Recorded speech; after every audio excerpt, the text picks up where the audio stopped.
countdown for blast off. X minus 5, 4, 3, 2, X minus 1, fire.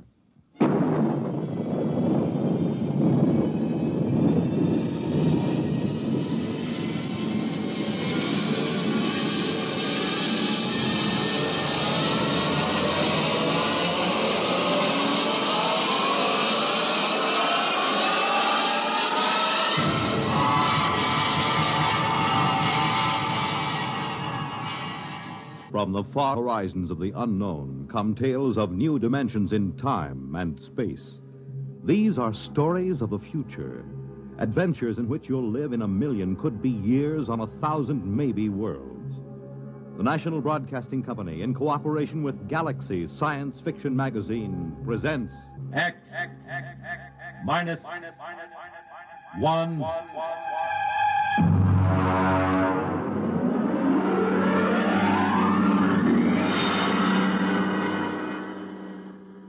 Tonight, The Native Problem by Robert Sheckley.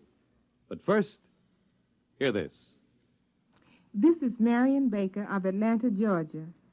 As a teacher, there is a problem that I feel quite acutely. I know most of you think I'm speaking of low salaries or inadequate school facilities. True, both of these situations should be remedied.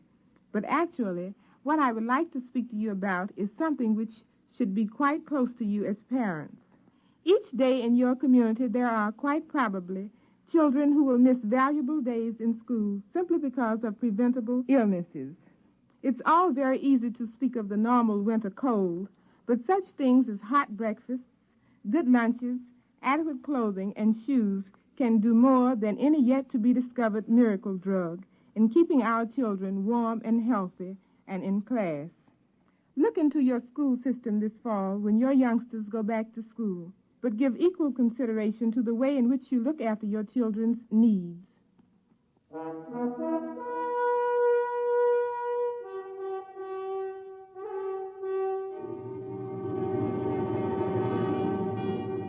Now, X minus 1, and tonight's story, The Native Problem.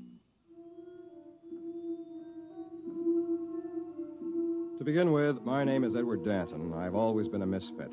Oh, that's all right. I'm not sensitive about it. In fact, I've grown rather proud of it. I just don't fit in the modern 22nd century world. There was no place in all of New York City, from Norfolk to Bangor, where I felt at home. And it was the same in every other great city complex on Earth. In school, I took such elementary subjects as group acculturation, sibling fit, values recognition, and folkways judgment. There was only one thing to do. As practically every misfit in the past century had done, I decided to migrate to deep space and find a place where I could call my soul my own.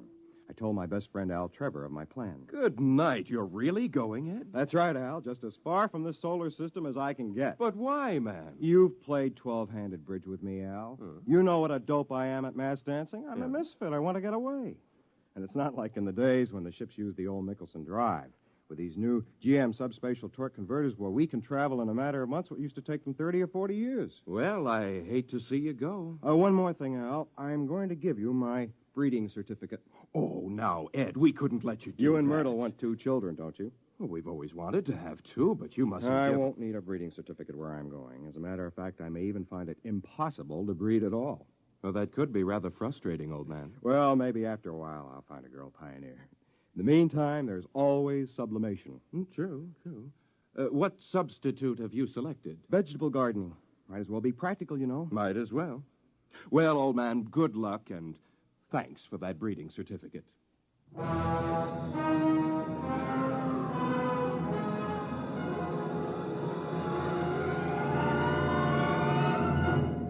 next day, I took off for the stars on a government ship.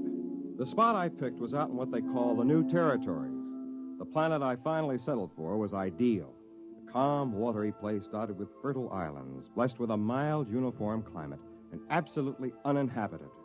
When they left me there, I took formal possession and christened the place New Tahiti for obvious reasons. At first, it was fine. I was busy exploring, growing vegetables, and building a shelter. After that, though, time began to drag. I had to do something. But what? I was marooned on this deserted planet, and it might be years before another Earth ship would land here. And then, miraculously, it happened. A ship came out of the skies and headed for a landing on my own private island. It was an ancient Mickelson Drive job, battered and scored, but bearing a proud legend painted on its nose. The Hutter people, it read. When the ship landed on the beach, I ran out to meet it, forgetting that I must have looked more like a naked savage than a fellow Earthman. Hey, there in the ship! Stop where you are! Welcome to New Tahiti. Boy, am I glad to see you folks. What's the latest news from... Stand back there. Take another step and I'll shoot. What, is something wrong? What's your name? Edward Danton. What's yours? Simeon Smith, military commander of the Hutter people. And this is Jedediah Franker, my second in command. How come you speak English, boy? Me? Why, I've always spoken English. Where are the others? Where are they hiding? There aren't any others. Just me.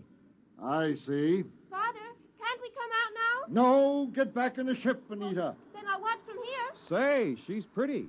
Your daughter? Huh. What do you think, Simeon? It's what I expected. Ingratiating, fawning, undoubtedly treacherous. Yeah. His people won't show themselves, you notice? Uh-huh. Probably waiting in ambush. I think an object lesson is in order. Right. Put the fear of civilization into them. Hey, don't point that gun at me. Father, no, he hasn't done anything yet. This way the others will know we mean business. It isn't right. Let him have it, Jedediah. No, wait! Wait! Hey! He's running for the woods. Shoot him, Jedediah. Okay. Shoot him. We've got to teach these savages who's boss.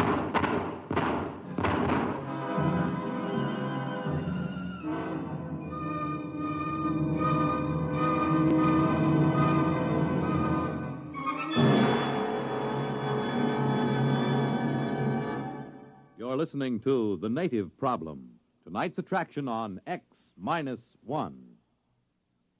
Friends, for as many years as any of us can remember, the sadness that polio has brought to so many homes has been almost unparalleled. But a greater sadness than this lies ahead for any who may from now on catch polio, because it may be due to carelessness. Vaccination against polio, the well-known Salk shots, is more than 75% effective. And it's due to such vaccination that there was a drop of 47% in polio cases last year. 5 million have had as much as one shot of the vaccine. And please remember that while the first and second shots are helpful, the third shot is necessary for maximum protection. Now, there's plenty of vaccine, and the doctors are anxious to cooperate. Remember, the end of polio is at hand, but it takes 3 visits to the doctor to lick it. Can you afford not to go?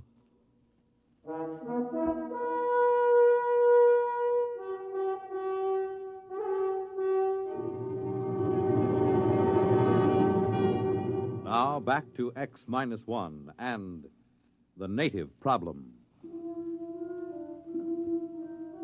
I was just plain lucky to get back to the friendly cover of the forest without stopping a bullet. It was obvious these people were too jumpy just then to listen to reason and believe me when I told them that I was not a native, that I was all alone here. I decided to wait a while. About dusk, I crept through the woods to get as near their ship as I could without being seen. They had come out of their ship. There were several dozen men and women, and a few children. They were grouped around a campfire eating. On the edges of the group were several armed men looking toward the woods with apprehension. I watched while their leader, Simeon, stepped into the circle of firelight to address them. I could hear everything he said plainly. Friends, we have come at last to our long-awaited home, our promised land. Behold, a land of milk and honey, a place of bounty and abundance. Was it not worth the long voyage, the constant peril, the endless search? Yes, it was. However, there is an aboriginal people here, naked and savage, undoubtedly cunning, ruthless and amoral, as aboriginals always are. Of these we must beware. We will live in peace with them if they will let us. No one can tell what goes on in a savage heart. Their standards are not ours. Their morals are not ours. We cannot trust them. We must be forever on guard. And if in doubt, we must shoot first. Remember, land too. This was not going to be easy. I decided not to try another approach that night.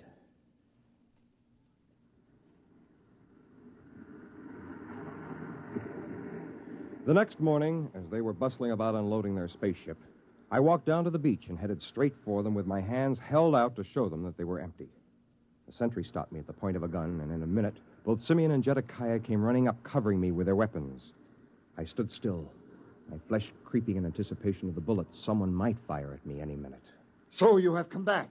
I'd like to explain. I am the leader of these people. I am the big chief fella. You, big fella chief, your people? There's no need to talk that way. I told you yesterday. I have no people. There's just me. I speak English. Unless you're honest with me, you're going to regret it. Now, where's your tribe? I'm an Earthman. Are you deaf? Can't you tell by the way I talk? Now, listen, you. Excuse me, Simeon. I don't believe I have met your friend. Professor Baker, this savage here claims to be an Earthman. Oh? You are an Earthman? That's right. My name is Edward Danton. Only a few months ago, I left Earth on a spaceship. How was it powered? By a GM subspatial torque converter. What do you think, Professor? It's amazing.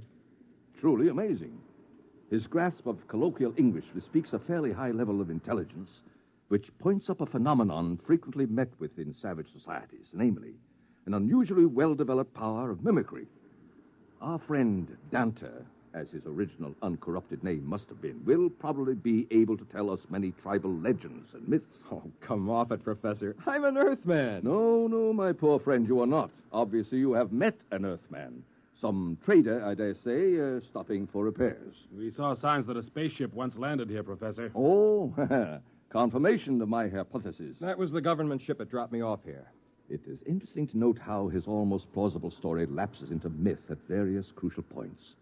He claims this ship was powered by a GM subspatial torque converter. Now, this is a nonsense syllabification, since the only deep space drive is the Nicholson. He also claims that the journey from Earth was made in a matter of months, since his untutored mind cannot conceive of a journey lasting for years. Yet we know that no space drive, even theoretically, can reach here from Earth in less than 30 or 40 years. Then GM must have been developed after you left Earth. How long have you been gone? The Hutter ship left Earth 120 years ago. We are mostly fourth and fifth generation. Now, come on, Danta. Where's your tribe? Where are they hiding? This is preposterous. What can I do to convince you I'm from Earth? That's enough. We won't stand for backtalk from natives. Where are your people? There's only me. Maybe a taste of the black snake whip will loosen his tongue. Later, Jedekiah. His tribe will come around for handouts. Natives always do. Then let's put him to work. Danta, you can join that work gang over there unloading supplies. No, thanks. I'll go back. Chief said no backtalk. Why are you natives always so bone lazy? You'll be paid as soon as we unload the beads and calico. Now get to work.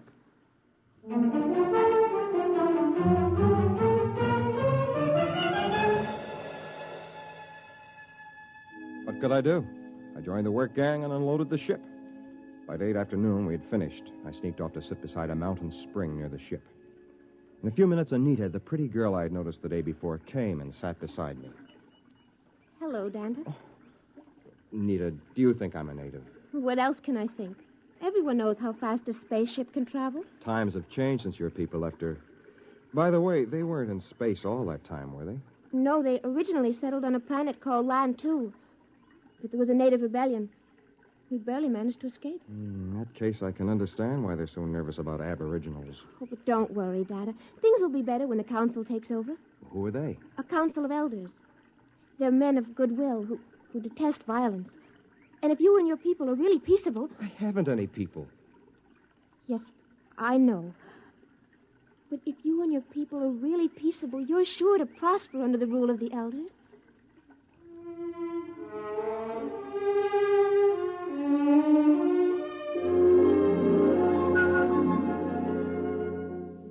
It was no use. I couldn't even convince her. But as we sat together and talked, I began to forget my problems. I was enchanted by her. And I think she liked me, too. After a while, as though it were the most natural thing in the world, she was in my arms, and I was kissing her. What's going on here? Oh, Jedekiah. You're a disgrace to your people. Are you out of your mind, girl? You can't mess around with a dirty native and keep your self-respect. Now, just a minute, you... Shut up! As for you, you've got to learn something and learn it good. Natives don't fool around with Hutter women. I'm going to impress that little lesson on you right here and now. Jedekiah, don't! I've had enough from you. Danta, you struck him. He tried to hit me first. Get up, Jedekiah. You're not hurt. Jaw. Help! Help! The natives are revolting! Help!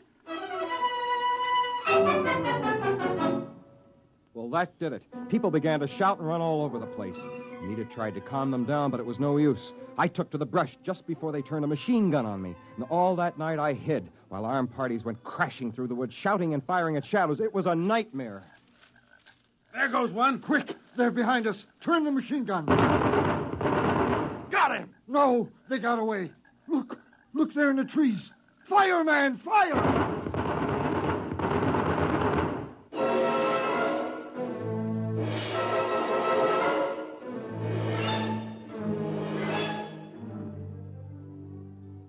It was like that all night long. By morning, I was exhausted, and so were they. I hid in the jungle and waited. I don't know what for. And then, along about the middle of the day, I saw Anita. I thought she was alone at first, and I knew she was looking for me. I stepped out in the trail in front of her. Oh, it's you, Danta. Anita, There are men back there. It's all right. They won't harm you. They came to guard me. Danta, are you all right? Guard you from me? They don't know you as I do. At the council meeting today, I told them the truth. You did? I told them the fight wasn't your fault. I told them you were only defending yourself. And Jedekiah lied. No pack of natives attacked him. It was only you.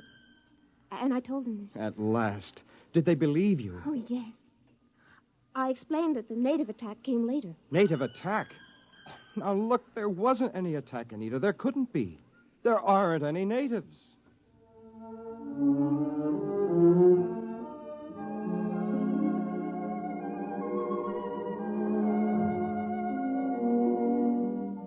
I could tell right then it was no use trying to convince anyone, even the girl I loved. It was then that I decided back to her people and waited for a time just to make them nervous. Then, the next morning, I came striding into the middle of the Hutter camp. Halt! One step more and I'll kill you. I want to see Simeon. All right, Jedekiah, I'll take over. Here I am, Danta. Shall I shoot him, Simeon? No, let him speak. Go on, Danta. What is it? I have come here to bring you a declaration of war. What? I'll kill him now. What is it? What's happened? Oh, Danta, what is it? It's war. But I begged with you to bring peace to your people. They wouldn't listen. It's war. All the tribes are gathering from every outlying island. How many are there? Many thousands, 50 or 60. We will fight to the death. Danta, wait. Surely we can reach an agreement. Why shed all this blood? There is a way. I thought so. What do you want? Equal rights. Yes. What else? That is all. Except, naturally, an alliance between the ruling clan of the Hutters and the ruling clan of New Tahiti. In short, a marriage. Never. We'll fight, even though we're wiped out. We can't. We wouldn't have a chance. Accept, Father. Accept before it's too late. How can I accept? Where could I find a Hutter woman who would sacrifice herself for a marriage like that? Why don't you ask me?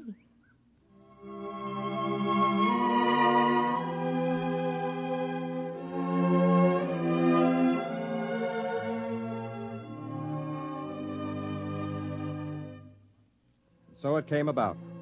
Anita and I were married and were very happy.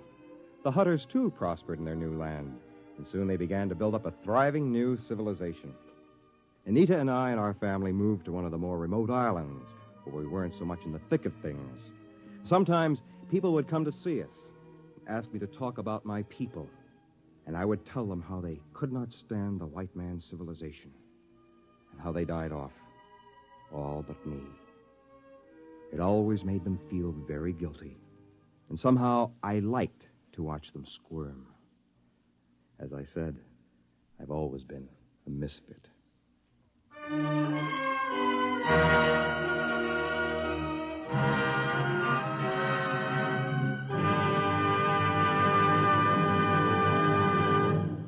Fred Collins again. I'll have another word about X-1 in a moment. X-1, presented by the National Broadcasting Company in cooperation with Galaxy Science Fiction Magazine, which this month features Break a Leg by Jim Harmon.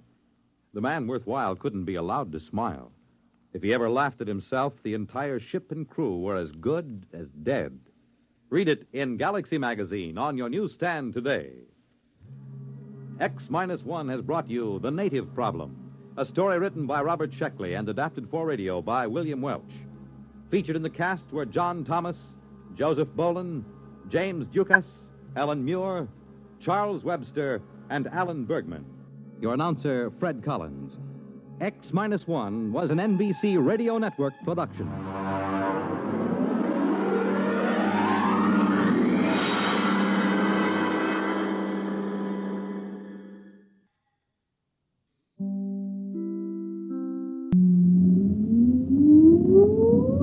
Countdown for blast off. X-5, 4, 3, 2, X-1, fire.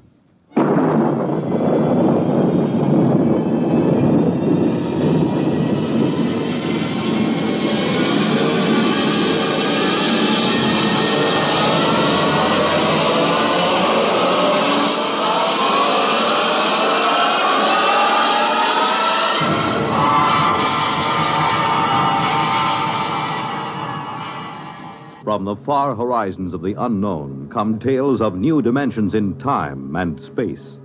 These are stories of the future, adventures in which you'll live in a million, could be years, on 1,000 maybe worlds.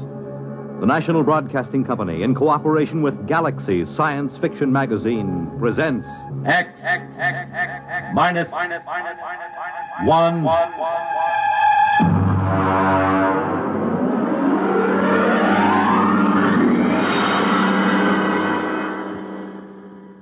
Tonight, The Lights on Precipice Peak by Stephen Tall.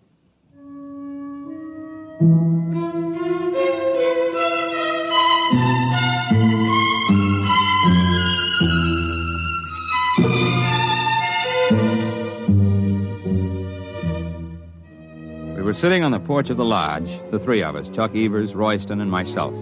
Chuck was smoking one of those 5 for a quarter stinkers he affects, but he let it go out as we sat in the darkness, stared across the narrow valley below us, then up again to the mountains of Bighorn Glacier, 6 miles away and 7,000 feet up in the thin, cold air. There it is. You see? Where? Well, follow my hand. I'll line it up with a tall pine tree on the first ridge. You see? Very small, dull red. It's been up there for about 5 minutes. I didn't see anything before. You see? Moving along. Well, it seems to be the lip of Bighorn Glacier. Give me the binoculars. Yeah, it's a glow, all right. Small but definite glow. You want to see it, Royston? Thank you. Well, that's that. You can see it, but still you can't. The glasses didn't pick up any outline. It's still just a glow. Spooks, that's what. Spooks. Spooks? Yes. Apparitions. Haunts. Hobgoblins. Ghosts. Banshees. Well, at least these mysterious lights of Precipice Peak make no sound. Are you sure? How do you know that every coyote that you hear is really a coyote? Well, at any rate, if they make sounds, they're sounds of the country. A miserable country. Sir, you were speaking of the land I love. If you don't like it, why stay around? It is supposed to make me a man of vigor with red corpuscles and a need for cold shower baths. Actually, there is nothing wrong with me. I was simply born to sit and watch while great louts like you run and wrestle and climb and sweat. There, the light shows again. Now, you can see it with the naked eye. It's higher than it was before. It's moving along. It's going along Fifth Avenue Trail. Spooks don't need a route of ascent even on precipice. All of a sudden, the lights at Precipice Peak are getting solid. Now, I've got a feeling they'll leave a sign. Sign? Yes. Traces. Right. Traces, tracks, spores. The only mystery about those lights is we don't know who makes them. They're getting to be a tourist attraction. Maybe that's a lead. Over the swamps of Louisiana, where I wish I now were, I have seen balls of fire that were drifting. It is swamp gas, methane, slowly oxidizing, glowing. Could this up there on the mountain be something like? Almost impossible. Anyhow, balls of gases wouldn't follow a trail. Those blasted lights do. Take it easy, Chuck, boy. Tomorrow you can look for yourself, remember? At daybreak, we go up to solve the mystery of the lights. Ghastly. To go out at dawn is as bad as eating raw flesh. But tap on my cabin door as you go by. I will wave to you from the window.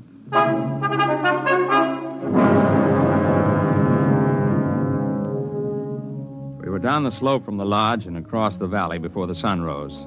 Chuck and I swung along the trail. It felt good having your nailed mountain boots hitting the ground in regular rhythm. Ahead of me, Chuck set the pace, an easy, loose-jointed shamble that ate up the mountain miles. We were a good team for climbing. I took a deep breath when we crossed the ridge. At the switchback, Chuck broke his stride and leaned his long frame against a boulder.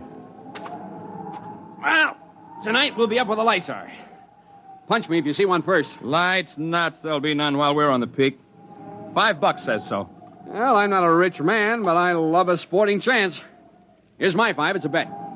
Where'll we put him? Well, here. I'll empty this out. I got a tobacco tin. Stick it in here. Okay. Here's my 5. All right, we'll put it under the stone here. Nobody will find it under there. It's off the trail. All right, now, if there are lights, it's yours. No lights, it's mine. Right? Right.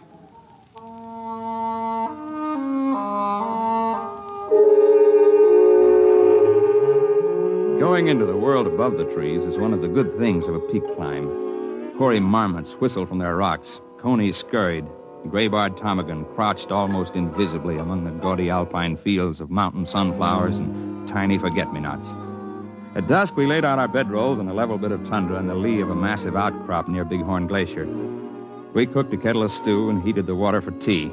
Then Chuck walked away a few paces from the fire to empty the kettle. Ow! What's the matter? Stone turned under me. My ankle. Give me a hand. I got you. Oh, set me down again. Okay. Now let's take off that boot and the sock. Oh. Well, I have a feeling, my friend, that I will not climb that peak in the morning. Get the sock off and let's see how bad it is. Oh. Well, we'll pack ice on it and tape it in an hour. Maybe it's a simple twist. Well, you know it isn't. Sure, I know. I thought you wanted to be cheerful, that's all. It's like when I broke 3 ribs climbing to look into a bird's nest the day before we were tackling the east face of Long Peak. Then you would chin up. Well, that was different. I wasn't hurting.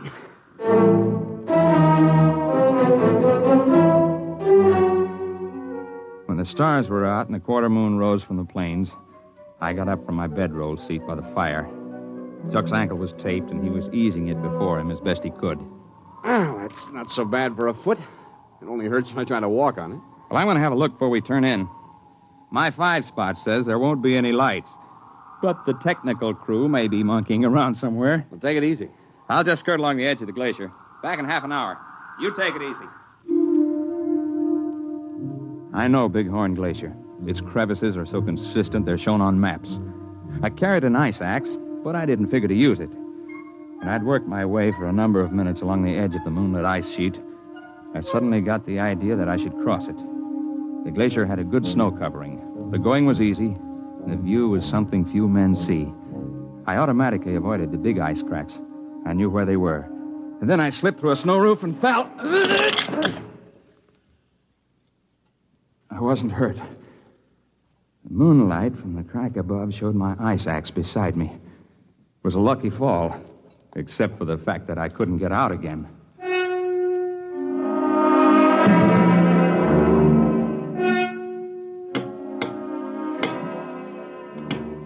Time after time, I tried to dig hand and foot holes into the splintering ice wall. But I was freezing my fingers, making no headway. Cold was beginning to bite into me.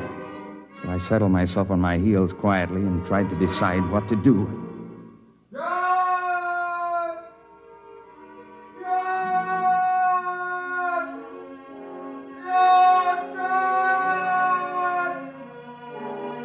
That was Chuck beginning to call.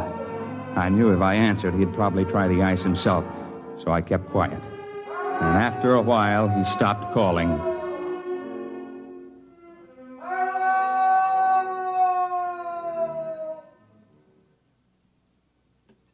And then, suddenly a dark silhouette showed in the narrow crack of sky above. Are you injured? Well, I'm okay.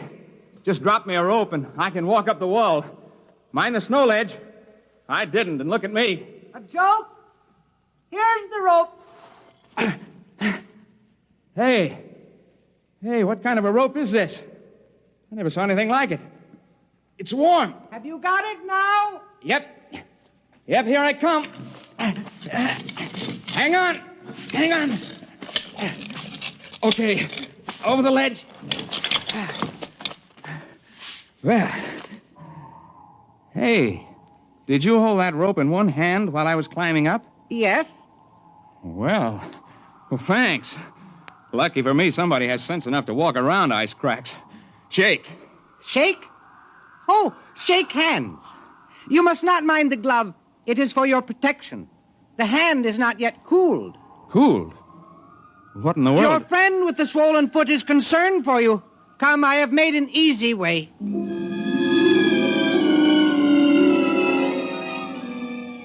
I've climbed mountains up and down the Rockies, but I confess, following this fellow, I felt like a tenderfoot. The man's odd voice and stilted phrases tantalized me, yet I knew they were not entirely strange. There was the question of his hot hand. I dropped back a couple of paces. The man was setting his booted feet into a line of holes that had not been on the glacier earlier.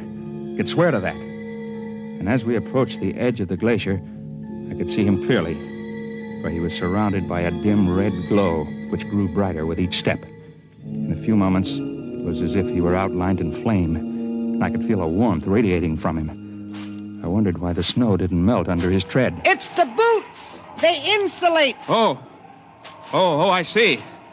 Thank you. Hey, you not only light up, but you pick brains. Both good tricks. A joke? I guess so. Only here on Earth are there jokes. We can never be sure about them. We, huh? I thought a gag like this would take cooperation. How many of you boys are in on it? We are 4. We had left the ice. We were threading along the little ledge that gave onto the boulder field. I noticed that the ruddy glow had faded completely, that the man up ahead was now simply a dark silhouette. We reached the tundra and spotted Chuck's tiny fire. He sat next to it, the tape-footed ankle eased on a pack sack before him. Well, hello. You took your time. I fell in a crevasse. And I owe you $5. Oh? Oh! You should put the more important statement first. But we can take that up later. I see we have company. Oh, yeah. This is Chuck Evers. I'm afraid I didn't catch your name. I am called Zell. Zell? Yes. Well, it's different anyway. That is because I am different. He can read your head like a crystal ball. And he lights up like a neon sign. Easy, boy. You've slipped on the ice before. Sit down. Let's quit being funny. Let us all sit, and I will tell you why I am Zell. I will do it because I know when you repeat my words that you will not be believed. Now, listen. You listen. You came up to climb the peak, but also you came to see what caused the lights. If you had not had misfortune, you would have climbed the peak, but there would have been no lights. We would not have come. Hey, there's a light back up there where we were. You see? That red light on the glacier? Well, yeah. Yeah, moving across. That is Zor. We grew in the same membrane. He is erasing our trail across the ice. Yeah, very smart. We can tell tales down there, but there won't be any proof, huh? That is correct. Chuck Evers, you are wondering about the statement that we grew in the same membrane? Well, yeah. Yeah, I was thinking that... I should have said that we are twins. Holy... You're right, John. It is telepathy. You weren't out of your head. The truth is simple. We have told it before, but no one ever believes. And it has not seemed wise to support our facts. We, Zor and I, with our companions Zim and Zet, are explorers. But we do not explore mountains. Here we rest and allow ourselves to behave normally. We explore in towns and cities where people gather. It is strenuous. We cannot tolerate it for long. Then we must go into seclusion and renew ourselves. Yeah, I know what you mean. 10 days in Denver and I feel like I've been staked with a short rope. I gotta get away. Your problems are simply a matter of preference. Ours are physiological. We cannot long maintain metabolic balance in the company of people. Thus, Zim and Zet are now back in the world you inhabit. When they must rest, then our turn comes. I will show you. This is a rock. You may call it granite. To me, it is food. So. Eat it in good health. Thank you. Among people, this would be conspicuous. You are not adapted to get oxygen from rock. We are. Well, I'll admit that's a tougher cereal than I'd want to try. But the point of the joke still escapes me. There is the matter of my body glow. I can control my body temperature, raising it and lowering it as I choose. The greatest difficulty when I am among you people is to keep myself down to human body heat. Normally, it is much higher than yours. And when, due to exercise and metabolic speed-up, excess energy is accumulated, it is satisfying to us to radiate it, much as you get released by deep sighs, by long breaths, by stretching your limbs. Unfortunately, when we radiate rapidly in air, we glow. It has made us conspicuous. Yet your unawareness of us is a marvel. For creatures so well supplied with adaptation for sensation, you are indeed blind. You sound like an old professor I had once. I didn't understand him either. Zor is waiting by the glacier. We have plans for this time. When you return to the settlement below, it would perhaps be wisest not to explain the lights.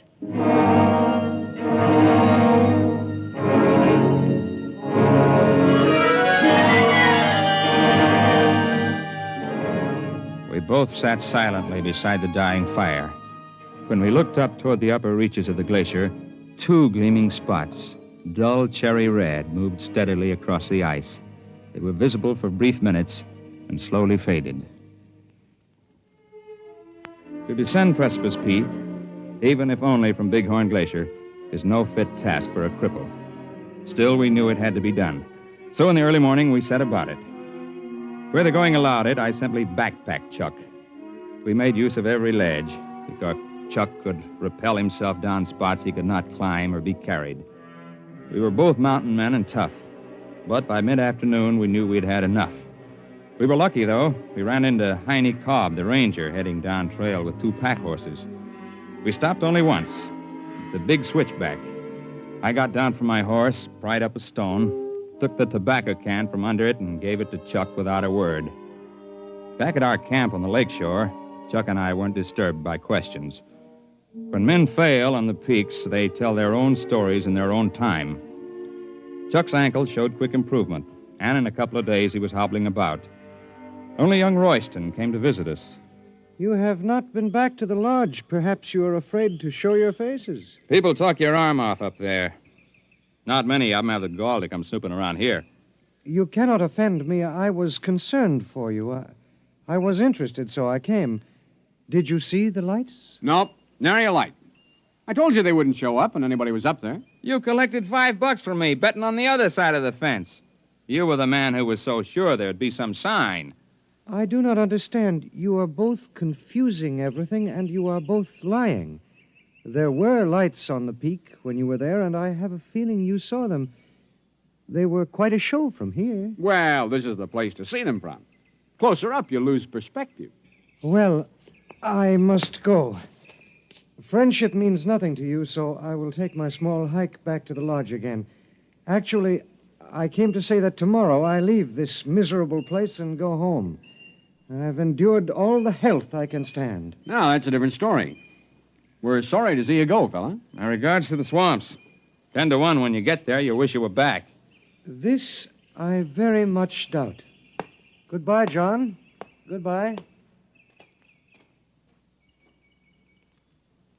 Now, there's a funny fella.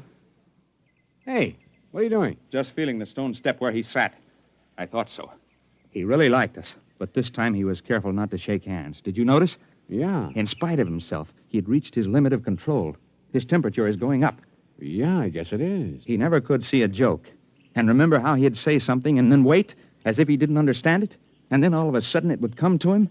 He'd wait to pick our brains for every new word. You mean Royston? Royston is a name out of a hat. When that lad really goes home, he'll go with his buddies up there on that peak. I wonder which he is, Zim or Zet.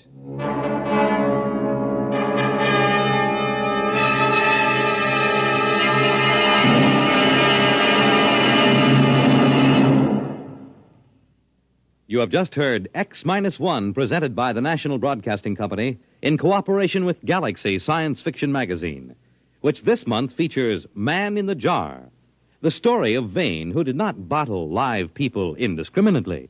He had to have a sound business reason. Galaxy Magazine on your newsstand today. Tonight, X-1 has brought you The Lights on Precipice Peak, a story from the pages of Galaxy written by Stephen Tall and adapted for radio by Ernest Kenoy. Featured in the cast were Jim Bowles as John Drinkhart, Joseph Helgeson as his fellow climber Chuck Evers, Ted Osborne as Zell, and Kurt Benson as the man who called himself Royston. Your announcer, Fred Collins. X-1 was directed by Kenneth McGregor and is an NBC Radio Network production.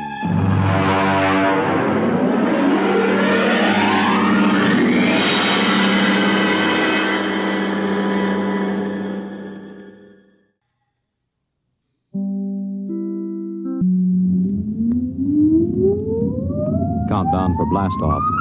X-5, 4, 3, 2, X-1, fire.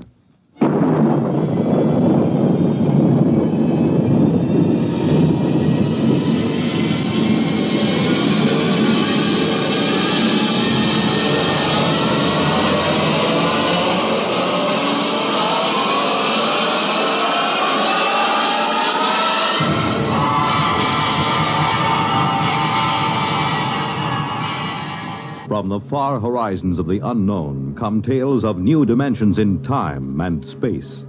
These are stories of the future, adventures in which you'll live in a million, could be years, on 1,000 maybe worlds. The National Broadcasting Company, in cooperation with Galaxy Science Fiction Magazine, presents X minus 1.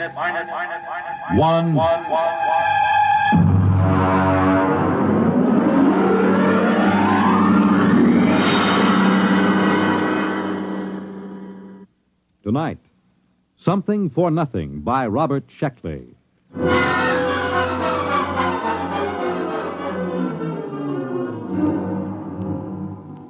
I woke up when I thought I heard a voice. But I must have been mistaken because there was no one in my room. There was the same network of cracks in the muddy yellow ceiling and the same water dripping slowly and mournfully through from the roof. I'd seen it 100 times before, the worst room in a cheap hotel. But then, when I swung my feet onto the floor, I saw it. It was a machine on the floor. It hadn't been there when I went to sleep the night before. It was about 3 feet square, and it was humming softly. The crackled gray surface was featureless, except for a red button in one corner and a brass plate in the center. I leaned in closer and read the marking. Class A Utilizer, Series AA1256432. Warning, this machine should be used only by Class A ratings. Hey, where did you come from? A utilizer, huh? What do you utilize? No switches, no knobs, just one red button. Okay, we'll give it a try. Here goes the button. All right, what happens now? Little green men drop from the ceiling? Okay, we'll push it again. Oh, come on, do something. Guess I'll have to pawn it. Unless Charlie will give me $1 for the metal for junk. Boy, it's heavy. Can't even get the corner off the floor. They should have sent me somebody to help. Where do you want it, Mac? Hey! Where did you come from? Come on. We haven't got all day. Where do you want it? Lucky it's one of the small ones. The big models up roots to get a grip on. Who are you? Moving man. What do I look like? Queen of the May? But where did you come from? You just appeared in the room. What are you doing here? I'm from the Power Vinyl Movers Incorporated, and I came because you wanted movers. That's why. Now, where do you want it? Well, I don't know. I'm not sure. Look, you go away.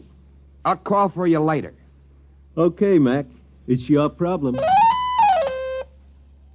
Utilizer, huh? Utilizer.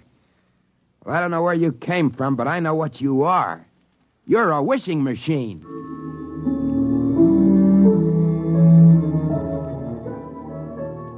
I suppose most people would be shocked if a wishing machine suddenly showed up in their room. But not me. Most of my life has been spent wishing, hoping, praying that something marvelous would happen to me. In high school, I dreamed of waking up some morning with an ability to know my homework without having to do it.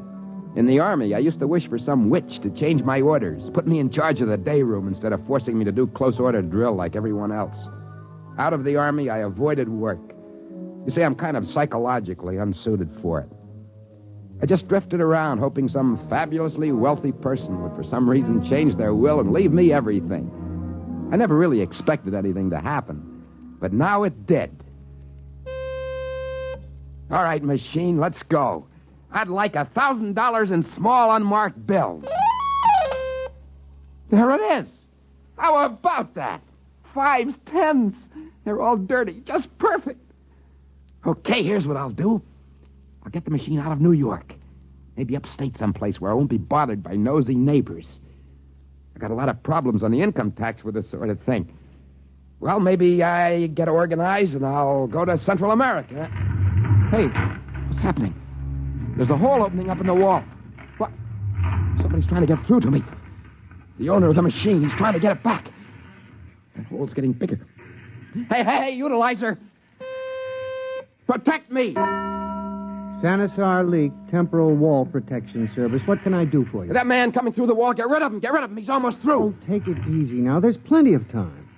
Let me see. Where did I put that unit? There's his head. Wait a minute. You don't understand. Now, wait.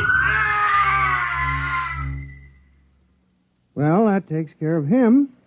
Anything else? Did you kill him? Of course not. I just veered him back through his glommage. He won't try that way again. Well, you mean he'll try some other way? It's possible. He could attempt a microtransfer or even animation. Say, this is your utilizer, isn't it? Of course. Sure it is, of course. Then you're an A rating? Naturally. If I wasn't, what'd I be doing with a utilizer? Oh, no offense. Just being friendly. Well, how you A's get around. I suppose you've come back here to do a history book. Well, I'm really not permitted to say. You understand, don't you? Oh, of course. I'll be on my way. One call after another, night and day. I'd be better off in a quarry. Bye.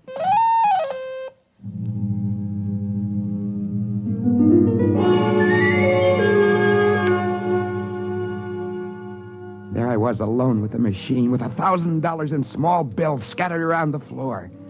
Those A ratings, whoever they were, had it pretty good.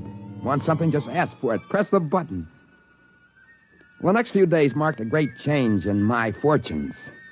With the aid of the Power Vinyl Movers, I took the utilizer to upstate New York. There I bought a medium-sized mountain in a neglected corner of the Adirondacks. And once the papers were in my hands, I walked to the center of my properties, several miles from the highway, with the men from the moving company sweating behind me, carrying the utilizer. On all sides, as far as I could see, were closely spaced forests of birch and pine. The air was sweet and damp. Birds were chirping merrily in the treetops. An occasional squirrel darted by. I always loved nature. This would be the perfect spot to build a large, impressive house with swimming pool, tennis courts, and possibly a small airport. So I pushed the button. Yes, sir. Can I be of service? I want a house. Well, yes, sir, but you really must be more specific. Do you want something classic, like a bungalow, ranch, split-level, mansion, castle, or palace? Or primitive, like an igloo or hut? Since you're an A, you could have something up to the minute, like a semi-face, an extended view, or a sunken miniature. I don't know. What do you suggest? A small mansion. They usually start with that. They do? Oh, yes. Later, they move to a warm climate and build a palace. Shall we start immediately? Oh, yeah, sure. Fine. Start immediately.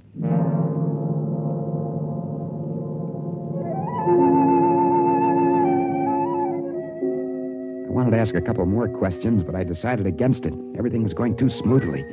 These people thought I was an A and the true owner of the utilizer. There wasn't any sense in disenchanting them. The rest of the day, I reclined on a couch and drank iced beverages while the Maxim Ulf Construction Company materialized equipment and put up my house. Well, now, there you are, sir. Modest, low-slung affair with 20 rooms. Built only of the best materials from the design of Mig of Degma. Interior by Toig, Mueller swimming pool, and formal gardens by Varium.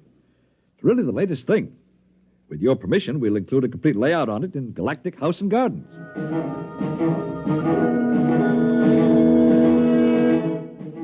By evening, it was completed, and the small army of workmen packed up their equipment and then vanished. I allowed my chef to prepare a light supper for me, and afterwards I sat in my cool living room to think the whole thing over. In front of me, humming gently, sat the utilizer. I ordered cigars. Havana. I wonder what's behind it all. Of course, it can't be supernatural. There are no demons or devils in this. My house was built by regular, ordinary human beings. They swore and laughed and cursed like human beings. The utilizer was simply a scientific gadget, which worked on principles that I didn't understand or care to understand. Could it have come from another planet? Not likely. They wouldn't have learned English just for me. And so I decided that the utilizer must have come from the Earth's future. But how? Well, accidents will happen. Why couldn't the utilizer have just slipped back into the past and ended up in my room? What a wonderful future it must be. Wishing machines. How marvelously civilized. All a person has to do is think of something, presto, and there it is. Of course, I had to watch my step. There was still the owner and the rest of the A's. They'd probably try to take the machine away from me. A sudden movement caught my eye. I looked up. The utilizer was quivering. As I walked towards it, a faint mist of steam came out of it. Must be overheating, maybe a bucket of water. Then I noticed it was becoming smaller. It was no more than 2 feet square and shrinking before my eyes. The owner, perhaps the A's, are causing a micro-transfer that Leak had talked about. I had to do something quickly. I pushed the button. Leak Protection Service! Well, now look here. I was on my way to the golf course. Must I be disturbed every time? Do something. Look at it. It's shrinking. It's getting smaller. It's getting hot. Do something. Well, there's nothing I can do. Temporal wall is all I'm licensed for. You want the micro-control people. Bye. Wait a minute. Come back. It's getting hot. It's getting smaller. I'll press the button again. Micro-control! With whom do you wish to make an appointment? Get me help fast. Look, the utilizer is growing smaller. They're micro-transferring it. Well, Mr. Vergnan is out to lunch. He's disowned himself. I can't reach him. Well, who can you reach? Well, Mr. Vierce is in the D continuum, and Mr. Elgis is doing field work in Paleontic Europe. If you're really in a rush, maybe transfer point control. They're a smaller unit. All right. Transfer point control. Ow! That button's hot. I gotta push it. Gotta push that button. Transfer point control! Well, what can I do for you? Just a minute. I'll take care of that. There you are. Got just in time, didn't I? Ain't fancy, but we're all reliable. My hand, my finger, it's burned. Can you do something? Who, me? Nope, not my department. Do one thing, do it well, I always say. Bye. My finger, it's burned. Push the button again. Now fix me up. Fix my finger. That's better. Much better.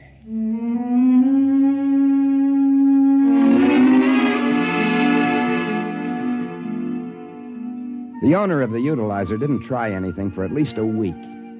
But I found that my mansion in the woods had been the wrong thing to do. I had to hire a platoon of guards to keep away sightseers, and hunters insisted on camping in my formal gardens.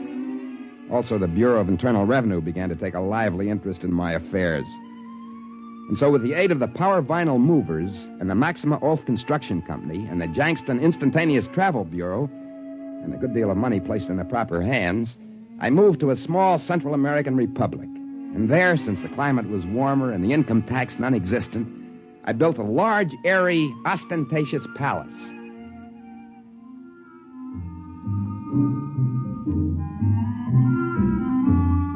It came equipped with the usual accessories: horses, dogs, peacocks, servants, musicians, bevies of dancing girls, and everything a palace should have. I spent 2 weeks just exploring the place. One morning, I went up to the utilizer with the vague intention of asking for a sports car, or perhaps a small herd of pedigreed cattle. But as I bent over the gray machine and reached for the red button... Hey, where you going? Hey, you can't move. You weigh a ton. Hold still so I can push the button. Hey, come back here. It's animation, that's what it is. Hey, come back here. I gotta push the button and get some kind of help. Hey, machine, stop. Back into the corner. There we go. There we are. Careful, can't let it get through the door. One side, a little dodge. There. Animation control. Wow, that was close. I can't take any more chances. I better do some big wishing now while I still have the chance. All right, pay attention here, machine. I'll have $5 million, 3 functioning oil wells, a motion picture studio, perfect health, 25 more dancing girls, immortality, a sports car, and a herd of pedigreed cattle. What is it? What happened? The utilizer. It's gone. Where is it?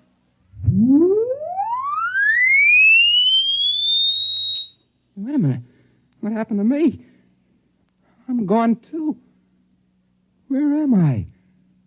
Oh, it's perfectly all right, sir. You can open your eyes now. Where am I? What happened? I was in my room. Where am I now? Where's the utilizer? Oh, it's been returned to stock. Wait a minute. You're the one that tried to come through the wall. You're the owner.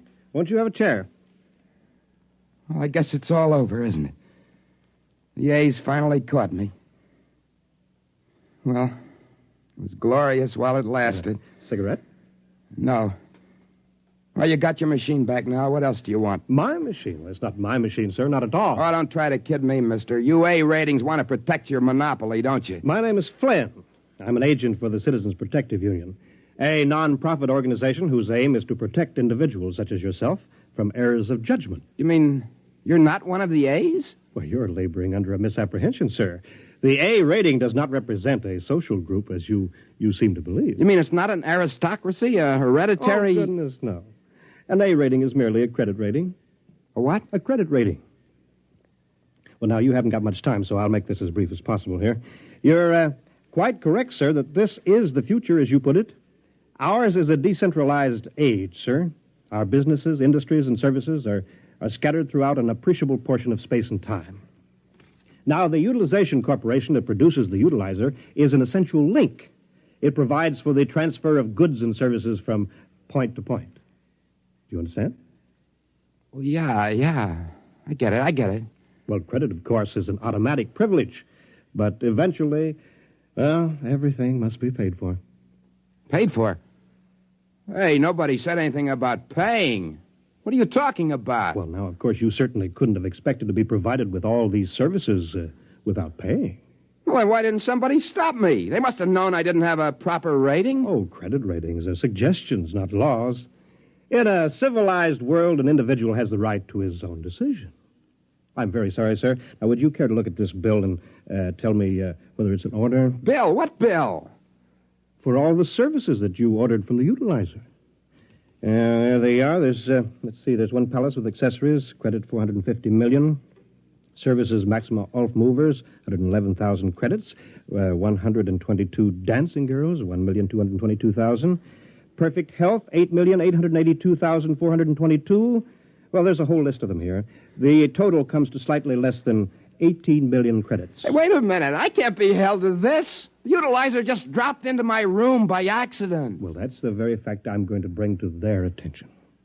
What's going to happen to me? Oh, it's already happened. You've been adjudged through bankruptcy court. Good luck. Goodbye.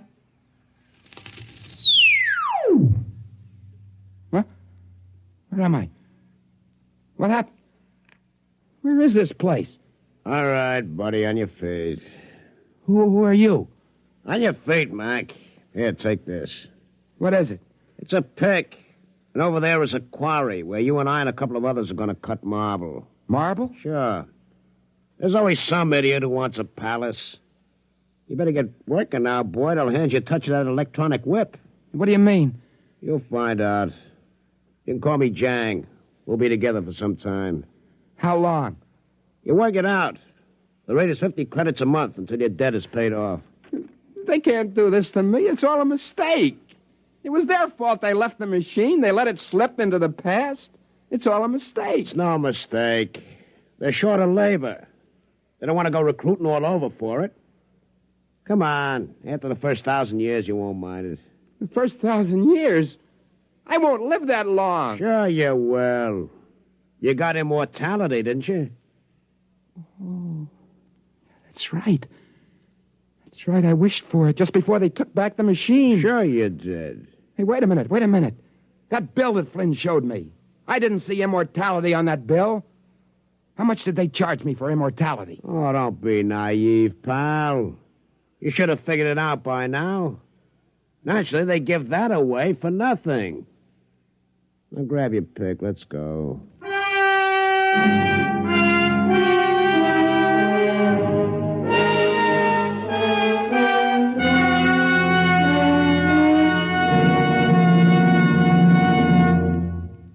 You have just heard X-1, presented by the National Broadcasting Company in cooperation with Galaxy Science Fiction Magazine, which this month features Founding Father by Clifford D. Simak, the story of a man whose job was to be first in the hearts of his countrymen, if he ever managed to find them.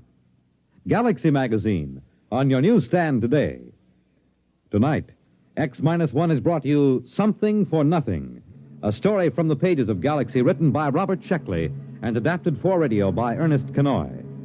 Featured in our cast were Joseph Julian as Joe, with Danny Acco, Jock McGregor, John Gibson, Wendell Holmes, Ralph Bell, and Karen Ford. Fred Collins speaking. X-1 was directed by Daniel Sutter and is an NBC Radio Network production.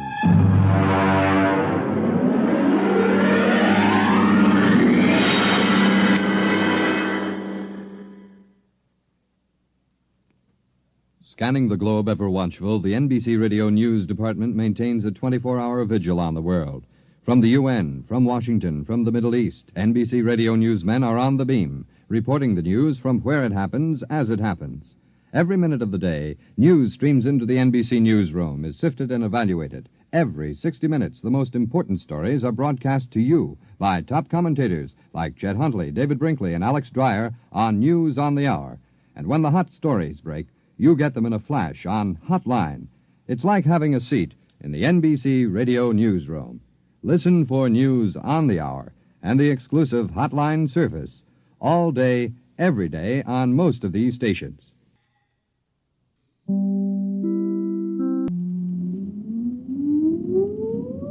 Countdown for blast off. X-5, 4, 3, 2, X-1, fire.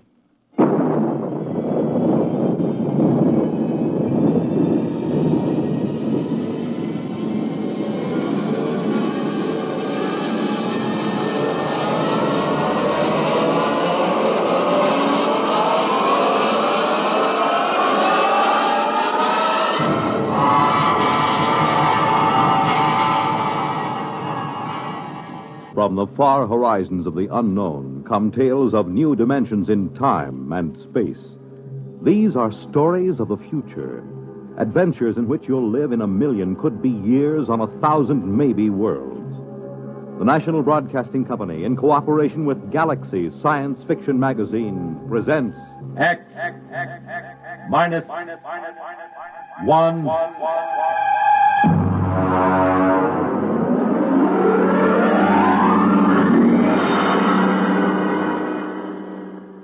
Tonight, the discovery of Morniel Mathaway by William Tent.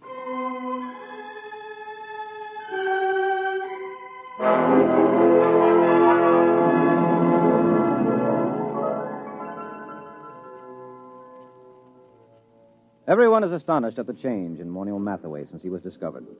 Everyone, that is, but me. They remember him as an unbathed and untalented Greenwich Village painter who began almost every second sentence with I and ended every third one with me. You see, I understand the change in him, because I was there the day he was discovered. We were talking about his discovery that day. I was sitting carefully balanced on the one wooden chair in his cold little Bleecker Street studio because I was too sophisticated to sit in the easy chair. Come on, Dave. Take a comfortable seat. No, Morny. Oh, no. I know about that chair. Now, what do you mean? It's the only comfortable chair in the room. Yeah, I know. Look at it. Broken down springs, very high in the front and low in the back. Sure, it conforms with the position of the spine. Yeah, sure. And when you sit in it, things begin sliding out of your pockets. Loose change, keys, wallets, anything. What do you do, Monial? Pay the rent on your studio with that easy chair? Well, as a matter of fact, it is rather profitable. And that's why I'll sit on the wooden chair, if you don't mind. Oh, now, don't be bourgeois. Well, I notice you always sit on the bed. That's because I'm a good host. I see.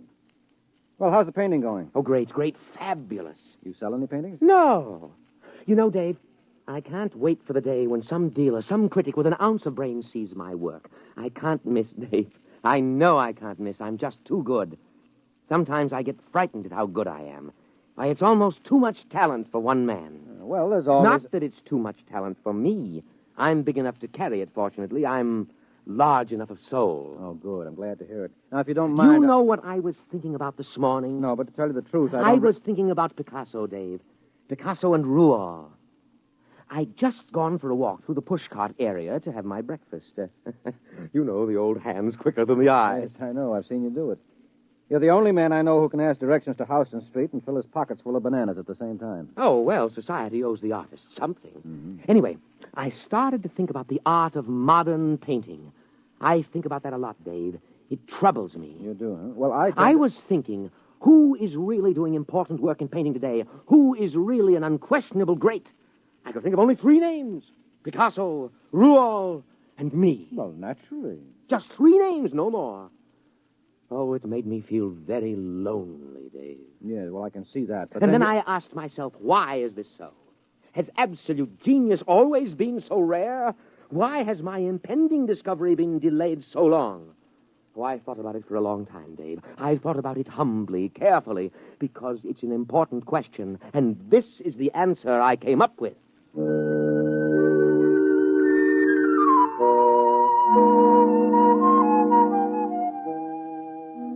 Don't bother waiting for the answer that Monial came up with.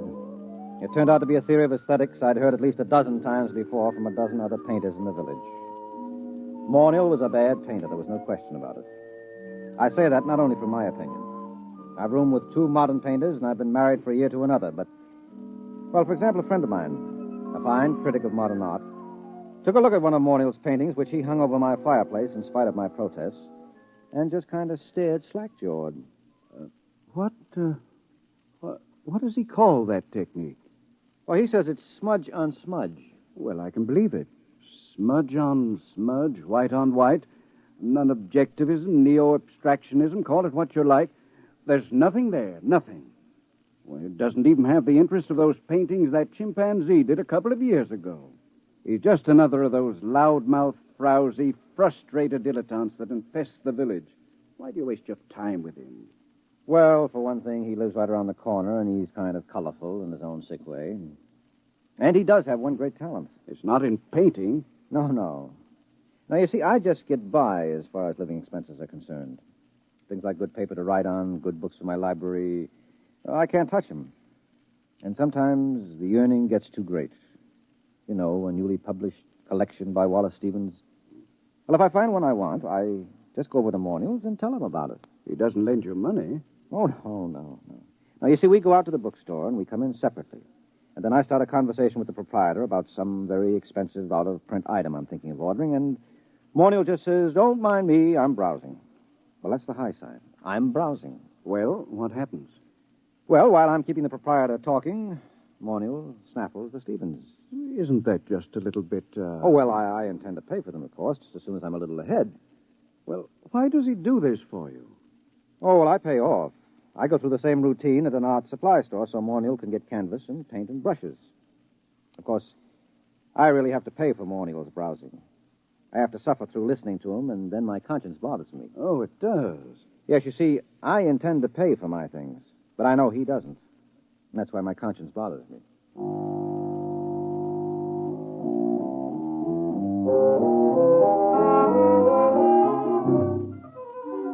Well, here he was the day he was discovered, sitting in his room, and Morniel was running on about his own genius. No, I can't be as unique as I feel.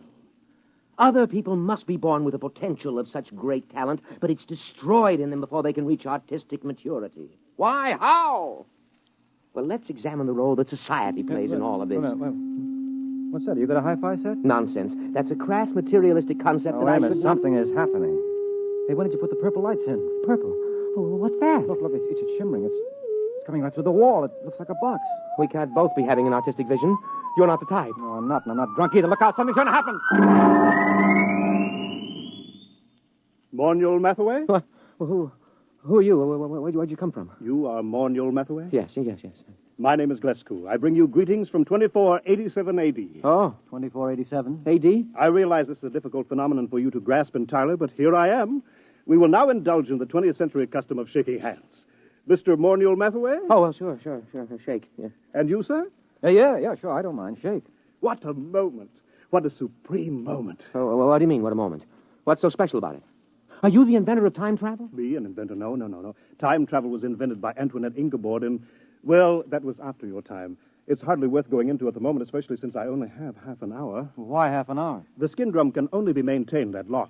The skin drum is, well, call it the transmitting device that enables me to appear in your period. There is such an enormous expenditure of power required that a trip into the past is made only every 50 years. The privilege is awarded as a sort of go-bell. I believe I have the word right. It is go-bell, isn't it? The award made in your time? Well, you wouldn't mean Nobel by any chance, a Nobel Prize? That's it, the Nobel Prize.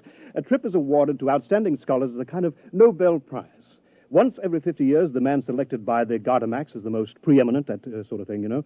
Up to now, of course, it's always gone to historians, or they frittered it away on the siege of Troy and the first atom bomb explosion at Los Alamos, or the discovery of America, things like that. But this year... Yes? Well, what kind of scholar are you? I am an art scholar. My specialty is art history, and my special field in art history is... What? You, Mr. Mathaway. In my own period, I may say without much contradiction, I am the greatest living authority on the life and works of Morniel Mathaway. My special field is you. Dave, did you hear that? Dave! I heard. Do you mean that I'm famous? That famous? Famous. You, my dear sir, are beyond fame. You are one of the immortals the human race has produced. That famous? That famous. Who is the man with whom modern painting in its full glory is said to have definitely begun?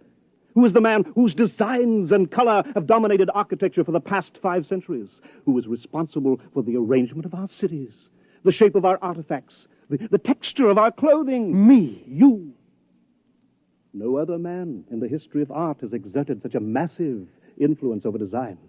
To whom can I compare you, sir? To what other artist in history can I possibly compare you? Rembrandt? Da Vinci? Rembrandt and Da Vinci in the same breath as you. That's ridiculous. They lacked your universality, your taste for the cosmic. Wow. Mr. Glescu, excuse me. Do you happen to know of a poet named David Danziger? Did much of his work survive? Is that you? Yes, that's me. Dave Danziger? Well, no, I don't think so. The only poet I can remember for this time and this part of the world is Peter Tebb. Tebb? Never heard of him. Then this must have been before he was discovered. But you see, I am an art scholar. Well, you see, checking my chronometer, I see my time is getting short. But it is an overwhelming delight for me to be standing in your studio, Mr. Mathaway, and looking at you at last in the flesh. I wonder if you would mind obliging me with a small favor. Oh, sure. You name it. Nothing's too good for you. What do you want? I wonder, I'm sure you don't mind, could you possibly let me look at your painting? The one that you're working on at this very moment. Well, sure. I have one right over here. Just, I'll pull the easel around. There you are. I intend to call this Figured Figurines number 29. Oh, but this... What's the matter? Well, surely this isn't your work, Mr. Mathaway? Yeah. It's my work, all right. Figured Figurines number 29. Recognize it? No, I do not recognize it, and that is a fact for which I am extremely grateful. Could I see something else, please? Something a little later. Well, that's the latest. Everything else is earlier. Here, you might like this. Now, I call this Figurines number 22. I think it's the best of my early period. Oh, dear. You know, well, this looks like smears of paint on top of other smears of paint. Right. Only I call it smudge on smudge. But you probably know all about that, being such an authority on me. And now, here we have figurines number 12. Do you mind leaving these figurines, Mr. Mathaway? I'd like to see something of yours with color and form. Well, I haven't done any real color work for a long time. Oh, wait a minute. Wait. I have one over here somewhere, an old canvas. I was going to paint over it. Here we are. This is one of the few examples of my mauve and mottled period that I've kept. Oh, I can't imagine why. It's positively, oh, dear. Oh, now, wait a minute. Let me show you some of my intestinal period. Here. Here's a particularly good one. It's called Large Intestine Rampant. You like it? Oh, please. I think I'd like to sit down. Well, take the comfortable chair. And here's another one called Small Intestine Incisive. Oh, it's rather good, don't you think? I managed to avoid completely any definite line. You notice that? I don't suppose you have a drink of Glafax. Oh, no, of course you don't.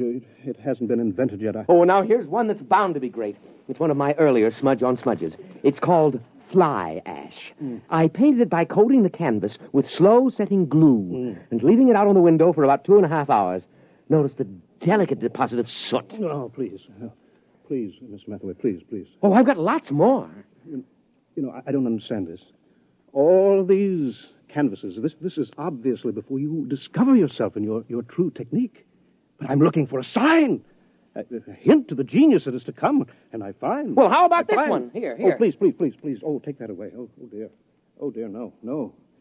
Oh, look, I'll have to leave soon. I don't understand this at all. Let me show you something here, gentlemen. Here, a pocket edition of the source book. The complete paintings of Morniel Mathaway, 1928-1996. Were you born in 1928? Yep. May 23rd, 1928. Here, look at the first painting. Oh, that's beautiful. I mean, the color, that's incredible. Oh, well, that stuff. Well, why didn't you tell me you wanted that kind of stuff? You mean you have paintings like this, too? No, not paintings. One painting. Oh, I did it last week as a sort of an experiment, but I wasn't satisfied with the way it turned out, so I gave it to the girl downstairs. Would you like to look at it? Oh, yes. Very much. Well, here, I'll just toss your book on the bed. Come on, it won't take a minute or two.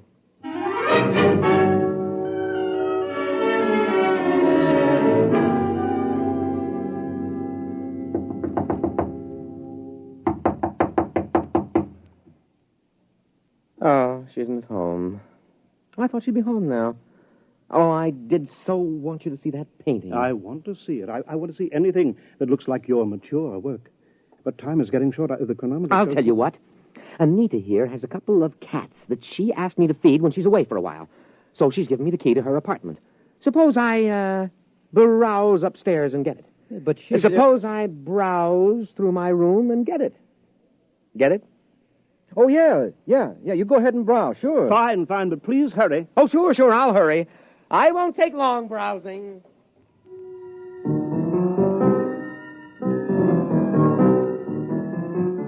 Well, that was it, the high sign. I'd seen Morniel Mathaway in action too many times as a shoplifter not to understand it. He was going upstairs to lift that book that he'd dropped on the bed. I knew he hadn't ever painted a picture like the one in the book, but he would now. Only he wouldn't paint them. He'd copy them. Well, I started talking automatically. You paint yourself, Mr. Glasgow? No. Of course, I wanted to be an artist when I was a boy. I imagine every critic starts out that way, but I found it far easier to write about paintings than to do them. Once I began reading the life of Morniel Mathaway, I knew I had found my field. Not only do I empathize closely with his paintings, but he seems so much like a person I could have known and liked. That's one of the things that puzzles me. He's quite different from what I had imagined. Yes, I'll bet he is. Of course, history has a way of adding romance to an important figure. Mm-hmm. Oh, dear, I'm running out of time here. Do you think you'll be back with the key soon? I've practically no time left. I've just got to get upstairs to the time translator. I just can't wait. I'll have to hurry now. Oh, dear, no, I did want to see an original, Mathaway. I did want to. Mr. Mathaway, Oh! What's the matter? The time translator, it isn't here. It's gone. The book is gone, too. And Mathaway, he stranded me here. He must have figured out that getting inside and closing the door made it return. Yeah, he's a great figure. And he'll probably figure out a very plausible story to tell the people in your time to explain how the whole thing happened. Why should he work his head off in the 20th century when he can be an outstanding hero-worship celebrity in the 25th? So what'll happen if they ask him to paint merely one picture? Oh, he'll probably tell them he's already done his work and feels he can no longer add anything of importance to it. He'll no doubt end up giving lectures on himself. Don't worry. He'll make out. It's you I'm worried about. You're stuck here, aren't you? Are they likely to send a rescue party after you? No. Every scholar who wins the award has to sign a waiver of responsibility in case he doesn't return. No, I'm stuck here. Tell me, is it very bad living in this period?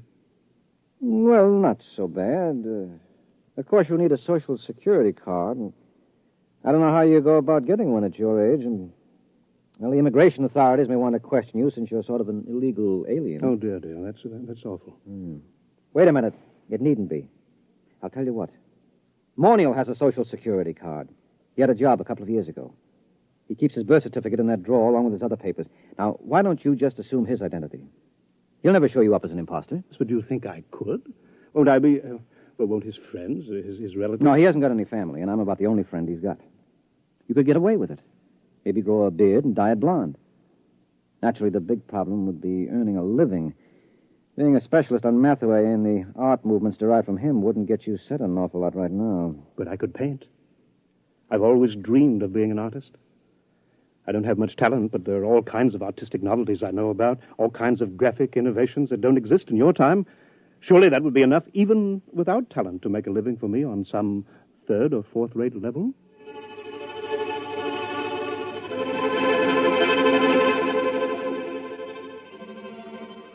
It certainly was, but not on a third or fourth-rate level. Mr. Glescu, that is Morniel Mathaway, is the finest painter alive today and the unhappiest. After his last wildly successful exhibition, I remember he said to me, "What's the matter with all these people praising me like that? I don't have an ounce of real talent in me. All my work is completely derivative. I've tried to do something, anything that was completely my own, but I'm so steeped in Mathaway that I can't seem to make my own personality come through. And those idiotic critics go on raving about me, and the work isn't even my own." Well, then whose is it? Mathaway's, of course. We thought there couldn't be a time paradox. I wish you could read all the scientific papers on the subject. They fill whole libraries because it isn't possible, the time specialists argue, for a painting to be copied from a future reproduction and so have no original artist. But that's what I'm doing. I'm copying from that book by memory. Look, Glescu, that is Mathaway. Don't knock yourself out. But it's dishonest. No, it isn't. You're deliberately trying not to copy those paintings. You're working so hard at it that you refuse to think about that book or even discuss it. As a matter of fact, when I tried to get you to talk about it a little while ago, you couldn't actually remember it. That's true. That's true. You're the real Morniel Mathaway, and there's no paradox. You're actually painting those pictures. You're not copying them from memory. I know in my heart that they're not mine. All right, I'll forget it.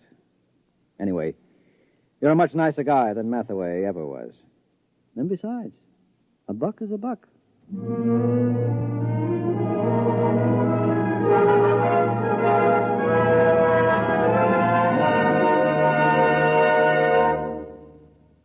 You have just heard X-1, presented by the National Broadcasting Company in cooperation with Galaxy Science Fiction Magazine, which this month features Lulu by Clifford D. Simak, a story which demonstrates that a spaceship should be a darb, a smasher, a pip, a beaut, but man all battle stations if it ever becomes a sweetheart of a ship.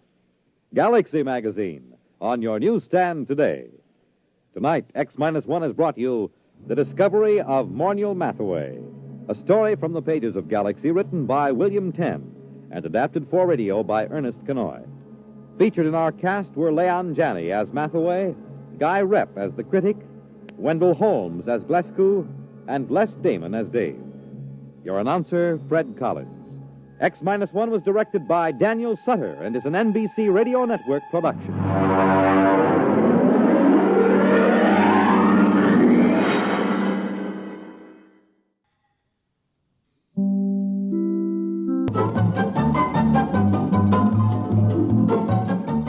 This is Walter O'Keefe, inviting you to listen in on the Nightline.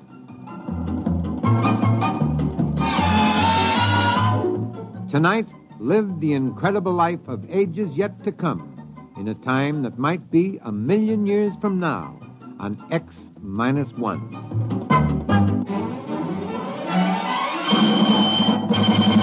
Now, an incredible story of the world beyond. Countdown for blast off. X-5, 4, 3, 2, X-1, fire.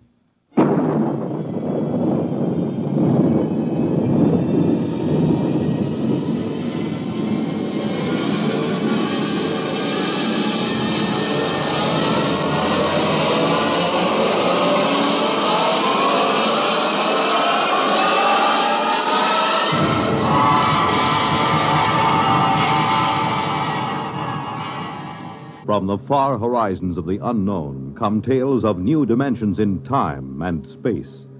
These are stories of the future, adventures in which you'll live in 1,000,000, could be years, on 1,000 maybe worlds.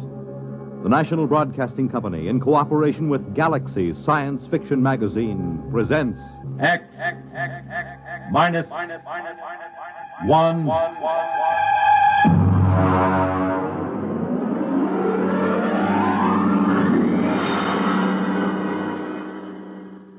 Tonight, Inside Story by Richard Wilson.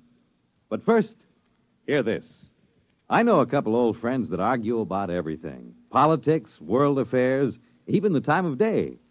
One thing they agree on, though, is Pabst Blue Ribbon draft beer. They say it's the best. And for a change, they're both right. Pabst Blue Ribbon Draft is a bright, modern-tasting beer that still has plenty of that old-fashioned beer flavor. Next time you see that sign that says Pabst Blue Ribbon Beer on draft, stop in, order a glass. You'll soon know why so many folks agree on the bright, modern taste of Pabst Blue Ribbon Beer of Milwaukee.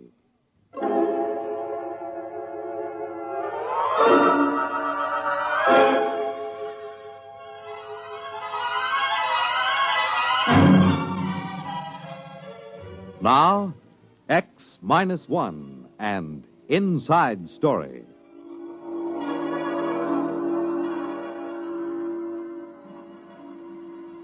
Every wire service man knows that when the legislature shuts down for the hot weather, when it gets too warm for crimes of passion, that's the start of the silly season.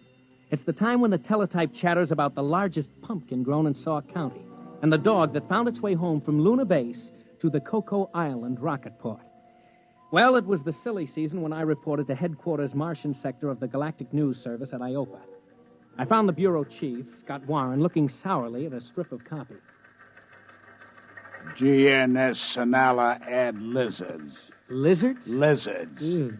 New light on the longevity span of the Martian sand lizard was shed today by the Sonala Zoological Society. Now, that is what I call hot news. Flash copy. Dull day? Following a dull night. Was it like this in New York when you left? They had me covering a kitten in a tree in Gramercy Park. I would sell my soul for a nice, juicy cabinet crisis. Or else a little honest graft on a spaceport contract. Well, have you got any leads? No. The Garrison Administration of Martian Colonial Affairs is depressingly honest. When nothing's doing, you can stir it up a little. You know, rattle the local skeleton in the closet. Fan the fires a little. Have you read the Publications Responsibility Act of 1997? You can get 20 years for what you're thinking. Look, what's the local canker sore? What would you like most to get an inside story on? Something everybody covers up. Well, there's Druro. Oh, but that's Simon Pure. What's Druro?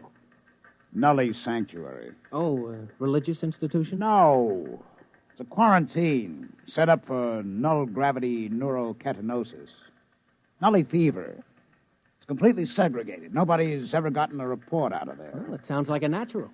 Look, George, you're new. You don't fool around with Nully fever here on Mars. Be like lighting a cigarette in a powder magazine. Chief, how would you like an inside story out of Druro? You can't get in. I will give 8 to 5. Now, look, who's in charge? The Ministry of Health, but you can't... Okay. Don't let the sand lizard take up all the space. I will get in.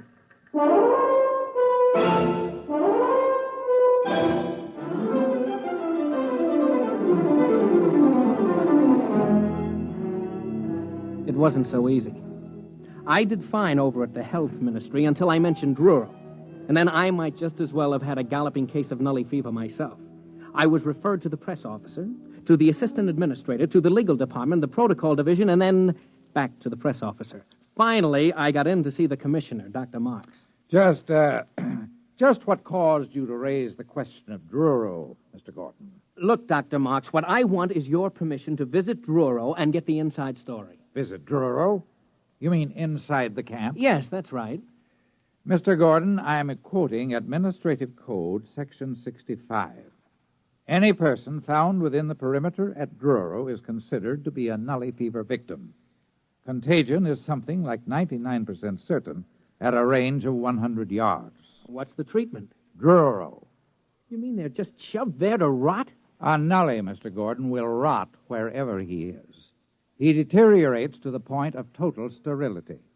Take my advice. Forget it.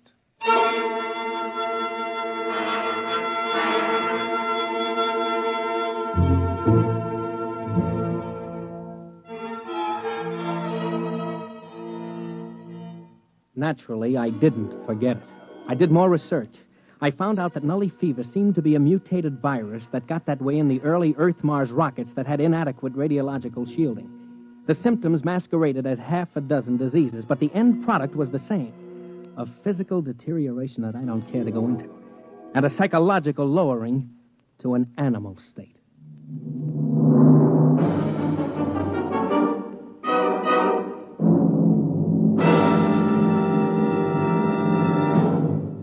You're listening to Inside Story, tonight's attraction on X-1. Now, back to X-1 and Inside Story. I may be a little reckless following a story, but believe me, there isn't a bonus big enough to make a hero out of me.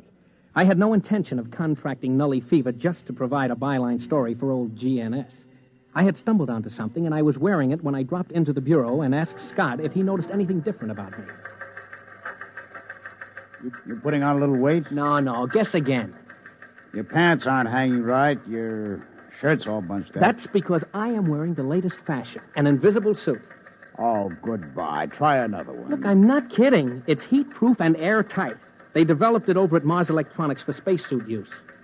You mean you're all buttoned up? Well, how do I hear you? Short wave from a miniaturized dental mic. It's hanging on a front tooth, see? You're not kidding. Well, how come it's invisible? It beats me. Something to do with a non-refractive coating. You need that for dark side work on airless satellites. I got an experimental model from a PRO at ME. What's it good for? Outside of spaceship work, not much, except it is my ticket to Druro. Now, wait a minute. Don't you get it, Chief? I can't be infected, not with this suit on. It's absolutely airtight. Don't worry, I'll be safe. Wrapped in plastifilm like chewing gum. Yeah, but that won't get you past the perimeter into the nully camp. Just leave that to me. I've got that figured out, too.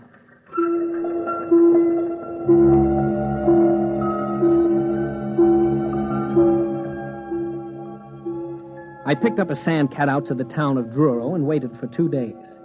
There was a shipment of nullies, the last of the Sonala roundup, due at the camp. Out of respect to public opinion, they dumped nullies at night, which suited me fine.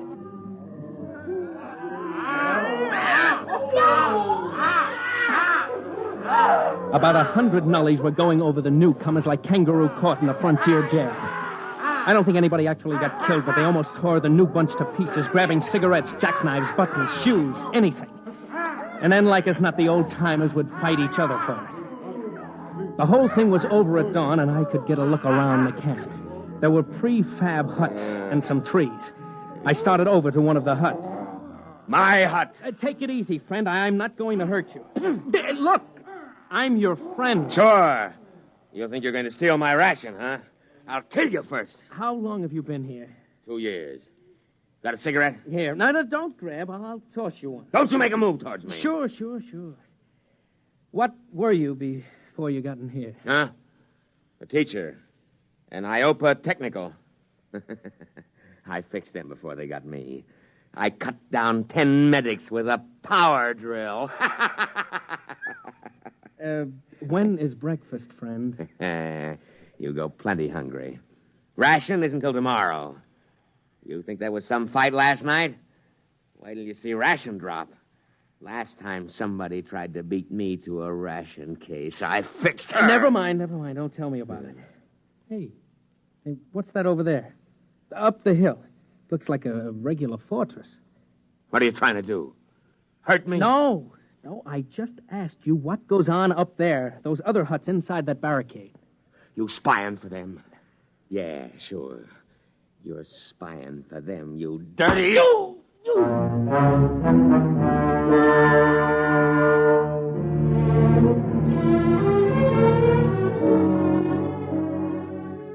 It isn't easy to get used to dodging nasty backhand punches that came out of the blue and were meant to kill, if possible.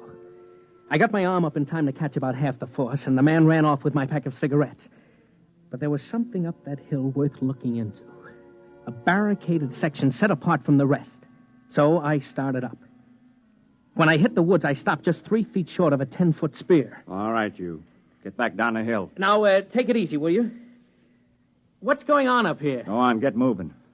I've got orders to kill if I have to. You don't understand. I just want to find out... Yeah, sure you do. They always do. Every time there's a new batch, there's a few still smart enough to plan together, and they come up here spying. Spying on what? Look, I'm a count newspaper... 3, and then you get it in the belly.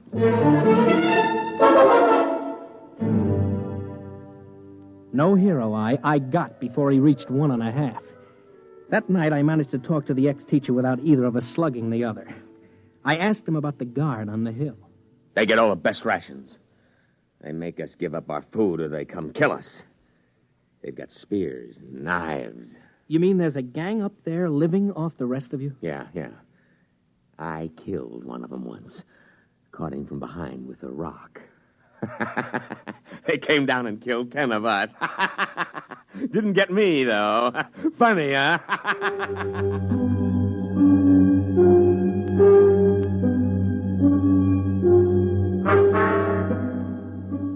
I got the picture. It's been the same every time men are herded together like animals. Andersonville, Buchenwald, and Dachau, the Alaskan camps in the 70s, and now Druro. The strong live off the others, a kind of racketeering in spades. Grab the best of everything, live as rich as you can, and don't worry how many you leave to starve to death. We're gonna get them, though. Tonight. Got rocks together and clubs. Go up there and we'll get them. You come.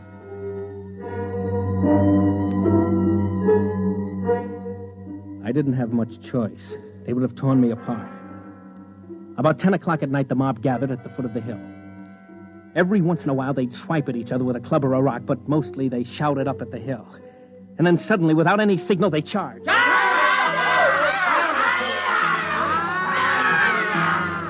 It was kind of sick. Men and women, heaven knows what they were before, teachers, mothers, anything, screaming and running up that hill. And then the defenders cut loose. There were torches so I could see, rocks rolled down, boiling water, spears, arrows, enough to cut down that unarmed mob. I was hiding behind a tree now, sick, good and sick. When it happened... No! My arm! Hold on, Bud. I'm going to pull this arrow out. Here goes now.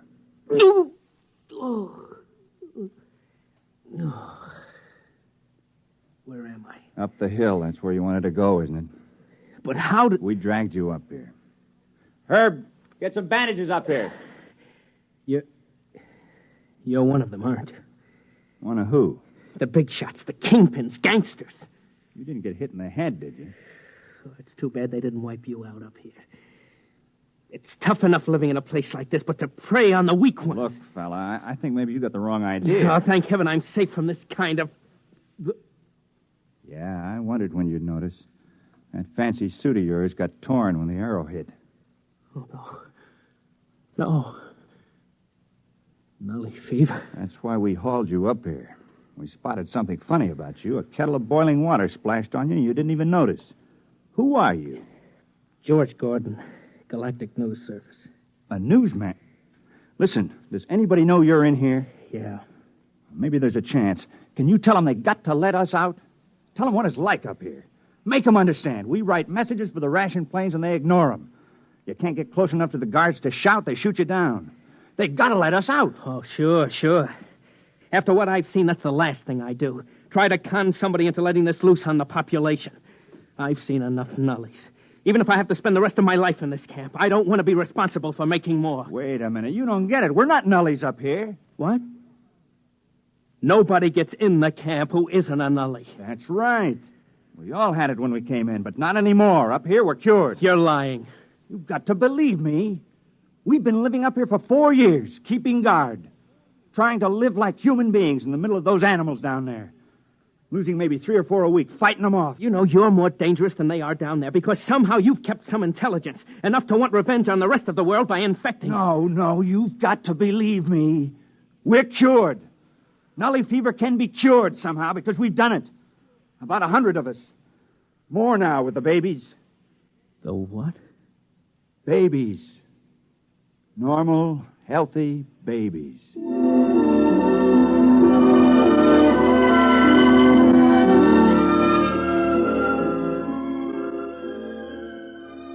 He pointed across the clearing to another hut, and I saw it. A woman about 30, sitting on the doorsteps, nursing a baby, an infant. And I heard the words of the commissioner echoing in my ear. And, of course, total sterility. These weren't nullies, not anymore. If they could have babies, they must be cured, living as a desperate island in a mad world of violence.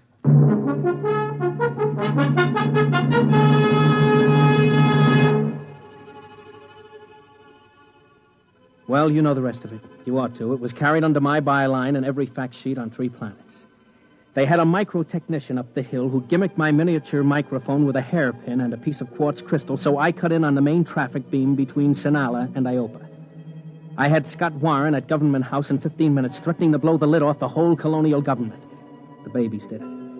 Aerial photographs with micro-enlargements. They had pictures of those babies on the wire the next day. Red tape held it up a week. But finally, 100 cured ex-nullies and 1 reporter were out of Druro at Iopa General Hospital for checks. They found it. Nully fever is psychosomatic. You take somebody strong enough to fight for survival, give him incentive, and he'll lick it by himself. No miracle drugs needed. It starts with a virus, all right. But it ends with psychotherapy. A good dose of willpower. I got back to work in a month. Welcome back, George. The teletype's dead as ever. Back to the longevity of the Martian sand lizard. Druro Nully story played out? Dead as last week's herring. Well, what else is new? Maybe we can find another skeleton in the closet. How about life on the Martian moons? Now, that ought to be good for a headline.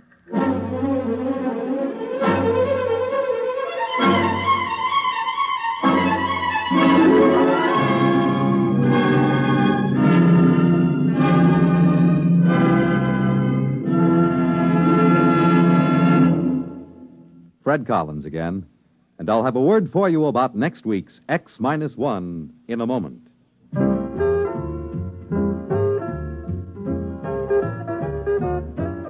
Hey, Molly, it's me. Where are you? Right here, McGee. What's the matter? Are you doing anything?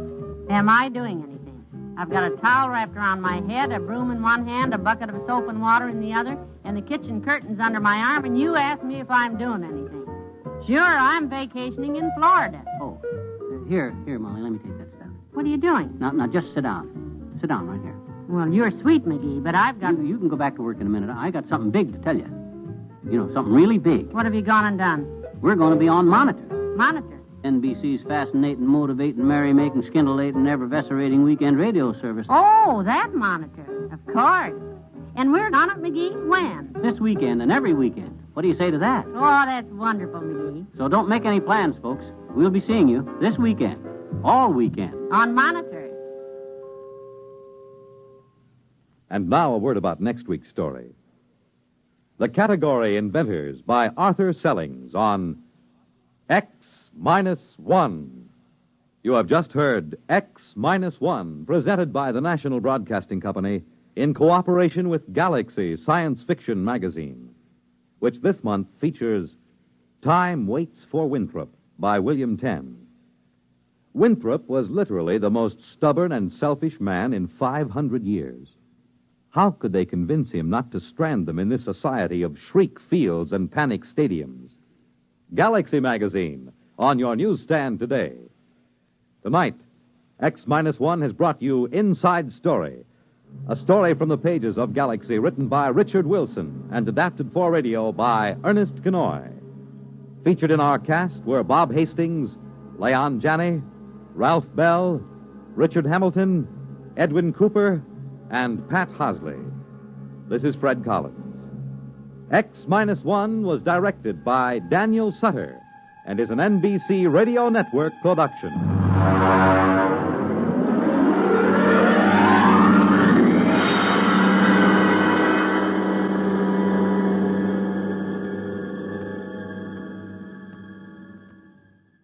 There's excitement in the air at night, and Nightline brings it to you. Hear Nightline with Walter O'Keefe, next on most of these NBC stations.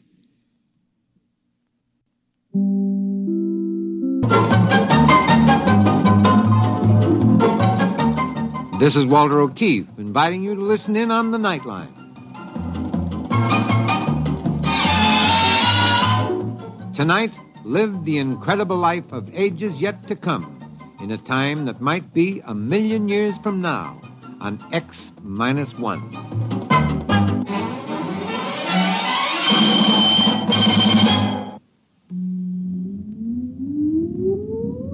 Countdown for blast-off.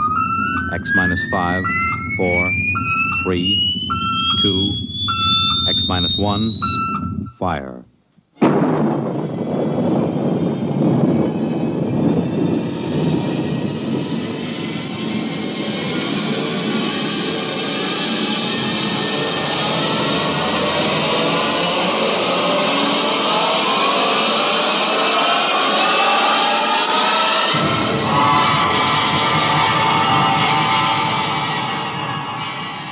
From the far horizons of the unknown come tales of new dimensions in time and space.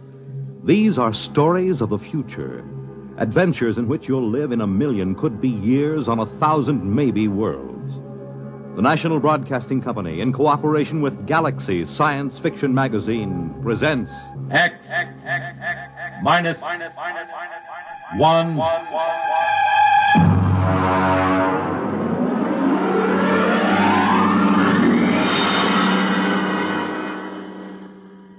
Tonight, Point of Departure by Vaughn Shelton. But first, hear this. A garden party for a queen, and you're invited. A trip to Tokyo, and you'll go along. The Army football game at West Point, and you have a seat on the 50-yard line. These are just a few highlights of the weekend Monitor has planned for you. Tomorrow night, Jinx Falkenberg is your personal guide at the party being given for England's Queen Elizabeth in the garden of the British Embassy in Washington, D.C. Saturday, you'll be off to historic West Point for the great Army-Pittsburgh football game. And that excursion will be followed later in the Monitor day by a trip to Tokyo, where you'll visit the famed Japanese Kabuki Theater and the exotic Ginza nightclub district. Eleanor Roosevelt, Helen Hayes, Pat Boone, and Tony Perkins will be among the celebrities visiting Monitor this weekend. There'll be music, comedy by Fibber McGee and Molly, Bob and Ray, features, news, and sports. So start your weekend right with Monitor on Friday night, and stay with Monitor all weekend long over most of these same NBC radio stations.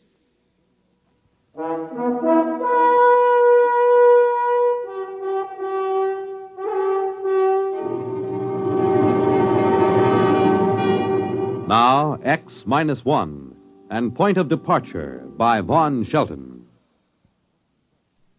Before I make this statement, I am well aware that you, gentlemen, are the board of directors and not likely to believe me. The overwhelming concrete fact that we face is that the Utah Flats atomic plant is short $300,000. You have asked for an explanation before the district attorney's office is called. I shall explain, but I know I will not be believed. It started with a letter I received from Dr. Winston Reed, the archaeologist. He is the top man in his field. You may have heard of the Yucatan discoveries and, of course, the Poseidon tablets found in the vault under the Sphinx. His letter introduced me to a Simon Kane, who flew in from Salt Lake City and made an appointment for the following afternoon. Mr. Donner, I'm sorry that Dr. Reed has left again for the field. I should like to have him with me at this meeting. Well, Mr. Kane, I don't quite understand why you've come to me. I'm merely a plant manager for Allied Electronics, and I have no interest in archaeology, nor have I access to any funds. I'm not here on a begging expedition, Mr. Donner. I'll come right to the point. Do you know anything of the Poseidon tablets? Well, I've read newspaper accounts. The preliminary translations of the protolithic seals that surrounded the tablets indicate a civilization that flourished on the equatorial continent until it was destroyed by a natural catastrophe, identified as the biblical flood at about 10,000 B.C. Oh, really? I'm afraid I had it confused with the Dead Sea Scrolls. Oh, well, the lay public has not been informed that the tablets have been opened. Opened? Why, yes. The original inscriptions surrounded them. They were in wedge-shaped characters on baked clay. They have been removed from the tablets. Well, it's all very interesting, but really I think... Mr. Donner, 14 tablets were never registered with the Egyptian Museum. They remain at large. 6 of them have been translated so far. They indicate a scientifically advanced culture, and particularly they concern themselves with a solar energy converter. You mean that literally? A power source from the sun? Yes. According to the preliminary translations, this solar converter delivers such fantastic power that it makes our nuclear source look as primitive as a windmill. And I suppose that's why you've come to me. Yes. We wanted to check the inscriptions against actual tests in the laboratory in a field. Well, I'm quite willing to have my engineering staff look over the plans and give you an opinion if it will help you in your research. Why, that seems quite fair. I'll bring them to your office in the morning.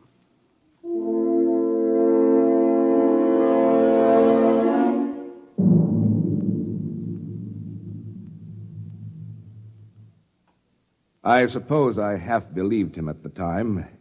I had heard of the Poseidon tablets, and I knew that the frontier of archaeology had been pushed back far beyond current thought by them. You gentlemen of the board of directors will have to believe me that I suspected no fraud. I had no reason to doubt Kane. I called in Rowell and Henniger, 2 of our engineers, and left them alone with Kane. About 5 o'clock, I got Rowell back in my office. Mr. Donner, it's remarkable. Quite remarkable. Of course, I don't quite understand the field mathematics involved. Rowell, I want a simple answer from you because I'm a simple executive type. Will that thing work or not? Well, of course, it'll need a field test, but theoretically, I see no reason why it shouldn't. Should we build it? Well, there isn't any question, is there? It's revolutionary. Quite revolutionary. All right. You and Henniger are assigned to it. I'll give it a project name in the morning and allocate a research budget. You'll be working with Mr. Kane.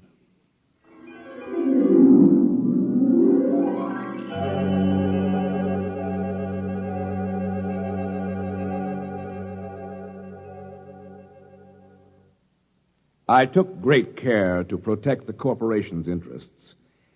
I shall submit in evidence the contracts I drew up with Mr. Kane. I set Rowell and Henniger up in an isolated shop in the west corner of the plant area, and they had a device functioning within 3 weeks. A week later, I checked in at the shop again and found Rowell still working with the power unit. Naturally, I asked what he was doing. You see, I'm getting ready to mount the solar energy converter on the projectile now, Mr. Donner. What projectile? Mr. Kane leased a surplus one-man rocket from the White Sands project. We're going to rig the solar unit in it. You mean power a rocket with the solar unit? You see, it's a question of field mathematics and the quantum... Rowell, I'm an administrator, not a scientist. I ask you your engineering opinion. Is this a feasible research project? Yes. Yes, it most certainly is. Using the solar converter, you could develop thrust up to escape velocity at only 10% of potential. This solar converter is creating more power than any atomic pile we have. Mr. Donner, this is it. Spaceflight.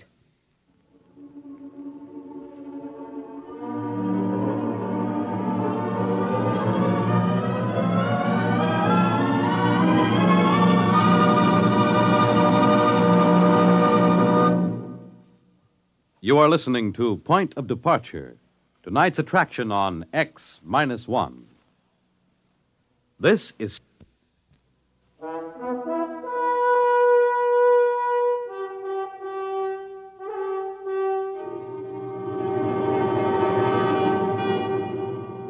Now back to X-1 and Point of Departure.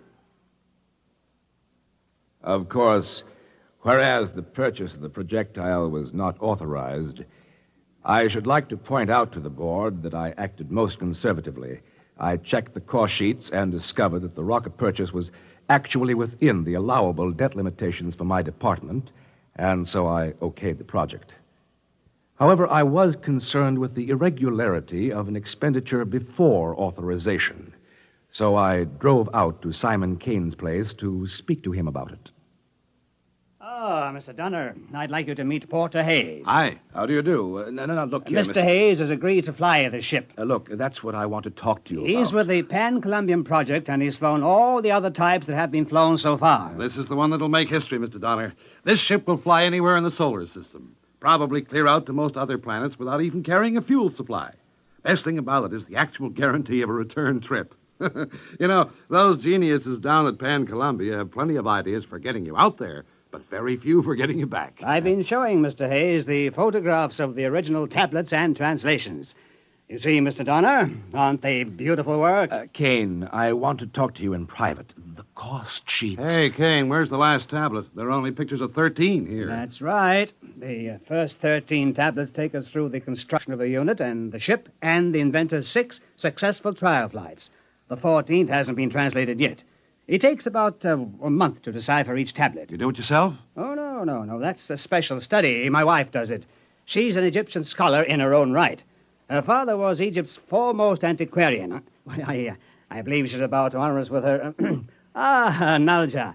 I should like you to meet Mr. Hayes and Mr. Donner. How do you do, gentlemen? How do you do? How do you do? My dear, we thought you could give us a hint about the text of the 14th tablet. Are you far enough along? No, I am sorry. I have only just started. The language symbols are a little different from the others, and it is a bit difficult to read. Well, all I want to know is, when's the ship going to be ready? In good time. It's waited 12,000 years. A week or 2 more won't matter.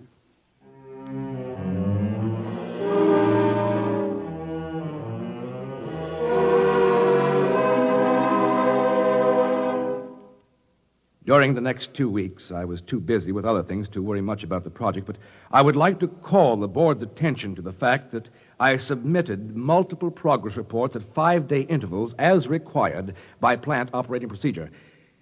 I am at a loss to understand why those reports are now missing from the files.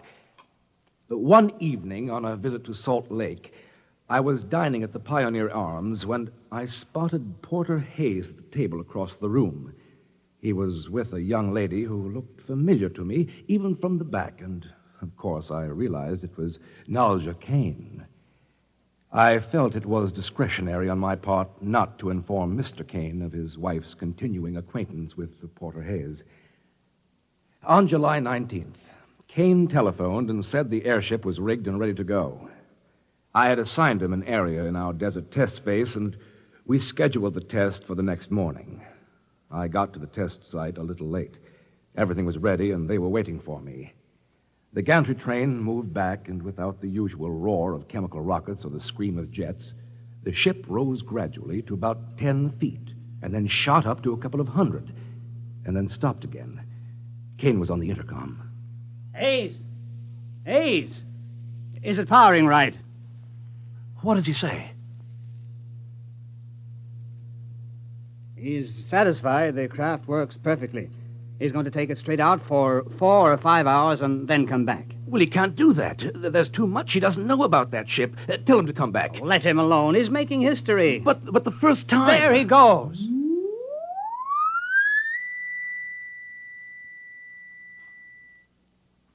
Well, I think I'll go down the road a few miles to get some breakfast. I'll be back shortly.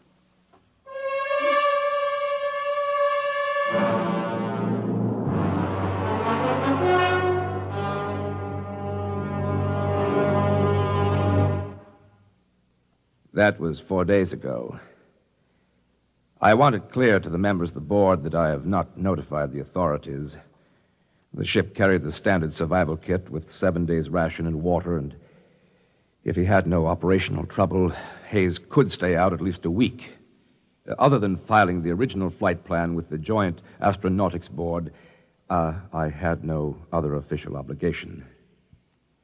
When Kane did not return to the test site by noon, I went to look for him. Meeting with no success, I attempted to question Mrs. Kane at her hotel room. I cannot tell you. I cannot tell you anything.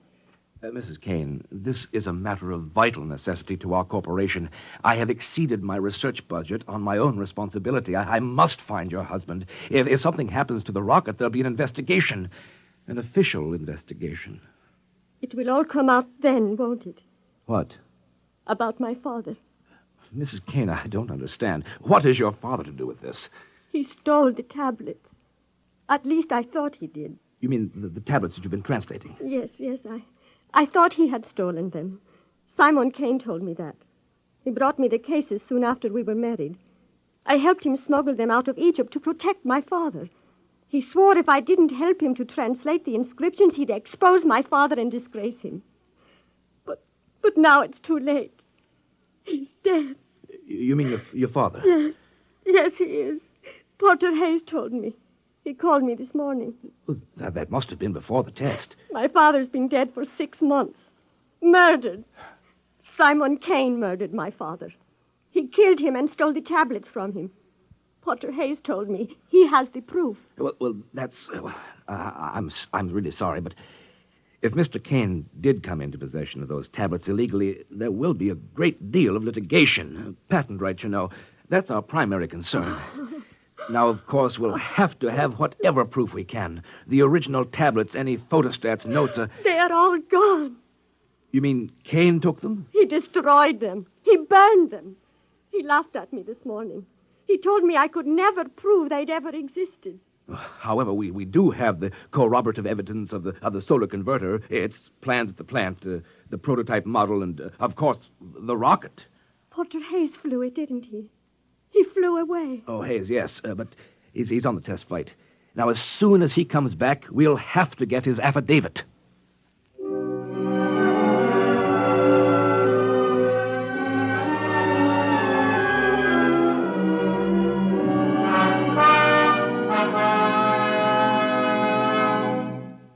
I'll admit I am at a loss to understand the absence from the plant files of all plans and prototype models of the solar converter. However, I am awaiting a report momentarily from our proving ground near Salt Lake on the return of Porter Hayes and the rocket. In the meantime, I am in receipt of a communication from Mrs. Kane, who had discovered a sketch of the 14th tablet, which remained unburned. She includes a translation, and I open this now in the presence of you gentlemen, and I include it in my report. I am convinced that the translation, which I have never seen before, will prove to you gentlemen my probity and my good faith in the corporation's behalf. Now I open the envelope. The translation, 14th tablet, and I quote, "The foregoing record is accurate, and we acknowledge a superlative contribution to science of the inventor." And there is a name here I cannot pronounce. I continue. "But we must admit his greatest contribution is in the proving of an axiom where ultimate force is involved. It is better to know none of the laws than to know most of them. On the 4th day, the aircraft returned from far space to the point of its departure. The aircraft was in excellent condition, but the solar converter was completely fused into a shapeless mass of metal. Of the inventor, the pilot of the craft, nothing remained but his clothing and a handful of white dust. I must conclude my report by proffering my resignation. I will be at the district attorney's disposal when you gentlemen of the board choose to call me in.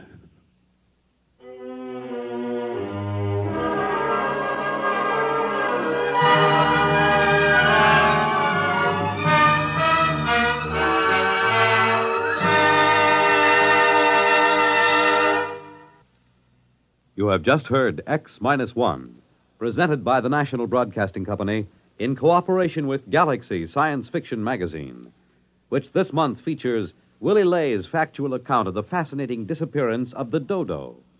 On with the dodo hunt. Galaxy Magazine, on your newsstand today. X-1 has brought you Point of Departure, a story from the pages of Galaxy written by Vaughn Shelton and adapted for radio by Ernest Kenoy. Featured in our cast were Dean Lyman Almquist as Mr. Donner and Ilya Braca as Mrs. Kane. This is Fred Collins. X-1 was directed by George Voutsas and is an NBC Radio Network production.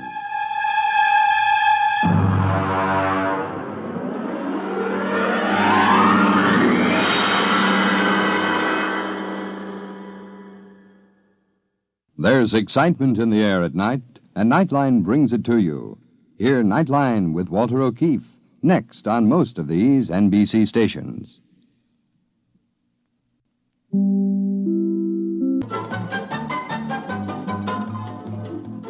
This is Nightline, your tie line to the world, and this is Walter O'Keefe. Tonight, a visit to worlds strangely different from ours, the world of the future, the world of X-1.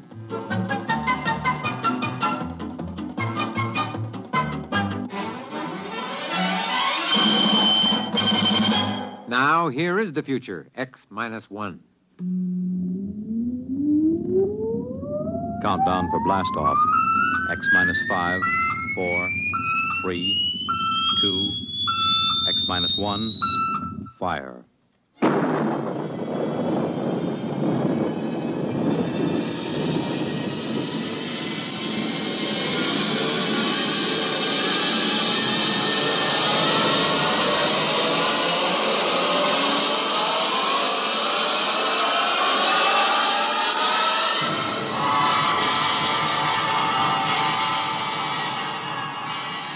From the far horizons of the unknown come tales of new dimensions in time and space. These are stories of the future, adventures in which you'll live in a million, could be years, on 1,000 maybe worlds. The National Broadcasting Company, in cooperation with Galaxy Science Fiction Magazine, presents X-1.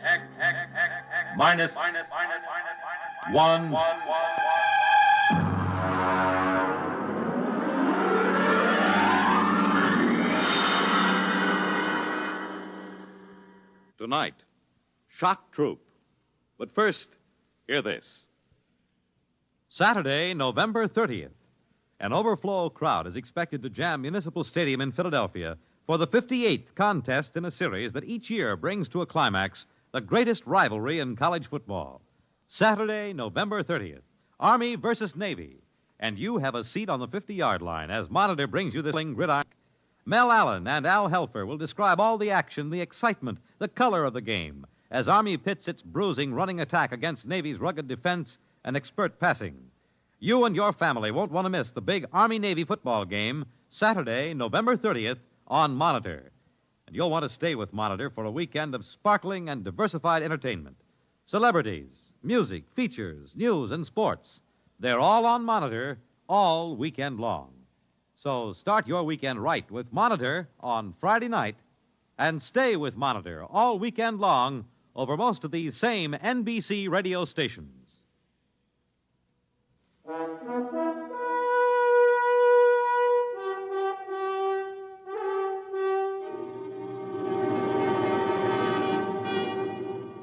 And now, X-1 and tonight's story, Shock Troop.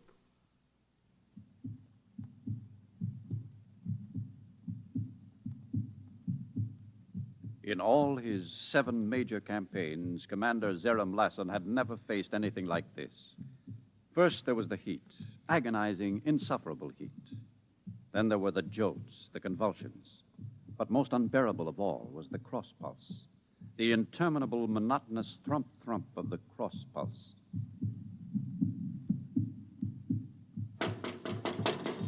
Come in. Hello, Perrock. Close the bulkhead. This heat's driving me mad.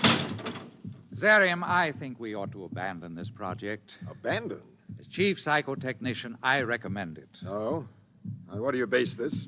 This macroorganism is unlike anything we've ever tried to colonize before. It's much too complicated. Complicated?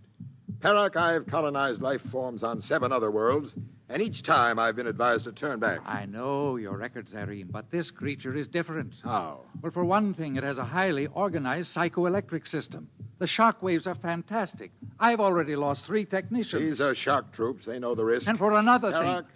you're a fine scientist, but you're no leader of troops. This creature we've invaded will be subdued and brought under positive permanent control. We will achieve thermobiological conditioning to reduce the heat. We will achieve damping to muffle the crossbeat. And we will establish neuromuscular controls. And we will do all these things because I say we will. Now, come along. We'll inspect the tunnels. Ready? Yes. I'll open the bulkhead.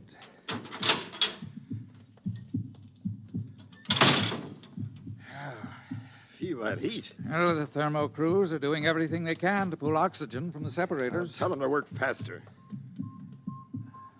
What's the status of the control panel? I'll see. Mandor. Sir? What's the status of the control panel? We've tapped into motor fibers 1 through 46, Chief. We'll be ready for the central selector hookup very soon. What about optical auditory intercept? We're still trying to tap into the subject's visual system commander. The screens are set up, but we haven't been able to run a line from the main circuit. Why not? The charge in the main trunks is too potent, sir. Our instruments won't take the surges of current. Then install transformers or resistances. Now get it down. But, sir, 2 crews working in this heat with that noise. I don't care about the heat or the noise. It is absolutely essential that we hook up visual intercept. I want you to... Convulsions! Hit the stanchions! Hang on!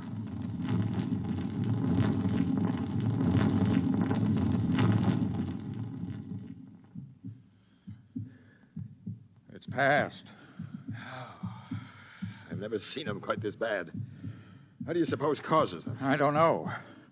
I suspect they're reflex actions. Sir? What? Do you suppose this creature knows we're inside it?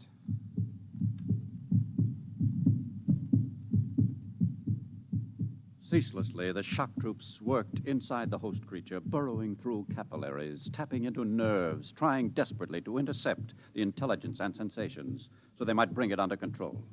Oxygen was pulled from the separators to cool the tunnels where Commander Lassen's troops worked. Yes? Sir, we phased the interrogative feedback. We're ready to try for an image on the visual screens. Excellent.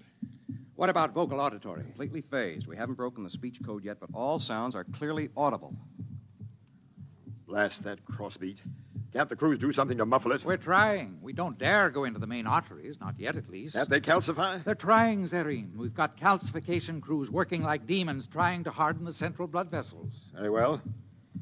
Lieutenant, is the screen ready? Yes, sir. Does the commander wish to monitor himself? Yes. These are standard controls, I assume? Yes, sir. Focus is this knob. Brightness control is at the right. Very good. Now, switch on, and we'll see if we can see what this creature sees. A little more focus. Something's coming through. It isn't a clear enough image. Bring up the contrast. There. Well? It appears that our host is in an enclosed space of some sort. From the orderly flow of articles across the screen, I would say it was moving aimlessly. As an item for resting on, it appears. In the background, a blurred pattern of light and dark stripes. Now, let's hear the auditory reception. You may as well get the decoding section working on it. I'll switch it on, sir. The creature doesn't seem to be vocalizing.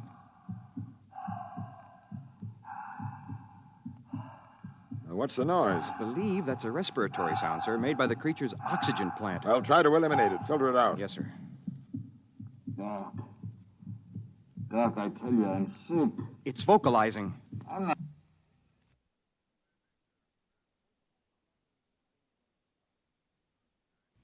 I'm trying to pull anything, Doc. There's something wrong inside me. Honest. Doc, please. Try to break down the pattern. I want to know what the creature is communicating. Yes, sir. Well, Perak, do you still think we should turn back? We've tapped into the creature's communication system, Zarim. I think controlling it is going to be another matter.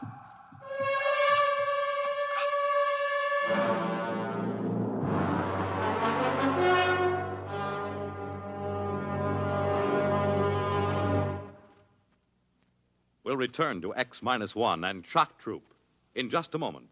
But first...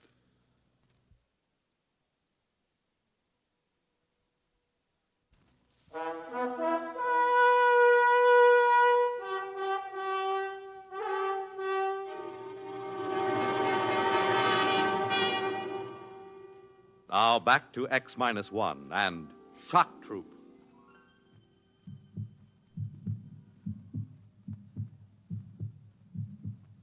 Inside the subject, the work continued hour after hour, day after day. Inside the control room, Commander Lassen was haggard and weary. Outside, the crews labored in the tunnels, calcifying blood vessels, tapping into sensory nerves, tying circuits across sympathetic nerve fibers, and still no positive control. Zarim? Oh, Barak. What's happening? Well, we're making slow progress, Zarim. Between the heat and the cross pulse, the men are beginning to crack up. They need a rest. Anyone caught loafing on the job will be fed into the disposal units. Those are my orders. Isn't that a bit hard? Are you questioning my authority? Yes, I think you've been working too hard. I'll have you... Listen. What? The silence. They've done it. Modification section has muffled the crossbeat. You're right. What a relief. Come on, let's try the audiovisual again. Maybe we'll be able to hear something now. There's a picture coming in.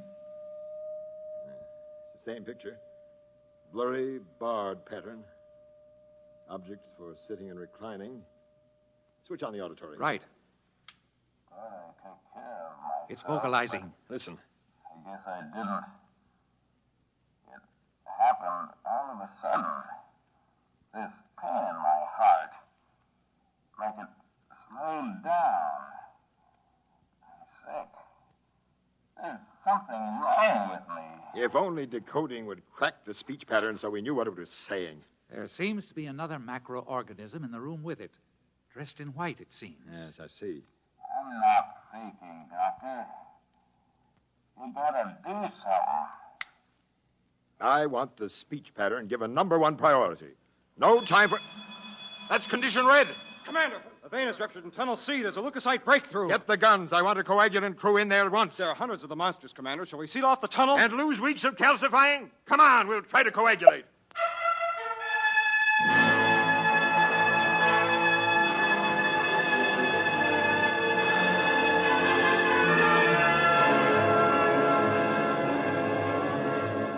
The commander joined the rush of frenzied emergency troops rushing into the corridor. Ahead, crews were lugging hand sterilizers and broad-spectrum coagulators. Inside the tunnel, the scene was bedlam.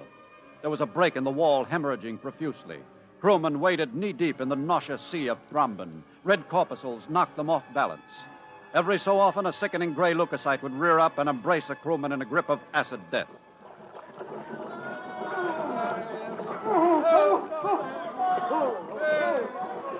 We'll have to retreat. The thrombin's rising. Lieutenant, give the order to fall back and seal off the tunnel. Yes, sir. Fall back! Seal the tube! Fall back!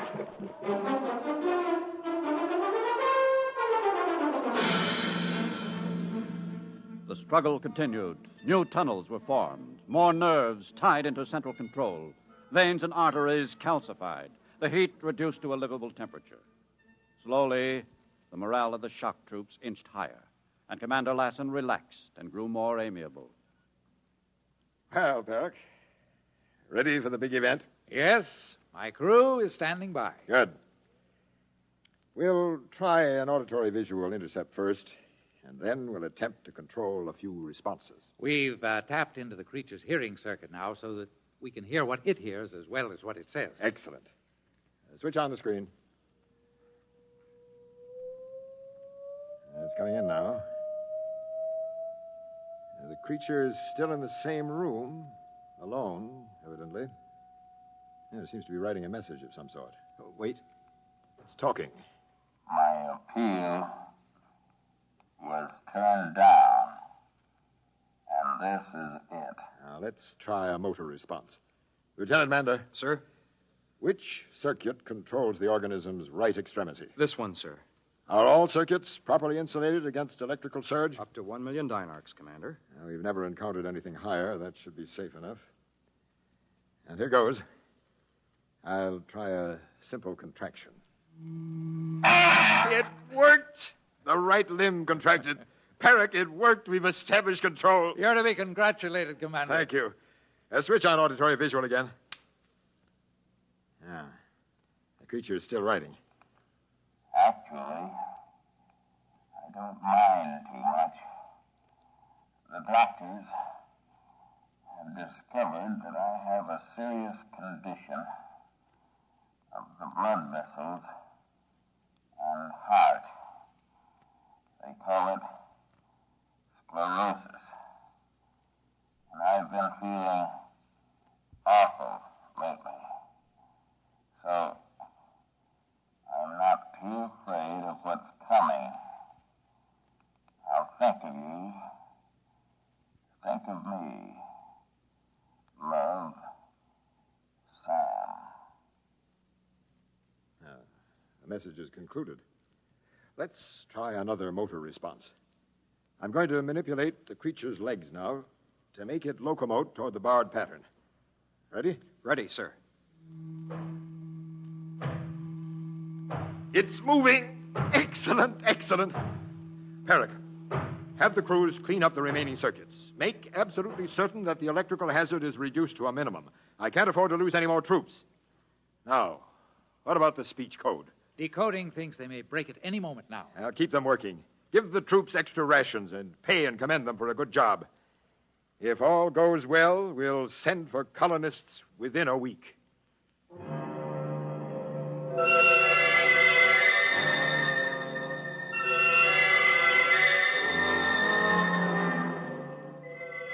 Exactly 1 week later, Commander Lassen, seated in a compartment that was now fully air-conditioned, silent, and filled with soft Valparaisan music, radioed to the Commissioner of Colonization.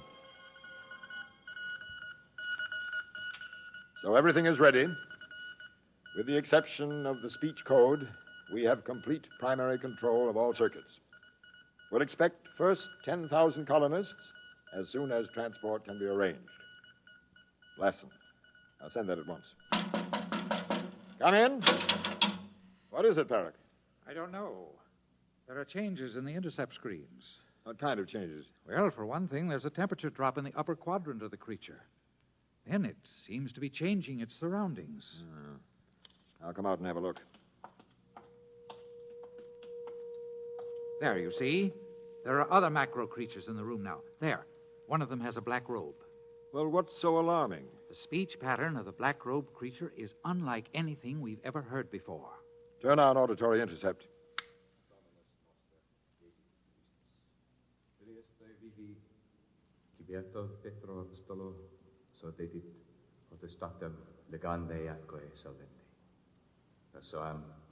Strange.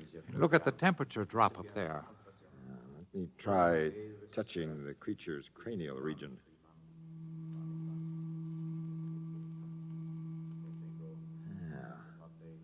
That explains the temperature drop. The mat of thread-like growth has been entirely removed. Look, the black-robed one has moved away. Now another creature approaches. Our host entity is being seated. Now, bands are being placed on its wrists and legs. That's interesting. I don't like it. What are you worried about? I don't know. It frightens me. Look. Now a dome-like object is being lowered over the creature's head, a great cupola. It's cutting out the light. Turn up the auditory. I don't want to die, Warden. Not in the electric chair. I wish we knew the speech code. Well, another few days and we'll have it broken. Then, total victory will be ours. Total victory. What's happening now, Zarim? I don't know. Everything is quiet. The creature is waiting in the dark for something to happen, apparently. I wonder what.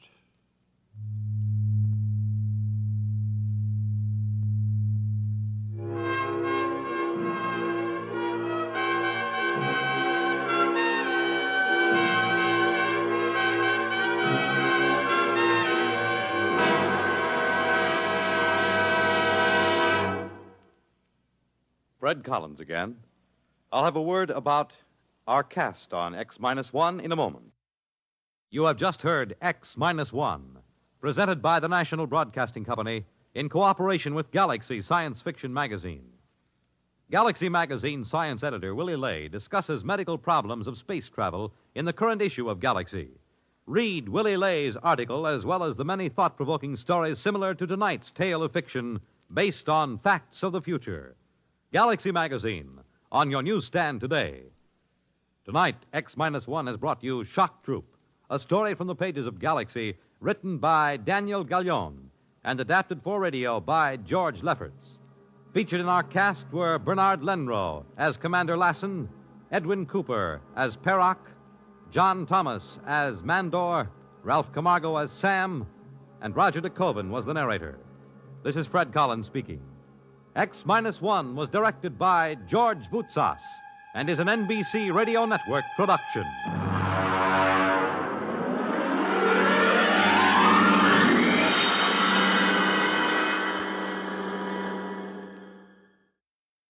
Walter O'Keefe is your guide to new worlds of nighttime entertainment on Nightline, tonight over most of these NBC radio stations.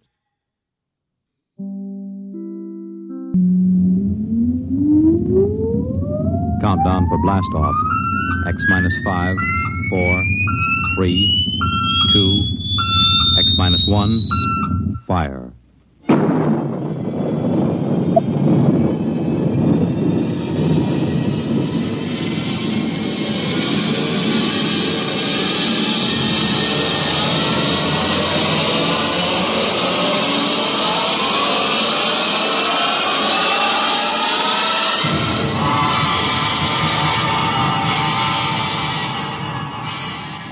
From the far horizons of the unknown come transcribed tales of new dimensions in time and space. These are stories of the future, adventures in which you'll live in 1,000,000 could-be years on 1,000 maybe worlds. The National Broadcasting Company, in cooperation with Street and Smith, publishers of astounding science fiction, presents X-1.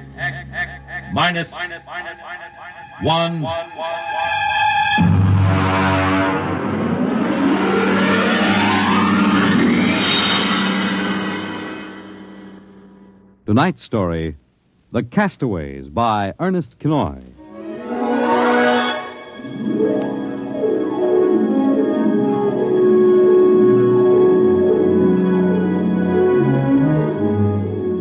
In the South Pacific, night comes on rapidly. The sun dips below the flat horizon, the sea is crimson for a moment, and then night falls. But on Tahani Atoll, giant arc lights turn night into day. Across the waters of the lagoon, within the barrier reef, launches and tugs skitter back and forth, while on the curving half-moon of the island, Army trucks and jeeps scuttle down the rough roads bulldozed by the Seabees just 6 weeks ago. A low Quonset hut stands near the beach, surrounded by tangled wire. This is the preliminary command post, and inside is General Frank Gaydosh, field director of the test. Operation Destruction. Everything's on schedule, General. Radiological surveys complete. Instruments placement checked. Well, get me Navy and tell them H-hour is as ordered. Send a periodic time check to Air Force on 90-week talk and observation control on the Missouri. Yes, sir. I want a complete roster check on all personnel before H-hour. Yes, sir. Oh, Nate Cohen wants to see you. Well, who the devil's he? AP man. He's been selected by the press radio pool to interview. I haven't got any time. Tell him to speak to Major Dwight Vredenberg. He's the PRO. I think perhaps you'd better see him, sir. The directive on public relations from Washington was very clear. Well, how in blazes am I supposed to run a bomb test and play mother hen to a bunch of reporters? Washington said... All right. Bring him in. Borelli? Yes, sir. Give me some black coffee, will you? Yes, sir. This is Mr. Cohen, General Gaydar. How do you do, General? Lousy, as a matter of fact. Is that an official statement? No. You can run some of that "the world is at the crossroads" baloney. I wrote that yesterday. General, what effect do you think the new bomb will have on the world situation? I can't tell you that, even if I knew. My job is to set the blasted thing off and see that nobody gets hurt, and collect the data. Can I speak to you a moment, sir? Later, Alan. Go ahead, Cohen. Can you release anything on the scientific principles involved? I don't even understand them myself. Wait a minute. Dr. Muller? Yes? Come over here a minute, will you? Cohen, this is Dr. Fred Muller, Civilian Scientific Director. He's the only one who knows what's inside that warhead. How do you do, Mr. Cohen? How about a statement, Doctor? Oh, I'm afraid all I'm allowed to say is that the bomb is new, it's extremely powerful, and off the record, it's very tricky and dangerous. What'll happen if it goes off prematurely? I don't think we have to worry about that. In fact, we wouldn't even know about it. If you'll excuse me now. How about the natives? Well, what about them? Aren't they going to be evacuated from the island? They already have been. General Gaydar. I saw the Tahani chief outside when I came in. The whole tribe squatting down at the motor pool having a conference. What? Alan? I've been trying to tell you, sir. The Tahani are still on the island. Well, why? The LCTs are ready, aren't they? Yes, sir, but they won't go. They refuse. The schedule called for their evacuation to Mailani 3 hours ago. I realize that, sir, but I hoped we could still get them off without violence. Look, Alan, they're either on the island or off. Now, wait a minute. Cohen, that's all. What are you going to do about the natives, General? Never mind. I'll issue a statement later. You going to force them? Go on. Get out. I haven't got time. All right, General. Thanks. Thanks a lot. All right, Alan. Let's have it. Well, sir, the Tahani have been kicking up all along. They won't leave. They won't. Do they know what's going to happen to the island? Do they know that we're going to blow it higher than a kite? I told the chief. He just said they won't go. They'll go, all right, if I have to... Yeah, hey, get him in here. The chief? Yeah, and that lieutenant who interprets. Yes, sir. How do you like that, Dr. Muller? I haven't got enough trouble. You know, I feel rather sorry for the Tahani. Can't make much sense to them. We arrive and tell them they've got to get out. Look, I appreciate your finer feelings, Muller, but I can't let the Kanakas hold up the bomb test. They're not Kanakas, General. Captain Cook discovered the island in 1788. Well, what's the difference? Lieutenant Gilbert reporting, sir. Hey, look, I haven't got time for ceremony, Gilbert. Tell the chief he and his tribe have got to get off the island. We're providing homes for them on Mailani. Translate, Gilbert. The chief says you do not understand. Mailani is a bad island. My people have lived on Tahani from the time that our ancestors were cast away on the island. The spirits of our ancestors are buried in the earth. Our fathers are buried here. Our fathers' fathers. If he thinks I'm going to move his graveyard, he's crazy. In our ancestors' time, the Tahani came in a great bird canoe. We were cast away on this island. We have made it our home. What right have you now to carry us over the sea to a strange land where we would die weeping for our homes? We will not go. By the waters of Babylon, there we sat down and we wept when we remembered Zion. Well, thank you, Dr. Muller. You're a great help. Say, Gilbert. Yes, sir. Tell him I have no choice. He's got till midnight to get his tribe on board those LCTs peacefully, or I'll have the Marine Detachment carry him aboard. Yes, sir. Isn't that rather harsh, General? After all, justice is on their side. We're preparing to blow up their island, and we haven't asked them about it. Dr. Muller, will you kindly confine yourself to the scientific aspects of this operation? I'll take care of administrative matters. If you could explain to them what's at stake here. Any further explaining I've got to do, I'll do with the Marine detachments. I'm not going to hold up my schedule. Well, Gilbert? I told him, sir. All right, get him out of here. I've had enough. No, koala. What the devil's that? Some kind of a curse, sir. I can catch some of it. The island will remember the tears of its children and punish the invaders. The great destroyers will not destroy. And the evil man, who is the chief, will travel far through the blackness of night. Even as the children of the island end, so will he. All right, Gilbert, take him away. Yes, sir. Colonel Allen, get a detail from the Marine Detachment with tear gas and small arms down to the motor pool. And in 1 hour, have those natives on that transport, and I don't care how they do it. Is that my coffee, Varelli? Yes, sir. They must know about the bomb. The great destroyer will not destroy. You worried about that curse? I should think you might be. He threatened you personally. If I were you, I'd carry a pistol till they got off the island. The chief looked as if he'd cheerfully strangle you with his bare hands. I'm supposed to end the way they do, huh? What's that? Probably the Tahani saying goodbye to their island. I think I'll go down to the motor pool. Well, stay out of the way. And get back here in an hour. We've got to have this wrapped up and headquarters moved out to the Missouri by dawn.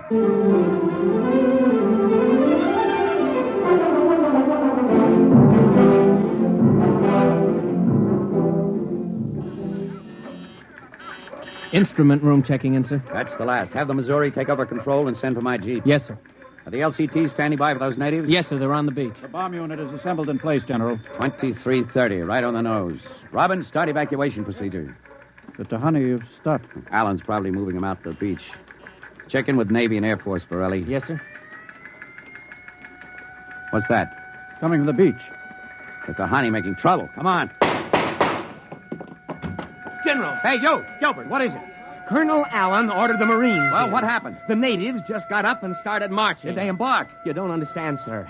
They marched up the cliff and right off into the lagoon. What? All of them, the women and the kids, too. They didn't even try to swim. What were you doing all this time? Just standing around with your thumb in your mouth? Where was the Marine detachment? We couldn't stop them, sir. They just walked over the cliff. They didn't even scream, not even the kids. We sent the crash boats out, but we couldn't get them, any of them. The crazy idiots. Were there any reporters there? Well, Cohen and a life photographer. Well, get his film and hold it till I release it. What are you going to do, General? Postpone H hour? It's too late for that now. And calling H hour off isn't going to bring the natives back. But 100 men, women, and children just walking into the water. It's horrible. I know. I'm not happy about it either. There's nothing we can do now. I gave him a chance to get off. I was just thinking about the curse the chief put on you. Even as the children of the island end, so will he. That's what he said to you, General. I know, I heard him. Your jeep's waiting, General. The great destroyer will not destroy. That must mean the bomb. Don't worry, Dr. Muller. It'll take more than a mumbo-jumbo curse from a native witch doctor to stop this operation. At H hour, that bomb goes off.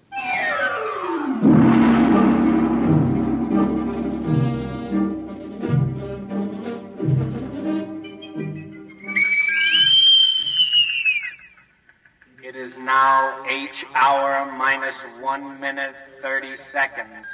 H minus 1:30. Video screen's hooked in, sir. All right, check control stations. Observation Station 1. Observation Station 1, check. Radiation Station. Radiation control, check. Test the firing Observation circuit, Station Dr. 2. Muller. Right, General. Damage control station. Damage control, check. All set. Communications. Communications, check. All checked in, sir. It is H minus 1 minute. H minus 1. Take a good look at that island on that screen, Dr. Muller. When you throw that key, it just won't be there anymore. Nothing but an atom mushroom over the lagoon. Quite a funeral pyre for the Tahani. Stubborn idiots. They can't get in the way of progress. Progress? I wonder if it is, General. It is H minus 30 seconds. H hour minus 29, 28, 27, 26. The great destroyer. That's what he called the bomb. Hold it, Muller. Allen, report. All checked in, sir. Cameras running. Sound fire warning. Stand by for firing. Ready, Muller? Ready? 10, 9, 8, 7, 6, 5, 4, 3, 2, 1, fire! General, it didn't go off. The bomb didn't go off. Borelli, signal standby, condition red. Yes, sir. Allen, check readings. Muller, what's wrong? What happened? I don't know. The bomb didn't go off. Well, what do you mean? Why didn't it? I don't know, except for one thing. The Tahani chief said the great destroyer would not destroy. It didn't, General. The bomb didn't go off.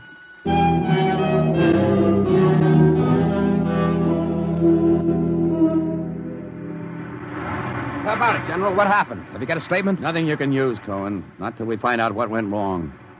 Hey, who let you come aboard this ship? I walked on. You don't know why the bomb failed? It didn't fail. It just didn't go off. What's that tank thing on the deck, General? Undersea salvage unit, Mark IV. They call it a bottom crawler. Somebody going down? Well, that bomb is down there in the lagoon somewhere. Could go off at any second. Somebody's got to go down and find it and disarm it.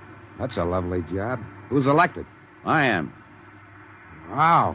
And Dr. Muller. He's the only one who knows how to dismantle it. All is ready, General. All right. Come on, Muller. I'm ready. Allen, as soon as we hit shallow water, get those gates open. We'll pull the crawler out. And then you get away in a hurry. If that bomb goes while we're working on it, I don't want any casualties. Yes, sir. Inside, Muller. All right. I'm in. Now, remember, get this LST out of the lagoon in a hurry. You got that, Allen? You take your orders from Admiral Yancey. Yes, sir. Good luck. Closing the hatch. The radar and Geiger counter warmed up, Muller. I was just thinking of something, General. That curse, part of it came true. The bomb didn't go off. Well? The second part of that curse was that you would end where they ended. That was at the bottom of the lagoon. What are you trying to do, Muller? Nothing. I was just thinking this crawler is going to take us right down there where the Tahani died. I'm not worried about a handful of dead natives, Muller. I'm worried about that bomb. Okay, they're opening the gate. Let's go.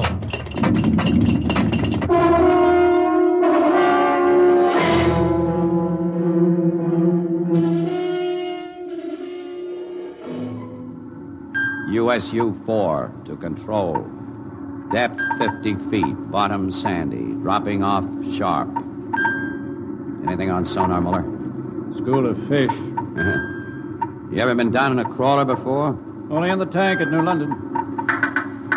Think I've got a Geiger reading dead ahead. Hang on. Getting something on sonar now. Left to point. USU-4 to control. Over. USU-4 to control. Over. That's a fine note. The radio's out. Dead ahead. Looks too large to be the bomb. Can't see much on the forward vision plate. Hey, wait a minute. That's part of the reef ahead. That's where the Geiger reading indicated. The bomb must have settled in a hole in the reef. We'll have to go after it in diving suits. The suits are in the locker. Let's get this over with. The less time I spend down here waiting for that bomb to blow, the better I like it.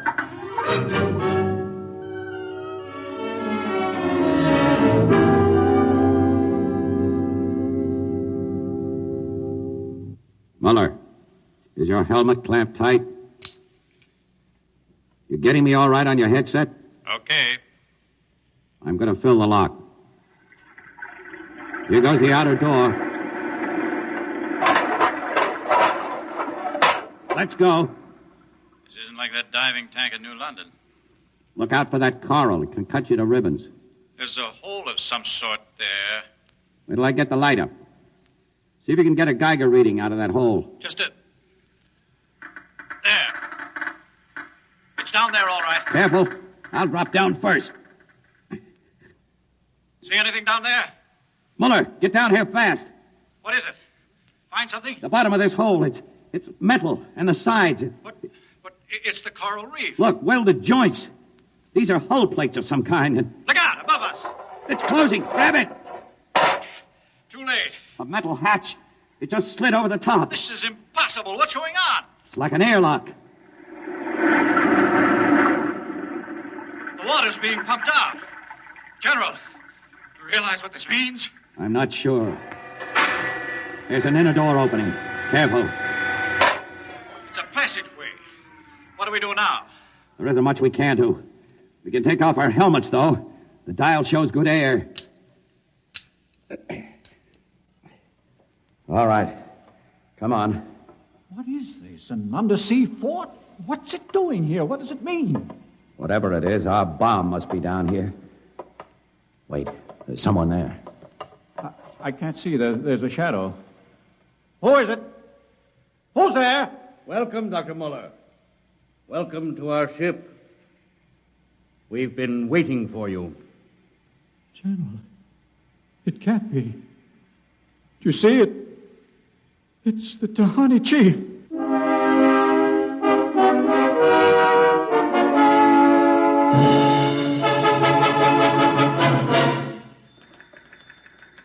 How long has the bottom crawler been down, Borelli? 4 hours, sir. 2 since we lost contact. Now, keep trying. Yes, sir. I've given him enough time. I'm going to send another crawler down. What do you figure happened to him, Colonel? Well, there are a lot of things. Hey, how did you get in here? I walked in. When are you going to release this, Colonel? It's the biggest story since the election. Bomber dead and Dr. Muller and General Gaydash dead. They're not dead. At least we don't know they are. As long as that bomb doesn't go off, there's still a chance. What happened? Bomb. Borelli, condition red. Gilbert, radiation control into action. Get the hot squad into Tahani Lagoon as soon as it's cleared, and get me a PT boat with radiation screens. What is it, Colonel? What happened? The bomb must have blown. How about Muller and the General? If they were down there in that lagoon, you guess. Now get out of my way. I'm busy.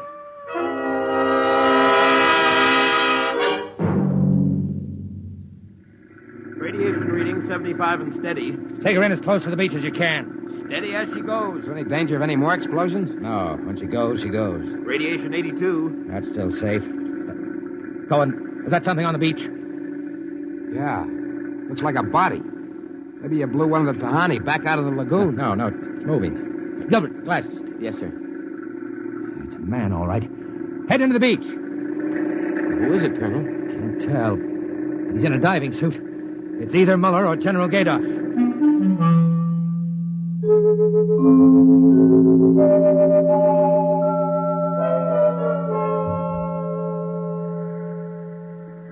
Get his helmet off. Easy now. Twist to the right. There. It's Muller. Gilbert, help me get him out of this diving suit. We've got to get him to the medics.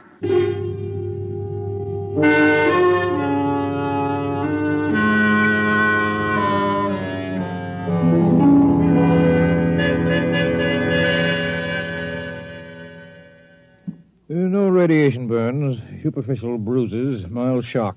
He'll be all right, Colonel. Can he talk? For a while. Bomb go off. It didn't. He's still out of his head. Quiet, Cohen. Go on, Dr. Muller. What did you find? A ship.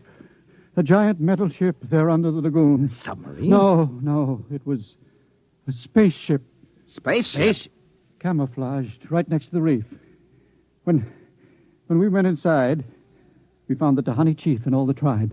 Alive. What? They drowned in the lagoon. I saw them. No, they didn't commit suicide as we thought. They just dived underwater into the rocket airlock. Rocket? Airlocks? Now, look, Muller, I know you've suffered a shock, but... But it's true. Can't be. A spaceship built by Polynesian savages. But they're not savages. They're the castaways. They're from another planet. Don't you understand? Their spaceship was wrecked here 400 years ago. They've been waiting ever since for a chance to go home. He's out of his mind. Better give him a sedative, Doctor. No, wait a minute, Colonel. Remember their story about the great bird canoe? Maybe there's something to the legend. Not a legend, it's true. They'd exhausted their fuel, came down out of space, couldn't find anything here on Earth to replace their fuel source until we developed atomic power. Atomic power? You mean they stole our bomb? That's right. Fished it out of the lagoon, hauled it aboard. Yes, but how could they convert it to atomic drive? They made me dismantle it for them at the point of a gun. Then just before they blasted off, they let me go. But what about the general? Remember the Tahani curse? I see. You mean they killed him? You don't understand.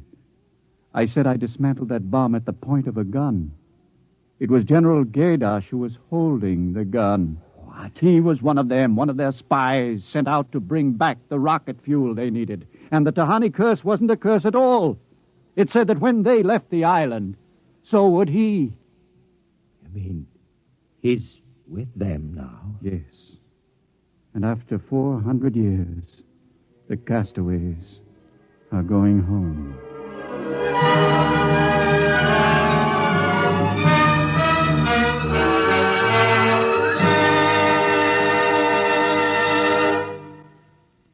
You have just heard X-1, presented by the National Broadcasting Company in cooperation with Street and Smith, publishers of astounding science fiction. Your announcer, Fred Collins. X-1 was an NBC Radio Network production.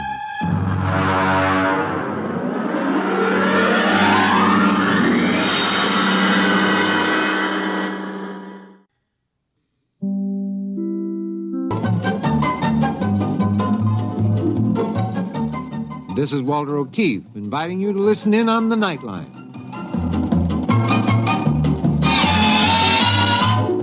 Tonight, live the incredible life of ages yet to come, in a time that might be 1,000,000 years from now, on X-1.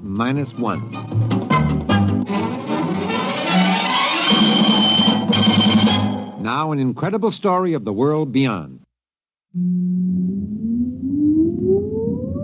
Countdown for blast-off. X-5, 4, 3, 2, X-1, fire.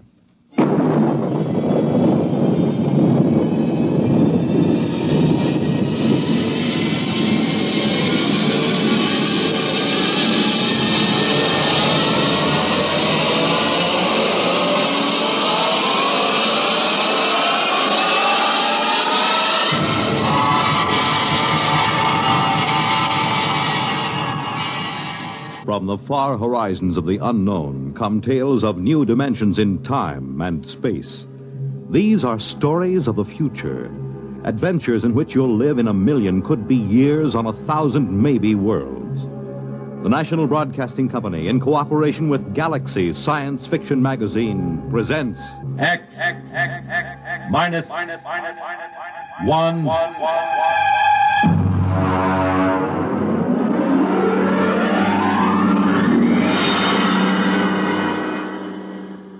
Tonight, The Category Inventor by Arthur Sellings. But first, hear this. I don't have time to tell you all about the many things that make Pabst Blue Ribbon a better tasting, more thirst-quenching beer. Besides, you're more interested in how it tastes than how it's made. But one thing you should know. Experience is the most important ingredient in any beer. And Pabst is the product of America's oldest national brewer, established 1844. Pabst of Milwaukee.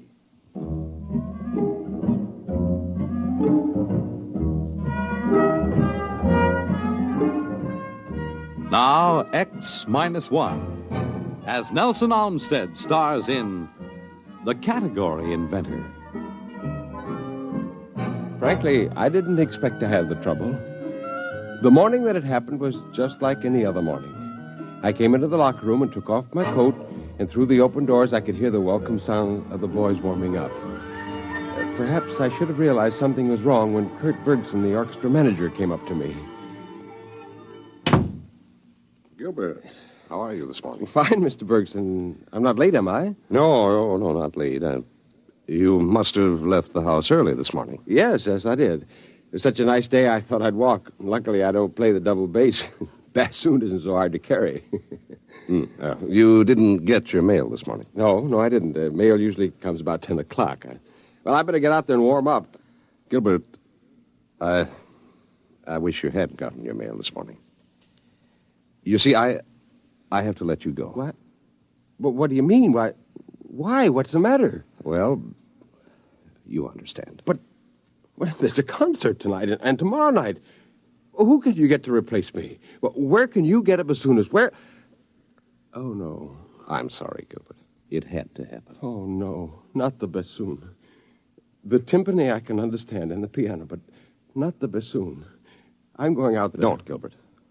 Don't. You'll just be unhappy. Now, let me by, Mr. Bergson. I've got to see it with my own eyes.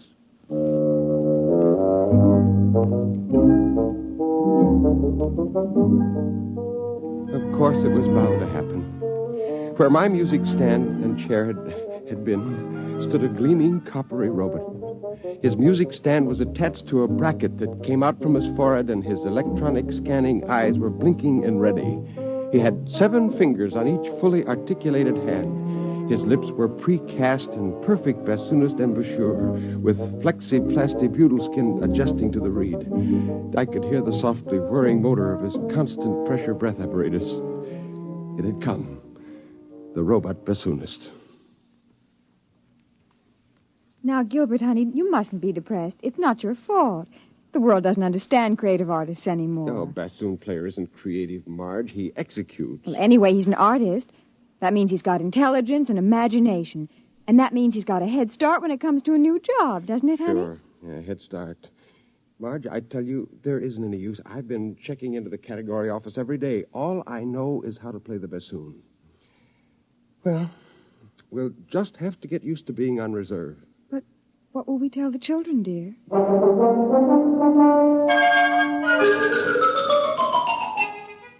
And then, of course, one day the household robot broke down in the middle of breakfast.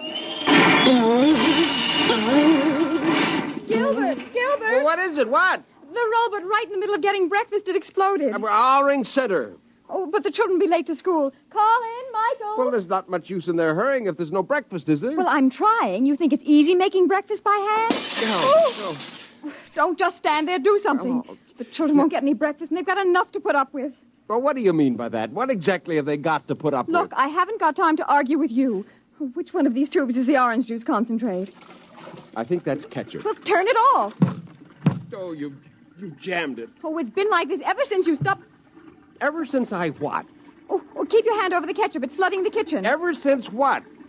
Ever since they put me on reserve, that's what it is, isn't it? Listen, if you think... Oh, that confounded robot always in the way. I ought to... If you're going to use foul language, you might at least keep your voice down. You know what sharp ears the children have. Oh, so now I'm a corrupter of my own children. Well, let me tell you that...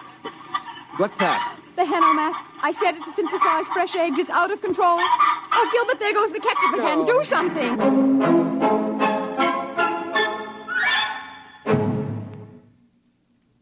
You are listening to The Category Inventor. Tonight's attraction on X-1. Each year, increasing thousands of Americans stricken with multiple sclerosis turn the inventor. Finally, I got the ketchup and orange juice faucets turned off and the Henomat pulled out of the socket. I looked down, and there was our household robot on the floor. It was all its fault, it and millions of its kind. Suddenly, all the frustration of the last few months focused on the robot, and I kicked it. Well, now I've seen everything. A grown man actually kicking a poor, defenseless robot.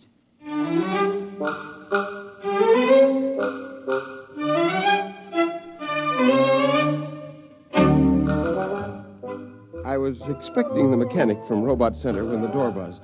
I opened it, but it wasn't the mechanic.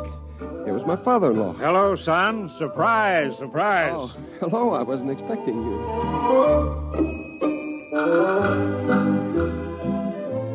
George is a politician. They haven't yet found a robot that can take that trade over.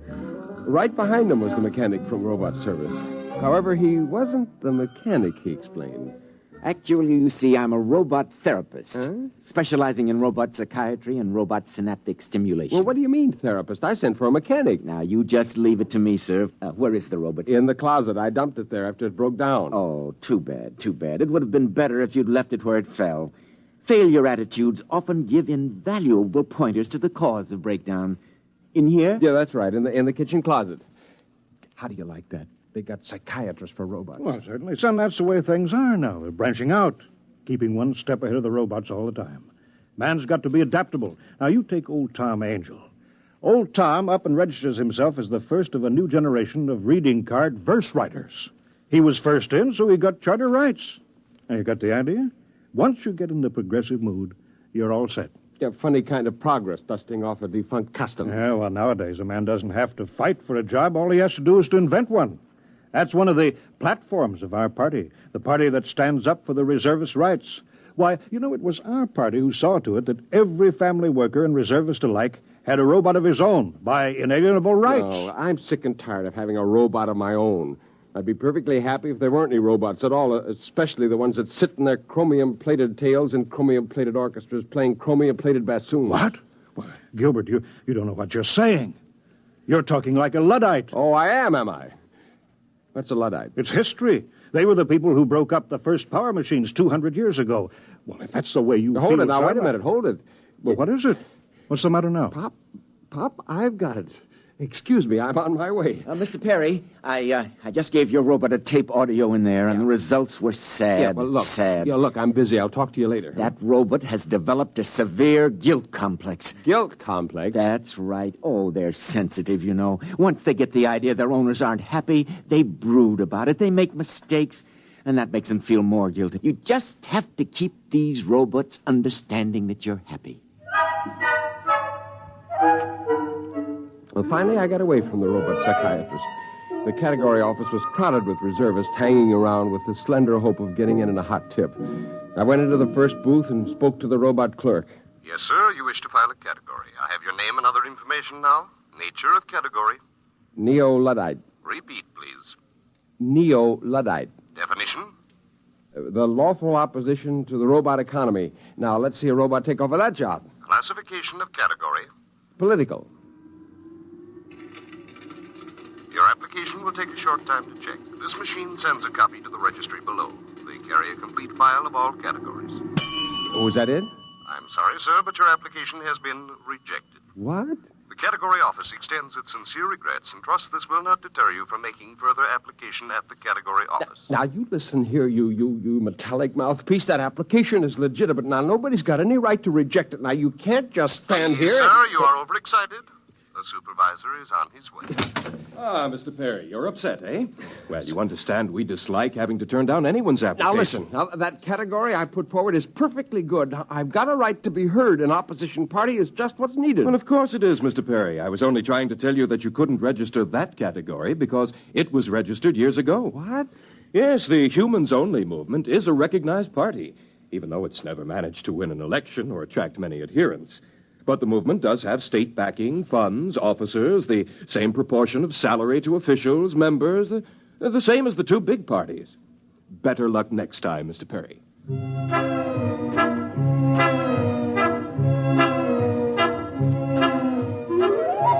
is only one thing to do.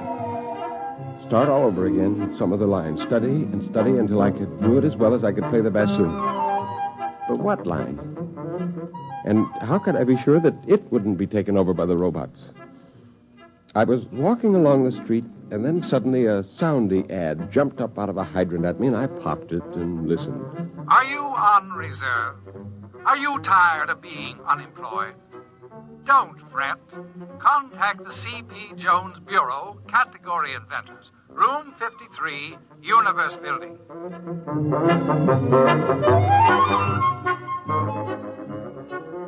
Just as I got to the Universe Building, the doors swung open and two big bruisers came through carrying a little old man. You let me go, you hear? Let me go! I'll have a writ served on you. A man's got his rights. Now you let me go. Let me go. Are you all right? I'll have a writ served on him. Are you hurt? No. Oh. Well, I wonder if you could help me. This is the Universe Building, isn't it? Yes, it is. Would you mind dusting off my jacket? Yeah. Well, I'm looking for somebody here. I wonder if you could help me. Robbers. Throwing a man out after all these years. 10 years I've worked in this building. Oh, you work here. Well, then perhaps you could help me find it. Yes, I had my own office. The C.B. Jones Bureau. You're C.P. Jones, a category inventor? You heard of me? I was coming to see if you could fix me up. Oh, well, it's just as well you didn't. I didn't have a category in stock. As a matter of fact, son, I never did manage to invent a single category, except the one of category inventor. Well, they finally caught up with me, revised my category a week ago, and canceled my license. Say, would you like to have a drink? No, I don't have any money, only reserve script. Well, that's good enough for an emergency. Come on.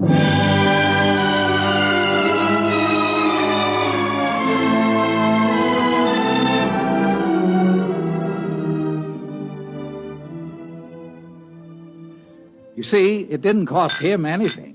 My fee was only payable out of salary if and when I delivered. Once a year, the accounting office sent over a robot auditor to check the books. Oh, I had 2 or 3 sets of books, but they finally caught up with me, and now I've got to invent another job. I used to be a trapeze artist in the circus. I was the oldest trapeze man in the game, but I got too shaky. Have another drink. Yeah, well, it's my turn to buy. All right, but say, after we finish this round, let's move to a real bar. About the 4th bar, we got to playing a parlor game, inventing make-believe categories, you know. And you go from the inane to the obscene and back again. And we got thrown out of one bar, and then we started on beer, and, well, that made us sad. And C.P. Jones began to recite poetry. How am I to face the odds of man's bedevilment in God's? I, a stranger and afraid, in a world I never made. Say, did I ever show you a one-handed nip-up from the chandelier? I used to be an acrobat, you know. Alley-oop!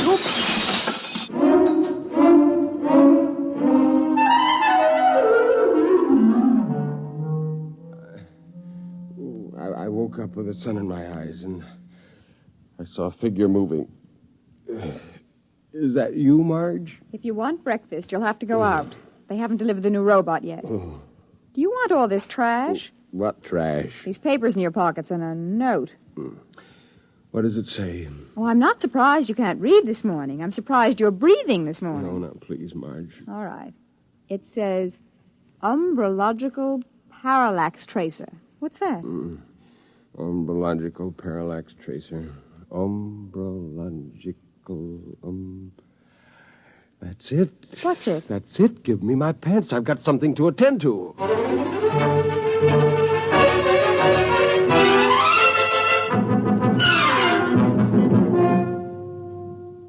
Well, I'm glad to see you, Mr. Perry. Trying again, eh? Category, umbrological, parallax, tracer. Well, most interesting. What exactly is this? Well, it involves ascertaining the degrees of parallax for the current umbrological investigation. It's not easy to explain in a few words. Of course. I thought it would probably be too complex for me to grasp. I'll check it through. Frankly, I don't understand half the details of the categories that we... let's see now. Oh, dear. What's the matter? The West Town office has already admitted an application this morning for an umbrological parallax correlator. Now, you'll have to prove that the two functions are distinct and separate. Umbrological parallax That wouldn't have been a Mr. C.P. Jones, would it? Why, yes. You know each other? Well, yes. We should have met this morning and filed our categories together. But a parallax tracer is entirely different from a parallax correlator. You see, a parallax can be correlated in a dialectical opposition in a conjunction to and with it being traced. Now, to put it more simply... Well, that's perfectly all right. I'll see that the distinction is made. Well, your charter will be mailed to you within a few days. I suppose you'll want to share offices with Mr. Jones? Why, yes, sir. Yes, I suppose so. Very well, then. I'll have the offices assigned. Congratulations, Mr. Perry. You're off reserve.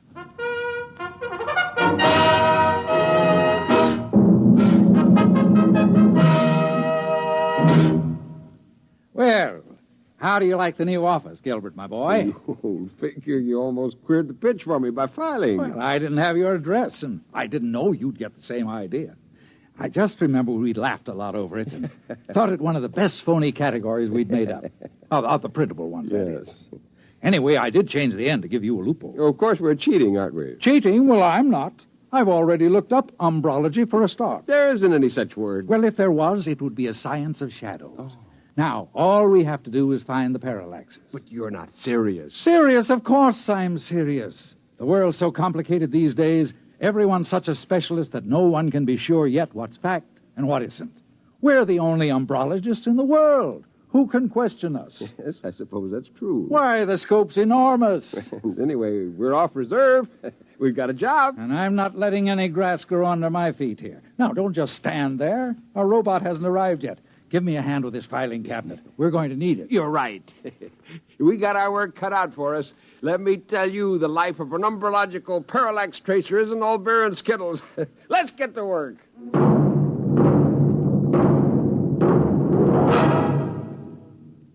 Fred Collins again, and I'll have a word for you about tonight's X-1 in a moment.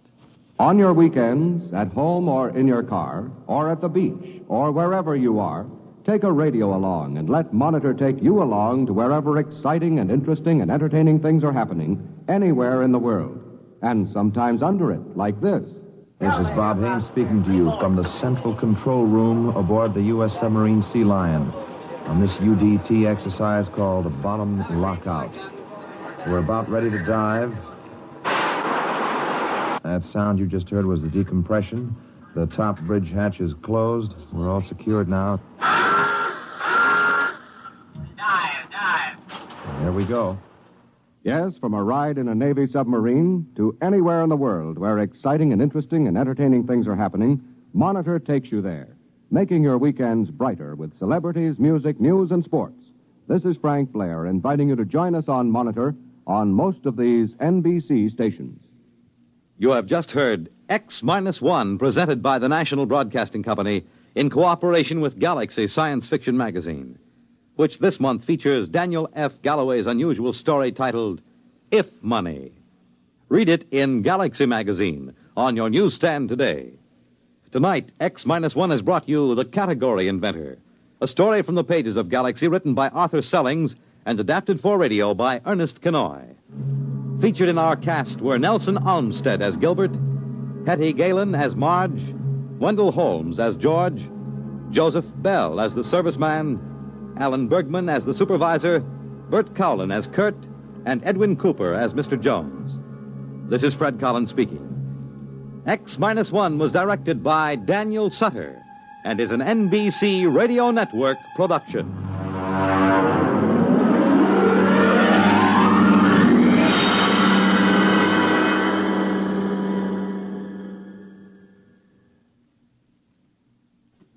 There's excitement in the air at night, and Nightline brings it to you. Hear Nightline with Walter O'Keefe, next on most of these NBC stations.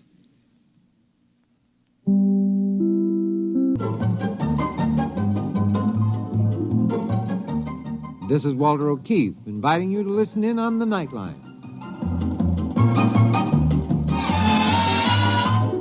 Tonight, live the incredible life of ages yet to come in a time that might be 1,000,000 years from now on X-1.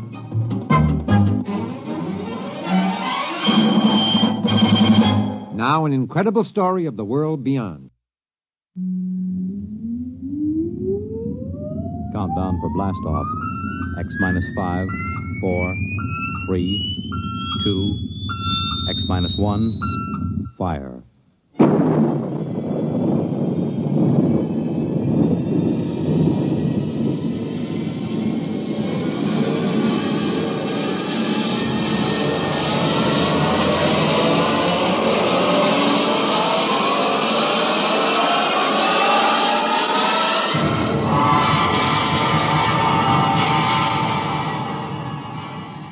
From the far horizons of the unknown come tales of new dimensions in time and space.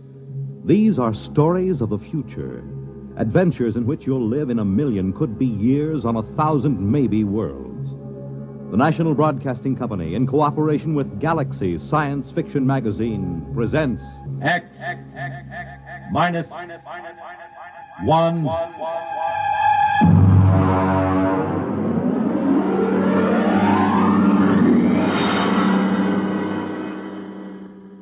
Tonight's story, Skulking Permit, by Robert Sheckley.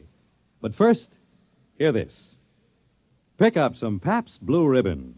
Take it home, chill it, then put it to this test. Have a glass of Pabst with your meals for the next several days. You'll find Pabst Blue Ribbon makes most everything taste better, that it adds zest and sparkle to any meal. Try it. The bright, modern taste of Pabst Blue Ribbon is good any time and wonderful with meals. Pabst is the name. Made by Pabst Brewing Company, Milwaukee, Wisconsin.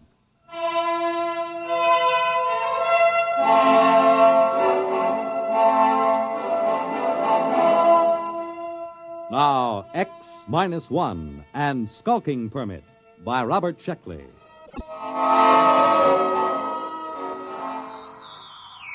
August 16th, year 2204. To Central Colonial Administrative Authority, Alpha Centauri Sector. From Colonial Contact Inspector 37. Subject, Lost Colony on Planet New Delaware. First contact established in 200 years. And proceeding on overdrive for personal investigation.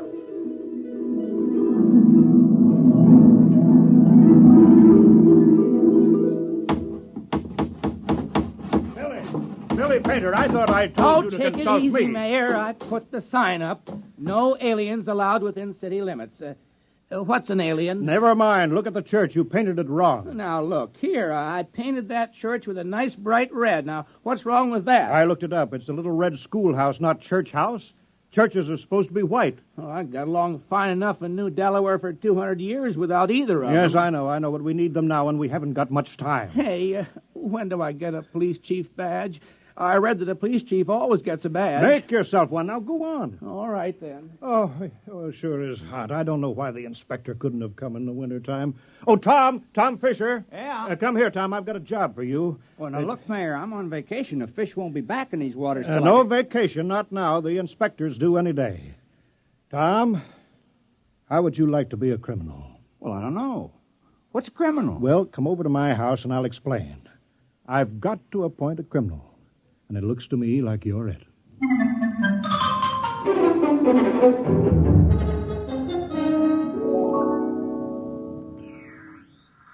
Delaware. New Delaware. Do you hear me, New Delaware? Come in immediately. Yes, we hear you. This is Colonial Inspector 37. You of New Delaware are still a colony of Earth and subject to our laws. Do you acknowledge that status? Oh, yes. Yes, we called a town meeting last night and we talked it all over. We're still loyal to Earth. Excellent. That saves us the trouble of sending an expeditionary force to reconquer you for Imperial Earth. Imperial? Oh, that's funny. All the books talk about Earth as a united democracy. A lot can change in 200 years. You realize, of course, there is room for only one intelligent species in the universe, man.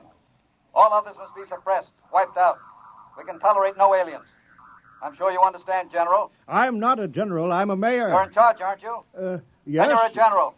Be sure you're running an Earth colony, General, with no radical departures from the norm, such as free will, free love, free elections, or anything else on the prescribed list.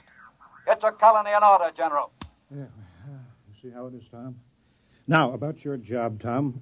I'm appointing you town criminal. Well, I don't see why there has to be a criminal. All the books say so. The criminal is as important as the postman or the police chief.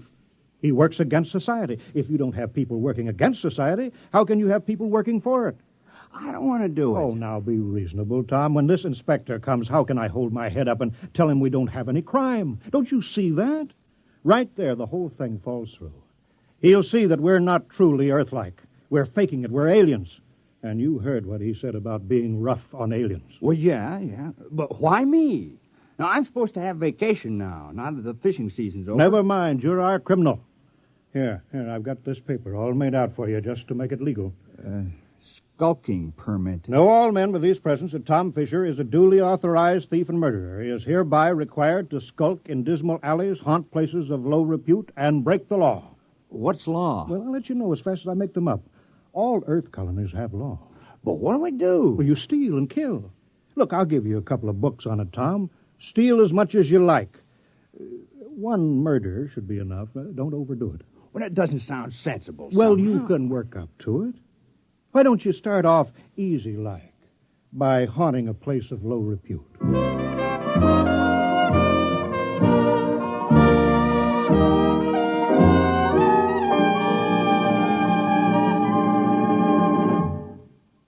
You're listening to Skulking Permit, tonight's attraction on X-1. Careful planning and sensible driving add up to an enjoyable vacation trip. Here are a few tips from the National Safety Council that should help make your trip a pleasure instead of a tense, nerve-wracking time. Before you leave, have the car given a thorough checkup to be sure it will always respond properly to your careful control. Check the emergency equipment you'll need, such as a first aid kit, keys, permits, identification, flashlight, tire-changing equipment, and your unexpired driver's license. Plan your trip for frequent rest stops with a good night's sleep each night. And then, on your trip, pay attention to the job at hand and don't daydream. Stop off the road to see the sights or read the map. Be prepared for winding and straight roads, level and hilly roads, and changing traffic patterns between urban and rural areas. Obey all speed limits, traffic signs, and signals, and keep your distance behind the driver ahead. This vacation is what you've been waiting for all year. Enjoy it with sensible driving.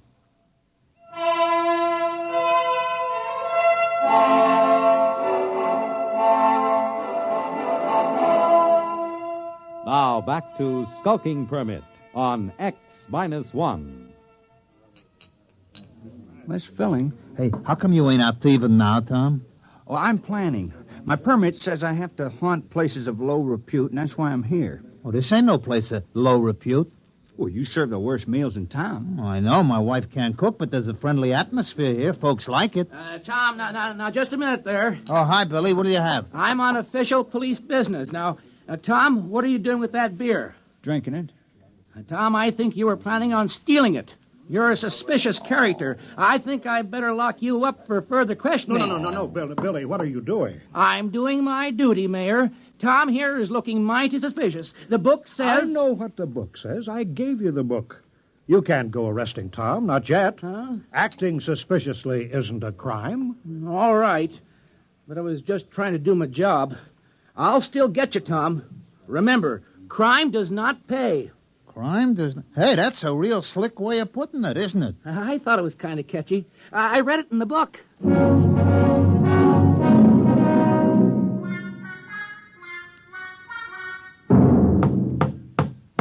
Morning, Marv. How's the schoolhouse coming? Oh, hi, Tom.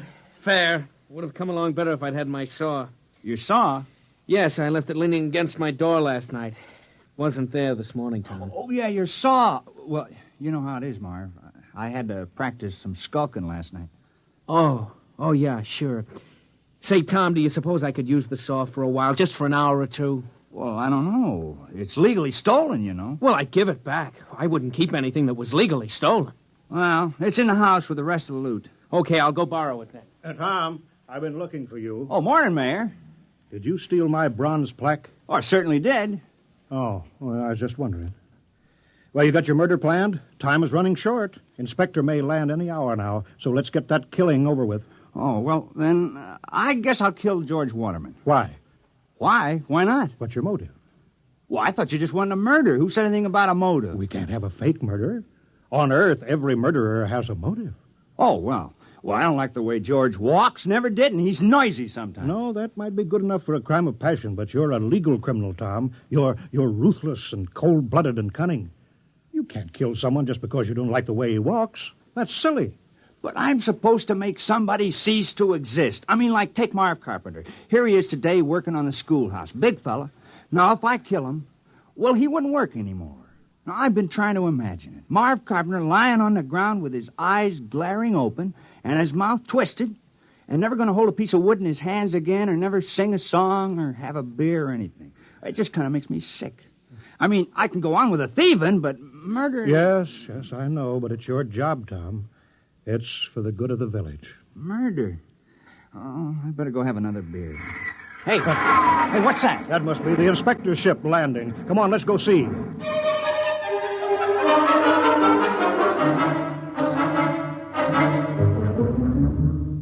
Perimeter guard advance. Sidearms to be worn at all time. And guards at battle stations. Welcome to New Delaware. Thank you, General. I'm the inspector. This is Mr. Grant, my political advisor. Is this the capital of the colony? Well, I'm afraid there's only one village on the whole of New Delaware. Only one? Grant, I told you when we surveyed the planet we were wasting our time. Patience. We're ready, General. Let's inspect your village.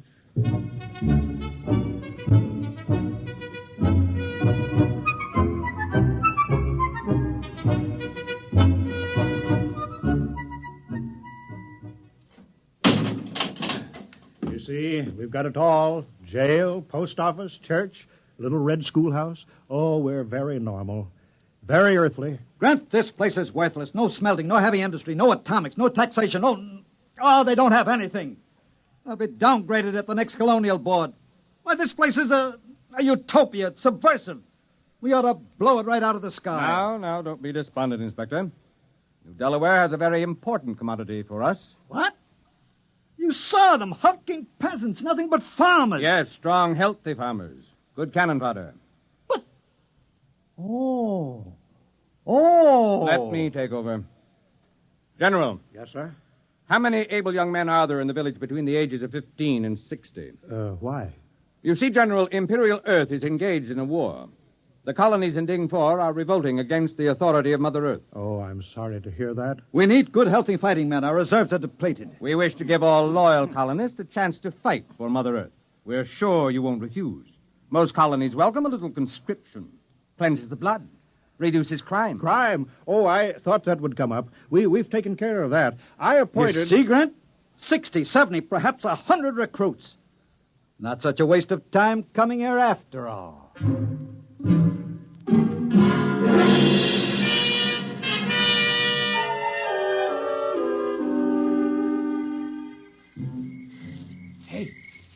Hey, wait a minute, Mayor. Oh, hello, Tom. What are you doing? Well, you said there had to be a murder, so No, wait just a minute. Look, I didn't mean me. It can't be me. You haven't any motive. Well, I've been pretty sore about you appointing me town criminal. Look, it was the mayor who appointed you, wasn't it?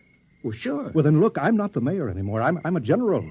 Look, you see, stars, gold braid. Well, what's that got to do with it? Well, you missed the ceremony this afternoon, Tom.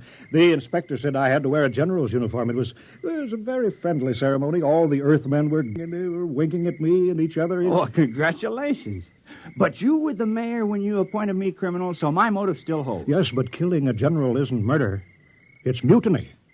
Oh, well, I'm sorry. Oh, that's all right, Tom. It's just that I've read up on it and you haven't. Well, I better get back. The inspector wants a lot of the men he can draft. Are you sure this murder is necessary? Oh, yes. Yes, absolutely. Just not me.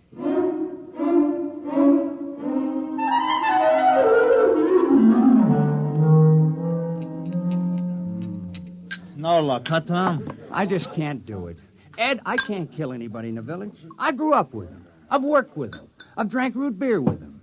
I don't have any motive for killing any of them. Well, Tom, you have to commit a murder. You don't want to let the village down.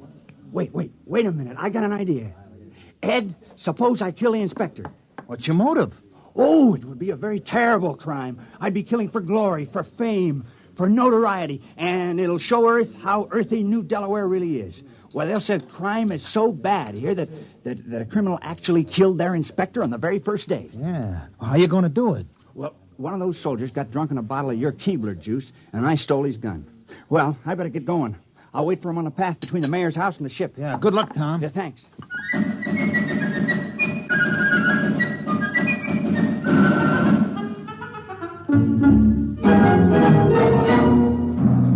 Hut, 2, 3, 4. Hut, 2, 3, 4. Keep in line there.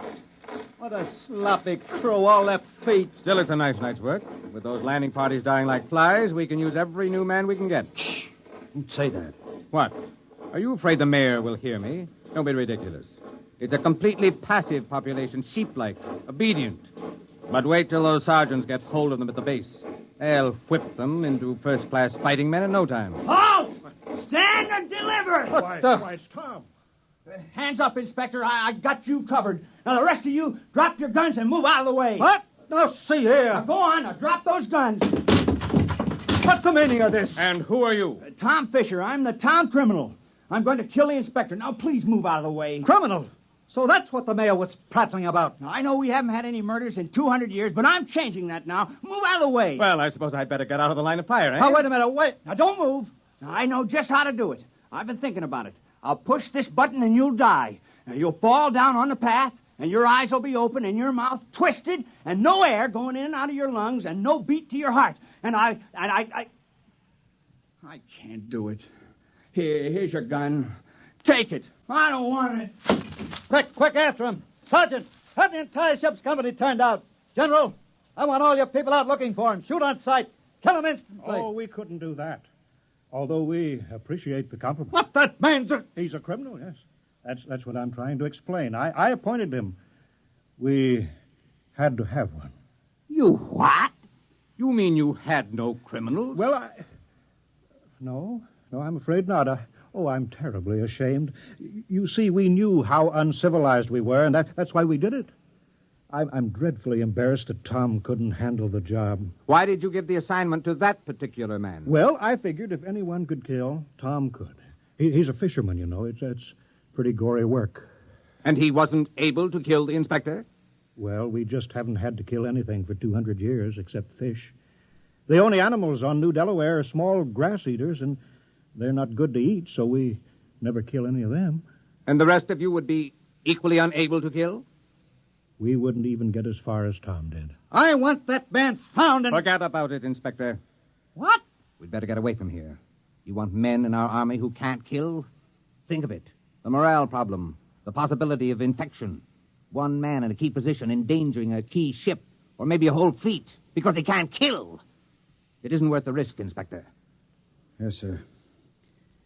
I see what you mean. Order your troops to get back to the ship. We'll take off at once.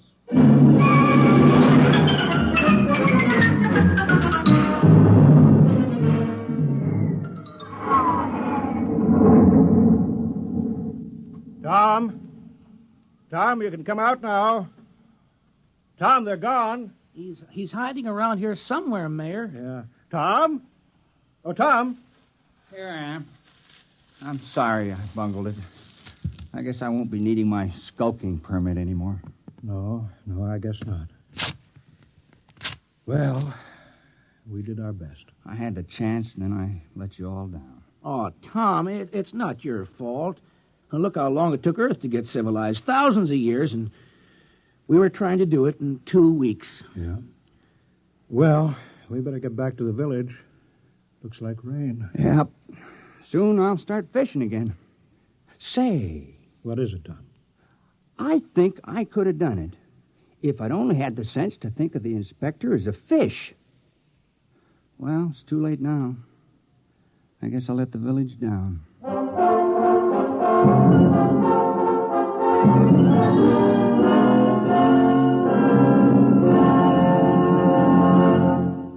Fred Collins again, and I'll have a word for you on tonight's X-1 in a moment. This is Bob Haynes speaking to you from somewhere in the Caribbean. I am aboard a UDT personnel landing craft. That's the Underwater Demolitions Team. We are right now on our way out to rendezvous with United States submarine Sea Lion. Monitor took you there. Some men go over Niagara Falls in a barrel. Some people sit on top of flagpoles. But we have a man by the name of Rajah Phillips from India who is buried alive right in the center of a furniture store here in Owensboro, Kentucky. And Monitor took you there. Big events, little events, offbeat events, comedy, music, news, and sports. They're all part of the top variety of entertainment Monitor brings you all weekend long. This is Frank Blair inviting you to join us on Monitor every weekend and Friday nights, too, on most of these NBC stations. You have just heard X-1, presented by the National Broadcasting Company in cooperation with Galaxy Science Fiction Magazine, which this month features Blaze of Glory by Robert Silverberg. Galaxy Magazine on your newsstand today. Tonight, X-1 has brought you Skulking Permit, a story from the pages of Galaxy written by Robert Sheckley and adapted for radio by Ernest Kenoy. Featured in our cast were Richard Hamilton, Wendell Holmes, Dean Almquist, Mandel Kramer, Ted Osborne, Santos Ortega, and Bob Hastings. This is Fred Collins. X-1 was directed by Daniel Sutter and is an NBC Radio Network production.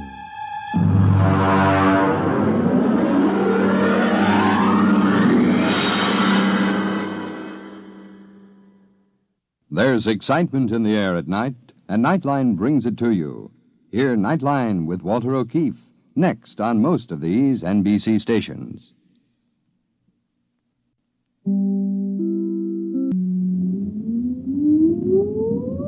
Countdown for blast-off. X-5, 4, 3, 2, X-1, fire.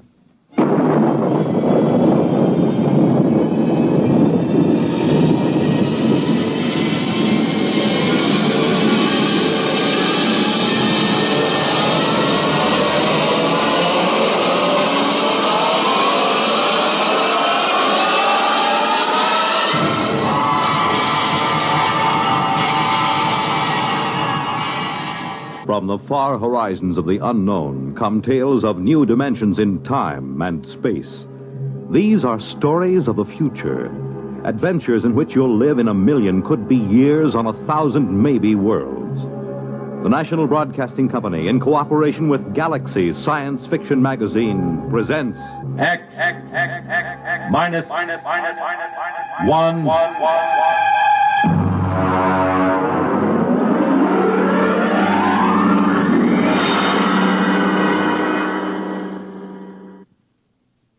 Tonight, The Scapegoat by Richard Maples. But first, hear this. When the ice is smooth and the sky is blue and the skater's waltz is played for two. You make it Pabst, 'cause Pabst makes it perfect. Yes, Pabst makes it perfect. Just as we always have ever since 1844. So next time, you make it Pabst, because Pabst makes it perfect. America's Blue Ribbon beer from the Pabst Brewing Company, Milwaukee, Wisconsin. Yes, Pabst makes it perfect.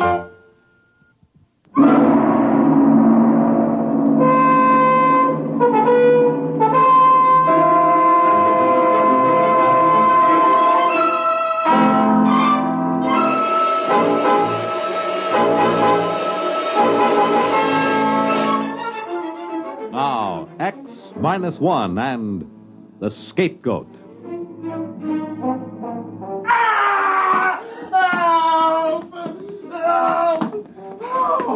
The old guy didn't have a chance. All he could do was shield his head with his limp arms and moan, while this other fellow, a husky young 6-footer, gave him a vicious, cold-blooded beating. Hey, cut it out! You, cut it out beating up an old man like that! I said cut it out!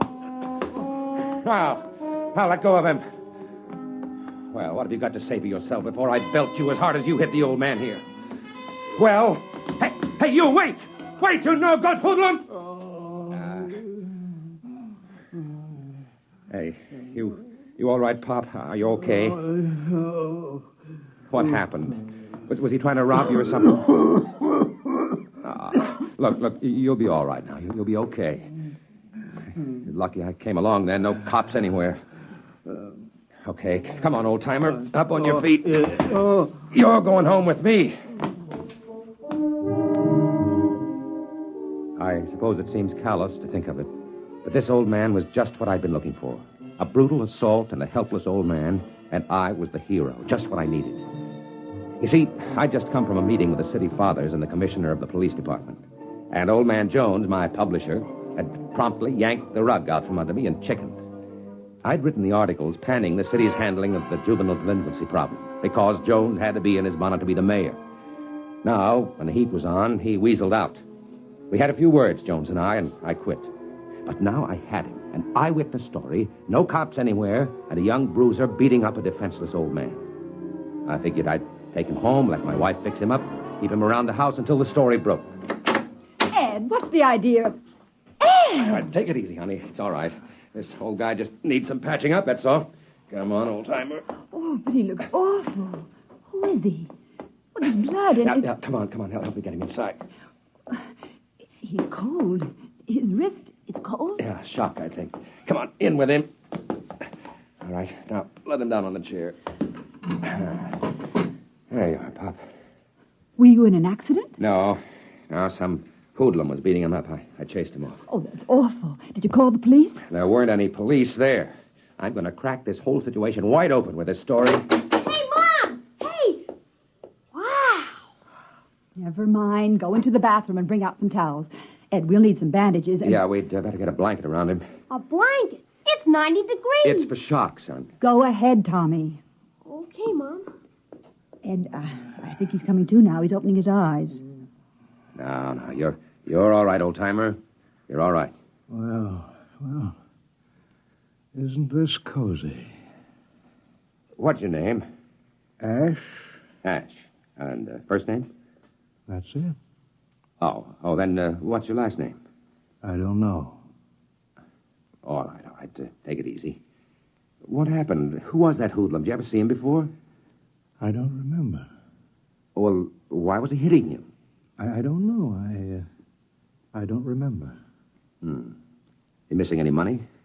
I'm not sure. Well, I suppose I scared him off before he could rob you. Yes. Oh, yes, you rescued me, didn't you? I'm really very grateful. Don't try to talk too much now. You'll feel better after you've had something to eat. Ed, we have nothing in the house. We were just going to have a salad. Well, salad's all right. Well, Ed, I think maybe we'd better get Mr. Ash to a hospital or to his house or something. Oh, look, Nana, I told you why I want him Ed, here. Please, come inside. Well, what's the matter with you? Come inside. Okay. You just sit right here, Mr. Ash. I'll be right back. I just want Yes, I'll be all right now. Nan, what's the matter with you? Get rid of him.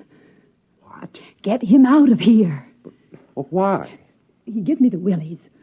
Oh, no, it's just the heat. Well, you must know he leered at me. Oh, Nan, he's an old man. He's just been beat up and in shock. Ed, please. Oh, no. I've got to keep him here. He's my proof.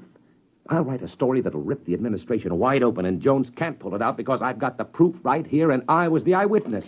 But, Ed... No. Please. He stays here, and that's all there is to it.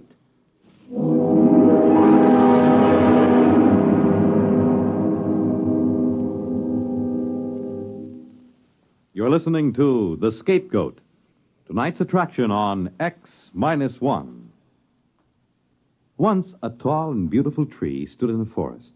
It had been there for 200 or 300 years. In the course of that time, wind shook it and lightning struck near it. A hurricane bent it once until its top was nearly at the ground. But none of the ferocious assaults could fell that tall, proud tree. But then one day, the most spindly-legged, pot-bellied, adenoidal, open-mouthed creature that the forest had ever seen sat down in the cool shade of that tree.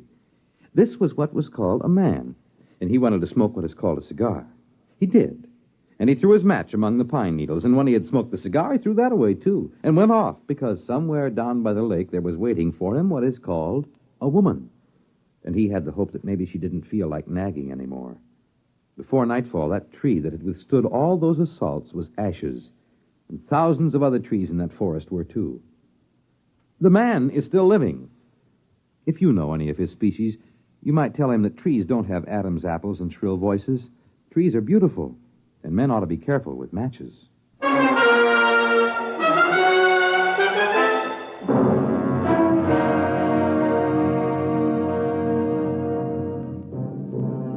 Now back to X-1 and the scapegoat. The old man seemed to recover pretty quickly. I suppose mostly because I'd gotten there in time. As a matter of fact, he began to talk, and he kept it up through the whole meal. And it was the craziest story you ever heard. He insisted he'd come from another world outside our solar system, where people existed in a kind of liquid state, bouncing about for the most part like large water-filled bladders.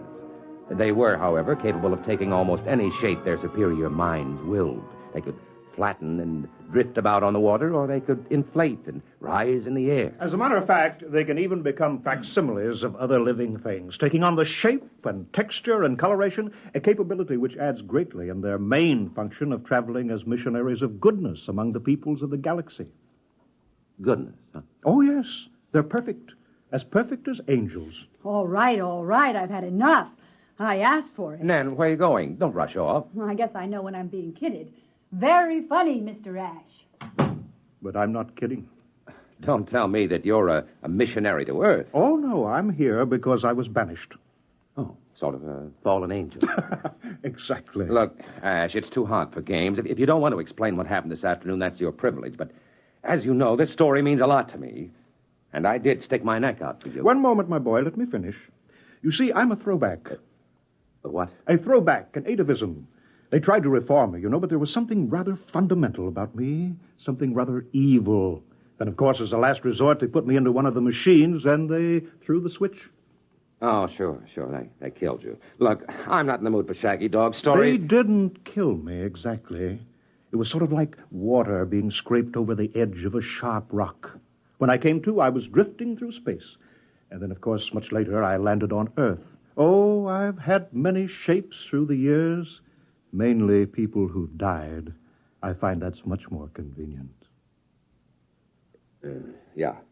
Well, look, if you'll excuse me, I have to make a telephone call. I'll just go into the other room. I dare say you want to call the hospital. I'm not psychotic, really. I've got iced coffee. Ah, yes, you're just in time, Mrs. Potter. I think perhaps I'd better prove my story if you'll wait just a moment. You see, it's done by the generation of a high electrostatic field. Something like this. If you'll notice, my face begins to lose definition. It moves as if it had a life of its own. Now what? Ash, stop it! Ash! There. Well, that looks considerably younger, doesn't it? 30 years younger. 30 years just dropped away like... Listen, this story will set the whole country on its ear, with my byline on it. Oh, Ed, don't let him take you in. It's a trick. It's mass hypnotism or something. I saw it right here. So did you. I'll have an exclusive. Life will have to come to me for the story.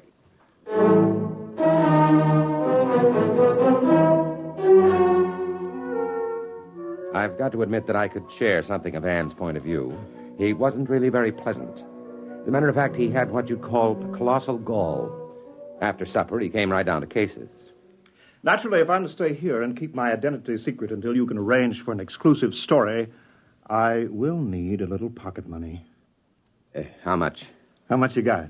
Well, I don't know. I got about $22, and payday isn't until Thursday. Well, how about your bank account? Hey, now, wait a minute. Well, we'll see what we can arrange later. I am a little tired, though. I think it's about time to go to bed. I noticed a rather comfortable bed in here. Well, I'll see you all in the morning. Good night. And thank you again for rescuing me. Ed, that's our bedroom. I know. Well, you go right in there and tell him that he can't Listen. sleep. He locked the door. Oh, Ed, do something. All right. You get some sheets from the linen closet, and I'll make up the couch.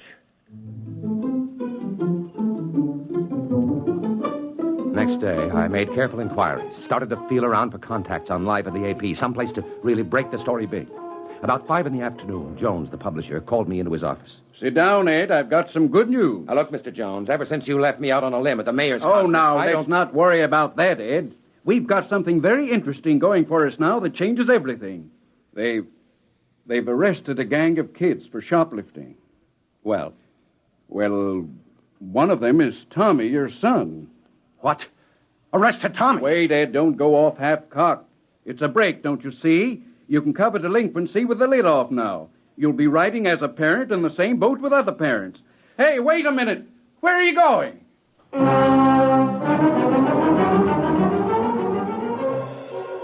At the police station, I had the distinct feeling they'd been waiting for me. Well, Mr. Potter, we meet under unfortunate circumstances. Can the phony sympathy, Thompson. Just let me see my boy. We'd better have a little talk first about all those articles you're writing about the police force. I've got no talking to do. This is a lousy frame-up against me and the paper. Now, you get my son out here and do it fast. You don't understand, Mr. Potter. Your son is in trouble. He's been identified as leading a gang of kids who spent most of the morning shoplifting in the stores all over town. That's nonsense. How could my boy do anything like that? He's only 12. Who identified him anyway? The shopkeepers and the other members of the gang. You can see him, Mr. Potter, but I still think we'll want to have our little talk.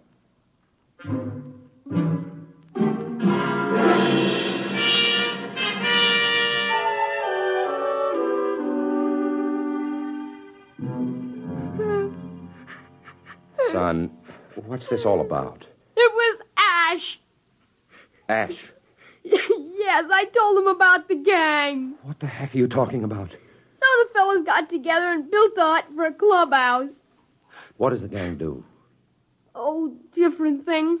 One of the fellas is a 22, and we hunt rats, and Well, go ahead. What is it? we smoke.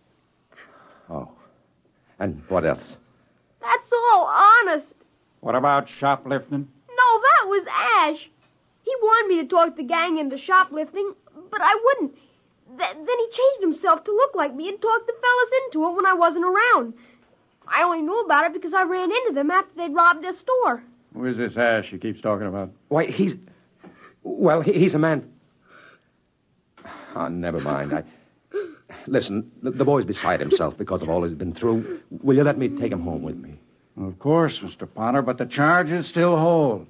Don't forget to stop in and have our little talk before you report back to juvenile court.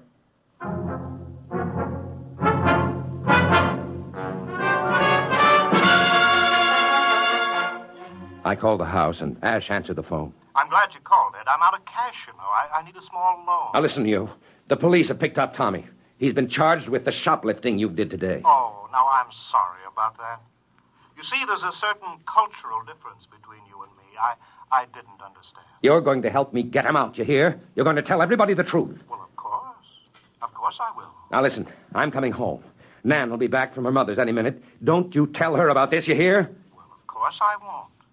I'll be waiting right here.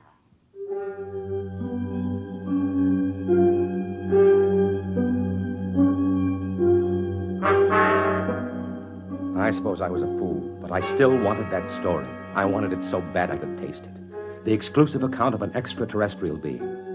Driving home, I had it all figured out. I'd bring Ash down to the police station. He'd tell the story, go through his changing act to convince him, and spring Tommy. I'd have my story already filed and beat everybody. In the meantime, I just hoped Nan wouldn't spoil everything alone with it. Alone with him. And then suddenly I let my foot come down on the accelerator like it was made out of lead. I pulled the car to a stop and sprinted up the driveway. Nan! Nan, where are you?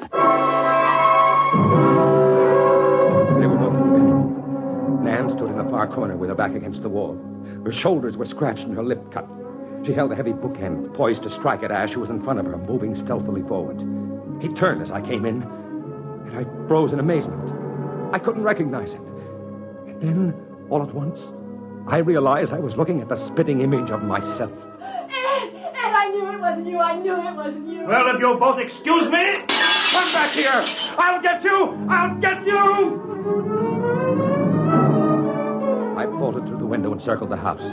I spotted him rushing down the street, and I caught him around the corner at the same spot where I'd first seen him. Let go of me! You've got this coming to you! You've got this coming to you! I slugged him, yet I knew it was useless the instant the blow landed. He felt just like sponge rubber, yet I kept hitting him. I didn't bother listening to his cries, even after he changed himself back to an old man. And then suddenly I felt a hand grab my shoulder and whirl me around, and a fist exploded in my eye. What's the matter with you? What do you think you're doing, beating up an old man like that? You no good hoodlum. I ought to... I searched desperately for an explanation. And then, abruptly, without having said a word, I reeled and stumbled down the street. Home to Nan.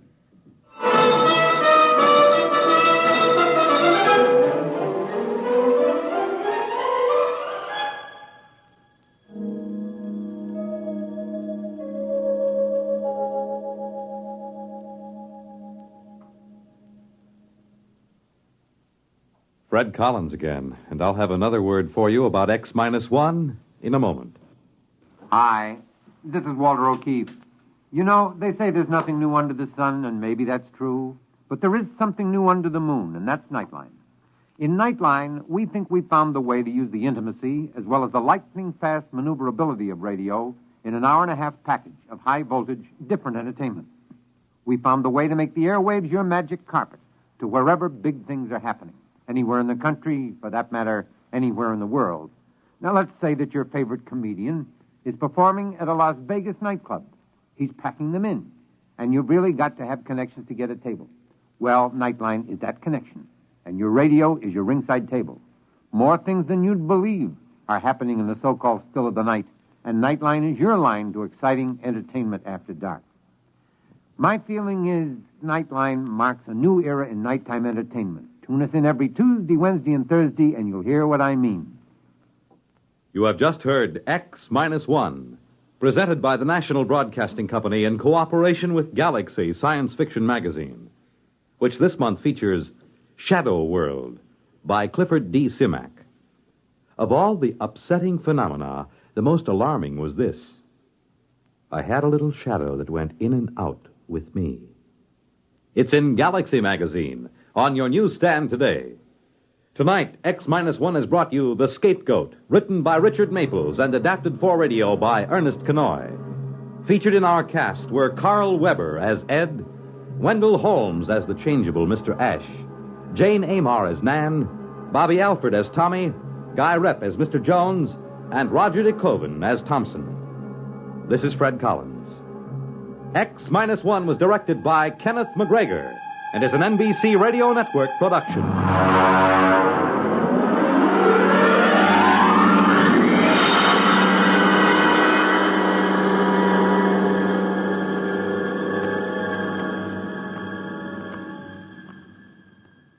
There's excitement in the air at night, and Nightline brings it to you. Hear Nightline with Walter O'Keefe, next on most of these NBC stations.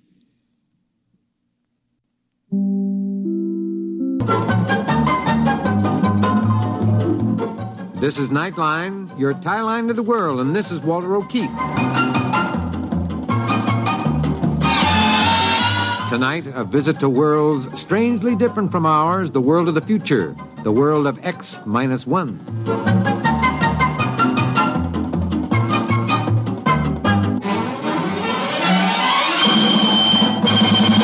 Now, here is the future, X-1. Countdown for blast-off. X-5, 4, 3, 2, X-1, fire.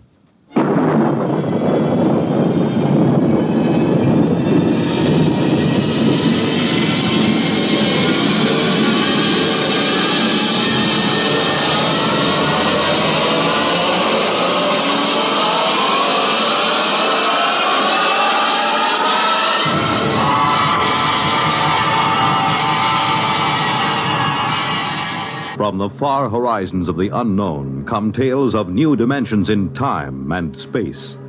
These are stories of the future, adventures in which you'll live in a million, could be years, on 1,000 maybe worlds. The National Broadcasting Company, in cooperation with Galaxy Science Fiction Magazine, presents X minus 1.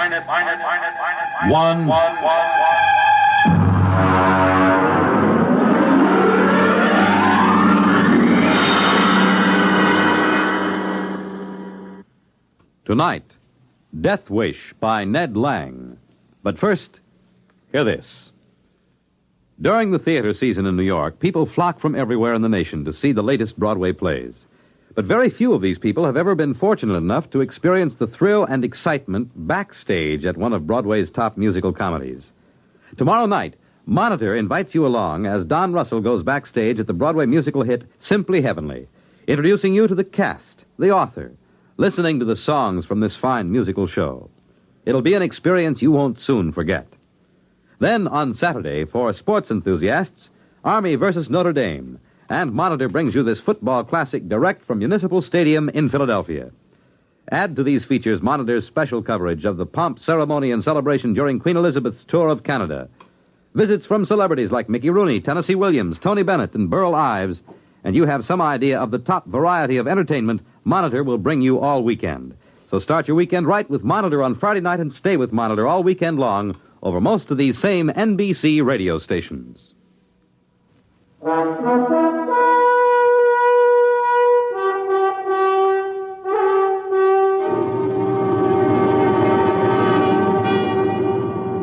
And now, X-1, and tonight's story, Death Wish.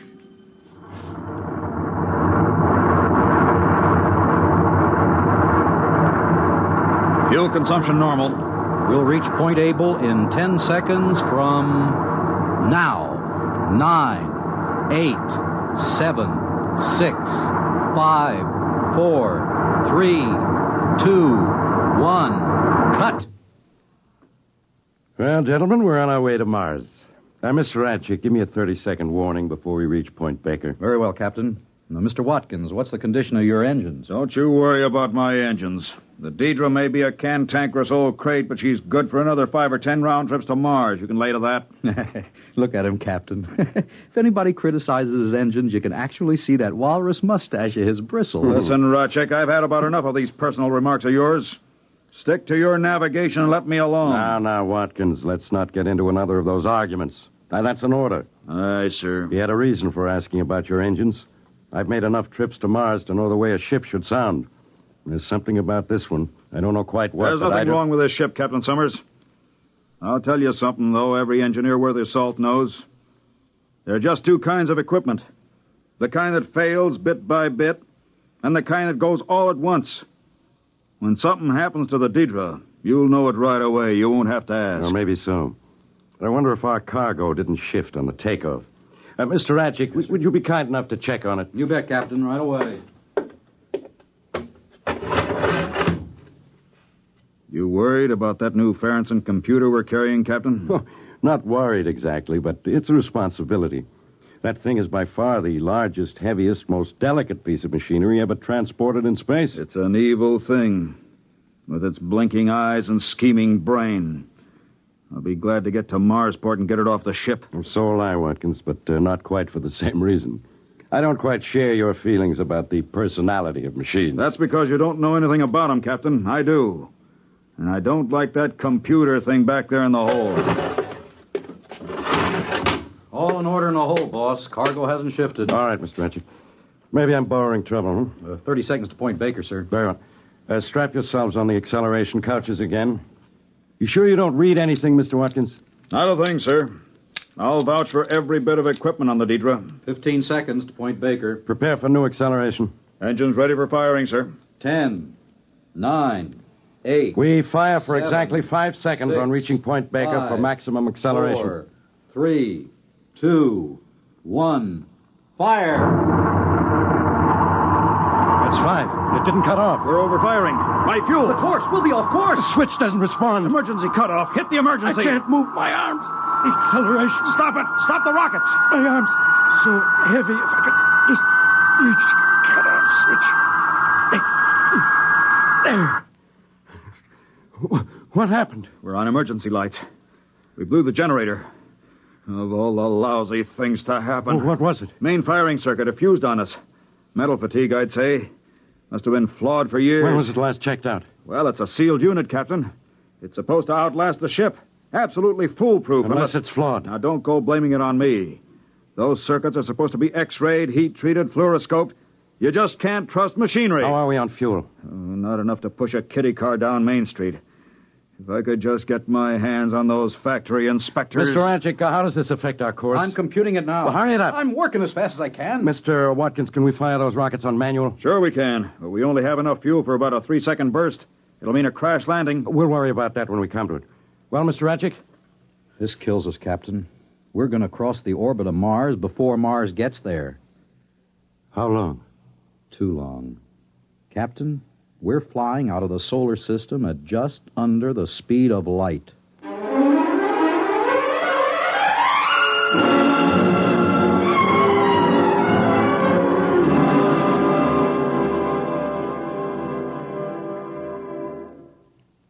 You're listening to Death Wish, tonight's attraction on X-1.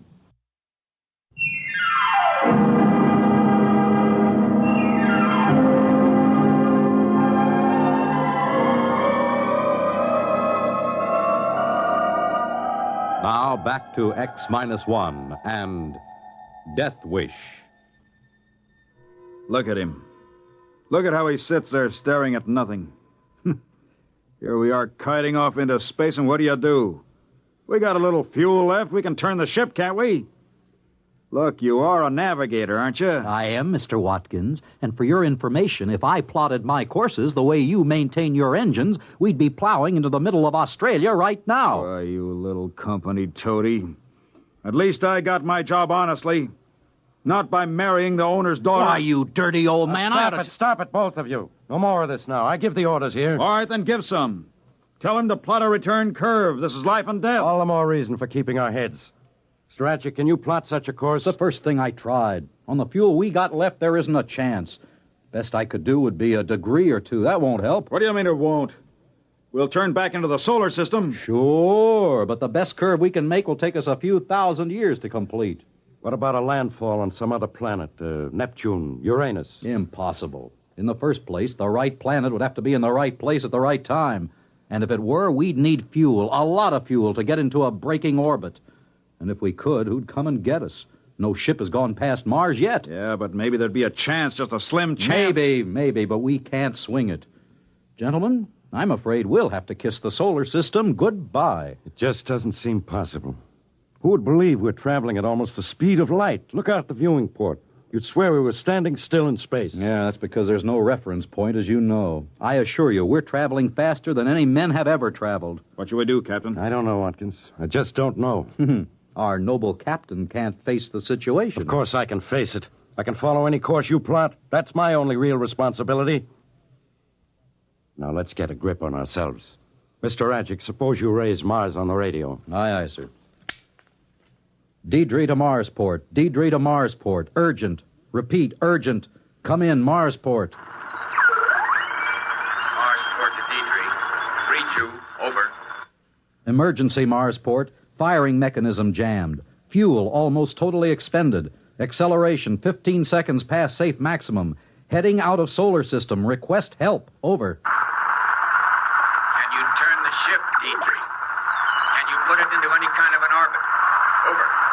No fuel, Marsport. We can only turn a degree or two. Over. Put your captain on, Deidre. Over. Captain Summers, Marsport. Over. Captain, what do you propose to do? Good Lord, man, that's what we're asking you. What do you propose to do? I say, what do you propose to What are they saying? I don't know. I couldn't catch it. Mr. Radjic, can't you get better reception? We're rapidly running out of range, Captain. I'll give it all the gain I can get. To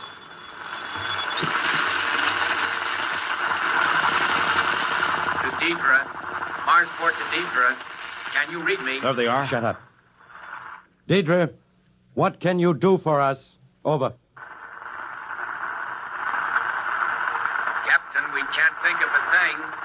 If you could swing into any sort of orbit. We can't. I told you that. Under the circumstances, Captain, you have the right to try anything at all. Anything, Captain. Oh, that's nice of them. What do they expect us to do, complain to the company? Listen, Marsport. Marsport, do you still read me? Over. Read you faintly. Go on, but hurry. I can think of just one thing. We could bail out in spacesuits as near Mars as possible. The Diana is laying over there, isn't she? You could have her pick us up. Over. Sorry, Captain. You're confused. If you left your ship, your momentum would not be affected. You and your crew would continue through space at the same rate as the ship. Over. Of course, I wasn't thinking. I have it.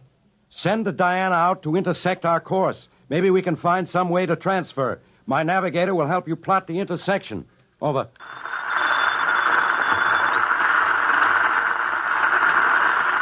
They've gone again. Hello, Marsport. Hello, Marsport. Come in, Marsport. I can't bring them in again. To do it that way, sorry.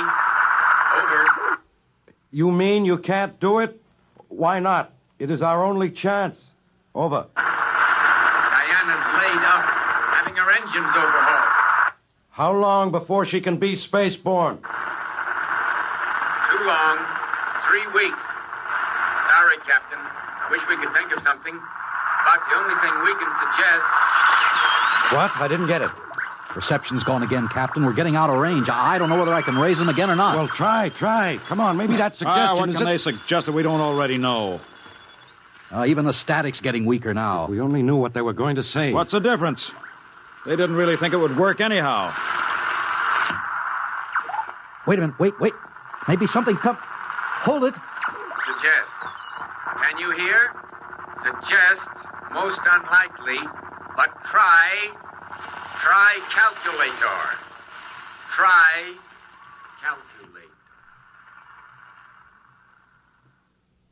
They're gone. For good this time. I heard what he said. The calculator. Does he mean the Farronson computer in our hole? Yes, I see what he meant. The Farronson's a very advanced job. No one knows the limits of its potential. He suggests we present our problem to it. That's ridiculous. The problem has no solution. It doesn't seem to, but the big computers have solved other problems that seem to have no solution. No, we can't lose anything by trying. Yeah, not as long as we don't pin any hopes on it. That's right. We don't dare hope. Mr. Watkins, I believe this is your department. What's the use? You say don't hope, but both of you are hoping anyhow. You think the big electronic god is going to save your lives? Well, it's not. Well, we have to try, man. Who says we do? I wouldn't give it the satisfaction of turning us down. Are you implying that machines think? You bet I am, because they do. No, I'm not out of my head. Any engineer will tell you that a complex machine has a personality all its own. Do you know what that personality is like? It's cold, withdrawn, uncaring, unfeeling. A machine's only purpose is to frustrate desire and produce 2 problems for every one it solves. And do you know why a machine feels this way? You're hysterical. Oh, no, I'm not. A machine feels this way because it knows it's an unnatural creation in nature's domain. It wants to reach entropy and cease. It's a death wish. A mechanical death wish. Gibberish. Watkins, are you going to hook up that computer? Oh, sure, I'm human. I keep trying. I just wanted you to understand that there's no hope. I'll get it warmed up. We better watch him. He'll be all right. Maybe. He's blaming the situation on a machine personality now, trying to absolve himself of guilt. It's his fault we're in this spot. An engineer's responsible for all equipment. What's the good of blaming anybody? None, I guess. Personally, I don't much care. This is as good a way to die as any. Better than most. Don't talk like that. Why not? Death in space is an appealing idea in certain ways. Imagine an entire spaceship for a tomb. And you have a certain choice in how you die. Thirst, hunger, heat, cold... Shut up! Now that's an order. This is your first real emergency, Captain. And you're responding like a stunned ox. Wake up! If you can't live with joy, at least try to extract a little pleasure out of your dying. Shut your mouth. Well, gents, you're little tin gods ready and waiting. Anybody care to make a burnt offering in front of it? Have you given it the problem? Most of it. You two have to punch up your own details. Position, elapsed time from maximum acceleration, water, oxygen, food. All right. Come on, Ratchik. Did you tell it we want to return to Earth alive? Oh, yes. Yes, it loves that part. It'll get such pleasure out of rejecting the problem as unsolved. Oh, no, it won't say that. It'll say insufficient data. And I'll punch up the rest of the information. Insufficient data. You see the point? It hints a solution is possible, but just out of reach. A subtle torture. It can keep us hoping. There. That's the complete picture. Now let's see what happens when I press this. Now just keep your eye on that red light up there. If it goes on, it means a problem is rejected. Watch it now. And if it solves it? That's a little bell, sort of like a typewriter bell. But you won't hear it, don't worry. Don't say that. What's the matter, Rodgick? Superstitious? Oh, shut up. You two have to keep up that everlasting wrangling. Well, not for long, Captain. We haven't much longer to live, Captain. Maybe that's good. What's that? A solution. It's found a solution. That must be a mistake. There is no solution. It's fooling us, leading us on. Now who's superstitious? Here's the tape. The solution's on this. Well, what's it say? Come on, read it, read it. No, not me. You read it, Captain. I won't play its fiendish game. Oh, I see. That's fine. That's just fine. What does it say, for the love of heaven? You figured a few thousand years to return to the solar system, Ratchik? Well, the computer agrees. 2,300 years, to be precise. Therefore, it has given us the formula for a longevity serum. 2,300 years? What are we supposed to do, hibernate? Not at all. As a matter of fact, the serum does away quite neatly with the need for sleep. For 2,300 years, gentlemen, we three sit here in this little ship and look at each other. 2,300 years of that. Yeah, that's just the sort of thing a machine would do.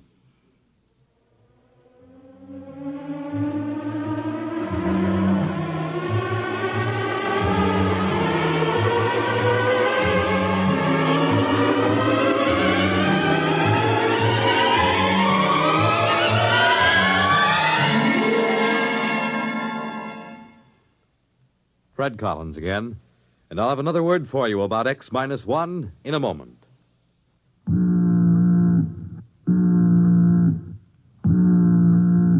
That how you feel, blue and miserable with a deep-down cold? Listen.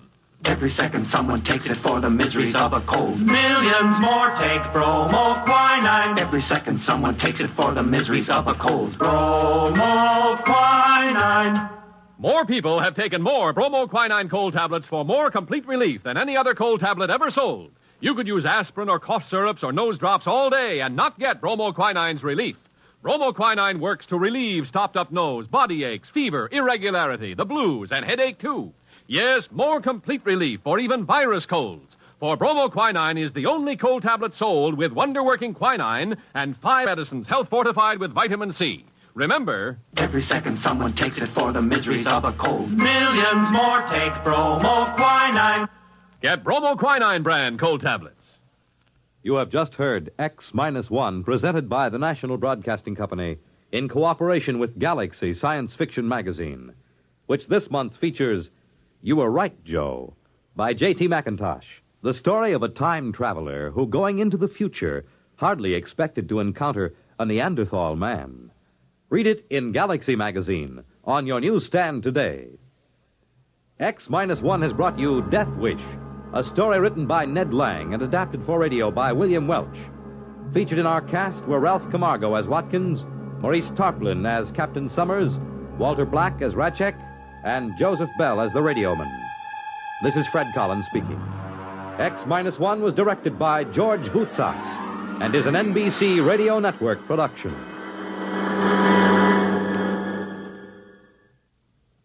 There's excitement in the air at night and Nightline brings it to you. Hear Nightline with Walter O'Keefe, next on most of these NBC stations.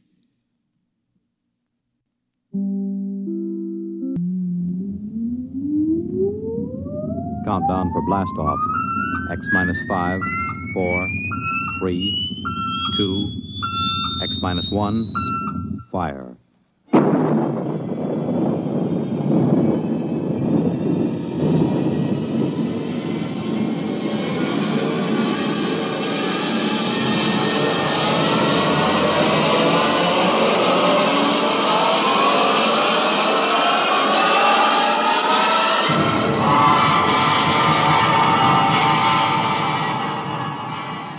From the far horizons of the unknown come tales of new dimensions in time and space. These are stories of the future, adventures in which you'll live in a million, could be years, on 1,000 maybe worlds. The National Broadcasting Company, in cooperation with Galaxy Science Fiction Magazine, presents X minus 1.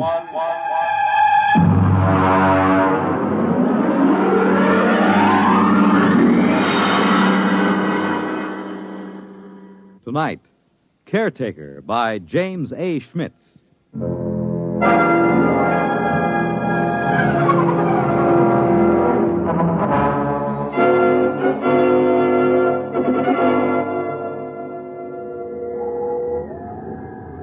Commander Lowndes? Yes, Mr. Harris. Astrogation reports planetary orbit secure. What vector, Mr. Harris? Approximately 1,000 miles above subject planet 3785. Well, we'll have to give it a name soon, Harris. Yes, sir. Engineering secured. Damage control parties working on the hull. Very well. Has Martyr touched down in the scout ship? Yes, sir. We have him on the tight beam. Give him to me on my screen. Yes, sir. Sparkman, put Martyr on the command screen. Exploration ship Titan calling ship 375. Come in. Scout 375 reporting. What's it like down there, Martyr? It's not much different from the scan report, sir. I'm at the head of a valley. It's green and it's scarlet. It's all swampy. And there's a big river threading through it. Harris, get me a pinpoint on Martyr's location. Aye, sir. There are mountains beyond. I can see Holman's house from here. Looks like a Swiss chalet standing over the lake. Have you made contact? Yes, sir. Boyce is over there now. How is he? Well, it's hard to say. Tell him we're recording the planet officially as Holman's planet. That might please him. No, I don't think so, sir. What? Boyce suggested it during our first visit with Holman today. He wants us to record it instead as, well, I'll spell it. Cresgyth. Cresgyth. What's that, local? Well, that's his phonetic interpretation of the name the people here use. Fair enough, if that's how he wants it. Anything to add on your present report? No, sir. I'll call you back after we've met his woman. His wife? Yes, sir. I'm glad it was you and Boyce who found Holman. You're reliable men, you in particular. Martyr, I don't need to emphasize that Holman's discovery of what appears to be the first genuine human race ever encountered outside of Earth is of primary importance. Yes, sir. Boyce might be inclined to hurry through the diplomatic overtures. You'll be careful about that part of it, Martyr. Yes, very careful, sir. On the 2 continents we've scanned before, we've found no traces of human inhabitants, present or past. Yes, I know, sir, but Holman's... It's possible Holman's acquaintances are the sole survivors of humanity here. If we frighten the tribe into hiding, there may never be another contact. Yes, I understand, sir. Fine. Now then, what about these other creatures? What did Holman have to say about them? Well, in the 20 years he's been marooned in this valley, he's had only 3 or 4 actual encounters with them, sir. Rather violent encounters on his side. Apparently they learned to avoid him after that. They're called Zares. He seems to have an almost psychopathic hatred for them. That's not very surprising. We pulled up a scout drag a little while ago, bagged a couple of specimens. The description checks with Holman's description of the Zares, the worm-like, slimy, blue body with a set of arms, legs, and head. Out of the water, they seem to wear some kind of clothes, presumably to conserve body moisture. Yes, that's what he said. All right now, Martyr. I want you to continue according to the plan. And remember, be careful of Holman. He's been alone on this planet for 22 years. He deserves a lot from us. Yes, sir. But he hasn't been alone. He has his wife.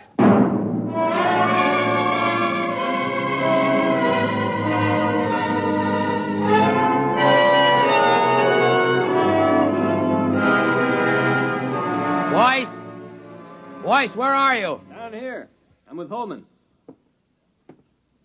Check in with the exploration ship? Yes, it's all right. Holman, they say they'll name the planet the way you want it. That's good. Celia will like that.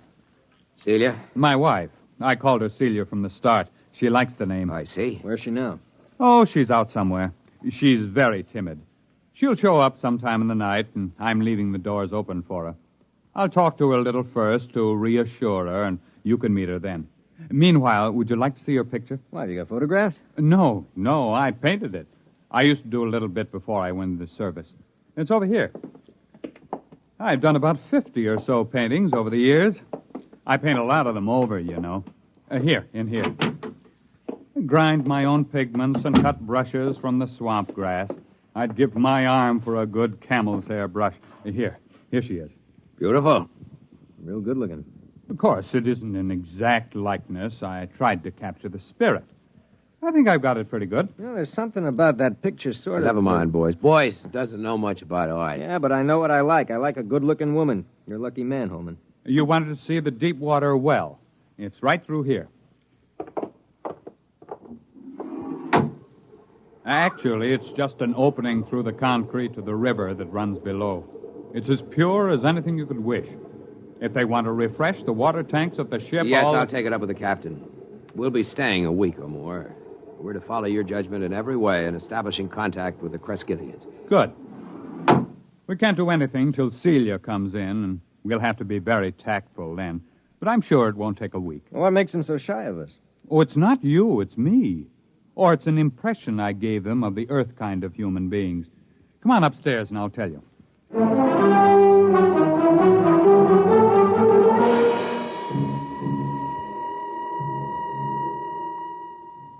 Cigar? It's a local swamp grass. Is it safe? Well, I've been smoking them for years. You were telling us about the native humans. Well, I've never asked Celia much about her people. There's some kind of very strong taboo that keeps her from talking about them. How'd you meet her? Well, our ship crashed into the valley originally. I was the only man left in the original crew of 4. Manning went insane 2 days before we made a planetfall and killed Nichols and Dawson. And so I killed Manning before he could wreck the ship completely. Have you got a light, Marta? Thanks, I'm all right. You see, it was unavoidable, but they never understood it, those people of Celia's. Well, how did they find out? I was unconscious for about a month and completely blind for 6 months afterward. Blind? Well, they got me out of the wreck and nursed me back to life. But as soon as I was out of danger, only Celia would stay with me. She and I were alone for weeks before I regained my sight. How did they know I killed the others? Well, they're sensitive in a number of ways, and there were those bodies in the ship. They withdrew from me as soon as I no longer needed their help. Then in all this time you were never able to gain their confidence? It's not a question of confidence. It's a question of, well, I'm trying to tell you. I didn't mind being alone with Celia. You'll understand that when you see her. The others stayed in a small lake village they had a couple of miles up the valley across the swamps. Celia went up there every few days, but she never brought anyone back with her. I suspected it was simply because I was an alien. I thought they'd get over that in time. Celia seemed happy enough, so it wasn't a very acute problem. Well, could you observe them? Well, one day, when she'd slipped away again, I remembered a pair of field glasses I'd taken off the ship, and I got them and trained them on the village. That was a very curious experience. I never found a complete explanation for it. Well, what happened? Well, just for one instant, I had everything in the clearest possible focus. There were children playing on the platforms above the water, a few adults standing in the doorways of a house, and suddenly everything went blurred. Well, something go wrong with the glasses? No. They didn't want me to look at them. They just blurred my vision. What do you mean? What, you mean telepathically? Well, I don't know. The glasses had a 4-mile range, and they were functioning perfectly. But the instant I turned them on the village, the field blurred. Well, I never felt so snubbed before. Yeah, I guess that's quite a hint. Well, I admit it annoyed me. The next day, I announced to Celia that I was going over to the village. Well, she made no objection, but she followed me in the distance, probably to make sure I didn't drown on the way. It's wet going around here. At last I came over a rise and found myself 100 yards from the village on the land side, and then I realized they'd left it. I walked around it a while and found cooking fires still glowing, but nobody had waited to receive me. So I went home insulted and very sulky. I wouldn't even talk to Celia until the next morning. Well, did you see anybody there? Nobody. Well, I settled down and built a house for the two of us, and that took up all my time for several months. I couldn't ignore them. There was something so curiously happy and peaceful about them, even though they gave me the cold shoulder. From the one look I had of them, it showed me that they were the most beautiful people I'd ever seen. Well, you've seen the picture. It doesn't do her justice. Boy, she must be something. One day, when Celia was gone, I made another trip to the village, and the same thing happened. Well, did you make any attempt to explore further? Oh, yes. I got the little lifeboat flyer repaired enough to get it off the ground and set it down again. I had enough fuel for one 24-hour trip. I flew down the valley for almost 50 miles before I came across the first colony of the other ones, the Zares. Is that what the people here call them? No, Zare, that's the word for snake. I named them that. Did they live in caves? No, that's what fooled me. It was a village of houses just like the one here. I sat down on the lake and I saw them. They just stood there, very quietly watching me through the doors and windows. What made it worse somehow was that they wore clothes, but the clothes didn't cover enough.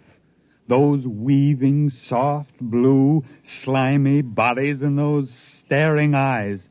I backed down the ladder with my gun ready in case they rushed me, but they never moved. Did you find any more of them? There were about 8 more colonies of Zares further down the valley, but there was no trace of another tribe of humans. At the time, I didn't know just what to make of it. There was a possibility that my village represented an advanced troop of human beings into the land of snakes. But it turned out to be the other way around. It seemed to be the snakes that were pushing out the humans. So I swore to myself that as long as I lived, at least, human beings were going to hold this section of the valley undisturbed in its safety. When I came back, I said to Celia, "Celia, I must speak to your people. Go tell them I'll come again tomorrow, and they mustn't run away." Well, she looked at me, and then she went in the direction of the village. Did they wait for you? Well, she came back late at night, crept into my arms, and told me they promised to wait for me. Oh, I set out the next morning full of great plans. After all, the Zare snakes lived in widely scattered settlements. The villagers and I could wipe out those settlements one by one until we'd cleared the land. But then I didn't realize how different Celia's people were from us. How? What happened? Well, I came over that rise, and there the village was. This time I knew they'd stayed home. And then, not 20 feet off my path, I saw 2 of the Zares standing in the bushes, one watching me and the other looking at the village. They were the first ones I'd seen that close, and they were horrible. They had a rapacious, greedy look. They seemed oily and unclean.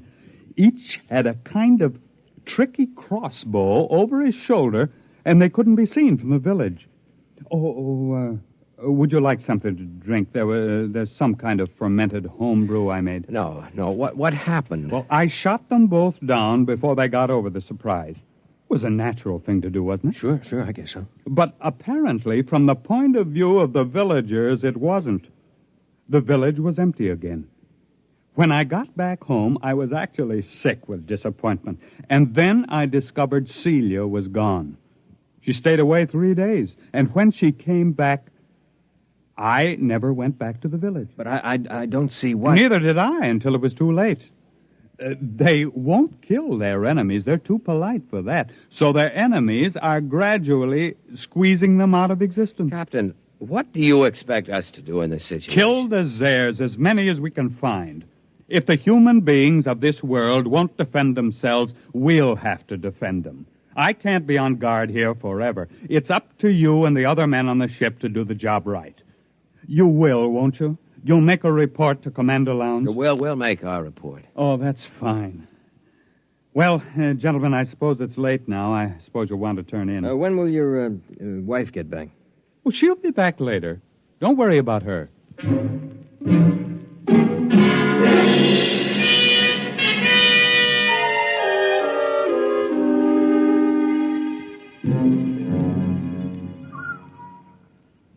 Martyr. Martyr, you awake? Why, what do you want? Listen. What? Somebody moving in the house. Listen. Holman? No. Listen to those steps. Now, hear him? That's no man. Slow, dragging. Yeah, come on. Wait a minute. Sidearms. Right there, come on. Quiet, it's coming from downstairs. Stop. Listen. Wait till I get the safety catch off. Look. No firing unless I tell you. Look, Martyr, I'll take care of myself. Maybe it's one of those airs. I'd like to get a shot at them. Come on. Downstairs, all right. There's a light. What's that? A missile gun. Holman had a number of obsolete weapons down there. Hurry up. Look out, there goes the light. I've got my torch. It came from the well room. Oh, it's the door. Stand back. Turn your light in there. It's Holman. They've got Holman. There it goes. Stand clear. I'll blast it. Wait a minute. Get out of the way. It's one of those airs. Give me a clear shot. Hold it. Can't get out of here while we've got the well covered. Now keep your blaster ready while I look at Holman. I hear it moving back there in the shadows. He's dead. Come on, make a break for it, you rotten, slimy snake. Come on. Shot through the head with his own gun. Who's that Zare, that snake? You got a good look at it? No, it jumped for the shadows. There it is.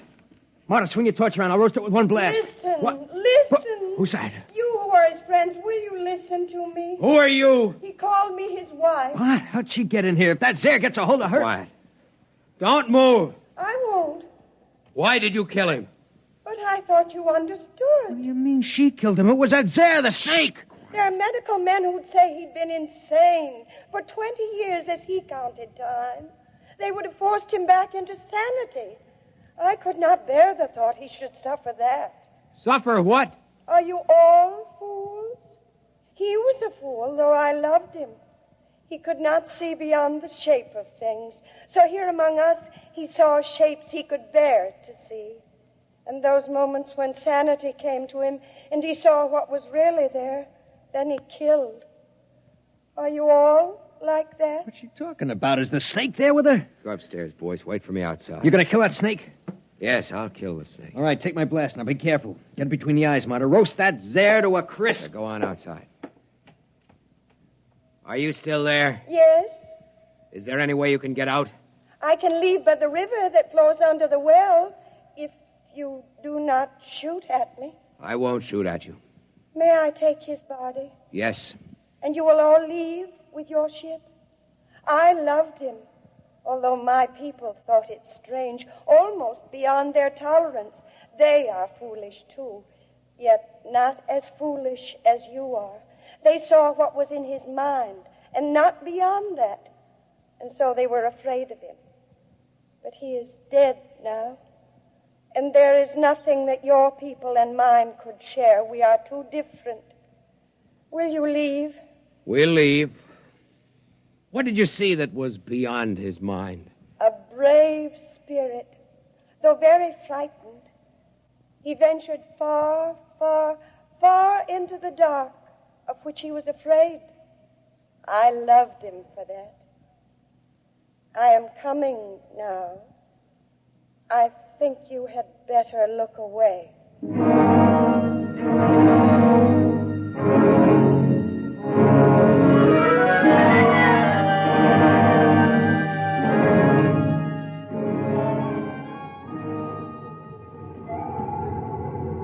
Marta.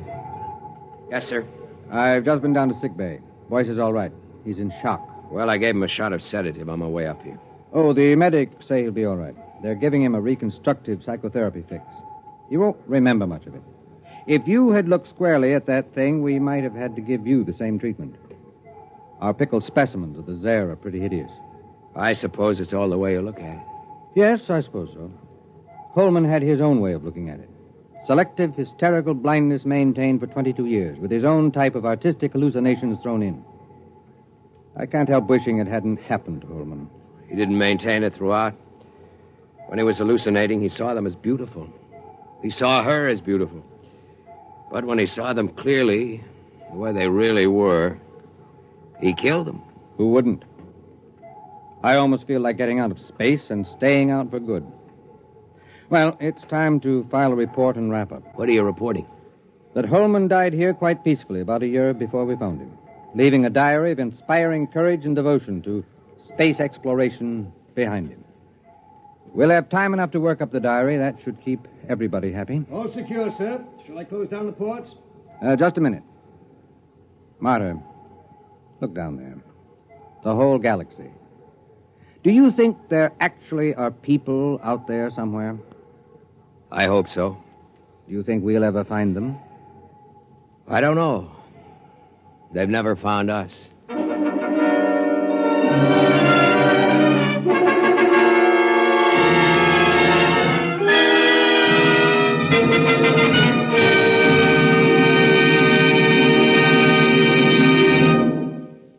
You have just heard X-1, presented by the National Broadcasting Company in cooperation with Galaxy Science Fiction Magazine, which this month features Survival Type by J.F. Bone.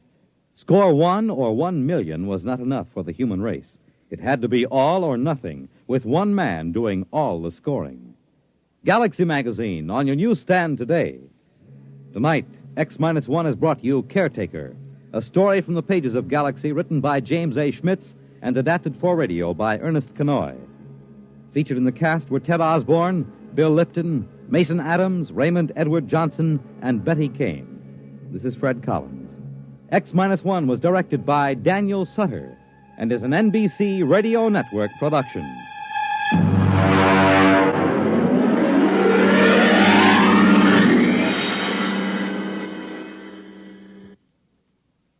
Polio is not over yet. A total of $46,900,000 is needed to continue the fight against this crippling disease. Thousands of polio victims are depending on you. Help finish the polio fight. Join the 1957 March of Dimes. The World on a New Hotline. Listen for news on the hour and the exciting hotline service all day, every day on most of these stations.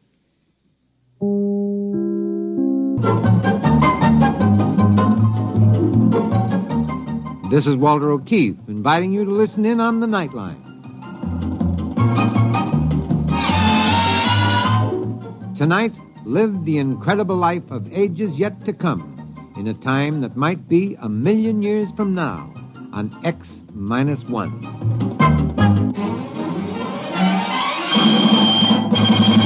Now, an incredible story of the world beyond. Countdown for blast-off. X-5, 4, 3, 2, X-1, fire.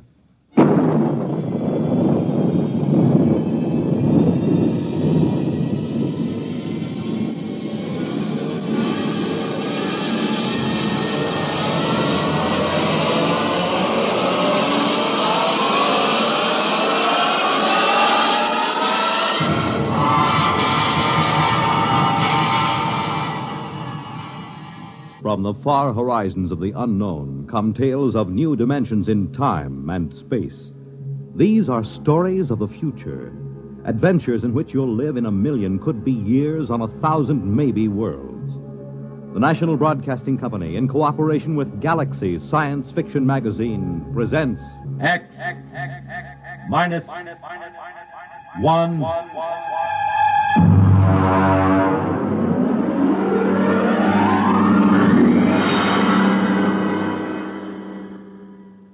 Tonight, Early Model by Robert Sheckley. But first, hear this. When you swing and sway to a Latin beat, life is lovely, life is sweet. You make it Pabst, 'cause Pabst makes it perfect. Yes, Pabst makes it perfect. Just as we always have ever since 1844. So next time, you make it Pabst, because Pabst makes it perfect. America's Blue Ribbon beer from the Pabst Brewing Company, Milwaukee, Wisconsin. Yes, Pabst makes it perfect.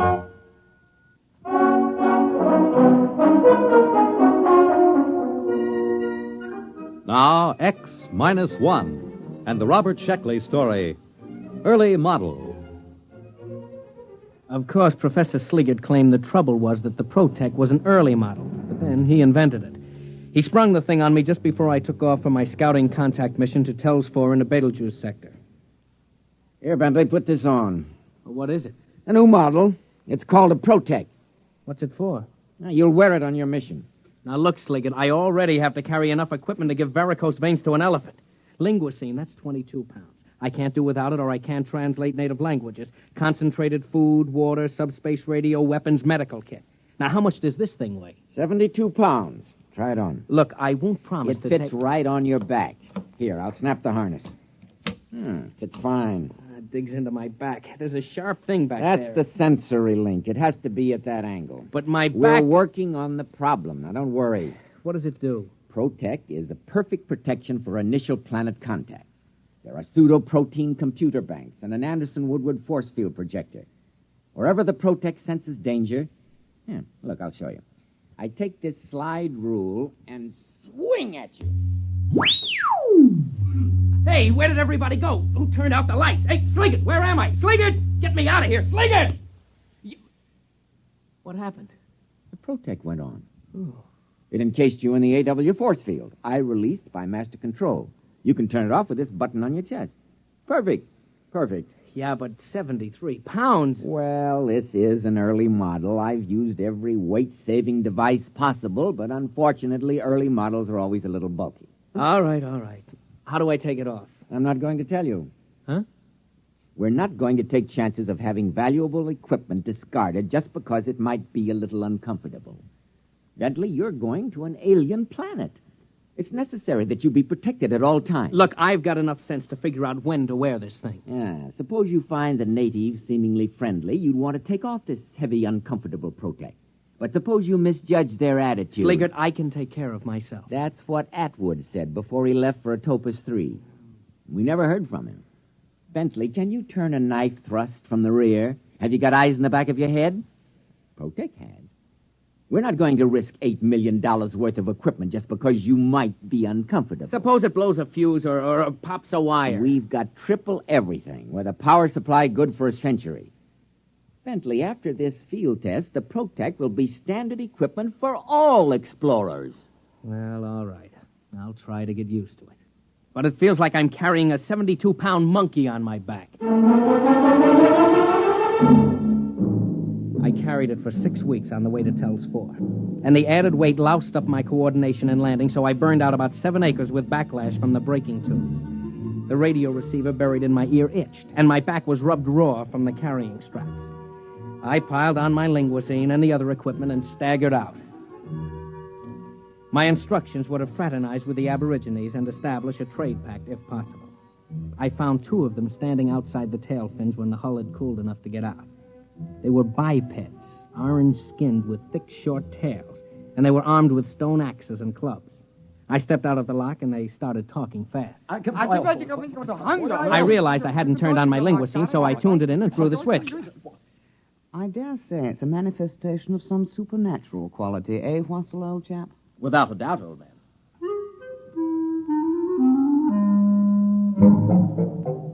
You know how the linguicine works, instantaneous semantic translation.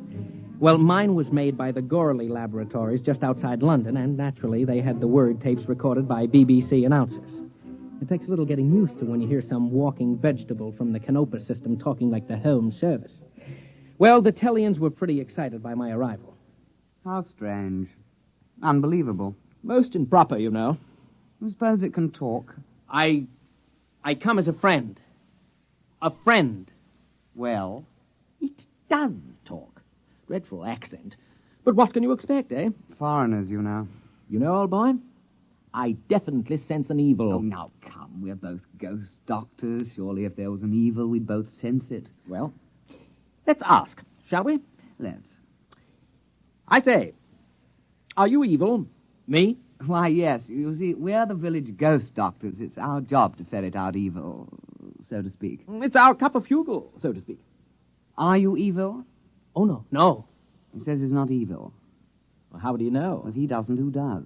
My dear fellow, appearances aren't everything. Surely you recall the legend of Hatape, the gods tempted the chief... Please, my dear chap, I'm as well aware of religious precedent as you are.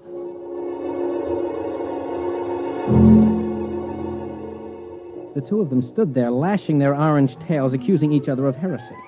The linguicene finally couldn't handle the theological discussion and cut out before Overload blew a circuit. Eventually, they must have decided something because the short one carrying the stone axe turned to me. Stranger, we've decided not to kill you. Not yet, anyway. We'll go to the village and purify ourselves, then we'll initiate you into the club. The club? The Society of Ghost Doctors. You see, no evil thing can become a ghost doctor. It just isn't done, you know. Or we'll find out the truth that way. Clever, eh? I'm deeply grateful. But if you're evil, we'll destroy you. Have to. Our job, you know.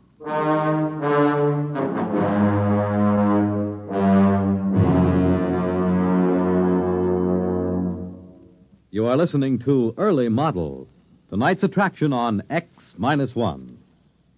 For the big things in your life, be ready with United States savings bonds. That's the new savings bond with the higher interest rate. The improved Series E savings bonds that now mature faster to pay you back extra dollars faster. Yes, when you think of saving, think of savings bonds. They offer you the safe, easy way to save regularly. Safe because each bond is backed by the United States government itself. Easy because you can buy bonds either where you bank or through the payroll savings plan where you work. And you get back $4 at maturity for every 3 invested, so you earn extra dollars. But the big news is that the maturity period is shortened to only 8 years and 11 months.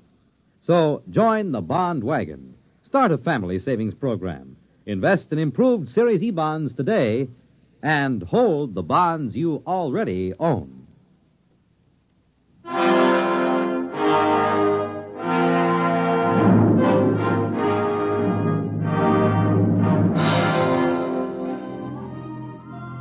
Now, back to X-1 and tonight's story, Early Model. Sliggert. Calling Professor Sliggert at home base. Come in. Go ahead, Bentley. Report. I'm in the village now. They're about to initiate me as some kind of priest. All I have to do is pass some kind of test. And, by the way, if I don't pass, they're going to kill me. That's good. What's funny?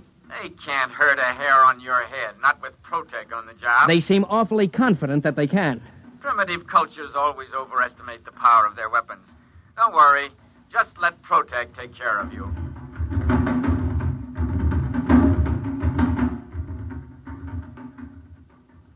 Go ahead, old boy. It's purified ceremonial food. But I can't. Why not?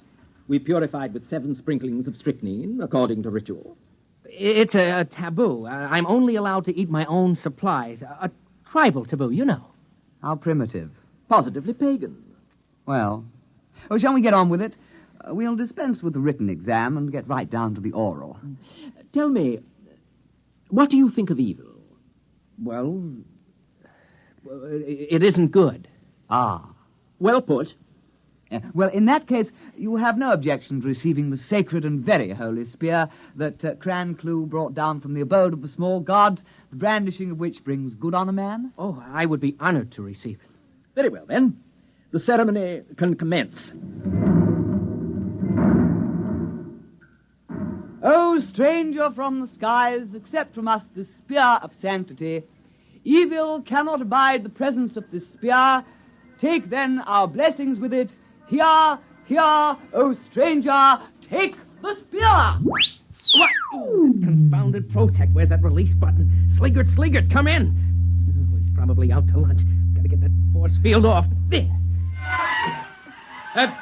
Listen, I'm terribly sorry, Begin but the purification dirge. We are in the presence of evil spirits. Oh, no, I can explain. You cannot accept the sacred spear. Well, you see, I've got this protective device. It's sort of like a shield, you know? It doesn't like spears. It doesn't trust them. You couldn't give me a sacred gourd? Nonsense. Who ever heard of a sacred gourd? Poppycock. Look, you'll just have to take my word for it. I'm not evil. Really. Scout's honor. Our course is clear. Transparent. We won't kill you at once. We'll pray for you through the night.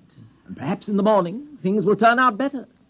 If not... Sorry, old boy, but you understand our position. We'll just have to kill you. Can't be helped.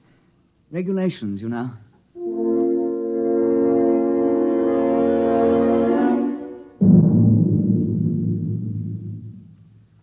Yes, yes, Bentley, I understand. Well, primitive people are notoriously treacherous. They might have stabbed you with the spear. Look, Sliggett, I'm positive there was no such intent. After all, you have to start trusting people sometime. Not with $1 billion worth of equipment in your charge. Don't you understand? The Protec wouldn't let me accept their sacred spear. That means I might be evil. Now, what if I can't pass the initiation test tomorrow? Look, tell me how to take it off. Oh, no. We want you back alive. There's no way they can hurt you through the Protec field. Now, try to have a little faith.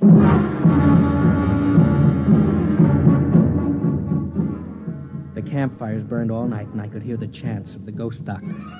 At least 3 or 4 times during that night, the Protec force field howled on and off, but I was too tired to care.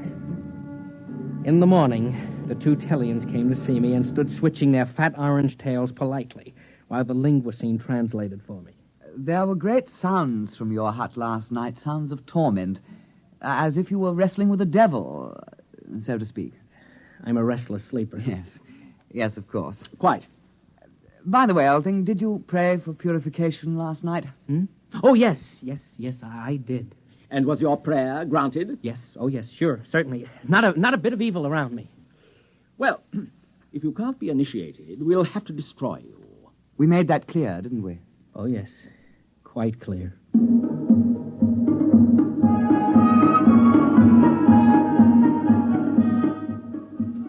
The initiation ritual took the whole day. It was sort of a cross between a Shriners' convention and a performance of Das Rheingold at the Met. Luckily, no one tried to hand me a ceremonial spear or point a club in my direction, so the Protec kept its grimy force field to itself. Finally, around supper time, the Tellians pounded the last tail on the ground, and everyone stopped and paid close attention. Oh, brothers, this alien has come across the vast emptiness to be our brother. With this initiation, we purge him of evil and make him one of us. Brother, now you are a ghost doctor with all the privileges and perquisites pertaining thereto. And in friendship, I extend to you the claw of friendship. Well, thanks. We have only to shake claws, and the ceremony is concluded. All right, brother. Give me some skin. Slip me 7. No, listen, turn it off. He just wants to shake hands. You're spoiling everything. Off. Now, where's that button? Off! Evil. Well, there it is, you know. We hoped we could muddle through, but you can't win them all, you know.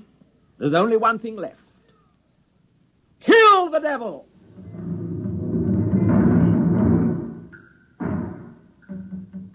About 30 of the Tellians heaved stone spears at me, and naturally I disappeared inside the Anderson-Woodward force field, and the spears rattled off the whining coruscating power sphere. I tried to walk back to the ship, but the Protec went on about every half step, and at that rate it would take me about a month to cover the ground. I figured I'd wait them out. And then I noticed that the air inside the field began to go stale. I came out of the field. The Tellians were sitting around. Rennick picked up a spear. Evil. Wait. Hold off. Fins. Fair play. Fair play? I say, Rennick, he's due a 3-minute sanctuary under the sacred law of his Hipple. You really think so? We invoked fair play. True. All right, monster. You have 3 minutes. Thanks. Hello, Sliggert. Come in, Sliggert. Ah, there you are, Bentley. Listen, you've got to get me out of this. They're trapping me in the Protec. You mean the Protec is saving you from harm? No, they keep activating it. They'll starve me out. Now, don't get panicky. Just sit tight in the Protec field till they see they can't harm you. You confounded idiot. There's no air in there. The force field cuts it off. I'll choke. Oh, dear, that's true, isn't it? Don't worry. We'll correct that in future models. Oh, thanks a lot. But what am I going to do right now? How do I get this thing off? Well, now I am sorry.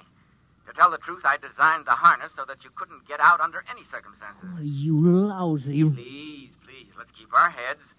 If you can hold out for a couple of months, we might be able I can't. The air, the water... And I hate to mention it, but they seem to be building fires around me. I'm sorry, your 3 minutes are up. We are going to destroy you with fire. Yeah, it's traditional that way. My dear chap, would you like to kindle the first blaze? Oh, after you, old fellow. Remember, I burned the last evil monster. True. Oh, monster. Yes? Do you have a light?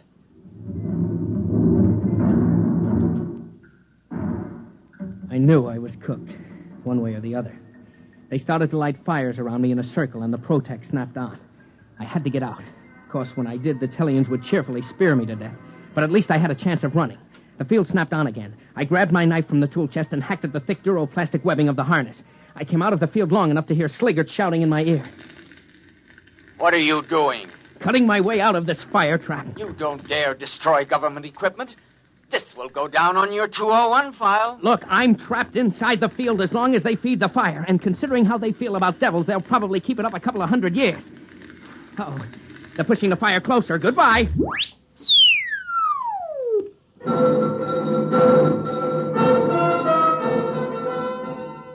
I tore at the straps with my wire cutters and knife. I could only work when the field was off. The Protect protected itself. Finally, I ripped the harness off just as the field went on, and I was thrown 20 feet into the fire. But I landed on my feet and was off and running.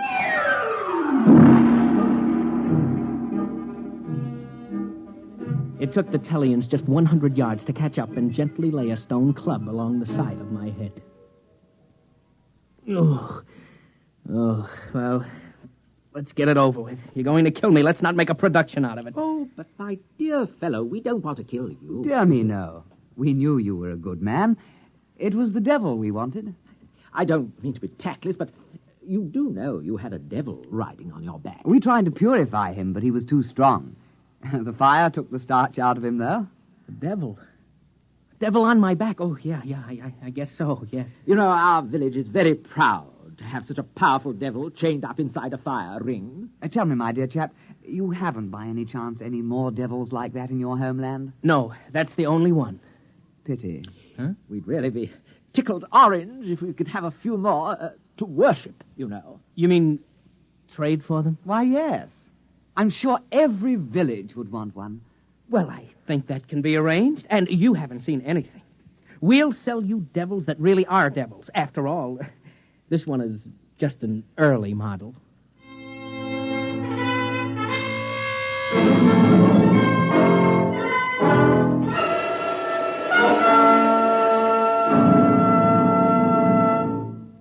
Fred Collins again, and I'll be back to tell you a word about tonight's X-1 in a moment.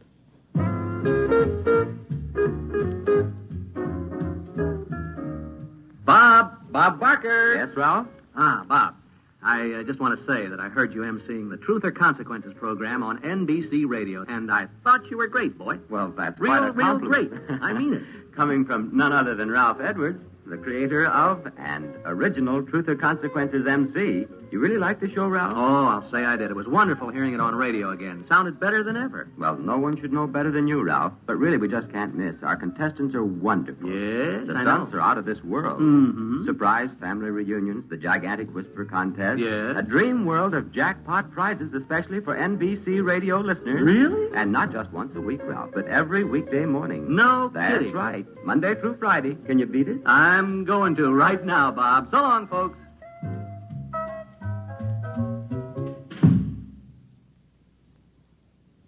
You have just heard X-1, presented by the National Broadcasting Company in cooperation with Galaxy Science Fiction Magazine, which this month features Make Me an Offer by Con Blomberg. Galaxy Magazine on your newsstand today. Tonight, X-1 has brought you Early Model, a story from the pages of Galaxy written by Robert Sheckley and adapted for radio by Ernest Kenoy. Featured in our cast were Bob Hastings, Joseph Bell, Anthony Kemble Cooper, and Alastair Duncan. This is Fred Collins speaking. X-1 was directed by Daniel Sutter and is an NBC Radio Network production.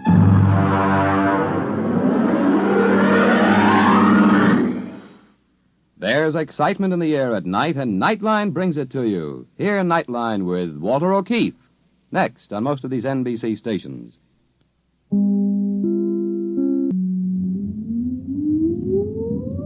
Countdown for blast off. X-5, 4, 3, 2, X-1, fire.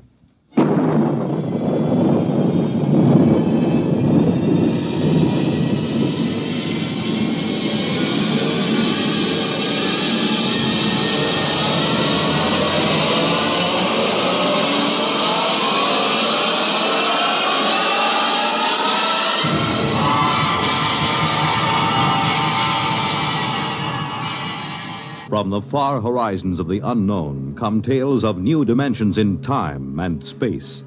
These are stories of the future, adventures in which you'll live in a million, could be years, on 1,000 maybe worlds. The National Broadcasting Company, in cooperation with Galaxy Science Fiction Magazine, presents X minus 1.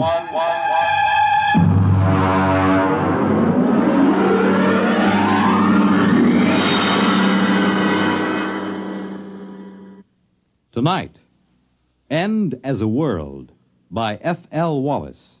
But first, hear this. When the place is fine and the time is right, when the moon is low and the stars are bright. You make it Pabst, 'cause Pabst makes it perfect. Yes, Pabst makes it perfect. Just as we always have ever since 1844. So next time, you make it Pabst, because Pabst makes it perfect. America's Blue Ribbon beer from the Pabst Brewing Company, Milwaukee, Wisconsin. Yes, Pabst makes it perfect.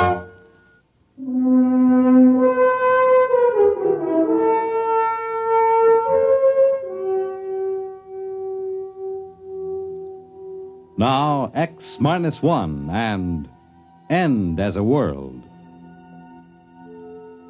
I saw it on the doormat in the front porch. The boy had made a lucky throw, and the paper was spread out neatly on the doormat facing me as I came out of the screen door.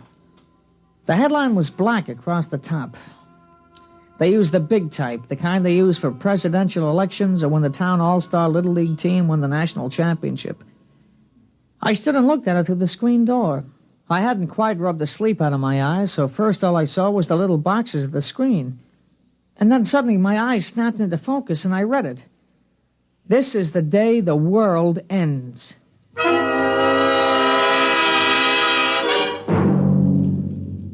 Pete, come in and eat your breakfast. Well, just a minute, Ma. Now, you leave the newspaper alone. You can read it later. Come on now, the eggs are getting cold. Yeah, but Ma, it's today. Well, what's today? Well, look at the headline. What's the only thing on the front page? Well, look. This is the day the world ends. Oh, that. Well, world's end or no, I won't have you eating cold scrambled eggs. Now, you sit right down and eat your breakfast.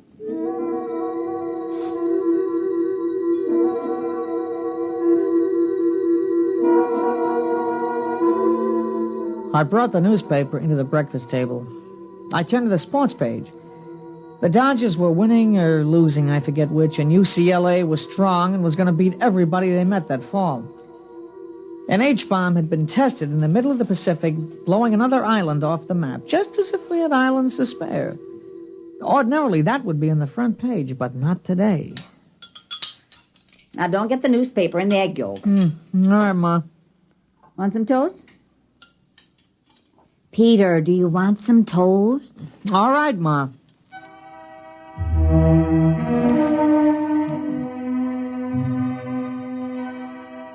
It was Saturday.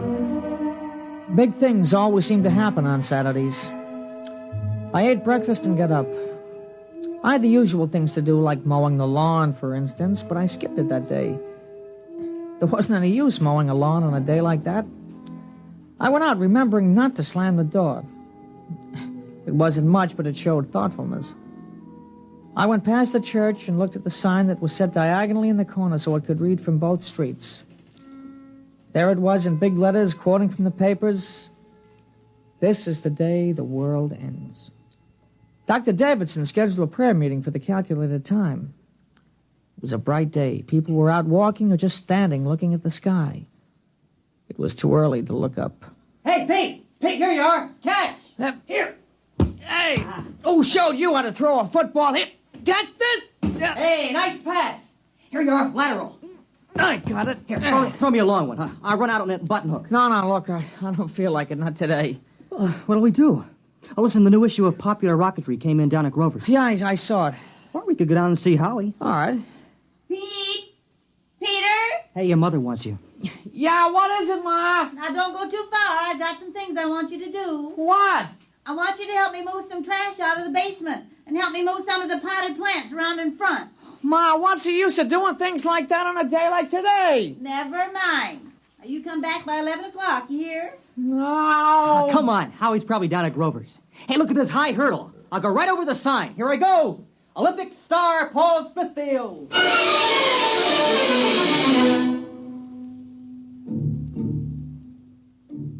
He went up over the sign easily. Paul's on the track team in high school. I looked at the sign again as he went over the top. This is the day the world ends. They never said more than that, not in the newspapers or in the signs painted on the brick walls. They wanted it to hang in our minds, something we couldn't quite touch, but we knew was there. We walked along down Green Street toward Grover's. Oh, what do you think of it? What? You know, today. I don't know. What about you? We got it coming. Yeah, but will we get it? I don't know. Hey, look. It's going to be nice and bright today. Yeah, it is now. Might cloud over. Yeah, it won't matter. It'll split the sky when it comes. Hey, you hear the new song? Some disc jockey wrote it. I love you, love you. Hey, it sounds awful. Now listen. I love you, till the day the world ends. I love you, till my heartbreak mends. And a lot more guff like that. You know, it seems awful. I mean, making a song on a thing like that, you'd think they'd have more respect. Well, why shouldn't they cash in on it? How about that contest on TV? What will you do on the day the world ends? In 25 words or less. You know, some people would do anything for $1. Yeah. You think they'd have some, I don't know, some understanding of how important it is. Well, they do. You should see the souvenir stands on Main Street. You know, pennants saying the end of the world, stuff like that. That's disgusting. Grover's has an end of the world Sunday. Joey Tripp had one last night. It was really the end. Yeah, he's a pig. Yeah, it sure is. Boy, it was really something. With nuts on top.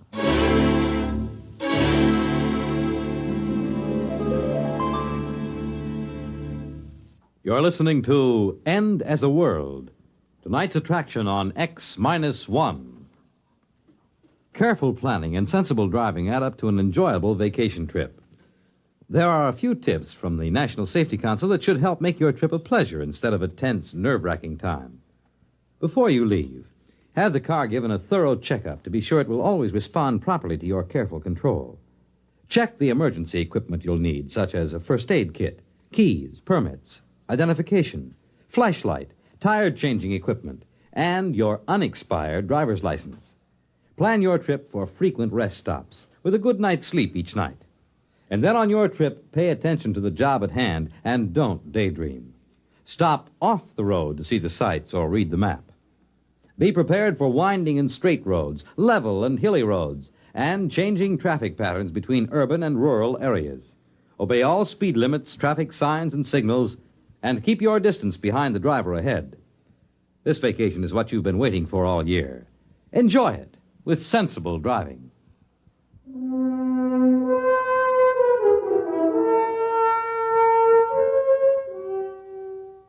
Now back to X-1 and End as a World.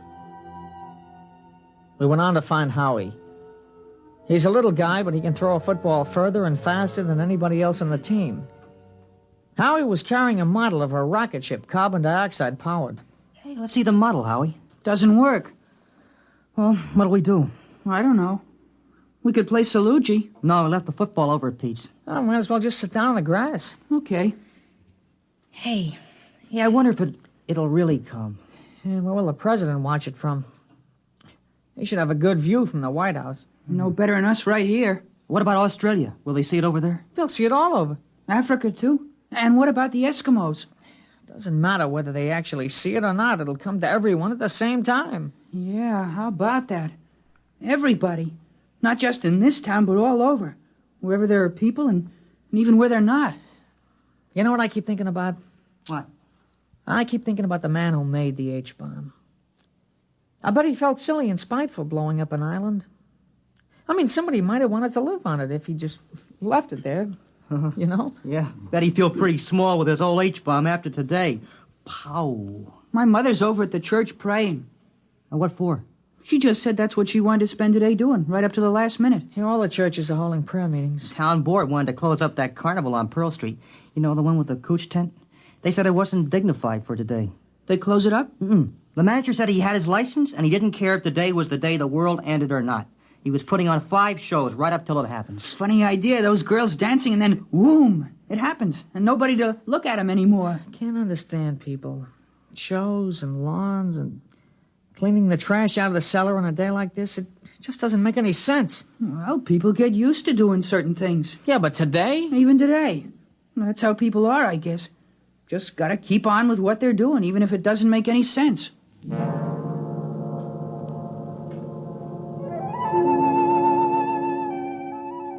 Now, we talked about it for a while, but we talked it out long ago. There was really nothing new we could say. Every once in a while, we'd look up at the sky, but it wasn't going to come until it got here. Finally, I went home for lunch.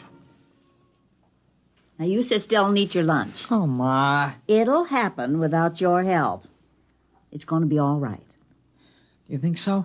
I think so. I'll give you your allowance now. Yeah, but Ma, it's only Saturday. I don't get my allowance Well, until... I'll give it to you today anyway. You might as well spend it this afternoon downtown. Gee, thanks, Ma. All right, I won't keep you over lunch. You can run uptown and watch it from there. Okay, Ma. You gonna go? Of course I'm not. Why should I get into that mob? I can watch it just as well from here.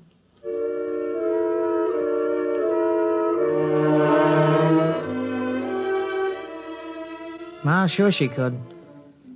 It wasn't the same. Everybody I knew was going to be there. I changed my shirt before I left. I took a rag and wiped the dust from my shoes. I wasn't trying to be fussy or dressed up or anything. I just thought I should do it. I walked uptown slow because there was lots of time to kill.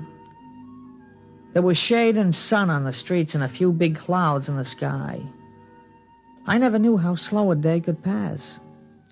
I suppose I should have slept late in the morning and kept busy doing something. Well, this was worse than putting on a uniform and waiting till game time. At least there was a coach on the field to let you know what to do as you ran through the drill. I ran into Paul at the corner of Cross and Chestnut. Hey, you nervous? No. Why should I be? You mean you're not in suspense? If only we had some way of knowing for sure. Radio, maybe. Oh, there's no radio. The calculations have been checked. Yeah, but maybe there's something we forgot or don't know. A lot of things can go wrong. Hi, fellas. Oh, hi, Howie. You want to go down to Grover's and get them malted? I don't know. Oh, we've still got lots of time. We won't miss anything.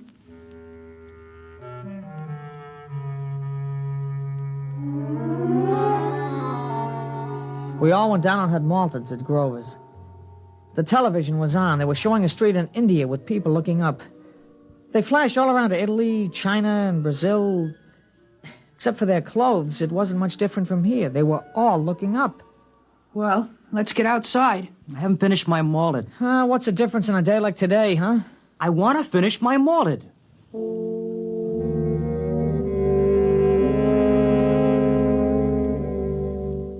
Outside, I noticed there was a slight overcast. The big billowing clouds had passed, but this was worse. I hoped that it would clear away in time, not that it really mattered. Hey, it's a pretty big crowd for a Saturday, huh? Well, this isn't a usual Saturday. What time is it? I don't know. You got to watch, Paul? No. We can see the clock on the merchant's block from the corner. Come on. Hey, it's Ginny Wexelberg. You see her over there? Hey, how'd you like to spend a day with her? That'll really make it a big day, huh? Oh, you don't need that old Ginny Wexelberg to make this a big day. After today, a blind 15-year-old kid isn't going to seem so important. After today, nothing's going to seem important, huh? Well, there's the clock. We still got plenty of time.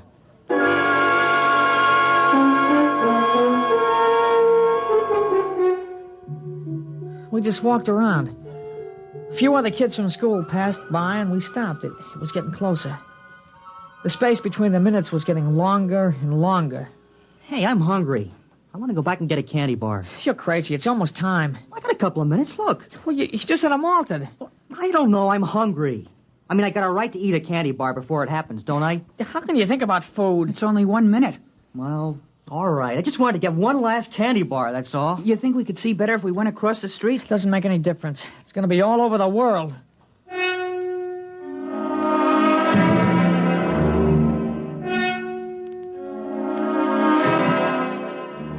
There was still a minute to go, and I kept wondering if there'd been a miscalculation.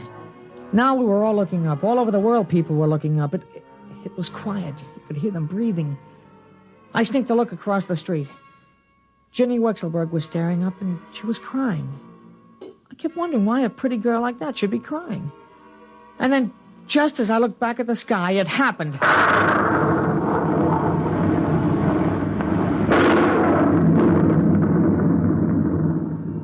It came, the flash across the skies, a silver streak, the biggest vapor trail there ever was. It went from this side to that side in no time. It split the sky and was gone before the shockwave hit us. Nobody said anything. We stood there and shivered and straightened up after the rumbling sound passed. You know what? It's going to go around the whole world. Well, he did it. Yeah, he did it. Yeah, he sure did. All the way to Mars and back. Safe and right on schedule. You realize that? He did it! He did it! The first trip to Mars! He's back! He's safe!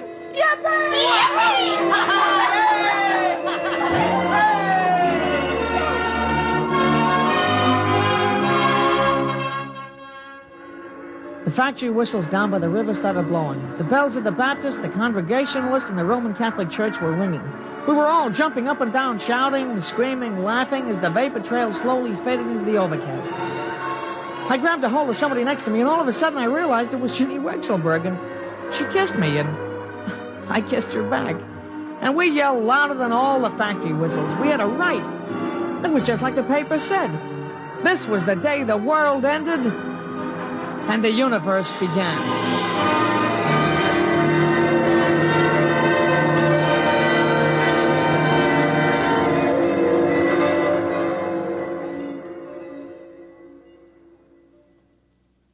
This is Fred Collins, and I'll be back with a word about X-1 in a moment. Hi, this is Walter O'Keefe. You know, they say there's nothing new under the sun, and maybe that's true, but there is something new under the moon, and that's Nightline. In Nightline, we think we found the way to use the intimacy as well as the lightning-fast maneuverability of radio in an hour-and-a-half package of high-voltage, different entertainment. We found the way to make the airwaves your magic carpet to wherever big things are happening. Anywhere in the country, for that matter, anywhere in the world. Now, let's say that your favorite comedian is performing at a Las Vegas nightclub. He's packing them in, and you've really got to have connections to get a table. Well, Nightline is that connection, and your radio is your ringside table. More things than you'd believe are happening in the so-called still of the night, and Nightline is your line to exciting entertainment after dark. My feeling is Nightline marks a new era in nighttime entertainment. Tune us in tonight over most of these NBC stations. You have just heard X-1, presented by the National Broadcasting Company in cooperation with Galaxy Science Fiction Magazine, which this month features William Morrison's novelette, The Sly Bunger Hop. To Colmer, it was the chance of a lifetime. He could hear opportunity knock. But where in all creation was the door it knocked upon? Galaxy Magazine on your newsstand today. Tonight, X-1 has brought you End as a World, a story from the pages of Galaxy written by F.L. Wallace and adapted for radio by Ernest Kenoy. Featured in our cast were Jack Grimes as Pete, Larry Robinson as Paul, Peter Fernandez as Howie, and Alice Yorman as the mother. This is Fred Collins speaking. X-1 was directed by Daniel Sutter and is an NBC Radio Network production.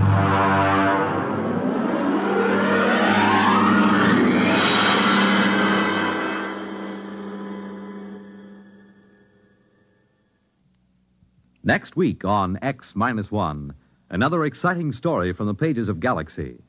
The Scapegoat by Richard Maples. If you saw a big teenage young bully beating up a helpless old man on the street, what would you do? Try to stop it? Or save your own neck by just walking away? Well, this is the story of a man who did stop it. Of a newspaper reporter who not only rescued the old man, but took him home, hoping to develop a good angle for the newspaper series he was writing on juvenile delinquency. The Scapegoat tells of what happened then, of the terrible threat posed by this seemingly harmless old man to the unsuspecting reporter and his family. Be sure to hear it next week on X-1. Wondering what the weather will be like tomorrow night? Will it be cool? Will it be hot? Will it rain or not? Well, don't give it another thought, because NBC's Monitor has a weatherproof evening plan for you with excursions to 3 world-famous underground scenic spots. You'll go roving with Monitor on a 2.5-mile trip through Marble Cave in Missouri. You'll listen to the music of a stalactite organ in Luray Caverns, Virginia. And you'll visit the historic catacombs of Rome. Between trips underground, you'll hear another merry report on his vacation tour of Europe by comedian Jonathan Winters. And you'll rub elbows with international celebrities at a unique party in Toots Shor's famous restaurant in New York. There'll be music and news, too. In fact, there'll be something for everybody on Monitor. So start your weekend right with Monitor Friday night, and stay with Monitor all weekend long. Nightline takes you to wherever exciting, interesting, and entertaining things are happening. Tonight, over most of these same NBC stations.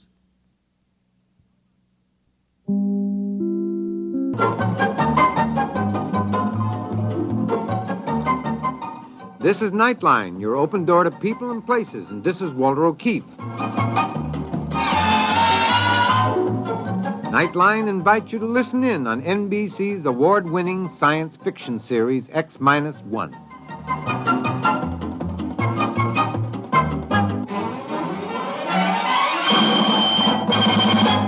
Now escape to a world of the future. Countdown for blast off.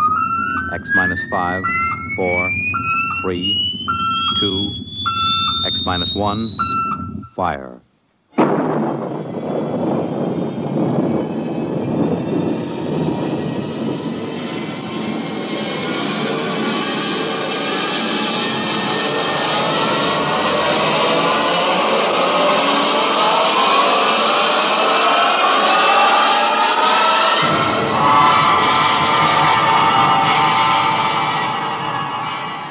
From the far horizons of the unknown come tales of new dimensions in time and space.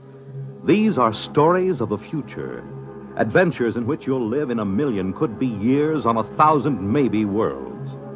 The National Broadcasting Company, in cooperation with Galaxy Science Fiction Magazine, presents X minus 1.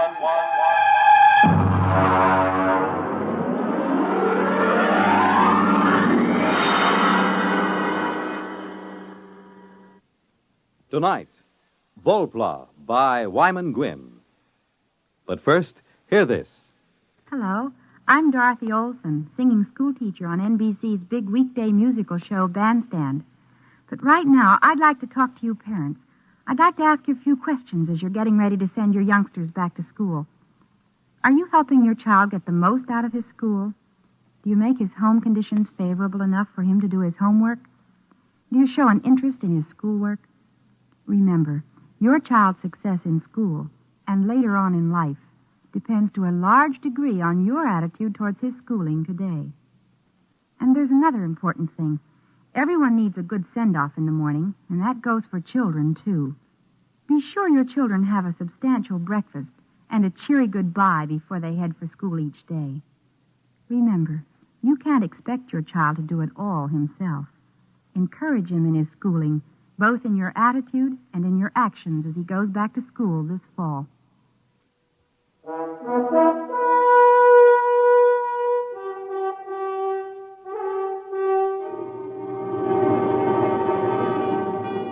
Now, X-1 and Volpla. Lunch, dear. Oh, I'll be right there. Come on, you old hermit. I have a buffet on the terrace. I'm coming. So, I'm an old hermit, am I? And our daughter says I'm eccentric now. I wonder how the devil she ever found out. From me, of course. But you love me just the same. Oh, Max, what's got into you? Stop it. Oh, I reached the dangerous age. And, lady, I'm going to have fun. Well, come on out to the terrace. The hamburgers will get cold. My dear, I'm going to have a new kind of fun. Oh? It's a joke. I'm going to play a tremendous joke on the whole world.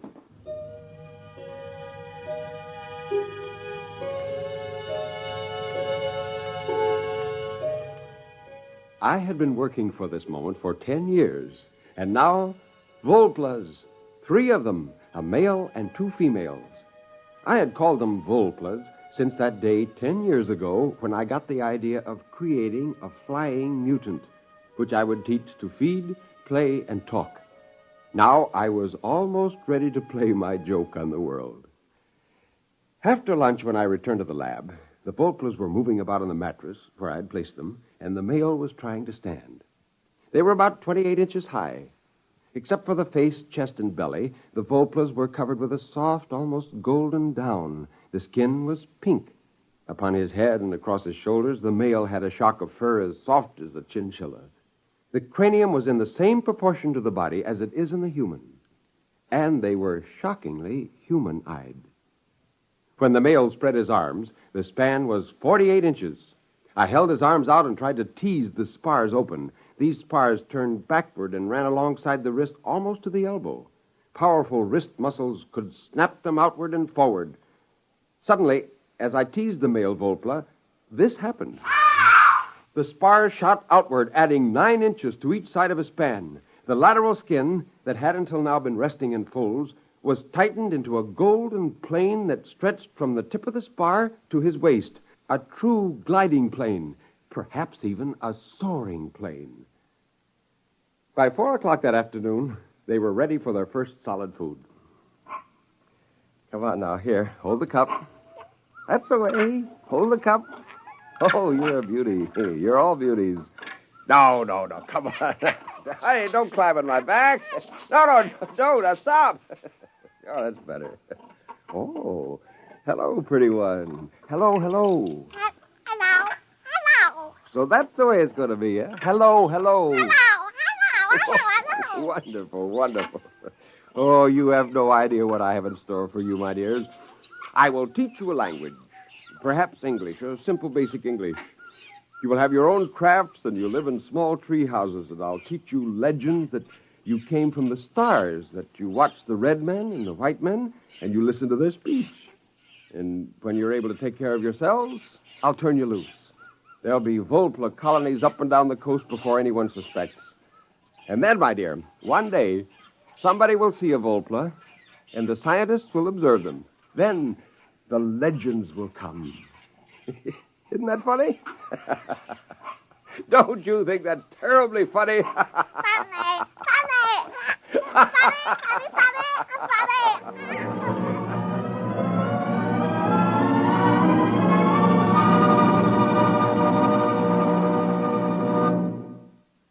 You're listening to Volpla.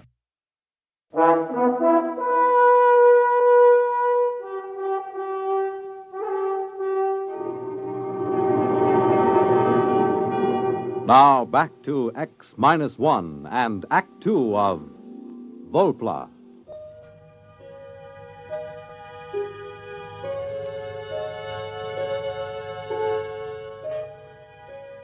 I used the metabolic accelerator to cut the Volpla's gestation down to 1 week, and I used it to bring the infants to maturity in 1 month.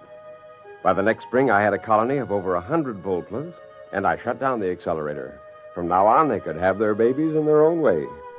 I had devised a language for them, and I carefully adulterated it with English, as if they had observed us and learned. My Volplas were amazing. They were bilingual.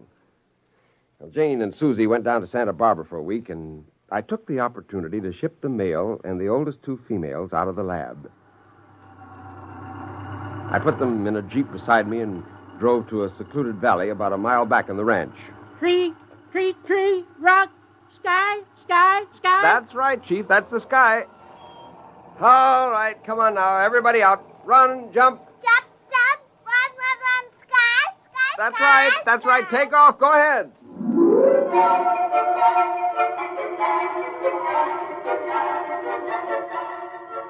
He spent about 2 hours chasing the 2 girl Volplas around, and then he made a leap for one. And when he spread his arms, his spars snapped out, and those golden planes sheared into the air. Sky. He sailed over her, and he rose up, and he hung in the breeze for a long moment, 3 feet above the ground. Fly. That's right. You can fly. Oh, fly.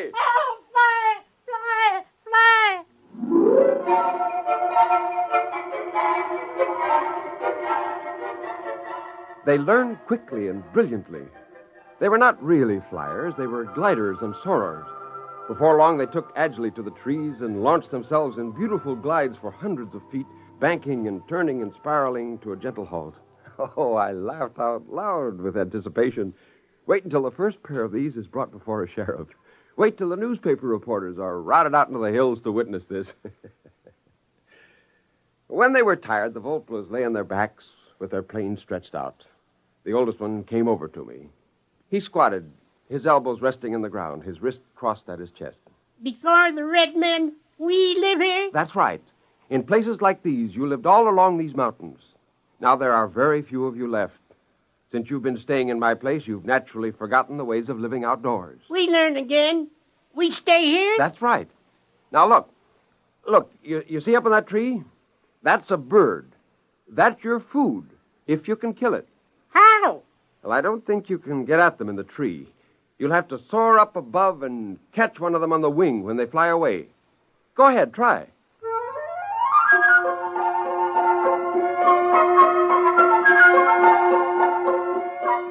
He climbed the tree and launched himself and caught a warm updraft from the hillside. In no time, he was about 200 feet away. He began working his way, crisscrossing back to us, and then suddenly he dived. He caught the bird! He caught the bird! Bird! Bird! Bird! We eat! Yes, you eat this. I'll show you how to build a fire.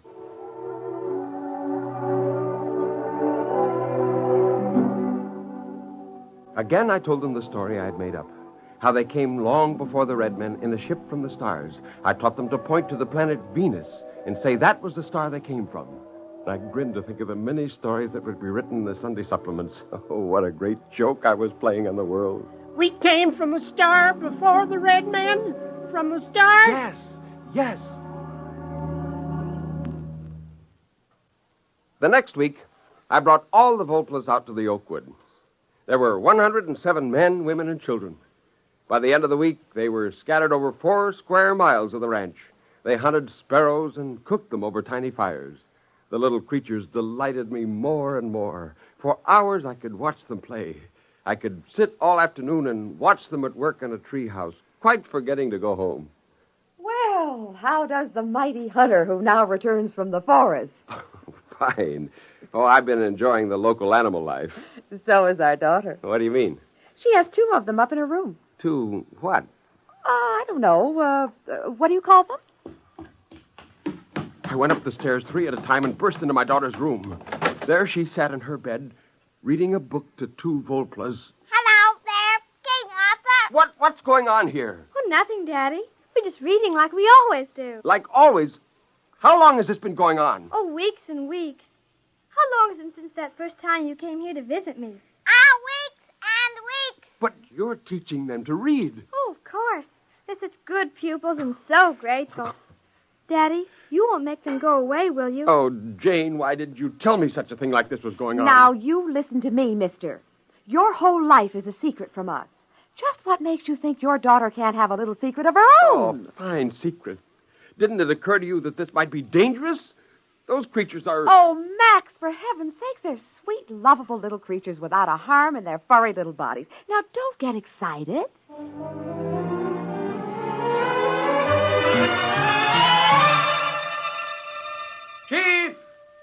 Chief! Look, where are you? Here, Bush. Listen. Do you realize there are 2 Volplas in my daughter's bedroom? Yes, they go there every day. Is there anything wrong with that? But she's teaching them the words men put on paper. Yes, you told us men may be enemies. We wish to learn so we can protect. I have Thing here. Well, that's the San Francisco Chronicle. We've been taking it for some time from box at your house. Oh. I have learned from the others. I can read most of this. It was terrible. The whole wonderful joke of the Volplas would be lost. But I knew what I would have to do. I'd have to explain that my family and I had found a colony of them in our ranch and taught them English and taught them to read. I was stuck with that. Men are dangerous. They will shoot us with guns if we leave here. No. Now listen. When they know who you are, they'll leave you alone. Now, you must disperse all your families at once. Send them far away and spread out. No, we cannot leave these woods. Men would shoot us. But I'm telling you... Perhaps you are not a good friend. Perhaps you have lied to us. Why are you saying we should leave these woods? But it's important. The whole... I mean, you'll be safer. We will decide.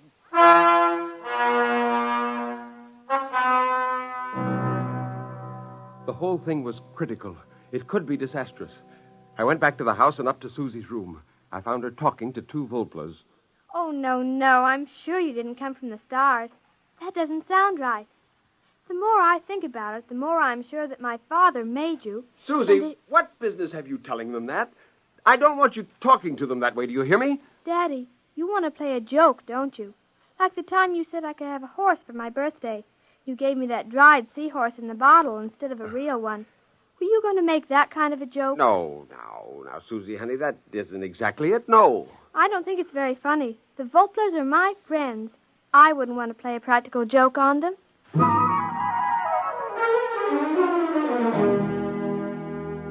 Chief! Chief, where are you? Chief! Oh, confound it, the fires are out, none of them around. Chief! Are you up there in that treehouse? Where are you? Where are all of you? You've got to listen to me. I made you. The joke, the whole joke is spoiled. Where are you? Chief! Volplas! Volplas!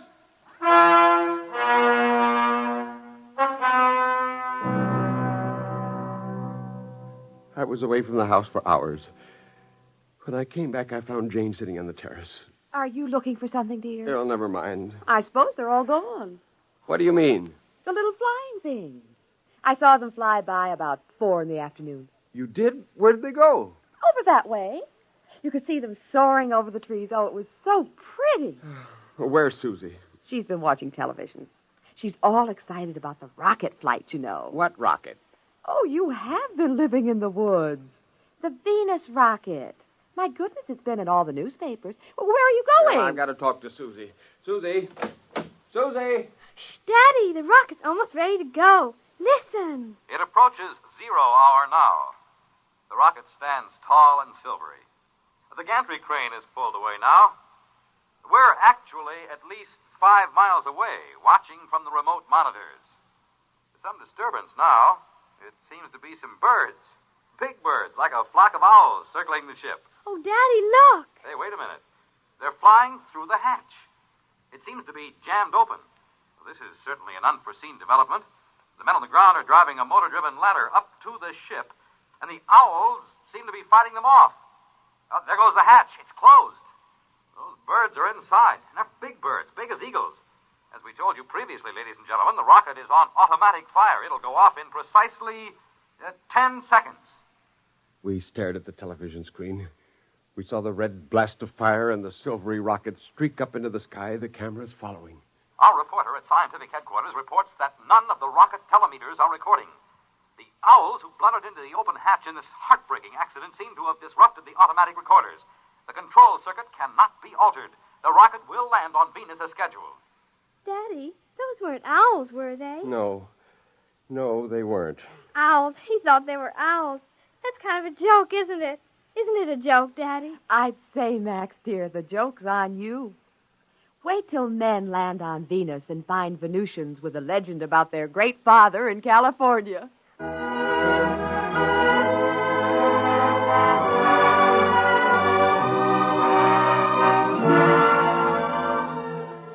Of course, they left me a note.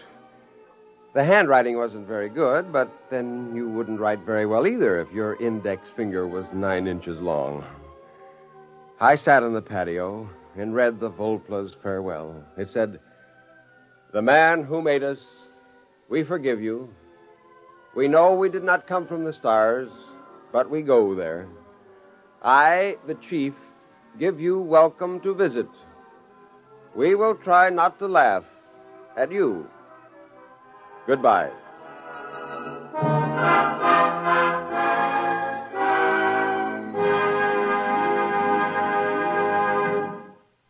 Fred Collins speaking. And I'll have a word for you about tonight's X-1 in a moment. Say, Bert Clark, My True Story's coming our way. Monday is the moving day. That's good news for me. My True Story on NBC. Well, that's good news for everybody, Dorothy Olson, for all the millions of women who've been faithful listeners to My True Story during its 15 fabulous years in radio. And for all the millions more who now have an opportunity to hear these complete stories every weekday morning in the half-hour time period just before our NBC bandstand. And I think we ought to remind everyone, Bert, that this is the same My True Story that has been one of radio's most popular morning programs. With a complete drama every morning about people and their problems. Still acted by wonderful casts and adapted by Margaret Sangster from material supplied by True Story magazine. Same time, but new stations. So take note and don't miss a single broadcast. Starting Monday, September 2nd, you'll hear My True Story at this spot on your dial, just before NBC Bandstand over most of these NBC stations. You have just heard X-1, presented by the National Broadcasting Company in cooperation with Galaxy Science Fiction Magazine. Your announcer, Fred Collins. X-1 was an NBC Radio Network production.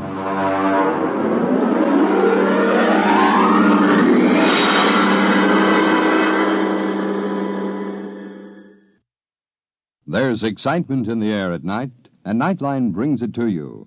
Hear Nightline with Walter O'Keefe, next on most of these NBC stations.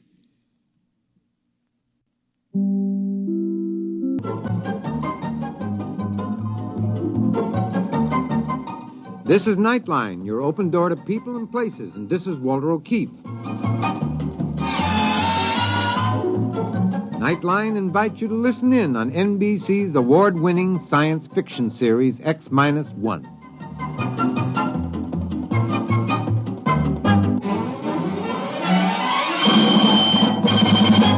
Now escape to a world of the future. Countdown for blast-off. X-5, 4, 3, 2, X-1, fire.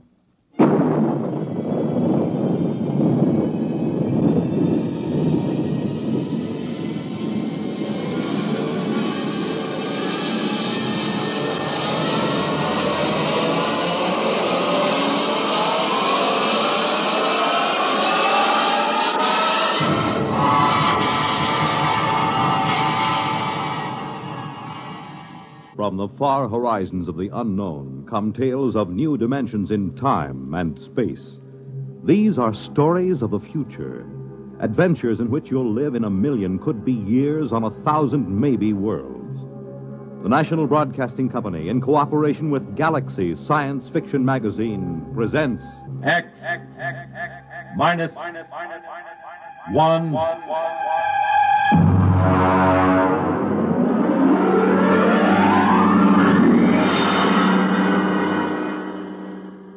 Tonight, A Wind is Rising by Finn O'Donovan. But first, hear this.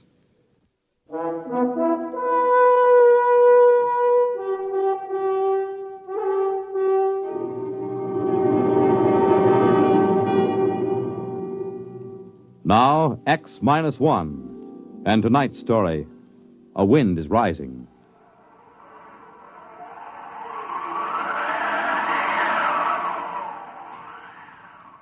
I'd only been on Corella for 8 months. Not long for a seasoned advanced exploration man like myself, but long enough to know one thing. Before long, I was going to kill me a native Corellan. Maybe I was a little edgy. When you have to live inside a steel and concrete capsule just listening to that fantastic wind howl 24 hours a day, it begins to get you. Anyway, it started when Smanik, he was our Corellan radio man, came up to my quarters to get me. Corellans are a dirty brown and look something like big spiders with 5 hairy tentacles. Yeah? Smanik, Earthman. Well? Other Earthman, tell Smanik, tell this Earthman, come pretty quick. Okay. You got lump sugar. What for? Smanik, do something favor. Get lump sugar. No, I don't have sugar. Now beat it. Maybe you got dead meat? Smanik like dead meat? No meat. Now get your slimy shape out of here. Yeah, what's wrong? Come on down with me. Clayton, I don't think it's good to insult these Corellans. They have no feelings, you know that.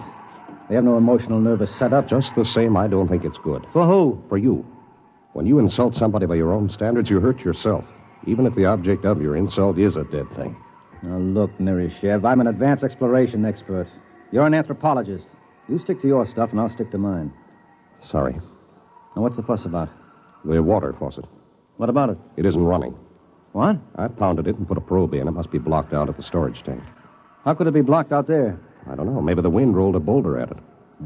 More likely one of those spiders like Smanik was fiddling with it. The natives have been told not to tamper with the water line. They don't like us. They might. I thought you said they were incapable of feeling like or dislike or any emotion. I did. I know they can't feel, but still somehow I get the sensation that they resent us. I'm glad we've only got one of them inside the station.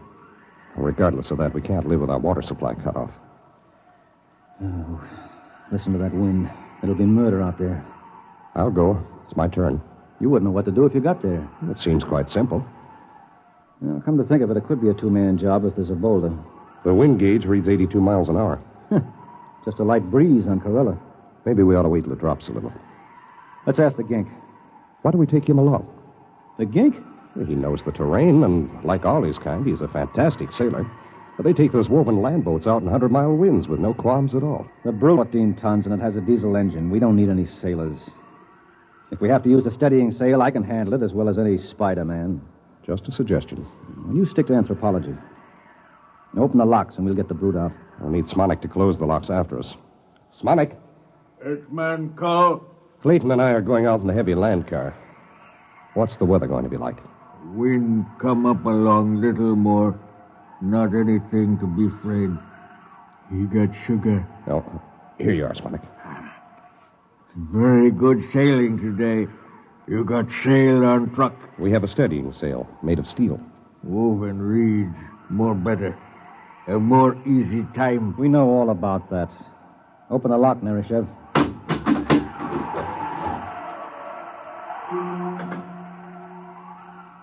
The Brute, as we called it, was armored like a tank and streamlined. It had vision slits of shatterproof glass, and most of its 14 tons were centered near the ground. It was sealed from dust and had 6 giant tires made of woven steel mesh. It was built to take the rocky terrain of the planet Corella and to navigate in the gale-force winds that battered the planet. I strapped myself into the cockpit, and we were ready. The wind indicator told me that the winds had risen to 94 miles an hour and rising.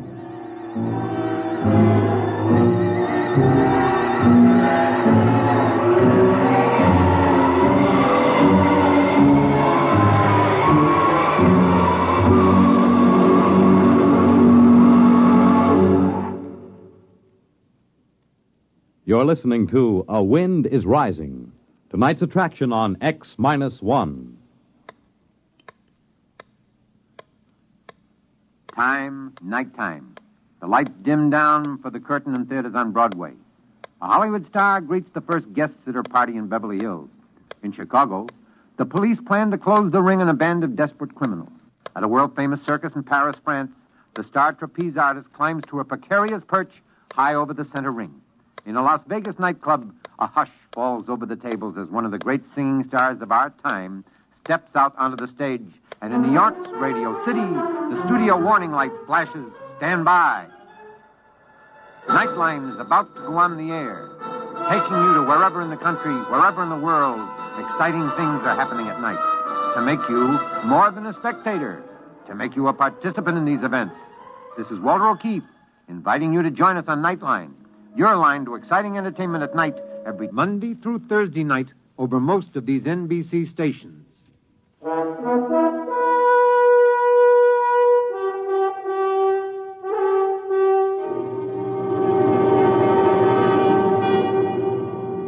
Now back to X-1 and A Wind is Rising.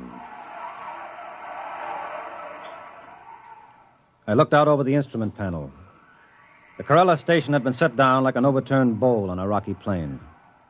In order to get to the water storage tank, we had to travel 6 miles.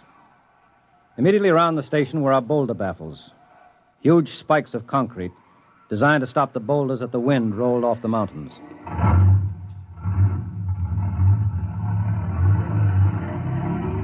I shoved the brute into gear, and we were on our way. Hang on, Nereshev. Here we go. The wind is up to 97. Do you suppose we're in for a storm? The gink said it was fine sailing weather. For a Corellan, maybe. Well, this baby can take it. You see the pipeline yet? The sand is pretty thick in the vision glass. There it is. About 2 points on the starboard bow. I see it now. What's our speed? 3 miles an hour. Give us a little more oxygen in here. Right. Hey, there's something coming toward us. Looks like a boulder. Hard right. That was no boulder. That was one of those ginks out for a sail in his land ship. Playful, aren't they? Next one scares us like that, I'll shoot him, so help me. I don't understand how they can sail those flimsy ships on those wooden rollers. What's our wind speed now? 102 miles an hour. I think it's going to be a storm, Clay. Well, there's no point in turning back now. We can't live without water. I'm game if you are. What's the strongest storm we've ever recorded? Well, let's see. In the 8 months we've been here, about 168 miles an hour. Well, this baby was built to navigate up to 200. We'll be all right.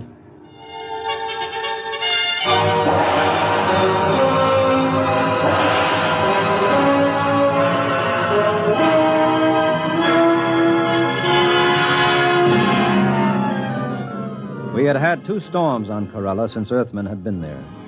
The first one had almost wiped out the station. That's why the boulder traps were built. The second one had leveled an entire mountain range on the other end of the plain. By the time we reached the water storage tanks, the wind was up to 113 miles an hour.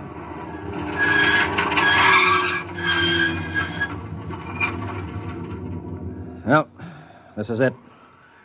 One of us has got to put on an air suit and repair the damage. Means blowing out the line. It's my turn. What do you know about mechanical things? I'll go out.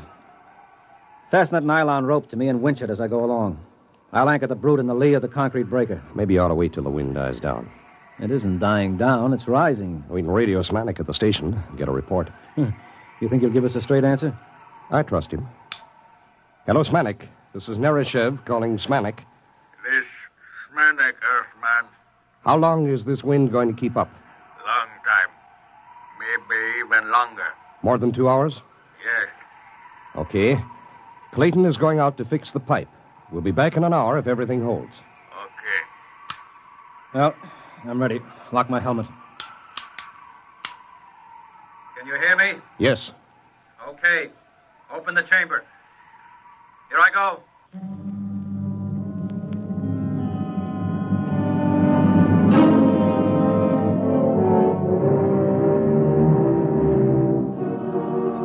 Outside, the wind thundered and roared like breaking surf.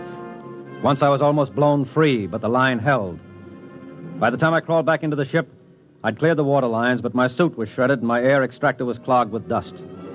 The wind was up to 145 miles an hour and still rising. You all right? Yeah. All right, let's get this thing going. It's starting to shiver in the wind. Right.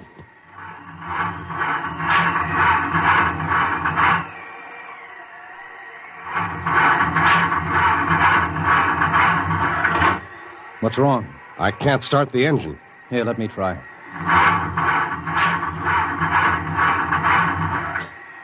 Sand. Sand in the bearings, in the injectors, every place. She'll never start. Good grief. Well, we'll have to sail her back. What? I said we'll have to sail her back. At wind speeds like this? It'd be like sailing a little dinghy across the Atlantic in a gale. Well, what else can we do? We'll put out the auxiliary anchor and ride it out. No. One good boulder and we'd be goners. Come on, raise the sail. Okay.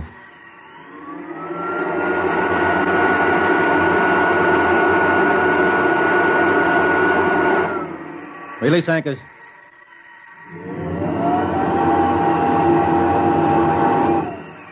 Hang on. Here we go.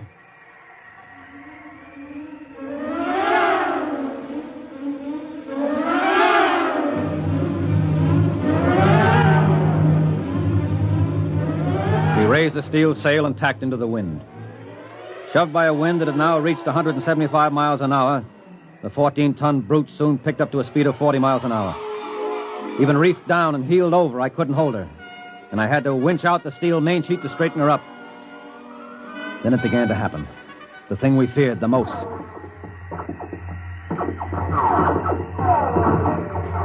What's that? The wind is tossing rocks at us. Oh. Well, as long as we're not capsized, we'll be okay. She's heeling at 45 now. It's no problem. So rock smashed the visor. Put on your oxygen mask. Wait.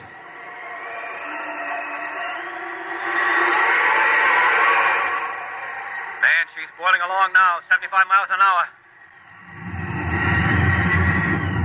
Clay, there's a boulder coming. Down the mountain. I can't head her up. Head off. No use, I'll have to jive. You can't. Hang on! We missed us. That boulder's as big as a city block. You're headed for the cliffs. Winch in the sheet again. We'll head up toward the station. No, it's no use. I can't head her up. We'll have to run with the wind. You can't run far. The cliffs are dead ahead. Let's drag the emergency anchor. Maybe it'll slow us down. Suppose it fouls. Worry about that later. Drag it.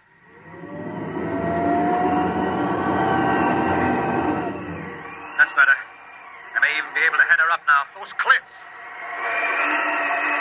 Holy smoke, look at that.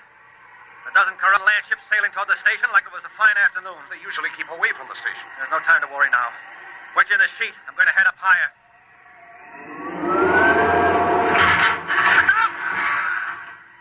What was that? Boulder. Snapped the mast off. Holy mother. We're being blown toward the cliffs. Is that land anchor out? Yes. Oh, pray it'll foul and hold us. Pray. Our Father who art... We're fouled. Yeah. And it's holding. Now if it'll just bite in. I think we're anchored. But listen to those boulders. We won't last 10 minutes anchored here. Move over. Why? I'm going to try the diesel again. I don't know, maybe it's a long shot, but maybe.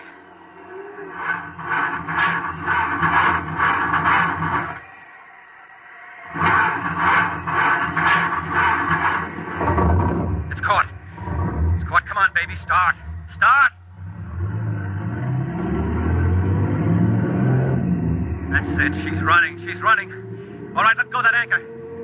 Warm up that coffee, Smanik. We're coming in.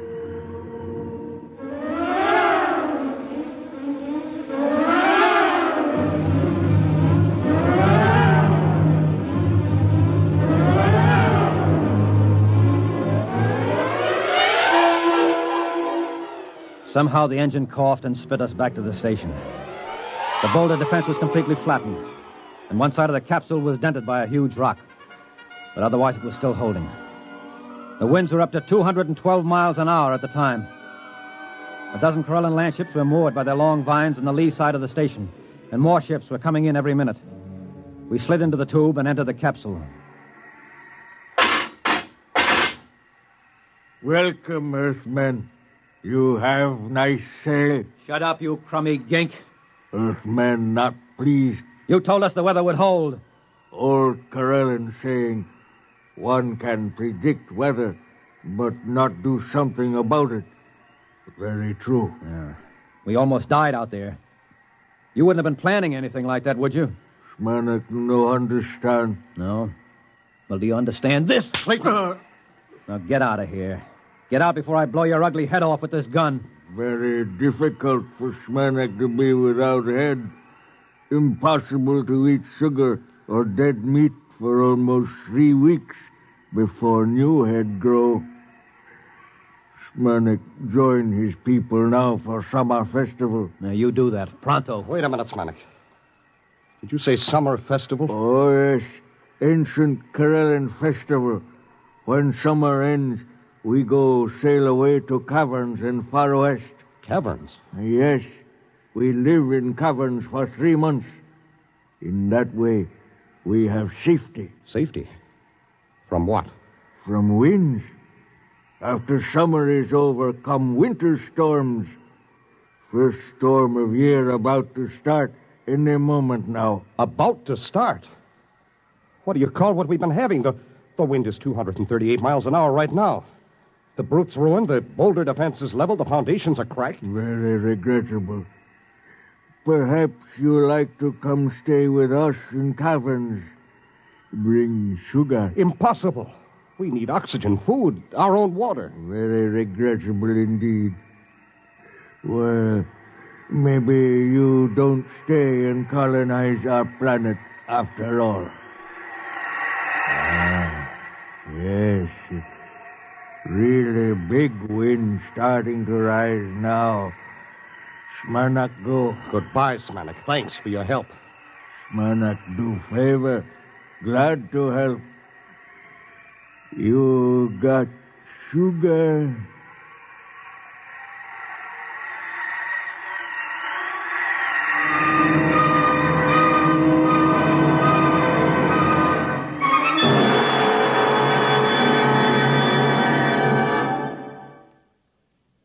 Fred Collins again, and I'll have another word for you about X-1 in a moment.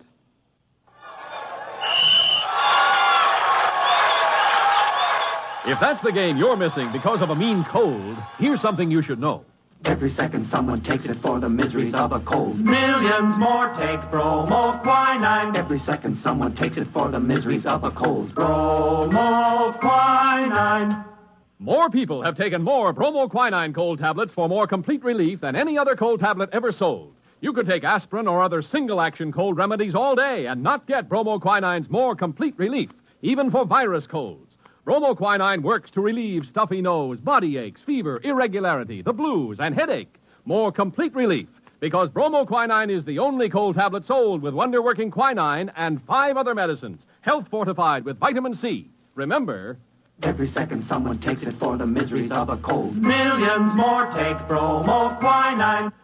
Get bromoquinine brand cold tablets.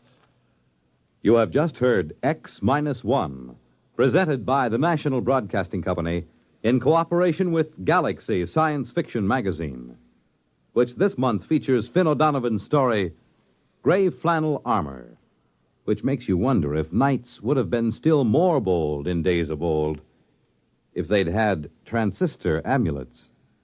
Galaxy Magazine, on your newsstand today.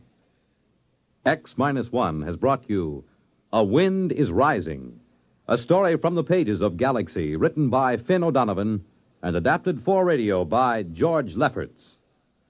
Featured in our cast were Les Damon as Clayton, Bert Cowlin as Nerishev, and William Griffiths as Smanik. This is Fred Collins. X-1 was directed by George Voutsas and is an NBC Radio Network production.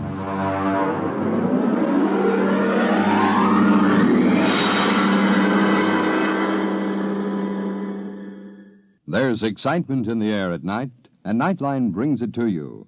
Hear Nightline with Walter O'Keefe, next on most of these NBC stations.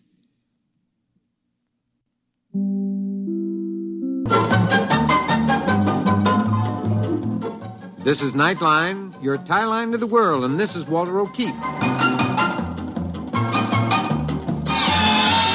Tonight, a visit to worlds strangely different from ours, the world of the future, the world of X-1.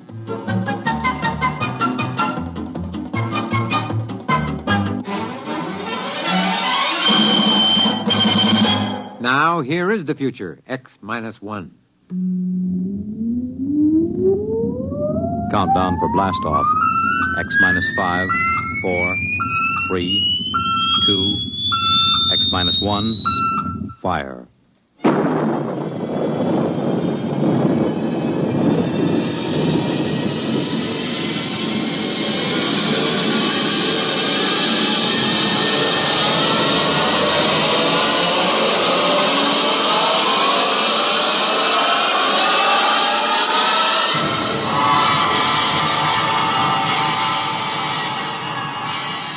From the far horizons of the unknown come tales of new dimensions in time and space.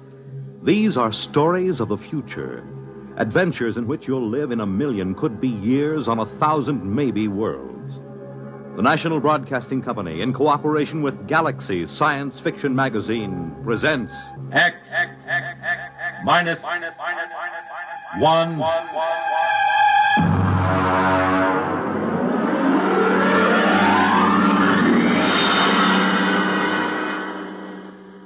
Tonight, The Coffin Cure by Alan Norse.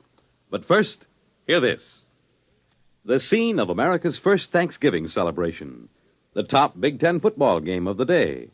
One of the most unusual excursions on which a radio audience has ever been taken. These are just a few highlights of the weekend Monitor has planned for you. To help set the mood for the coming Thanksgiving holiday, Monitor takes you on a visit to the banks of the James River at Berkeley Plantation, Virginia, the scene of America's first Thanksgiving celebration more than 300 years ago. For sports fans, Monitor takes you to Michigan Stadium at Ann Arbor for the big Michigan-Ohio State football game. And for everybody, a most unusual listening experience as Monitor takes you behind the walls of Leavenworth Penitentiary. You'll learn of this famous prison's operation from Warden C.H. Looney. Sit down to lunch with its inmates. Learn from them how confinement behind prison walls affects a man. Learn of their opportunities for rehabilitation. There'll be celebrities, music, news, and sports.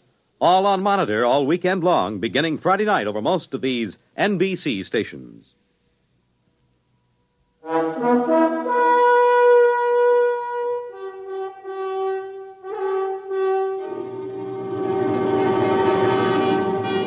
Now, X-1, and tonight's story, The Coffin Cure. I saw the headlines on the way downtown in the morning. Common cold cured. And sure enough, there was his picture, Chauncey Patrick Coffin. The newspaper ran on deliriously. Coffin nails lid on common cold. No more coffin, states co-finder of cure. Sniffles sniped. Single shot to save sneezers. There was no doubt of it. I've always said that the man who finds the cure of the common cold would be the greatest hero in medical history. And if I could have gotten my hands on Dr. Chauncey Patrick Coffin at that moment, I would have torn him limb from limb. Almost did about a half an hour later at the laboratory. Philip, there's no sense in getting excited. It's idiocy, blind, screaming idiocy. Coffin, you're out of your mind. Can't you see what you've done? It was my idea in the first place, and Jake and I have been pounding our heads on the wall for 8 solid months, and you go sneak into publication a full year before we have any business. Now, Philip, you... Now, how about that, Jake? Did you see the morning papers? This thief not only steals our work, he splashes it all over the countryside in red ink. Now, CP, you shouldn't have done that. After all, we've hardly had an acceptable period of clinical trial. Oh, nonsense. Philip, you had the worst cold of your life when you took the vaccine. Have you had any since? No, of course not. Now, Jacob, how about you? Any sniffles? How about those 600 students from the university? Did I misread the reports on them? No, 98% cured of active symptoms within 24 hours. Well, of course, it's only been a month. Now, gentlemen, be reasonable. Think positively. There's work to be done, a great deal of work. Press conference in 20 minutes. Drug houses to consult with. Gentlemen, we've won the greatest medical triumph of all time. The conquering of the common cold. We'll go down in history.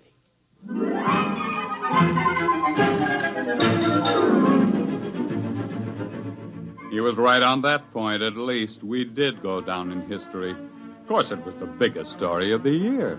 In medical circles, it was called the Coffin Multicentric Upper Respiratory Virus Inhibiting Vaccine. Newspapers just called it the Coffin Cure.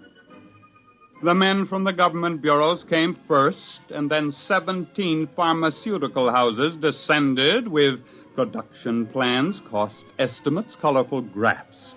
One laboratory promised a vaccine in 10 days. Another guaranteed it in a week.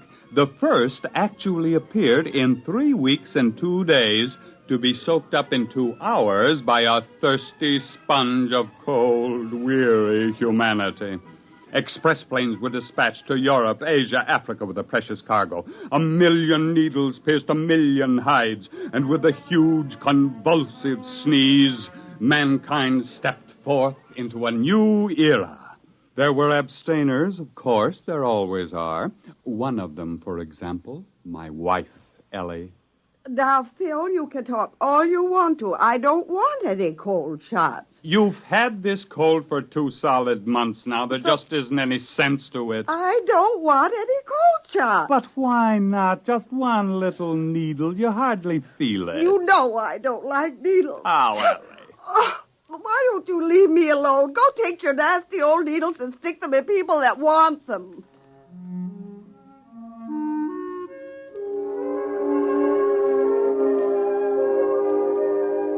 I woke up once that night and listened to a parade of sneezes from Ellie. I rolled over and frowned to myself. It was ignominious in a way. The wife of one of the cold cure discoverers was refusing the fruit of all those months of work. When I woke up in the morning, I thought I was suffocating. Hey, Ellie! Ellie! I'm choking! Ellie! What did you do? Hey, what's burning? Hey, Ellie! Somebody's burning down the house! Oh, what are you talking about? It's just the toast. I burned it. Well, it's awful. What's happened here? I'm baking breakfast. But don't you smell it? Of course not. It's just bacon and eggs and toast. Oh, you mean you don't smell anything strange? I don't smell anything, period, with this cold. But, say, did you put on fresh perfume this morning? Before breakfast? Don't be ridiculous. Not even a drop? Not one drop. This must all be in my mind, or I'm imagining things, that's all. I'm working too hard. Say, wait a minute. Ellie, give me my hat. I've got to get down to the laboratory, quick.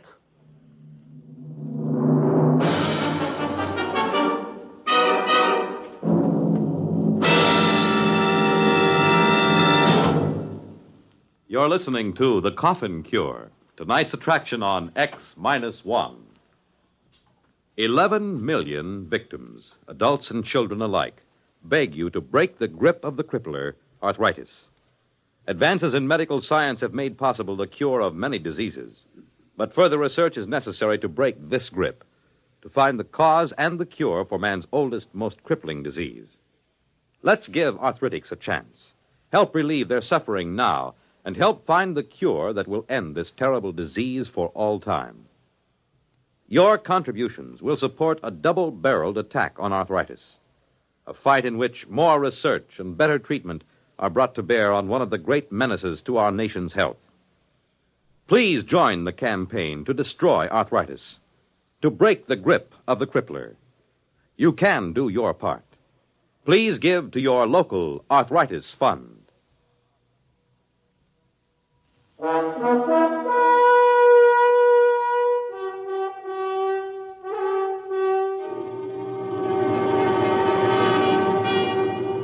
Now back to X-1 and the Coffin Cure. It grew worse all the way downtown. I fought down nausea as the smell of damp, rotting earth rose from my front yard. The neighbor's dog dashed out to meet me, exuding the great-grandfather of all dog odors. The crowded bus was a nightmare. I could tell that the bus driver had salami for supper the night before. My stomach began to roll, and I barely made it off the bus. I met Jake Miles at the laboratory. Has Coffin come in yet? Oh, he's in there. He's got the door locked. You got it, too? Yeah, Coffin! Now, don't come too close. You got it, too? When did it start for you? Right after supper last night. I thought I was going to suffocate. I got up and walked the streets all night. What a stink. I got it sometime this morning. But I don't understand. Nobody else seemed to notice anything. You forget something. We were the first three to take the coffin cure, remember? You and me and Jake 2 months ago. But what's happened? Those foul smells everywhere. Every odor in this town has suddenly turned foul. Magnified, you mean? I don't think the smells have changed any. Well, but what is it then? Our noses have changed, obviously. Look at our experimental dogs. They never had colds, and they practically lived by their noses. Other animals all depended on their sense of smell for survival. They don't get colds either. The multicentric virus hits primates only, and it reaches the fullest power in man alone. But I don't get it. Why should it smell this way? I haven't had a cold in ages. Of course not. That's just the point. Look, why do we have any sense of smell at all? Because we have tiny nerve endings in the mucous membranes of our noses and throats. But we've always had the virus living there. Cold or no cold, it's always been there, except now after the coffin cure. We got rid of the virus, remember? And now, for the first time, those nerve endings in our noses are just beginning to function. You mean you think it'll get worse? And worse, and still worse. Now, we're all in this together, Phil. It was your idea in the first place. You said so yourself. You can't leave me now. You can't. You can. You better answer your phone. Hello. I'm busy, and I can't see anyone, and I can't... What? Oh. What is it? There's a line of students outside the building. They're waiting to see me. Oh, Jake, Phil, they'll hang me. You've got to help me. Send down to the freezer and get all the live cold virus we can find. Get us some inoculated monkeys and a few dozen dogs. But you've got to help me. You've got to help me. And stop sniveling. You're the big publicity man around here. You're going to handle the screaming masses, whether you like it or not. We've got to find out how to catch the common cold again if we have to die trying.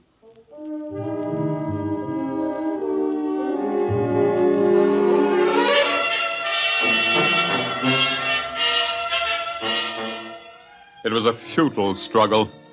We sprayed our throats with enough pure culture of virulent live cold virus to have condemned an ordinary man to a cold for life. We didn't develop a sniffle. We injected the virus hypodermically, intradermally, intramuscularly, intravenously. We drank it. We bathed in it, but we didn't catch a cold. We wore wet clothes and sopping shoes to work, but we never felt better in our lives. I think you should all be locked up, taking a cold shower and then going out in the snow. You don't understand, Ellie. We've got to catch a cold. Why? Suppose you don't. What's going to happen? We had 300 students march on the laboratory today. The smells were driving them crazy. They couldn't even bear to be close to their best friends. Mm-hmm. Tomorrow, we'll have them back and 300 more. And what's going to happen when 15 million people find their noses suddenly turning on them? Ellie, we just did too good a job. We just can't catch cold. We just can't crack it. Those antibodies are just doing too good a job. Well, maybe you can find uncle bodies to take care of them. Oh, now, look, don't make bad jokes. I'm not making jokes. I don't care what you do. All I want is a husband back who doesn't complain how everything smells and who doesn't stand around in cold showers at 6 o'clock in the morning.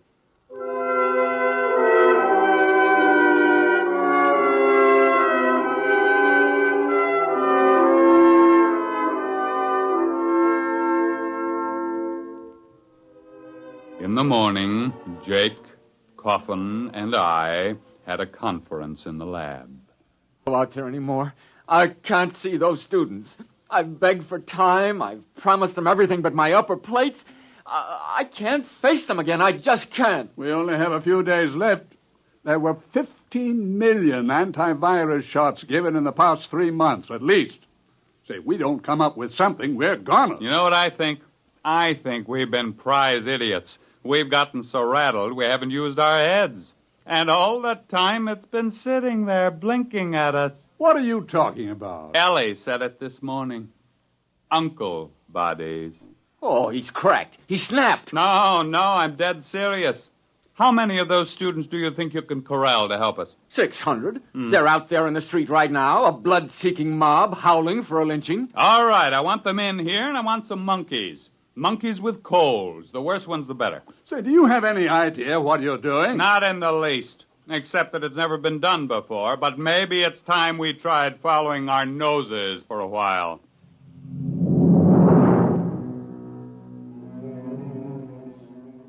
The tidal wave began to break 2 days later. Only a few people here, a dozen there, but we could tell it was coming. At the laboratory, the doors were kept barred, telephones disconnected.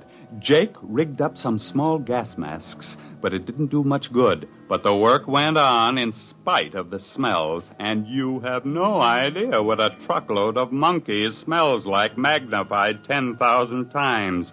We had coal-ridden monkeys, sneezing, coughing, weeping, wheezing monkeys by the dozen. Culture trays bulged with tubes. Each day, 600 angry students holding their noses paraded through the lab, arms exposed. At the end of the week, half the monkeys were cured of their colds and couldn't get them back. And the other half had new colds and couldn't get rid of them. That meant we were on the right track. And then, 2 days later, Jake came into the laboratory triumphantly. Jake, what's the idea of bringing that dog in here? I've got 6 nose plugs and they still don't do any good. But look at that puppy. Look at it. Watch him carefully. You hear? He sneezed. He's got a cold. That's the first dog in history that ever got a cold. And we've won.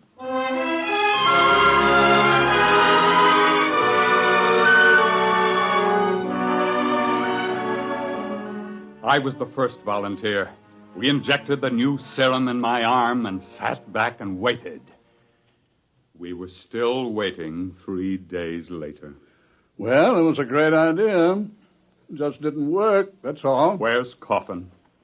He collapsed 3 days ago. He kept having anxiety dreams about hanging. Well, I suppose we'd better just face it. Nice knowing you, Jake. Pity it had to end this way. Well, it was a great try, old man. A great try. Ah, yes. We will be remembered by an infuriated world holding its nose in vain. Nothing like going down in a blaze of... What's the matter? In a blaze of... Choo! Phil, say it again. Choo! Oh, what a moment. Phil, we've won. Choo!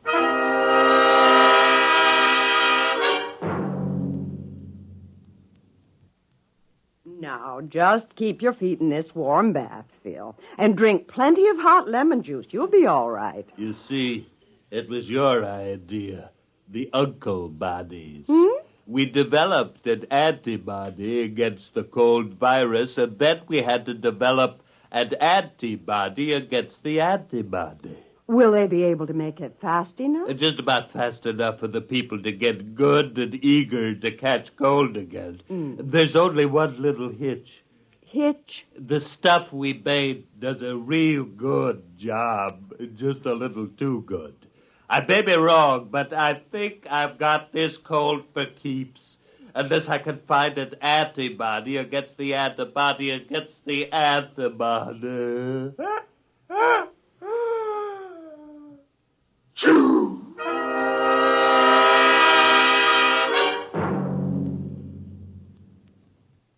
Fred Collins again, and I'll have another word about X-1 in a moment.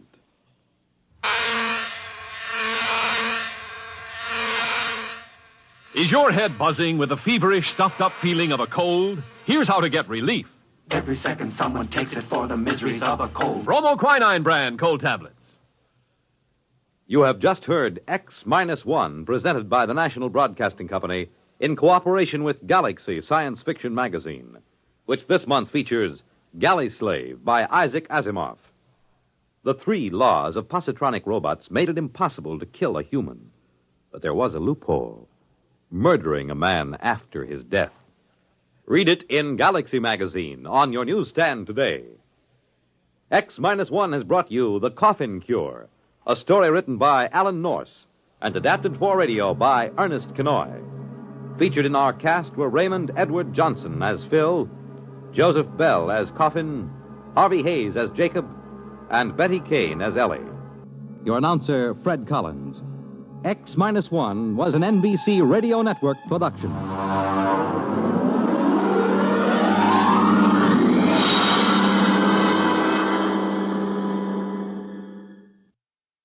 There's excitement in the air at night, and Nightline brings it to you. Hear Nightline with Walter O'Keefe, next on most of these NBC stations.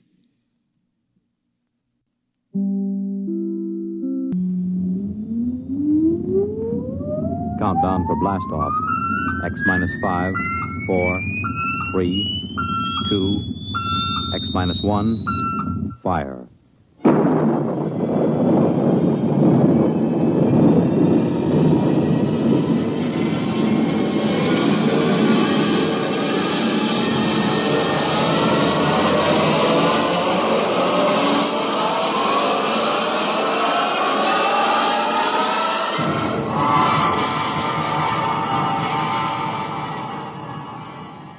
From the far horizons of the unknown come tales of new dimensions in time and space. These are stories of the future, adventures in which you'll live in a million, could be years, on 1,000 maybe worlds. The National Broadcasting Company, in cooperation with Galaxy Science Fiction Magazine, presents X minus 1.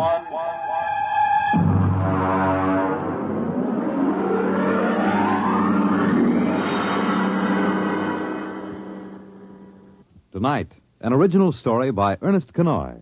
The time, early in the 21st century. The story, Martian Sam. The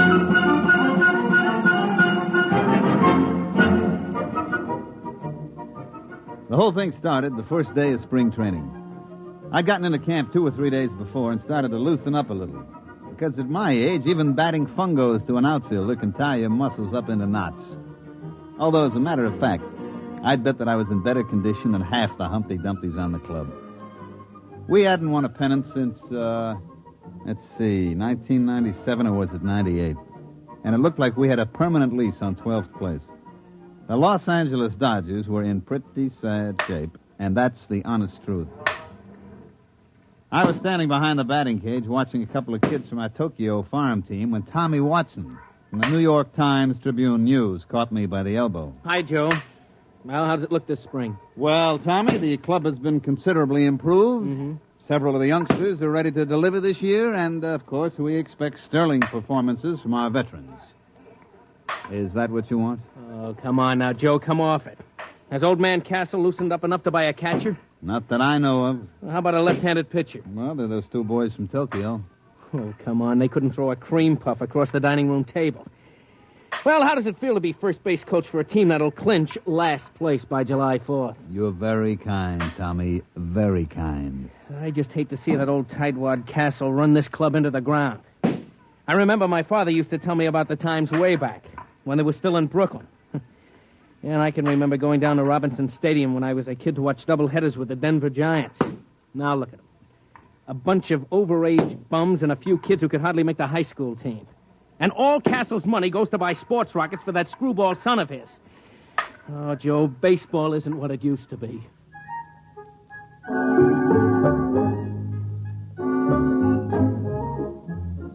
The sad truth of the matter was that Tommy was putting it mild.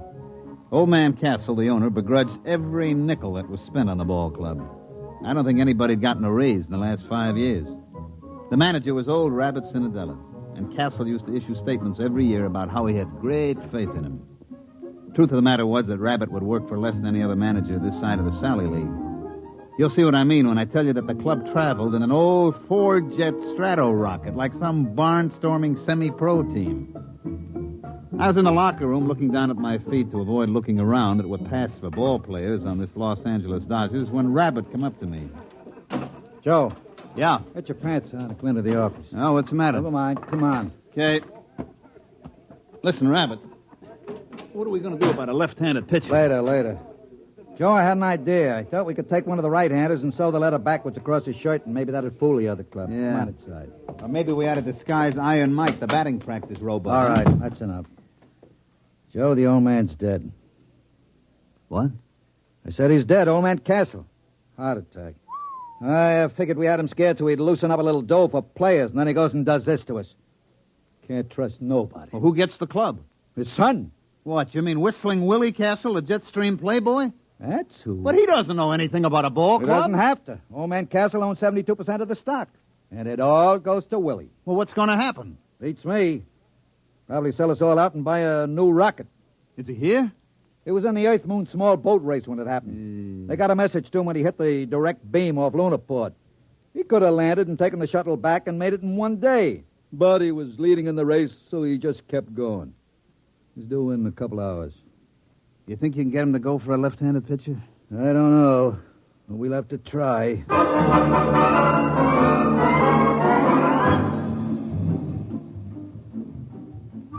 Of course, you've heard of Willie Castle. About once a year, he cracks up some expensive sports rocket or gets himself picked up in a survival suit by the IP, floating somewhere in an orbit around the moon. He almost got put away a couple of years ago when he took a debutante up in a Harrison Kilgore cruiser and kept her in orbit for 2 months. The old man was able to kill the abduction charges by claiming that they'd been married at the time. And one time when the old man had a couple of us up at the lodge he lives in during spring training, I saw the kid's room. It was filled with marak heads that he'd shot on safaris on Mars. He came down to the training camp a week later. He buzzed over in a Harley Donaldson atmospheric and set the ship down in the hole between second and third, burning out half the infield. I saw Rabbit get him to one side and start talking fast, so I sneaked over and listened. Well, Mr. Castle, of course, you know we're all very sorry about your father's death. And He had it coming, the old tightwad. Oh, well, I see. I couldn't convince him that a credit isn't any good to you, stuffed in a mattress. You got to spend, isn't that right? Yeah, it is. As a matter of fact, that's what I wanted to see you about. Now, there's a boy in one of the Milwaukee farm clubs, a left-handed pitcher. I can get him for about $30,000 and a couple of players. And What do you mean? Well, I mean, you're absolutely right, Mr. Castle. You got to spend money. And if we could get a little help in pitching and maybe an outfielder or two... You mean spend money for baseball players? Well, yeah. That was what I had in mind. Now, wait a minute. This baseball team was my father's hobby, like some old men collect stamps or play checkers. Now, in the terms of the will, I can't sell it. But I'm sure not going to throw any good money away on something foolish like baseball players. Oh, I see. As a matter of fact, I'm going to need all the cash I can lay my hands on. Yeah? Yeah. I've got a chance to buy a 3-pile nuclear racer that'll cut 2 weeks off the round trip to Mars. Oh, I see. You wouldn't want to spend money on anything as foolish as ball play. That's it. You've got the idea now. Oh, by the way, Mr. Cinadilla. Yeah? I find it's quite embarrassing to me to have my friends continually make fun of me because the Dodgers are in last place. Well, as a matter of fact, that gets to be a touchy point with me, too. Well, I'd like to see it change. So if you don't mind, would you please have them somewhere in a more respectable position, say third or second, within a month or two? Now, look here, Mr. Castle. I can't make bricks without straw. You won't spend the credit for a ball player, and I can't... You do your best.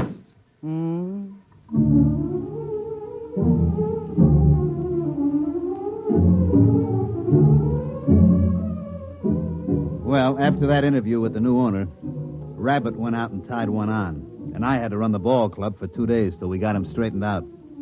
But I can't say as I blamed him. We won 1 game in the Grapefruit League. We played the Jacksonville high school team and squeaked out a 13-12 victory. What the Yankees and Braves did to us, I'd rather not say. We opened the season at home, and a mediocre pitcher for Pittsburgh threw a no-hitter at us. Actually, that's not quite accurate. The truth is he just pitched, and we didn't hit anything. We lost 10 straight from opening day, and we didn't lose on the 11th day because it rained. Rabbit and me piled into his 97 copter and flew out to the Castle Estate up near Arrowhead. I was in pretty bad shape. For one thing, Rabbit's copter has a wobble, and I was feeling green around the gills by the time we dropped down on the port. Willie Castle was very excited by the time we finally got to see him. He was puttering around a whole mess of stuff piled up in the middle of the floor. Say, how do you like this? Isn't it exciting? Yeah. What is it? It's a Durgo stick. Oh, yeah, sure. And they use it in Mars in a game played between 2 villages. You see, all the men on one side line up, and then all the men on the other side try to knock them over with these sticks. Isn't it a beauty? Yeah. Look, Mr. Castle, I got to speak to you. We got to have a left-handed pitcher. Oh. You mean for the baseball team? Yeah, that's right, the baseball team. That's what we got to have a left-handed pitcher for. Yeah. Well, now, I can't really be bothered with details of that sort. I'm leaving for Mars in the morning. Oh, by the way, I haven't had a chance to look at the standings recently. How are we doing? Mr. Castle, we may well set them out on record for consecutive games lost. Now, look here. You told me you can't sell the club, and you said you get tired of your friends kidding you about being last. Well, take it from me, Mr. Castle, and I know. Unless we get some ball players on that club, it's going to be last for the next 22 years. Now, look here, Cinadilla, I know you can fire me, but I don't care who you hire as manager. Unless you get him a left-handed pitcher and a couple of other players, that club is going to stay last. Oh, well, then I'll see what I can do. Don't worry about it. What do you mean, don't worry about it? I got to go out there every day and try to make those bums go through the motions. Now, look, I really have to pack. And besides, I'm expecting a new shipment of equipment from Aberfitch and Comby. Now, just don't worry about it. I'll think of something. Goodbye.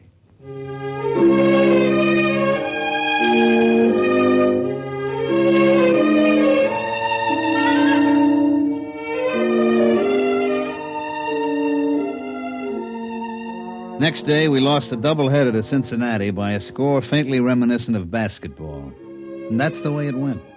Oh, we won a couple here and there. Like they say, you can't lose them all. About the middle of the season, we were so far behind that the local papers just dropped us off the standings, didn't even bother to report it. It was about this time that Willie Castle returned from Mars. He came out to see us at the ballpark just before the massacre.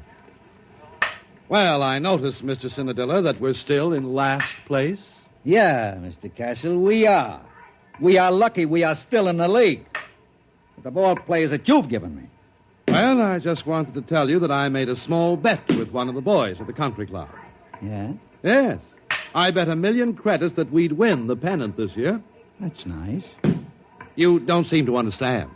I expect to win that bet. Yeah, sure. And I expect to put on a Monroe suit and win the Miss Universe title. I told you to leave everything to me. Now, I'd like you to come into my office, if you please. I have a few things I'd like to talk over with you. For one thing, I've signed a ball player. You what?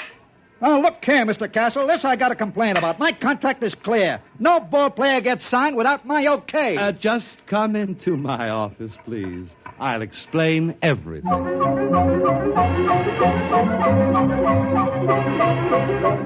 That night, when Rabbit went up to the plate to hand in the starting lineups, I could tell something was happening. For one thing, old Baldy Snuff, the umpire, was looking at the card like it was written in Arabic. All right, who's the pitcher? It's written right there in the card.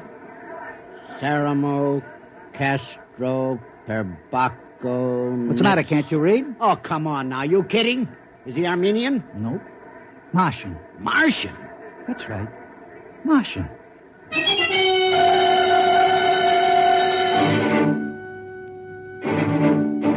Of course, the riot didn't really start until our pitcher got out on the mound. Fred Kurtz, the Milwaukee manager, came running out like he'd been shot from a jet. Baldy Snuff was hollering. The whole Milwaukee bench was looking for a fight, but Rabbit just stood there quiet and calm. He can't do that. He can't do that. Look at that thing. What is that? That's my pitcher. We call him Sam. But you can't play with that. That ain't a ball player. That isn't even a human being. What are you trying to pull, Rabbit? Listen, I got my rights. I sign them legal. Here's the contract. But now look here, Rabbit. You can't get away with that. That thing's only about 2 feet high. 18 inches, as a matter of fact. But how's he gonna pitch? He hasn't even got any arms. Sure he has. He's got it curled up. Hey, Sam, wind up. But that arm, It's 32 feet long. That ain't legal. You gonna let him get away with that? Oh, there's one other thing. On the end of that arm, look, you see? That's his eye. Rabbit, I'm gonna punch you right in the nose. Now, take it easy, Kurtz. Take it easy. Look, I got the papers all here. I've got the United Nations Concordat with the Marshall Colonial Government, a Supreme Court decision in the case of Schultz versus Karawa, Kalpable, Kalfitz, et al. It's legal. Any Martian citizen is entitled to the same legal rights and privileges as a citizen of Earth. And among those is the right to play ball in a national league. I protest again. I forfeit the game. Rabbit, I'm gonna punch you right in the nose. As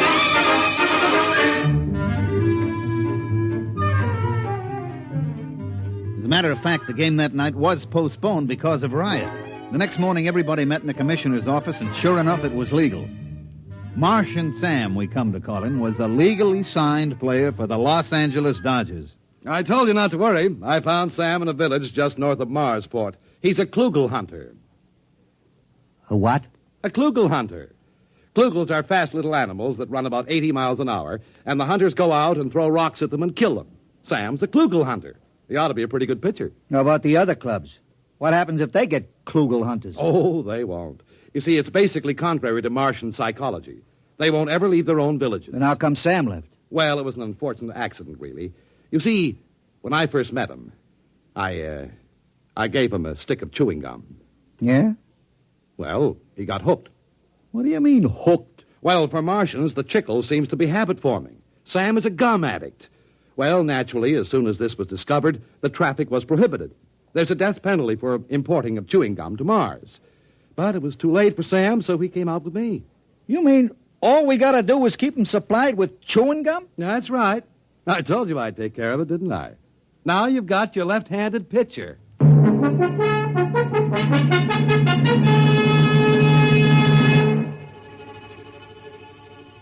Sam pitched that night. He struck out 27 batters, and we won 3-0. Horace Kelly, the catcher, had a little trouble at first, but he soon figured out how to get around it. He'd just hold his mitt up and close his eyes, and when he heard a thunk, he'd reach in and pull the ball out and throw it back to Sam. You can imagine what it was like being a batter up there against Sam. Pitcher's mound is only 60 feet away from the plate as it is, and with Sam's 32-foot arm, well, we didn't lose the game the rest of the season.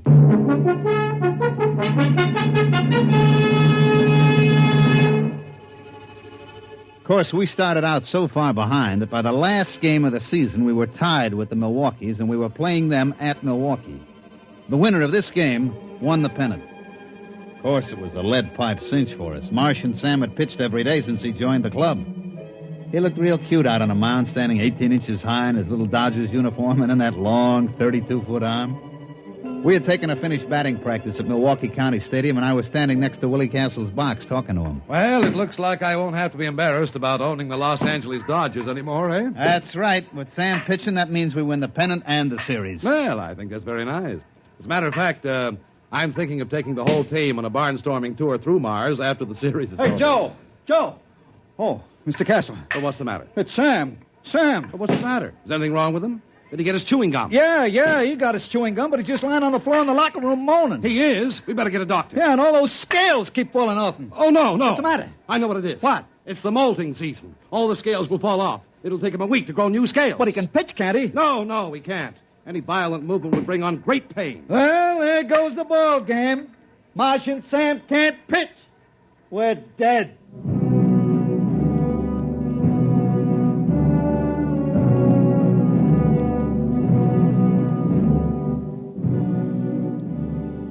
Rabbit put it mild.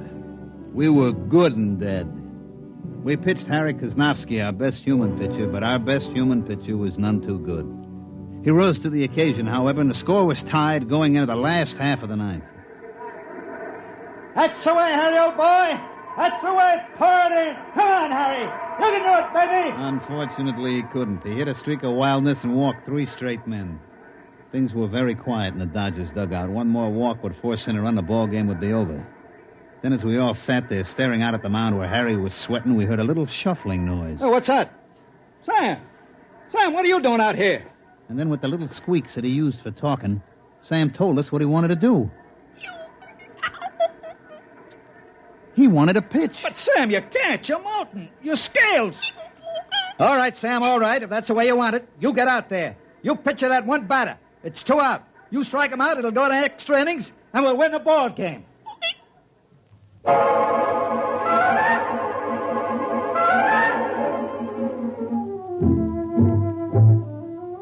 And so Marsh and Sam trudged out to the pitcher's mound, his tiny legs lagging with great pain. You could just tell the little guy was hurting bad.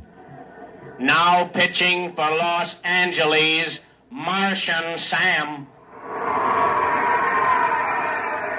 We knew that Sam could do it now. We only had to face one batter and we'd get our chance again. Horace threw the ball out to him and Sam stood there, his eye on the end of his 32-foot arm, blinking with pain. All right, batter up. Let's get a batter in there. The umpire called for the batter and nobody came out of the Milwaukee dugout. Hey, come on, let's go. Hey, Kurtz, get a man up in there. What's the matter, Baldy? Let's get a batter in there. You're delaying the game. What do you mean I'm delaying the game? You get a batter up there. But I got a batter up there. What do you mean? There's nobody in the batter's box. Baldy, I got a contract here for you to read. What are you talking about? Yeah. Read it.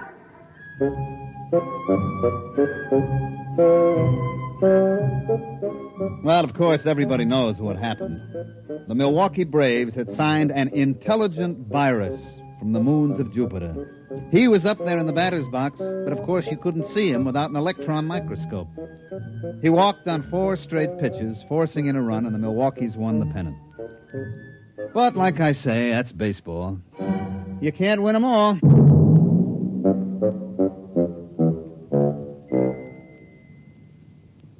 You have just heard X-1, presented by the National Broadcasting Company in cooperation with Galaxy Science Fiction Magazine, which this month features Time in the Round by Fritz Leiber, the story of a dictator who suffered more than any dictator in history. He was so puny, and his victims were so impregnable. Galaxy Magazine on your newsstand today. Tonight, X-1 has brought you Martian Sam, an original story written for radio by Ernest Kenoy. Featured in the cast were Mandel Kramer as Joe, Santos Ortega as Rabbit, Ivor Francis as Willie, Jack Orrison as Baldy, Bob Hastings as Tommy, and Bill Zuckert as Kurtz. Your announcer, Fred Collins. X-1 was directed by Daniel Sutter and is an NBC Radio Network production.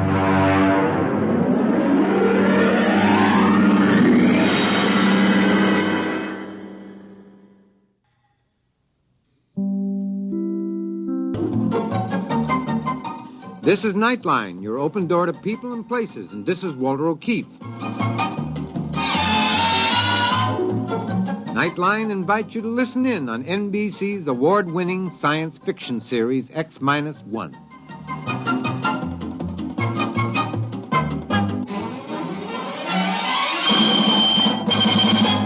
Now escape to a world of the future. Countdown for blast-off. X-5, 4, 3, 2, X-1, fire.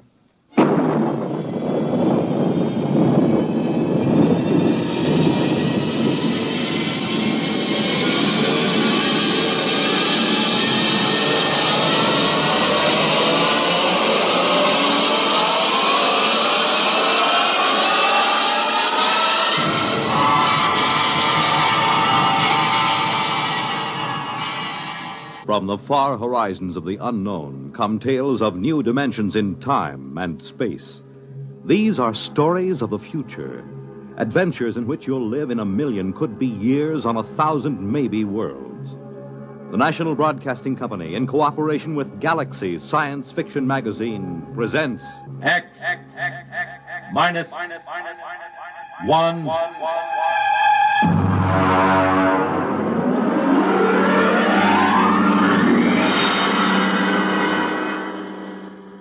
Tonight, Silana by James E. Gunn.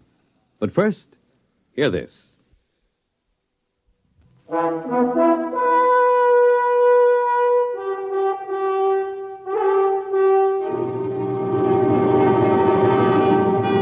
Now, X-1. Our story, Silana by James E. Gunn. My name is Norman Blake, statistician, first class. At 2:30 p.m. on Monday, October 21st, in the year 2055, I became a deviant. I left my job an hour early. To deviate from the norm was unheard of in a perfectly adjusted society such as ours. Thanks to the great psychologist Kinder, we had a society where everybody's job suited his talents and needs, where children were raised scientifically, and where everyone lived happily on an even keel instead of swinging back and forth from gloom to ecstasy. Then I noticed it, the single flaw in the perfect system. Come in. Yes, Norm. Henry, I'd like to talk to you for a moment, privately. Close the door. It's rather unusual for me to see one of my statisticians privately, but since we're old friends... Something rather serious has come up. Oh? As you know, my duty is to check the computers to make certain there are no deviations. Yes? This morning, I ran over the figures for our district. Here is the sheet. The deviation is near the bottom. 1,037 gallons of water purified, 1,037 gallons consumed, 9,328 births, 9,328 deaths. I see nothing wrong so far, Norm. Read the next item. One candy bar taken from baby. Well? But don't you see? A baby can't consent. Therefore, it must have been taken without consent. Henry, that is theft. We haven't had a case of theft in this society for almost 29 years. I see.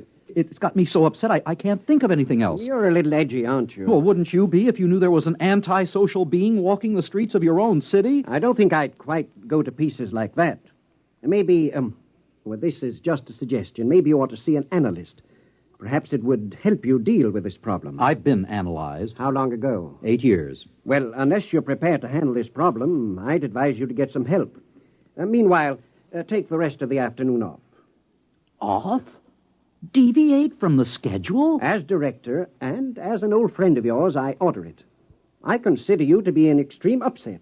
That's your order? That's my order.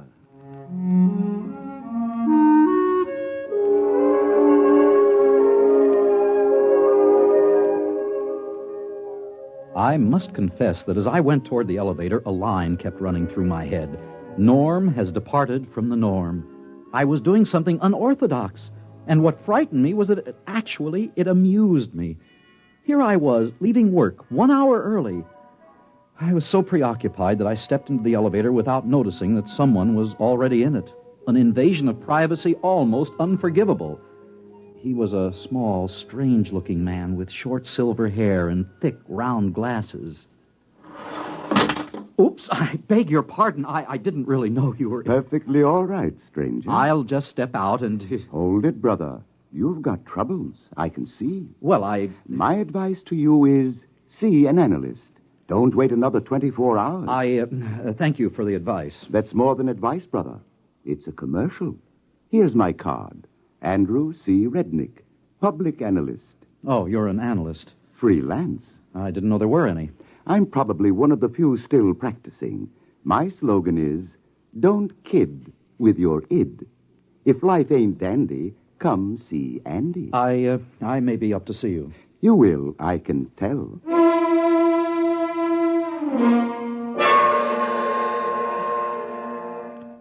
I put on my public face, the mask we wear on the street, and rode home in the proper manner, my arms and hands folded. When I got home, my wife, Nada, was in her room. I signaled on the intercom in case she was, entertaining. She wasn't. She never did. Sometimes I wondered if Nada was quite normal and well-adjusted. Hello, darling. Is something wrong? Why are you home so early? I just uncovered a crime wave. A what? A crime wave. A theft. Candy. From a baby. Well, is that serious? It threatens the entire structure of our society. We have a delicately balanced mechanism here. We're not ready for crime. We don't even know how to catch a criminal. Isn't there an old saying, it takes a thief to catch a thief? It takes a... Darling, that's it. That's the answer to our problem. What is? In order to protect society, I've got to catch the thief.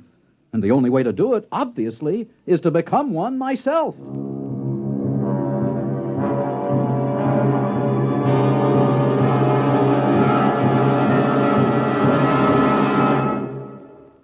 You're listening to Solana, tonight's attraction on X-1.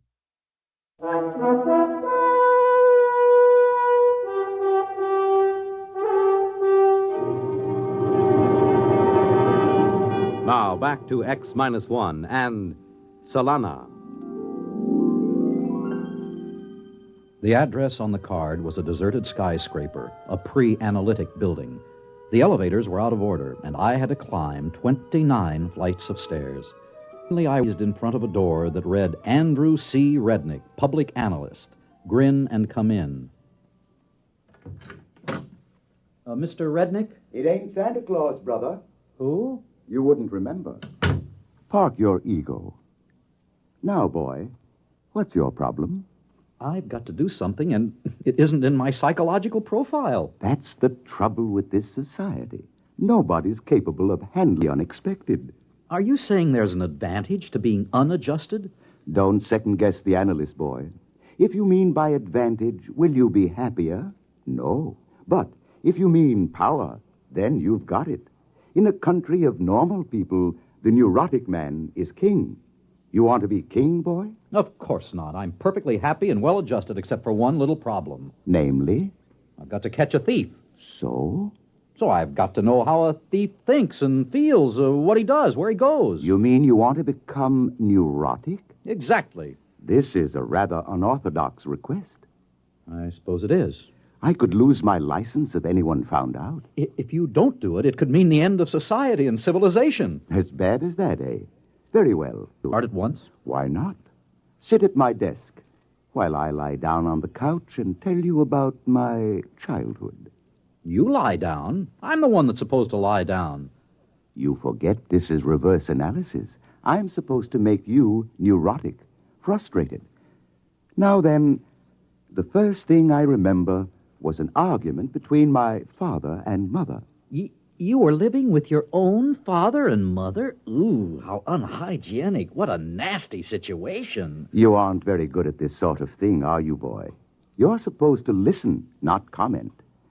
Now then, when I was 27, I perfected analysis and revolutionized society. What are you talking about? Kinder perfected analysis and revolutionized society. He died. Don't second-guess the analyst. You know, I'm beginning to dislike you already. Fine. We're making progress already. You're beginning to experience dislike. Next, we'll achieve hatred and then loathing. In 3 weeks, you'll be well on the road to becoming a crook.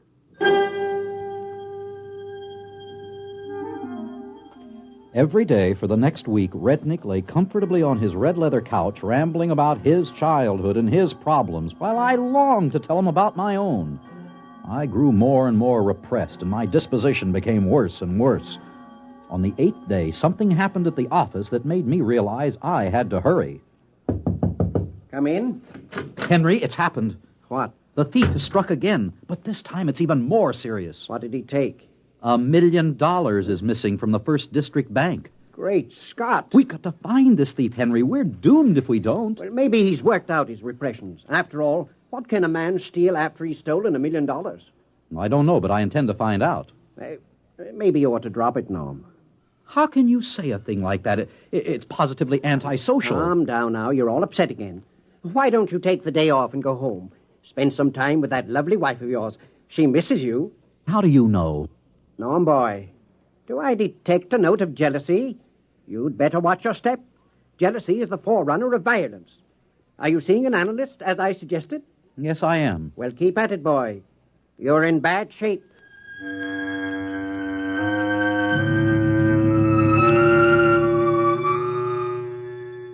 I kept at it. By the time the annual status examinations were due, I was a complete wreck. I hated Andrew Rednick with a passion. I was ambitious and jealous. I had even sunk to that basest of all passions. I had fallen in love with my own wife. And still I had not been able to ferret out the thief. He had not struck again. Ah, you're early, son. So I'm early. You'll have to wait. I have another patient. What? You'll have to wait. I have another patient in the other room. He'll be leaving in a minute. Just sit down. Another patient. I could have killed him. Never occurred to me that Andrew C. Rednick would have another patient. After a few moments, a man emerged from the inner office. He was wearing a silver mask or public face, and naturally I couldn't see his features. As I had my own mask on, he didn't see my features either, but I sensed a certain hostility as he brushed by me. Come in, son. Who is he? Take it easy. We don't reveal the names or identities of patients. I hate him. You're jealous. Jealous? As a matter of fact, I've been thinking of quitting the analysis. Good. This is your last session anyway. My last session? But it can't be. The annual examinations are coming up tomorrow. I am not ready. I'll be demoted to a menial job. I doubt it. I told you I'm not ready. What can I do? Have you ever thought of cheating? On the examination? That's horrible. Only a monster could suggest such a thing. What kind of man are you? Who are you, Rednick? Let me close the door. Now, look through the glass at my sign. You can read it backwards with the door closed. Andrew Rednick. Rednick backwards. Kinder? You? Oh, it's impossible. He's the founder of our whole society. Besides, he's dead. He died in an accident. All staged. I just decided to duck out. Why? Because, my friend, I found I had created a Frankenstein, a perfect society. It was like paradise, a Garden of Eden. The same silly people, happy, not wanting anything, not going anyplace, and not changing. So I decided to create a little sin and thereby give the creatures change, growth, misery, ecstasy, and free will. In a sense, I made them creative. Well, son, au revoir. But am I really finished? You're just beginning. Your frustrations are like rabbits, boy. They just keep breeding. I'm the one who's finished. He clapped his hat on his head and walked out, leaving me alone in his office. When I walked over to his desk, I found a gun lying on top of it. I put it in my pocket and returned to my office. The next 5 hours were spent in statistically predicting the questions I would be asked on the annual examination and in finding out the answers in advance. Then I went home. Darling, how did it go? Nada, take a good look at your husband. See anything different? Well, I've been noticing a change for the past few weeks. You're going to notice a much bigger change, sweetheart. Tomorrow, the new appointments will be made based on the results of the annual examination. Did you do well? Did I do well? Read this card. The enclosed card has a magnetic reproduction of your new psychological profile. It indicates you are in the 99th percentile of leadership with the second highest altruism rating ever scored. Therefore, a new position has been created for you. Beginning tomorrow, you will be deputy mayor of the district. Deputy, darling, it's wonderful. Yes, I dare say it is. Only one thing troubles me. What's that? I can't understand how anybody scored higher than I did.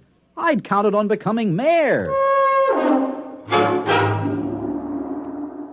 The following day, I reported to the office of the new mayor of our district, the only person who had scored higher than I on the annual examination. I was ushered in promptly. The new mayor was seated behind a huge desk. He wore his public face mask.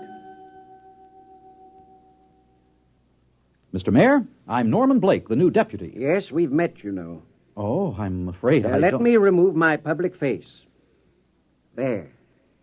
Henry Foreman. I'm amazed you didn't guess sooner. How? Quite simple. You and I, dear fellow, have unstable patterns. With me, the first break came the day I took that bar of candy from the baby as I was passing the nursery.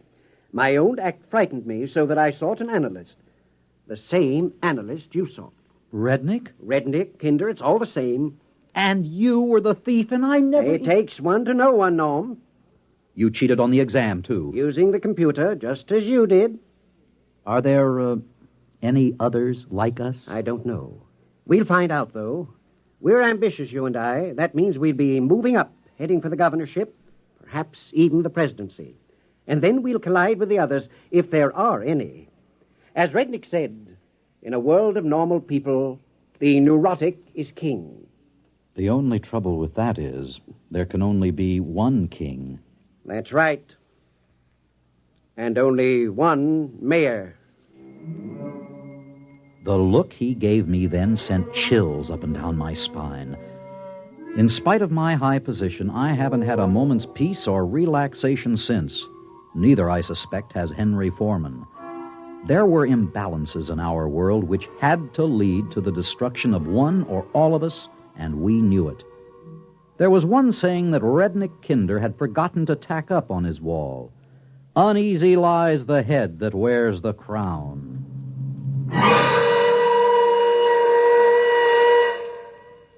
Fred Collins again, and I'll have another word for you about X-1 in a moment. The attention of the nation is focused on Los Angeles and New York, the cities where two long-awaited World Championship boxing matches will take place. The ears of the nation will be tuned to Cavalcade of Sports on NBC Radio, the only network that will bring you both these championship bouts. Friday night, Archie Moore versus Tony Anthony for the light heavyweight crown. Monday night, Sugar Ray Robinson versus Carmen Basilio for the world's middleweight title. And you'll hear them both direct from ringside only on Cavalcade of Sports on NBC Radio. Yes, Friday night, light heavyweight champ Archie Moore pits his skill and experience against the youth and stamina of Tony Anthony. Monday night, Sugar Ray Robinson, one of the greatest boxers in history, defends his middleweight crown against Carmen Basilio. Two great championship fights, Friday night, Moore versus Anthony, Monday night, Robinson versus Basilio. Both brought to you direct from ringside on Cavalcade of Sports, exclusively on these same NBC radio stations. You have just heard X-1, presented by the National Broadcasting Company in cooperation with Galaxy Science Fiction Magazine, which this month features Morning After by Robert Sheckley.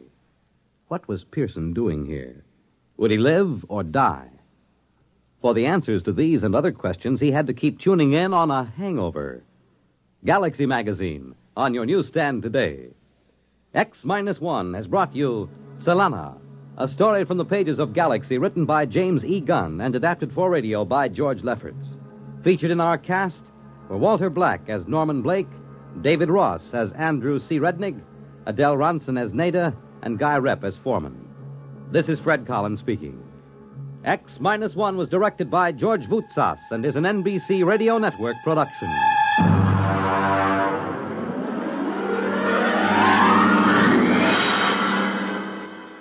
There's excitement in the air at night, and Nightline brings it to you. Hear Nightline with Walter O'Keefe, next on most of these NBC stations.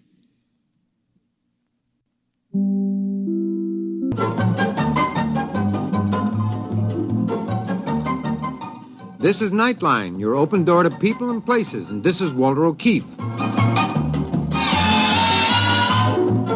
Nightline invites you to listen in on NBC's award-winning science fiction series X-1.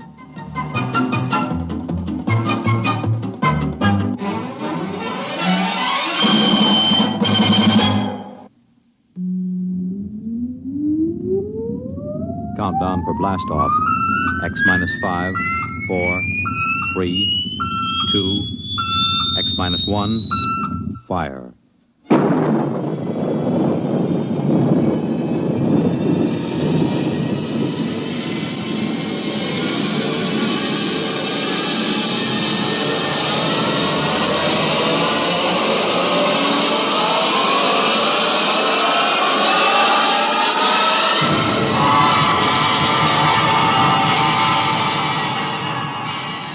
From the far horizon of the unknown come tales of new dimensions in time and space.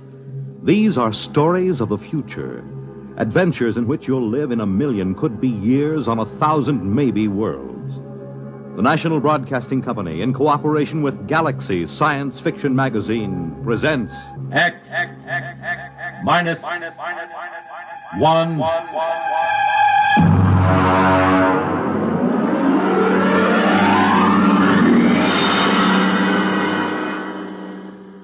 Tonight, The Light by Paul Anderson. But first, hear this. The glamour backstage at Broadway's newest hit musical show, the spectacular West Side Story, the novel experience of accompanying a congressman, Joseph Martin, as he searches out the complaints, compliments, and problems of his constituents on a grassroots tour of his district. The thrill of attending one of the top football games in the nation as Army versus Virginia. The excitement of spending late evening hours with the music of top artists performing in famous nightclubs in New York and Chicago. These are just a few of the highlights of the weekend entertainment Monitor has planned for you. Beginning tomorrow night, Gene Kelly, Milton Berle, Tab Hunter, and Tony Martin are among the celebrities who will be visiting you over the Monitor weekend. There'll be comedy by Fibber McGee and Molly and Bob and Ray. Music, news, and sports, all on Monitor. So why don't you start your weekend right with Monitor on Friday night and stay with Monitor all weekend long over most of these same NBC radio stations.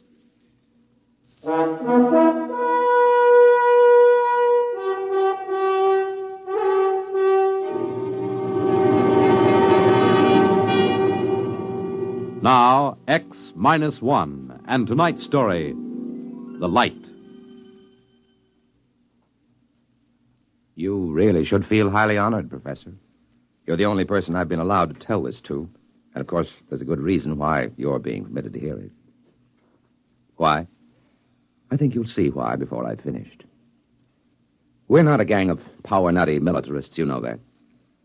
Personally, I'd like to tell it to the whole world, but it could very well touch off a war, and a war would mean the absolute end of civilization. There's one thing you should understand right from the start. Just because I know enough math and physics, just because I could pass the most rigid physical exam ever devised, doesn't mean I don't know anything about culture and art. When they picked me for the three-man crew for the first landing on the moon, they were a little condescending about that side of my background. Baird, the skipper, and Hernandez, the engineer, the other two members of my team, were a little leery of me just because I could talk about art every now and then. They needn't have worried. Once we left the space station and got into orbit, We didn't have much to do for several days but talk. Look at it. From this distance, you'd swear the Earth was uninhabited. It's hanging like a big sapphire in the inky black. Poetry. Don't you ever quit spouting it. Why are you writing me all the time, Baird? Maybe I don't trust a scientist who keeps talking about art all the time. You think there's no connection between the two? I know blamed well there isn't. I always thought that when you got up this high, you could make out the continents. I can't tell where the sea ends and the land begins. It's the clouds lying all over the surface that make it so tough. I think that's Russia coming into view, isn't it, Skipper? According to the orbital schedule, that should be Siberia emerging from the Terminator right about now. Are they watching us, I wonder? Why not?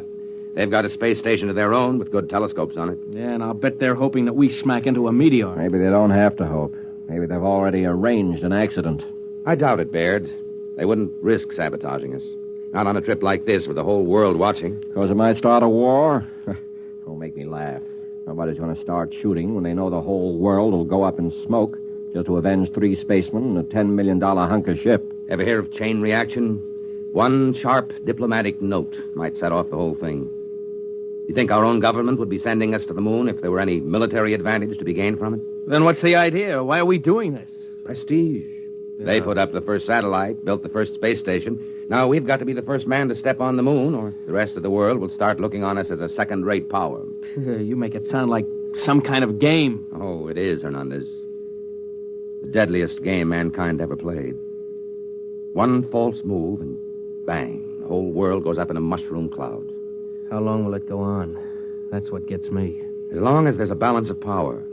But let one side, Russia or us, find a really new concept, something the other side doesn't even dream about, and it'll be all over. Suppose they find it before we do. That'll be too bad for us. The Cold War will be over, and so will we. Why don't you shut up, the two of you? You both talk too much. It was the wrong thing to say, I knew, out there in the great quiet night. We shouldn't carry our little hates and fears and greeds out beyond the sky and into space. Or perhaps the fact that we can be burdened with them and still reach the moon shows that man is bigger than he knows. I couldn't say. Anyhow, as the whole world knows, we made it. Our landing site hadn't been chosen exactly, but as you know, Professor, we came down at the foot of the lunar Alps, not far from the crater Plato. We felt no sense of pioneering when we touched down. We were tired and tense. It was merely a hard, breakneck job.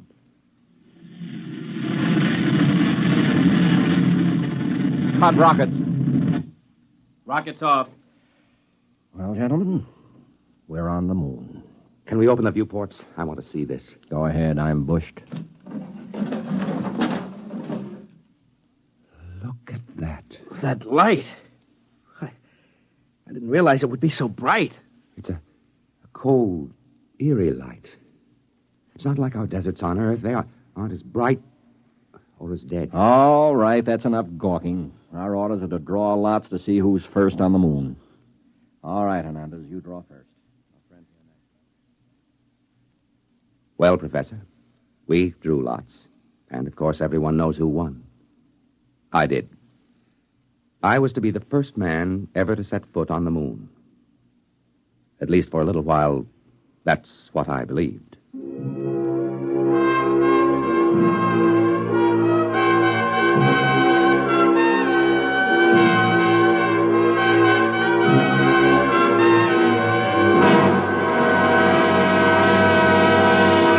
You're listening to The Light, tonight's attraction on X-1.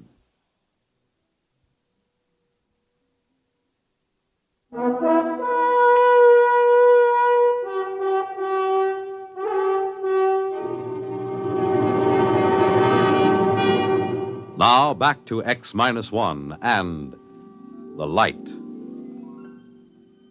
We were in heavy spacesuits, of course, and it wasn't any too easy to move about, even with the light gravity of the moon.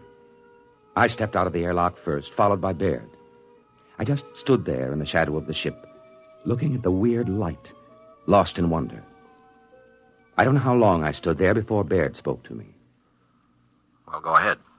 Go ahead, what? Make the speech. You're the first man on the moon. You mean that prepared speech they gave us? No, thanks. We've got to make it. What's the matter with you? Your job to make the speeches. This is mutiny, you know. I ordered you to make it. I could make a suggestion. Why don't you write in the log that the speech was made and let it go at that? Judas Priest, man. All right. But if this ever gets out... It's our secret, Captain. Consider the speech made. Well, what do we do now? You start gathering rock samples. I'm going to take pictures. Come on the double. So we went to work. I gathered some samples, and each time I did, I left a little mark in the dust on the surface. The traces I left would probably last until the sun burned out. It seemed like an act of desecration, though the landscape was ugly enough. No, that's not true. It wasn't ugly, only alien. Do you know, it was several hours before I could really begin to see anything. I mean, it took that long for my brain to start registering in this strange, eerie place. I remember pausing to rest a minute while I watched Baird making adjustments on his camera lens and snapping various bits of landscape. Yeah, that ought to be a good one. You know, Baird, the thing that gets me is the light. It's no trouble. I'm using an F8 exposure this time. No, I mean the quality of it. It isn't like anything I ever saw on Earth. I wonder if it can be photographed. Of course it'll photograph. You know, in a way, it reminds me of that weird brass-colored light you get just before a storm on Earth. That it isn't the same either. No, I think I'll try an F11 setting. What I mean, though, Baird, is I don't think you can get the feel of this light in a picture. What you'd need for that is such a painter as hasn't lived for centuries. Rembrandt? No, it's too harsh a light for him. Cold light that's somehow hell-hot. Will you shut up? You and your blasted Renaissance?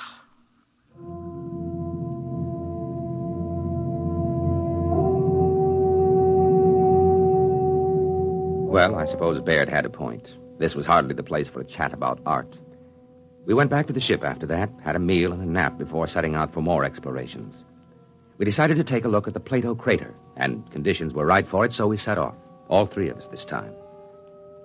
I won't describe the walk in detail. I can't. It wasn't simply the landscape and the lighting. On the moon, your weight is only 1/6 as much as it is on Earth, while the inertia remains the same. It feels almost like walking underwater, but you can move very fast once you get the hang of it.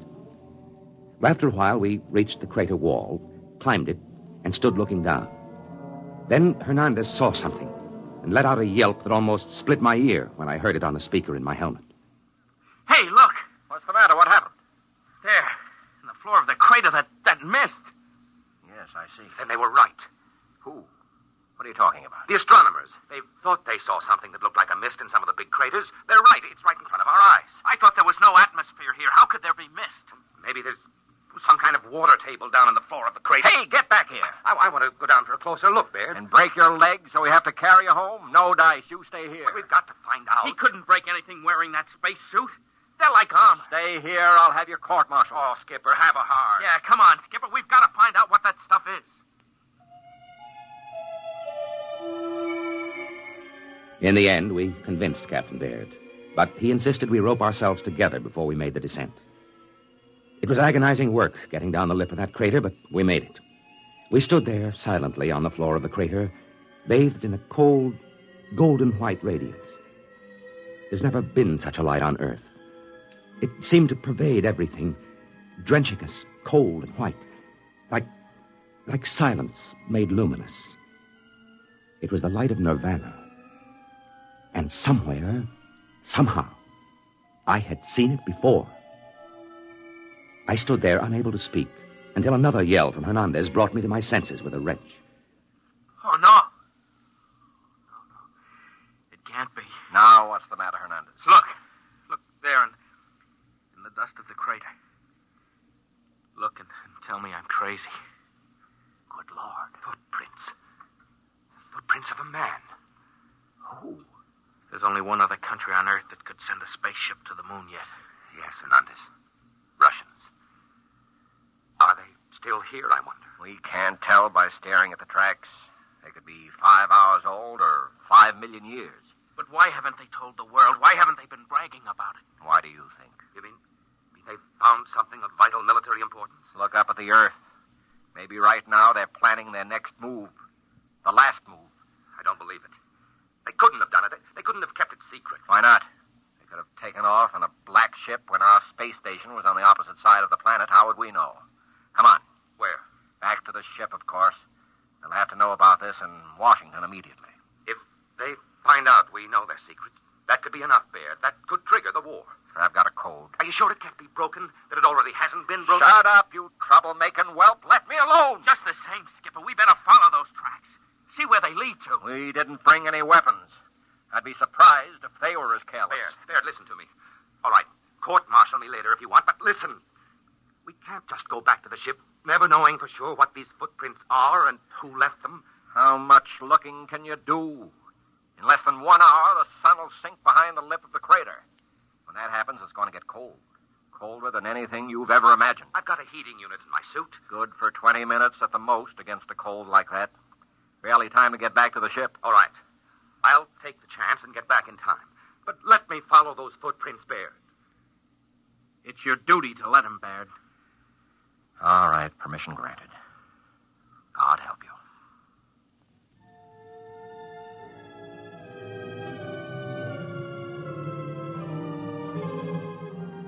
Baird and Hernandez, still roped together, climbed the crater side and disappeared, leaving me alone, staring at the hobnail boot footprints of a man. I had to work fast, knowing that the sun would soon disappear and the awful cold begin.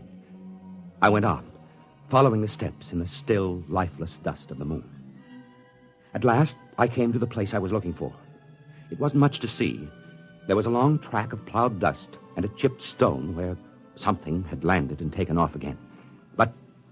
And this was the astonishing thing. There was no sign of a rocket blast. A few scars where a pick had removed samples, footprints, and that's all. Someone, sometime, had landed here without rockets and had never told anyone about it. I looked up at the sky, saw the ruddy speck of Mars, and felt cold. Had the Martians beaten us to our own moon? But I had to get back now. Every second longer that I remained whittled down my chances of ever reaching the ship again. I was about to start back when something caught my eye. A big chunk of rock with something carved on it. Something unmistakable. A cross. A million suns wheeled and glittered above me. Then I knew. I remembered where I had seen that weird light which remained on the wall at sundown. And then I knew the truth. I turned and started to run for the ship. I almost didn't make it. Baird met me halfway, ripped off my pack, and connected another heating unit. Jackass! Puddin'-brained fool! I'm going to have you up before a court-martial, so help me if it's the last thing Even if I tell you who made those footprints in Plato? What? I can, you know. I've got it all figured out. And in a way, it's a good joke on you. All right, back into the ship with you, and let's hear the whole story. And it better be good.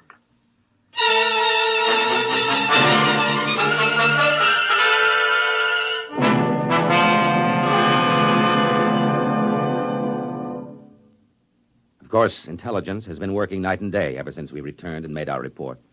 They know we were telling the truth. And that's why you've been drafted, Professor. We're going overseas together, you and I. Officially, we're tourists.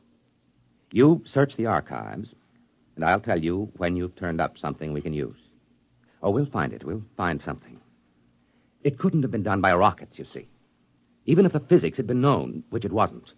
The chemistry and metallurgy wasn't there. But there was something else. Anti-gravity? Maybe.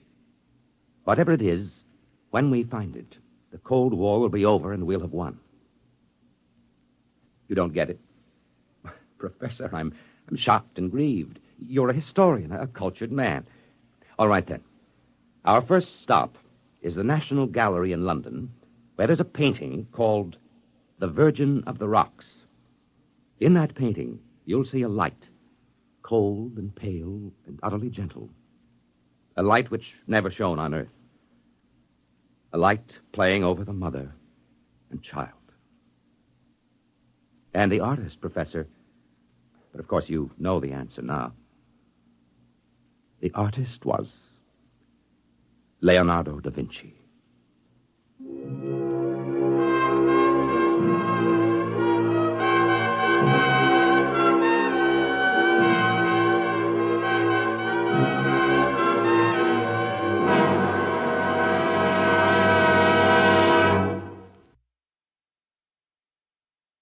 You have just heard X-1, presented by the National Broadcasting Company in cooperation with Galaxy Science Fiction Magazine, which this month features the conclusion of an exciting two-part serial, Wolfbane, by Frederick Pohl and C.M. Kornbluth. Read it in Galaxy Magazine on your newsstand today. X-1 has brought you The Light, a story written by Paul Anderson and adapted for radio by William Welch. Featured in our cast were Carl Weber as the narrator, David Kerman as Captain Baird, and Bob Hastings as Hernandez. Your announcer, Fred Collins. X-1 was an NBC Radio Network production.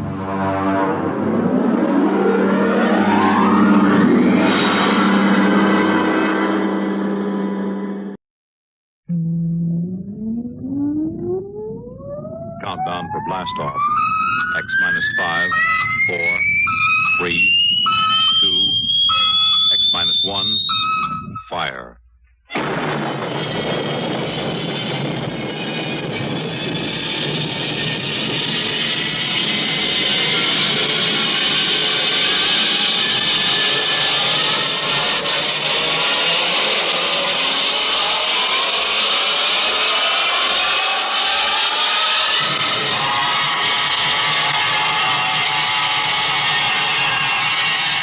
From the far horizons of the unknown come tales of new dimensions in time and space. These are stories of the future, adventures in which you'll live in a million, could be years, on 1,000 maybe worlds. The National Broadcasting Company presents X minus 1.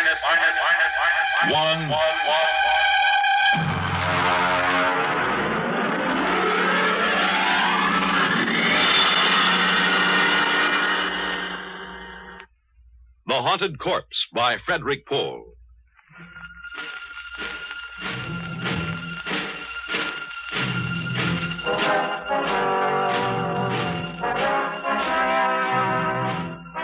It was 2,200 hours when my task force of 135 picked men and a wax stenographer, all fully equipped for any emergency, surrounded the big house. Just as I stepped out of my Jeep, the old boy himself came storming out of the house with fire in his eye. While he was still ranting and raving, I gave him a soft salute and waited for him to finish. Go on, get the whole bunch of you. This is private property and you're trespassing. I won't have it, you hear? Now go on, get out. I'm Colonel Windermere, sir. My orders are to establish a security cordon around your laboratories. Here you are, Dr. Horn. Your copy of the orders. You can take those orders. Say, who put you up to this? I know, Van Pelt. Why, that rotten, overstuffed, backstabbing monster of a... Dr. Horn. Oh, I know, Van Pelt. I ought to. He worked as my associate for years. But that doesn't give him the right to turn traitor and go running off to the Pentagon with a story about the Horn effect. Excuse me, Dr. Horn. The General asked me to give you his personal assurance that my men will not in any way interfere with your work here. It's just a matter of security. Security? Now, listen here, Lieutenant. I won't tolerate Excuse me, anybody... sir. It's Colonel. Lieutenant Colonel Windermere. Colonel, General, Lieutenant, what do I care what fool title you stick on your name? The Horn effect is my personal property. Not yours, not Van Pelt's, not the Pentagon's. Not anybody's but mine. You and your whole army can go plumb to the devil. Good day.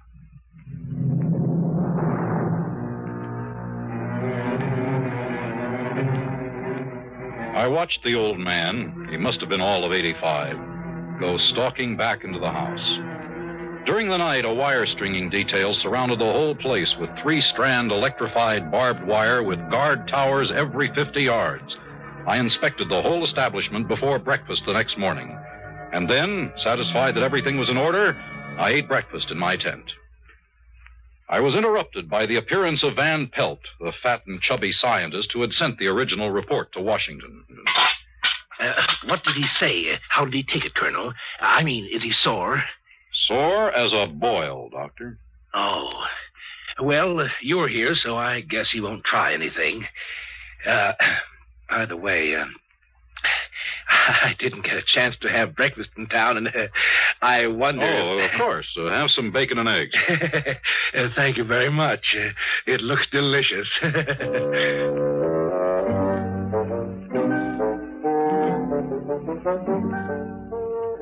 I watched him gobble up the rest of my breakfast. I was beginning to understand why Van Pelt and Horn didn't get along very well. Why Van Pelt finally went running to the Pentagon with his report. Of course, it was my job to keep an open mind, but I couldn't help thinking how I'd feel if my exec, Captain Lefferts, went over my head in that way. No, I couldn't blame Dr. Horn for being angry. At 1400, I went to see the doctor again. I brought along Corporal McCabe, my wax stenographer. Well, what do you two want? Good afternoon, Dr. Horn. I'm here to get your daily progress report. Daily? You want to report every day? Yes, sir. Refer to paragraph 8 of my orders. Corporal McCabe here is an expert stenographer. She'll take down your dictation. Dictation? No, I won't do it. I absolutely will not do it. You'll have to do it, sir. Orders. Why, you and your stinking little two-bit army. I ought to... Oh. Progress report, you say? Yes, sir. You're going to stick to what you say? I must, sir. Well, I suppose I must reconcile myself to the situation. Now, exactly what is it that you want, Lieutenant? The report, sir, and it's Colonel, not Lieutenant. Just so. The report, all about my work. Is that it? You may speak freely, Doctor. Corporal McCabe has full security clearance. Well, that must make her very happy. Yes, the report. Just so.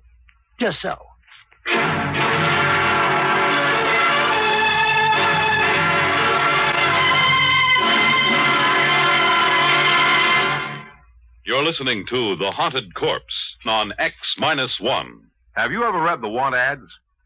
Well, say one morning you pick up your hometown paper and spot an ad which reads, Wanted, for important position with fast-growing concern. Native-born American citizen, male or female, at least 35 years of age. Must be able to give proof of 14-year residence in the United States. Position of 4-year duration with possible renewal. Room and board furnished. Yearly salary, $100,000, with an additional $40,000 for travel and official entertainment, plus $50,000 for operating expenses. Summer residence furnished with paid vacation. Qualifications of applicant carefully checked before position assigned. Now, an ad sounds mighty attractive, doesn't it? But the job it describes isn't a soft one by any means. As a matter of fact, it's probably the toughest job in America, that of being President of the United States. And the first job of each president is to take an oath that he will faithfully execute the office to which he's been named and will, to the best of his ability, preserve, protect, and defend the Constitution of the United States. Yes, the job of being president is a mighty important one, but preserving and protecting the Constitution is even more important, because the Constitution is the supreme law of the land. The president may veto a bill, but if Congress, by a 2/3 majority, passes the bill over his veto, it becomes a law under the Constitution, unless set aside by judicial judgment. Thus, the best interests of the people are protected. That's how your American Constitution works.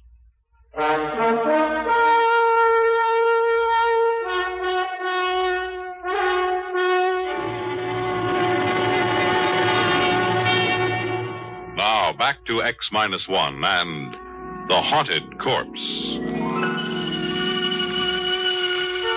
I wasn't deceived by Dr. Horn's sudden willingness to cooperate. He was probably trying to win my confidence so that he could find a way to phone his congressman and make trouble for the whole operation. But I merely nodded to Corporal McCabe, who opened her notebook and got ready to take the dictation. Very well. This machine you see here is my polycloid quasitron. Now, to understand its operation, let me explain. Sir, excuse me, that term... Oh, yes. Dr. Horn, would you kindly spell those 2 words for the corporal? Just so. Polycloid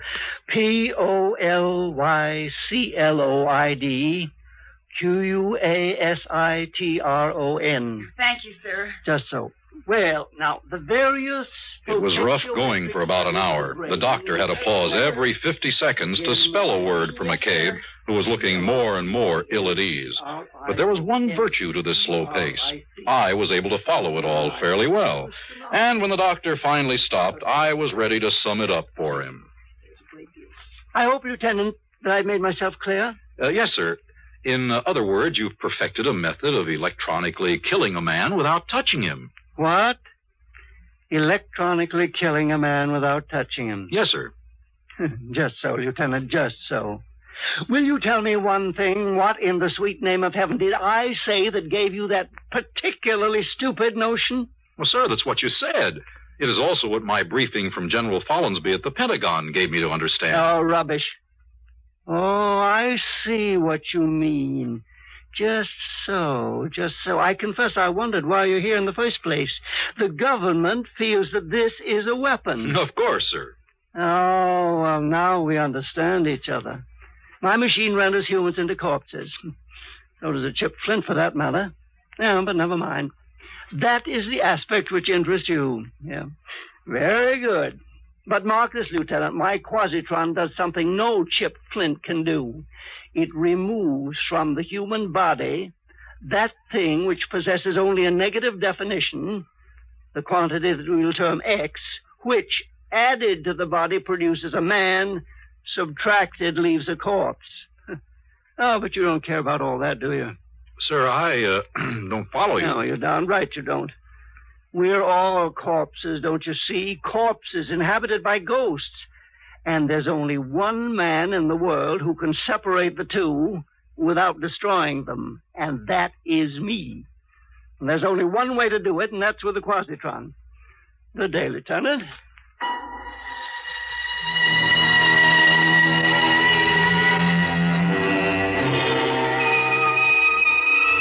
Corporal McCabe and I left hurriedly. I was ready now to make my situation analysis according to orders, but I decided to check one fact. I summoned Van Pelt to my tent that night. No, Colonel Windermere. He's perfectly sane. Perfectly. But he is also dangerous. Particularly dangerous to me. I mean, of course, if I haven't the Army's promise of complete protection. Colonel, that bowl of fruit looks tempting. I wonder if I... help yourself, Dr. Pelt. Thank you. Tasty. Very tasty. Dr. Van Pelt, I must have the straight dope on Horn. What's this ghost business? My goodness, Colonel, that's just the old man's way of putting it. Forget the term ghost if it really distresses you. Now, whatever you want to call this thing in the body, life, intelligence, or whatnot, this is what his machine works on. If he wishes, he can replace this quantity or remove it from body to body. You might call the operation a transference. A transference of personality. Yes, that would describe it.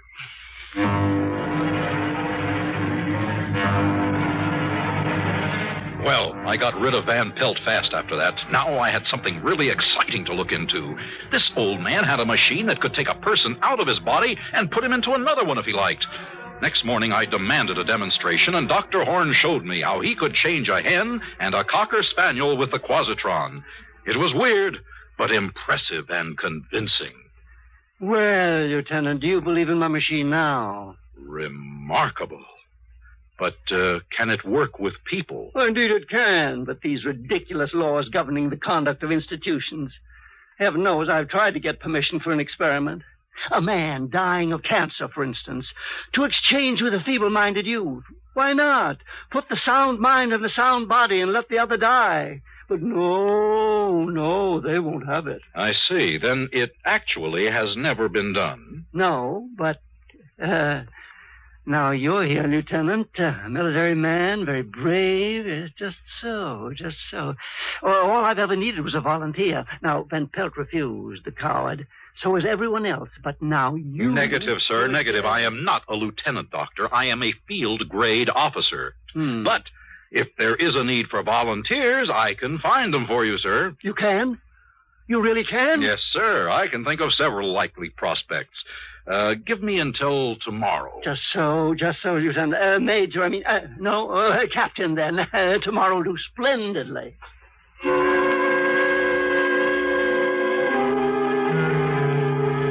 My immediate job was to get the volunteers. I would require two. The first was easy. A private in Able Company. I sent for him, and he appeared looking apprehensive. Sir, the colonel sent for me? I did. you're the latrine orderly of Able Company? Yes, sir, I am, sir. Yeah, there's a report on you. AWOL. That means a court-martial. You're aware of the possible consequences? Yes, sir, I am, sir. There is a possibility that these charges might be dropped. It depends upon our finding a volunteer for a special job. Is that all, sir? Oh, I volunteer, Colonel. When do I start, sir?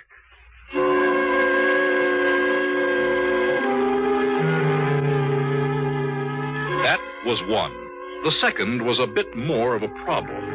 I thought at once of my executive officer, Captain Lefferts, a fine officer typical of the best leadership type. He had just been married, and he had no desire to be transferred to Saudi Arabia. Let me get this straight, Colonel. Are you saying that if I volunteer for this assignment, there's a possibility my orders might be changed? Captain, I hold your transfer orders in my hand. If you decide to volunteer, I will destroy them. Sir, I volunteer.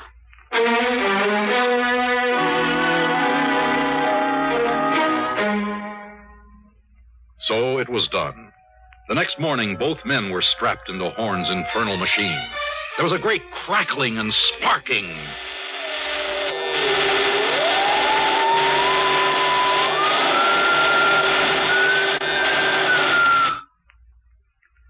There. It's done.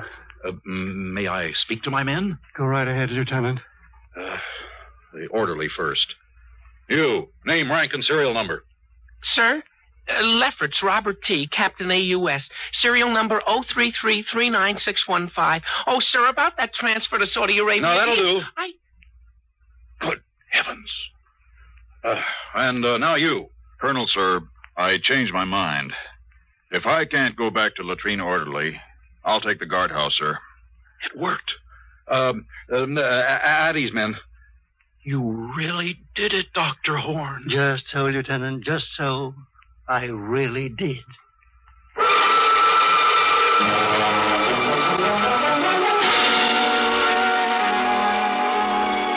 Horn switched the two men back again while I rushed for the telephone. Crash priority, the Pentagon, General Follansby, priority and classified. Ask the general to stand by for scrambler.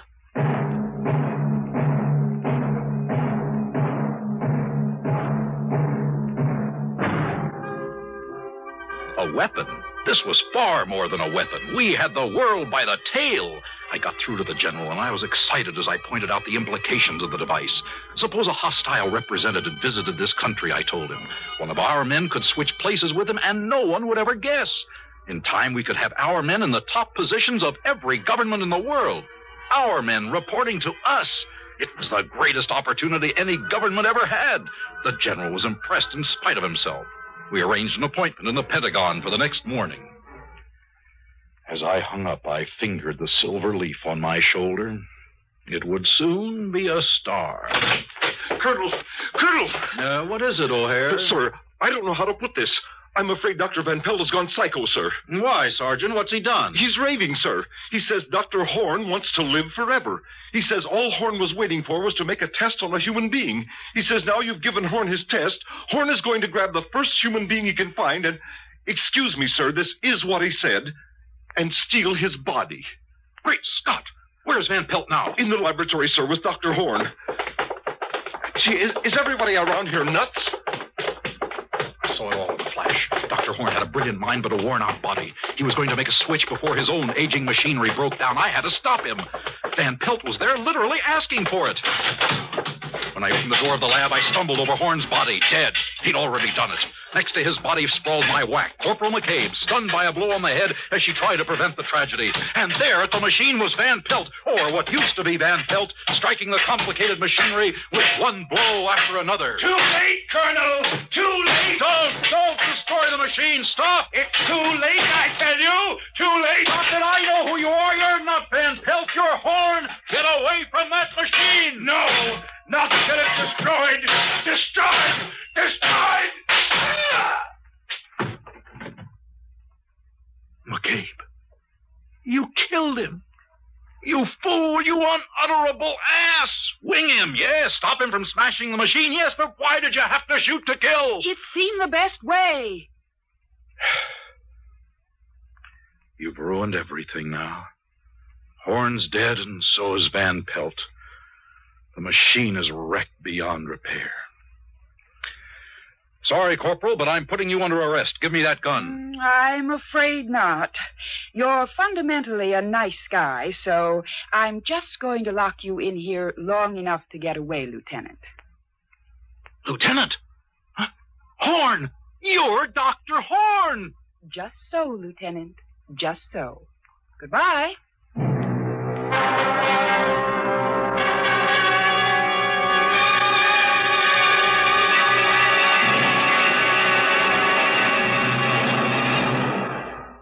X-1 has brought you The Haunted Corpse, a story written by Frederick Pohl and adapted for radio by William Welch. Featured in our cast were Edgar Staley as Dr. Horn, Walter Black as the Colonel, and Dean Lyman Almquist as Van Pelt. Others in our cast were Lydia Bruce, Alan Collins, Bob Hastings, and Ralph Camargo. This is Fred Collins speaking. X-1 was directed by George Voutsas and is an NBC Radio Network production. We pause now for station identification.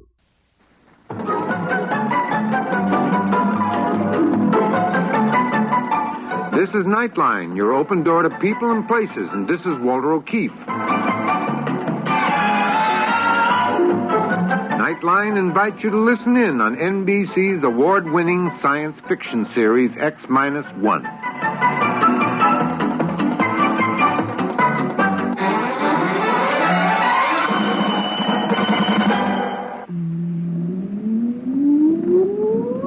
Countdown for blast off.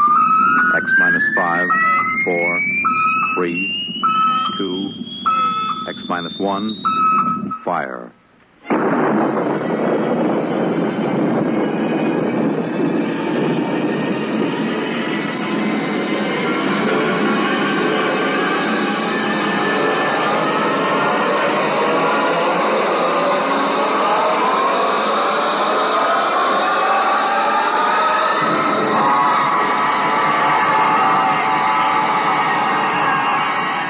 From the far horizons of the unknown come tales of new dimensions in time and space. These are stories of the future, adventures in which you'll live in a million, could be years, on 1,000 maybe worlds. The National Broadcasting Company, in cooperation with Galaxy Science Fiction Magazine, presents X-1.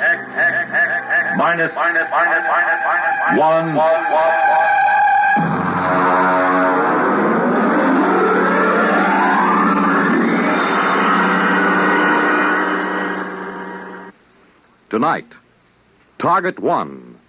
But first, hear this. The presents have been opened, the gifts enjoyed, and in the case of the kids, a few are already slightly battered. But NBC has one more holiday package for you, and it'll be delivered over this weekend on Monitor.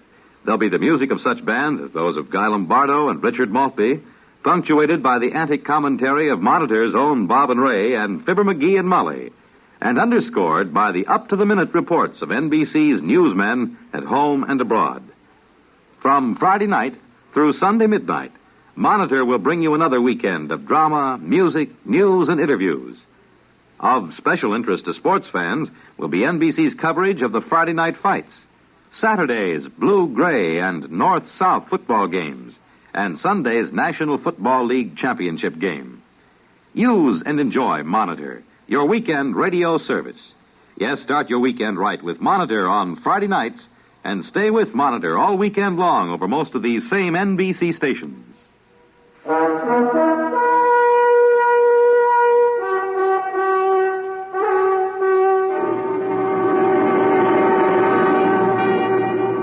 Now, X-1 and tonight's story, Target 1.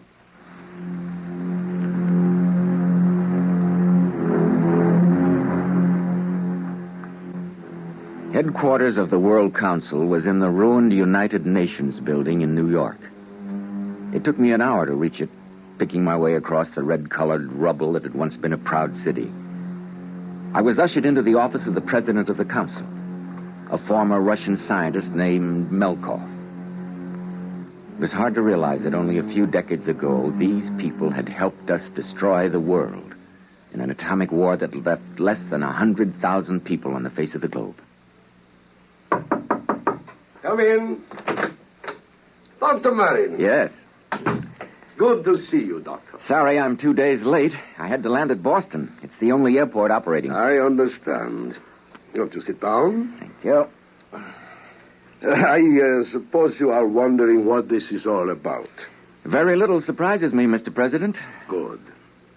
As you know, Doctor, the Great War of 1960 left very little of the human race.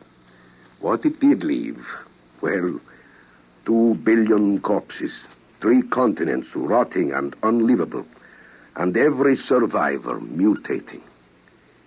I believe you yourself have had children who could scarcely be called human. I'm sorry to be so blunt. Why did you send for me, Mr. President? Doctor, suppose I gave you an opportunity to do something extremely practical. Such as? A chance to prevent the destruction of our world, which took place 30 years ago. To prevent what has happened? To stop an atomic war? Yes. Would you do it? I'd sell my soul to the devil, Mr. President. You mean that? Yes. Doctor, what would you say was the most important scientific discovery of the 20th century? I suppose Einstein's equation. E equals mc squared. Exactly. This formula unlocked the atom. Without it, there would have been no atomic energy, and consequently, no bomb, no war. The formula did not cause the war, Mr. President, nor did the man who discovered it. He was one of the finest human beings who ever lived. A man utterly dedicated to the pursuit of peace and harmony. Yes, exactly. That is what will make your task so abhorrent, Doctor. What is this task, Mr. President? Quite simply, it is the murder of Albert Einstein. Are you insane? Perhaps. Only history will record that. But how in the name of heaven Albert Einstein died in 1956? I am well aware of that. In order to commit this murder, Doctor, you will have to travel back in time. Travel back? You mean that... I mean that our scientists have succeeded in their experiments. Parachronon penetration has been achieved. It's fantastic. Yes, so were atomic energy and rockets to the moon and radio waves long before both of those. You're actually suggesting that I return to the early 20th century to commit a murder?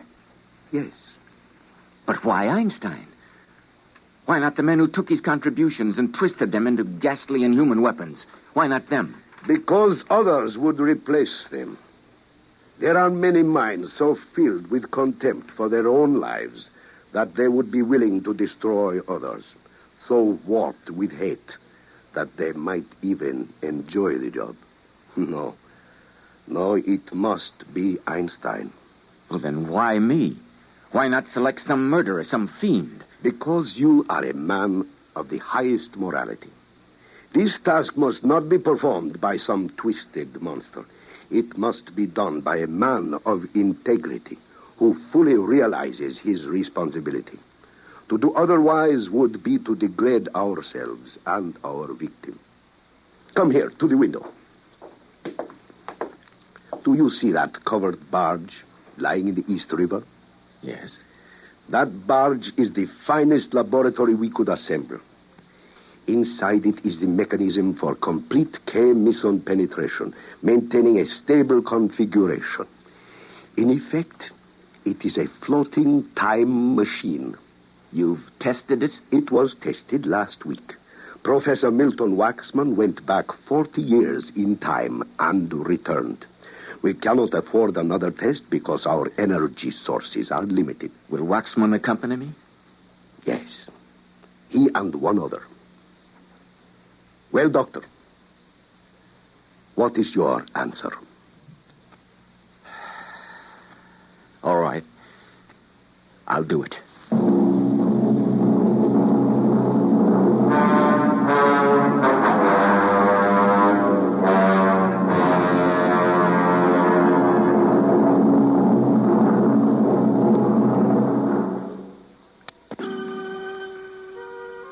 afternoon, I was taken aboard the barge in the East River. I was left alone in the laboratory to wait for Waxman, the physicist who knew how to operate the chronosphere.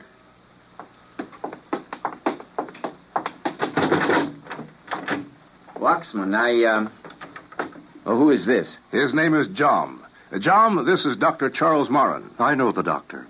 I don't believe we've met. In my business, I have to know a lot of people I've never met.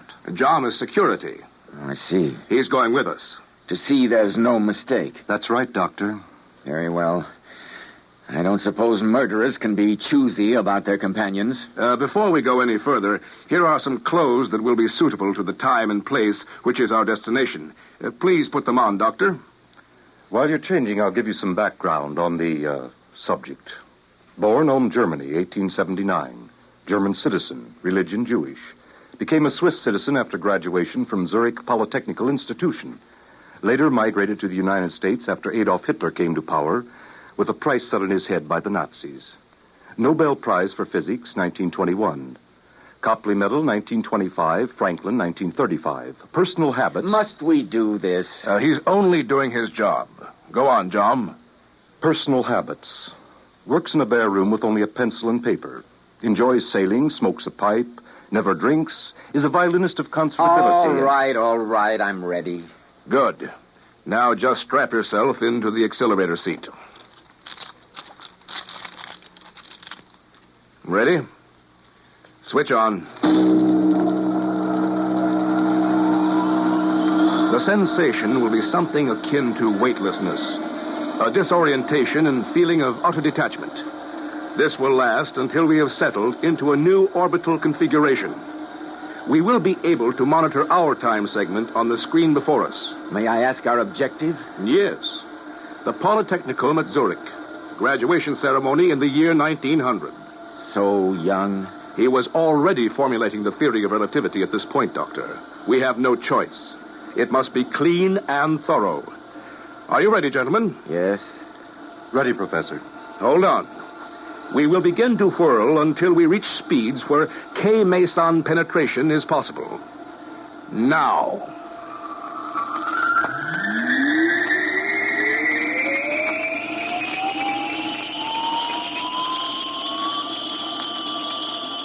The sensation was unlike anything I'd ever experienced. I felt bodiless, weightless.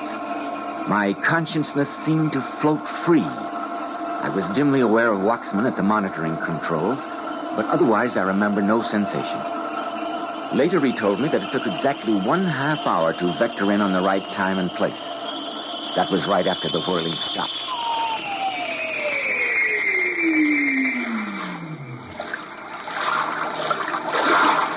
Moran, are you all right? Yes, I think so. John, I'm all right. Where are we? Well, according to the monitor, our barge is at a dockside on the lake of Zurich. The year should be 1900. The time is 2:00. We have exactly 1 hour to accomplish our mission. Open the hatchway, John. Well? Fantastic. A different world. We can't waste any time. The graduation ceremony is at 3. Now let's go. Very well. Just a moment, gentlemen. Here, take these. What are they? Guns. We'll need them.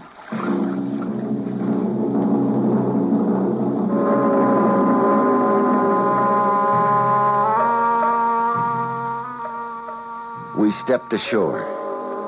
It was strange to see the world green and happy again after our red radioactive ruins. Eventually, we located a policeman who spoke some English. He directed us to the auditorium of the Zurich Polytechnical Institute where the graduation ceremony was in progress. Don't attract much attention. Take a seat in the rear. And now, it gives me great pleasure to present the diplomas of graduation to the members of the graduating class of the Zurich Polytechnic Institute. First, Mr. Hans Kindler, cum laude. Do you see him, John?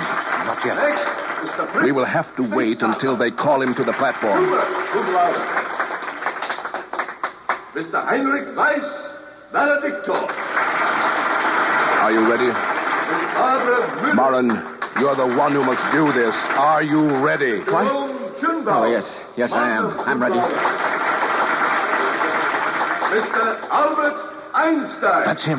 Moran, shoot. Shoot. I can't do it. I can't. Give me that gun. Come on. We've got to get out of Dodge. Now hurry. Stop them. Stop them. They kill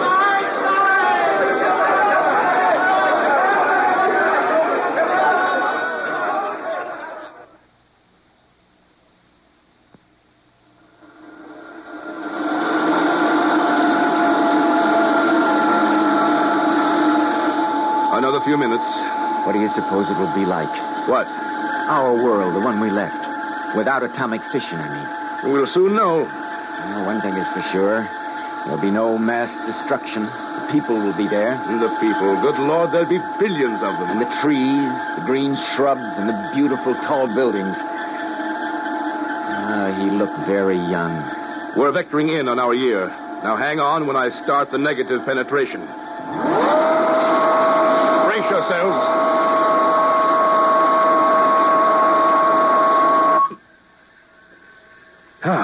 According to calculations, we should be back in the East River on the same day we left. The world will be as it would have been if Einstein had never existed. Open the hatch, John. Look at that. The city. New York is whole again. No ruins, no rubble. Those buildings are magnificent. Look at the trees and the parks. Moran, we've done it. It was worth it. We've done it. Yes, we've done it.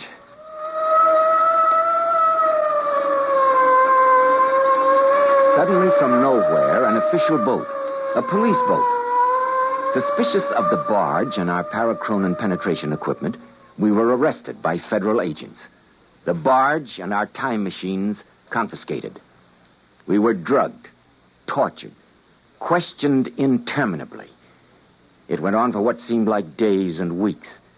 Finally, when they decided that they had had every shred of information we possessed, we were taken before a huge, beetle-browed man who seemed to be a combination scientist and civil authority. Sit him down. Well, Dr. Marin, we seem to have exhausted the possibilities. Tell me, is there anything you and your companions wish to tell me before you're disposed of? Disposed of? A euphemism for murdered. Murdered? Why, what have we done? You haven't done anything yet, but you have a thorough knowledge of nuclear physics, fission reaction, hydrogen bombs, etc. Good Lord, you mean you have the knowledge we tried to keep from you? You got it from us ourselves? Don't flatter yourself, Doctor. We've known the principles of nuclear reaction ever since Kretschwood. Kretschwood? The Brazilian scientist, discoverer of the equation E equals mc squared. I see. Then, why are you going to destroy us? Because, my friend, you're too dangerous. You know too much. Information could leak to our enemies. Important principles. Enemies? Oh, yes, I forgot. You have no knowledge of contemporary affairs. Beneath this building, deep in the earth, there is a thorium pile going. Thorium? Oh, U-235? Yeah, would be better, yes. Our scientists are working that out. The problem of separation and so on. It's a highly secret project, naturally.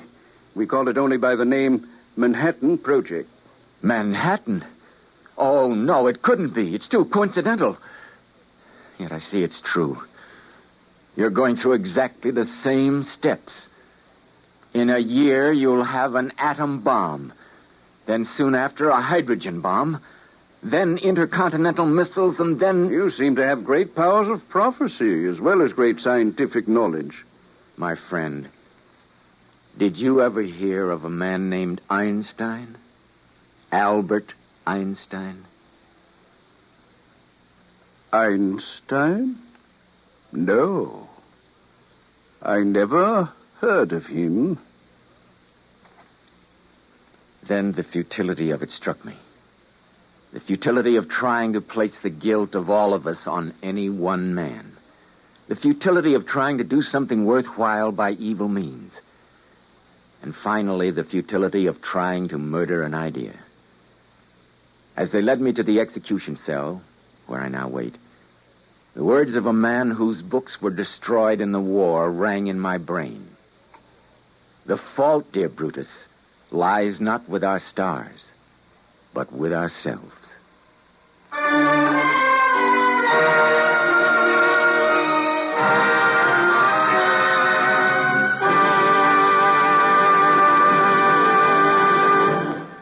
Fred Collins again. I'll have another word about X-1 in just a moment.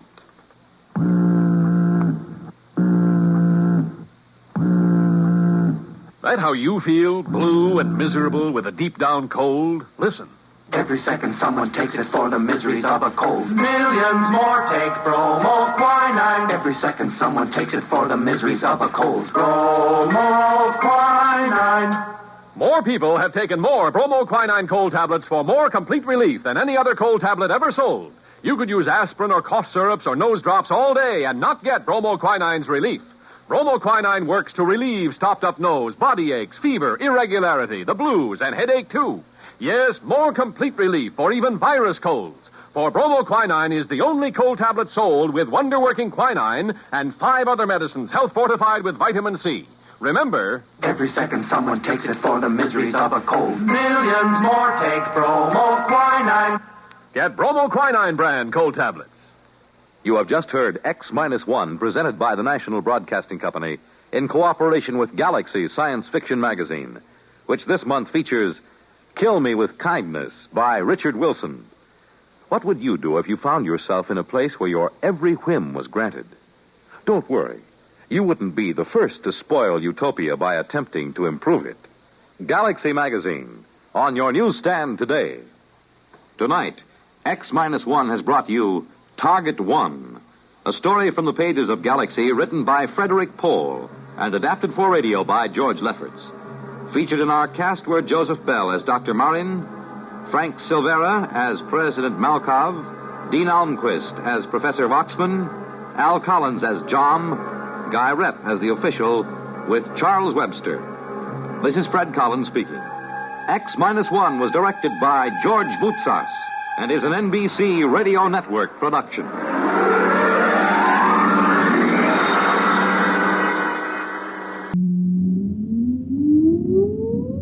Countdown for blast off. X-5, 4, 3, 2, X-1, fire.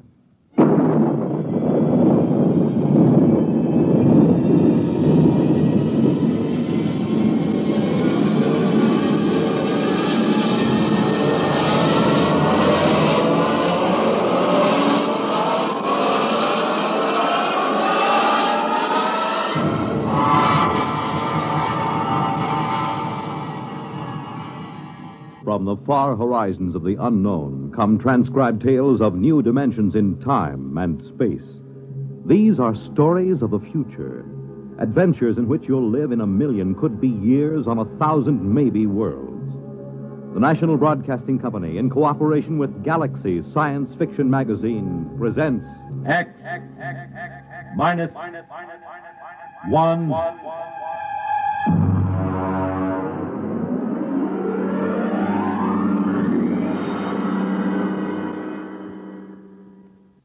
Tonight, the time is 1965. The place, a golf course. The story, open warfare.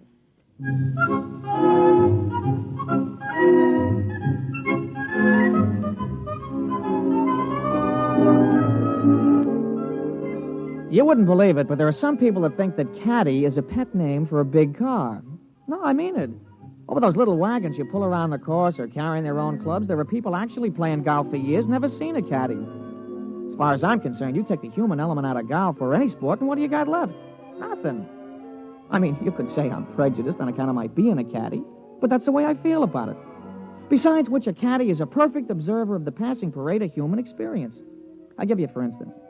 Now, you take Jim Pearson. He won the U.S. Open in 1960, 61, and 64. Well, let me tell you about Jim Pearson. He was the pro at the club here, and I remember when it all started. He was out playing with Mr. Hatcher. That's Sam Hatcher. He couldn't break 90 if the ball had wings.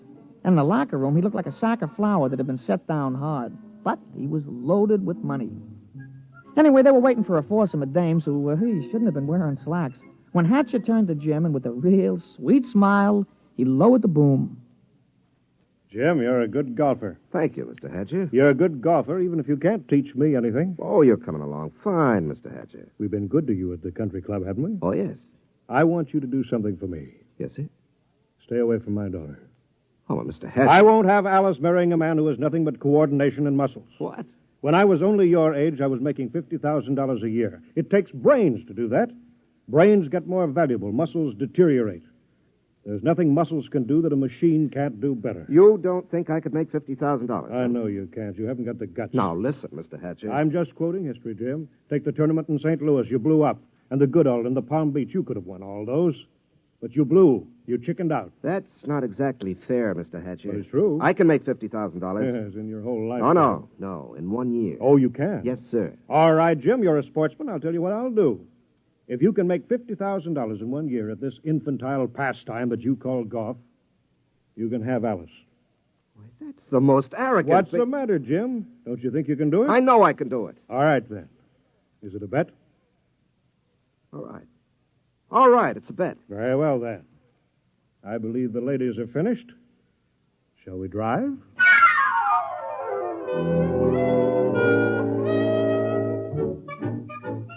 Naturally, old man Hatcher set a trap for him. And I guess it worked pretty good, too. Jim knew I heard the whole thing, so he used to talk it over with me. Hey, you've been doing real good this season, Mr. Pearson. Sure. Been away on the whole circuit. I haven't seen Alice more than 1 day at a time in the last 6 months. You, hear from Miss Hatcher? Oh, yes. Yes, I got a telegram right after I won the first tournament. It said, and I quote, "I won't be bought and sold. Signed, Alice." She found out about that bet, huh? Yeah, I'm sure her father made sure she did. Wouldn't it frost you? It did. It cost me $5,000 in tournament money, and then I just got mad. You know, the cold mad, the kind of mad that puts 20 yards on your drive? Yeah, I know what you mean. Sometimes when I get sore at the caddy master, I go out to the driving range. Bango! Every time you hit it, you got it right between his eyes. Yeah, that's the idea. Every time I slam a ball down the fairway, I feel as if I've just belted Hatcher right behind the ear. You, still figure you got a chance? Oh, I'm going to get that $50,000 this year, all right. I'm going to win the U.S. Open, and that's worth $25,000 in cash plus vaudeville appearances or Ed Sullivan's television show or something. And I'm going to take the money and I'm going to lay it in front of Alice and I'm going to say, I wasn't buying you. I was buying the right to tell you I love you. Gee, that's pretty. All right, never mind. Give me a number 7 iron.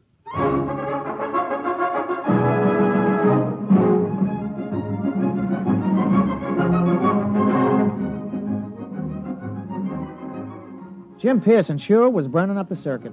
He came into the U.S. Open the man to watch. The day the tournament opened, Jimmy Cannon had in his column, "You are Jim Pearson, the hard luck boy with the velvet swing." It was real philosophical. All the sports writers picked him to win. And then Saul showed up. We was on a practice tee. Jim had been sharpening up his number 1 wood when all of a sudden the gallery took off like a batch of big birds. They were around another tee about 100 feet away. Jim knocked off and the two of us strolled over. Hey, that's some swing. Who is that, Pete? I never seen him before. His name's Saul. That's some swing. Yeah, he's no amateur. I've never seen him on the pro circuit. Hey, Mr. Pearson, look at the caddy. 280 yards down there. That ain't what I mean. Look, he's got a ball bag in his hands. Now watch. Oh, that's a good catch. He caught that ball right in the bag. Mr. Pearson, that caddy didn't move that sack. That ball dropped right in 280 yards away. Oh, it's an accident. Yeah, look, it happened again. He's a trick shot artist. Wait till he gets into competition. I don't know. He just hit another one, dead center. Oh, there isn't anybody that good. Not even old Joe Kirkwood. Quite a spectacle, eh, Jim? Oh, hello, Hatcher. Must be unnerving to watch something like that. I can stand it. But will you be able to stand it when the going gets rough? Will you blow up like you always do? It'll be too bad just when you're so close. Don't worry about me. I'm not. I imagine Saul will take care of that. Oh, you know him? I brought him here. My own personal entry. He's going to beat you out of the open. But he's got something to learn. Look at him. Just a dumb country boy who never saw a golf club till a few months ago. I think he might teach you something, Jim.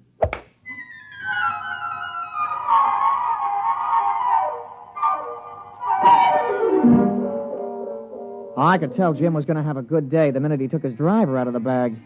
He took his practice swings, and they went around clean, grooved, and loose. Would have bet my shirt on him. As a matter of fact, I did. The crowd was sympathetic. They wanted to see him burn up the course. Well, Pete, we all ready? Yeah. What's this? New kind of golf ball? Oh, yeah, a young fella from the A.B. Wells Sporting Goods Company. He slipped me a fin to talk you into using these balls. Well, I don't know. They any good? Yeah, I figured. They guaranteed they had 20 yards to every drive. I sure could use 20 yards. Well, he's going to come around to see you later. He wanted to sign you up for testimonials and advertising and things. You know, the golf ball used by Jim Pearson when he won the U.S. Open, that kind of thing. There's a lot of dough in it. Well, we'll give it a try. Let's tee up.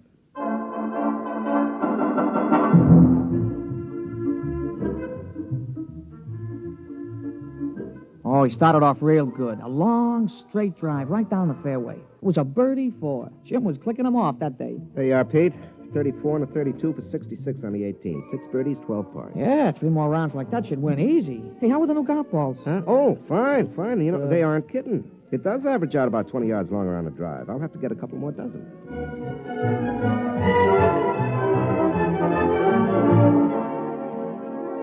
We went around and watched Jim's score being posted on the big board. Most of the field was still out, but he was ahead of the closest competitor by 3 strokes. Who's that? Oh, somebody coming down the 18th. It must be a hot round. Yeah, I'll be posting it in a minute. Saul. Hmm? Yeah, you see, there he is, walking through the crowd. Yeah. Well, here comes the secretary with the score. Hey, Mr. Pearson, look at it. 32 and 32, 64. 64, that's a new course record. Yeah, well, it's only the first round. New course record. Look at that. 3s and 4s, 3s and 4.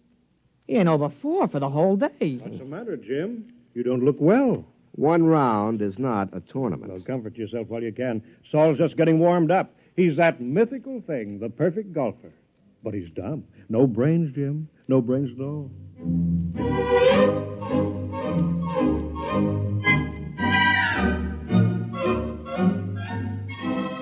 Naturally, in the sports broadcasts and the newspapers, Jim could have been playing on a miniature golf course at Asbury Park, New Jersey. The big news was Saul. They all called him Silent Saul. The odds the boys in the shower room played around with on Pearson took a dive, and you couldn't get even money for Saul. The next morning, Jim's gallery was pretty small. When he stepped up to the ball, there was a smattering of applause like a matinee just before they closed the show. But his drive was as straight as the day before and longer by about 20 yards on the average. Hey, that's a nice putt, Mr. Pearson. Yeah. Who's that? That's Saul, I'm afraid. He's coming around behind you. Well, he's going to have a big fight.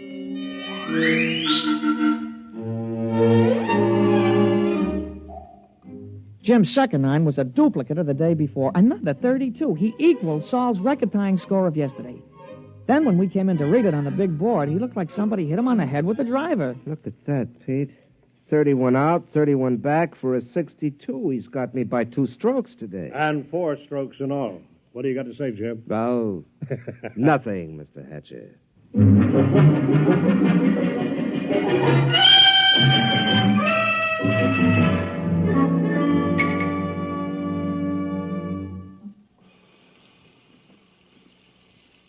Throw me the soap, will you, Pete? Yeah, sure, Mr. Pearson. Yeah. Thanks. You know, there's something wrong, Pete. Just doesn't happen this way. That's tough luck, Mr. Pearson. Oh, no, it's not that. People don't just pop out of nowhere and break all records at the Open. Men don't take up golf and become perfect golfers in a month. He's got to have some weakness. Well, if he has, he ain't shown it yet. Well, I've got to find it.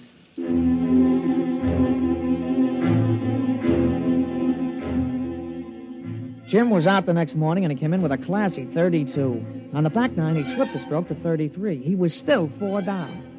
He shook off a couple of reporters who were trying to egg him into a feud with this Saul, and the 2 of us just hung around in the crowd watching Silent Saul. His first drive went a clean 300 yards down the fairway, straight as a ruler. Pete, there's something about his swing. There's something about it. I've seen it before. Oh, you never saw that Silent Saul before, Mr. Pearson. Still, there's something about his swing.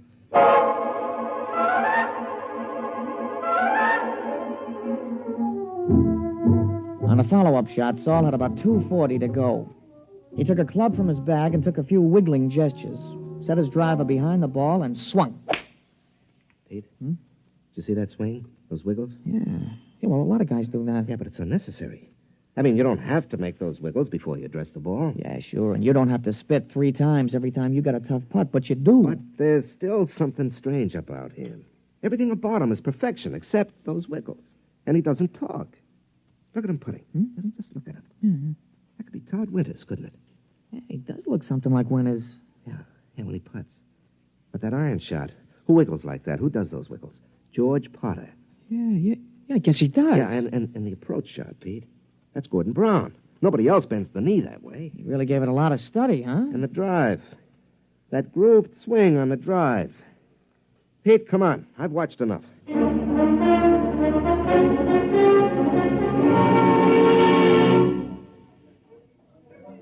Ah, Pearson, a 63, I see.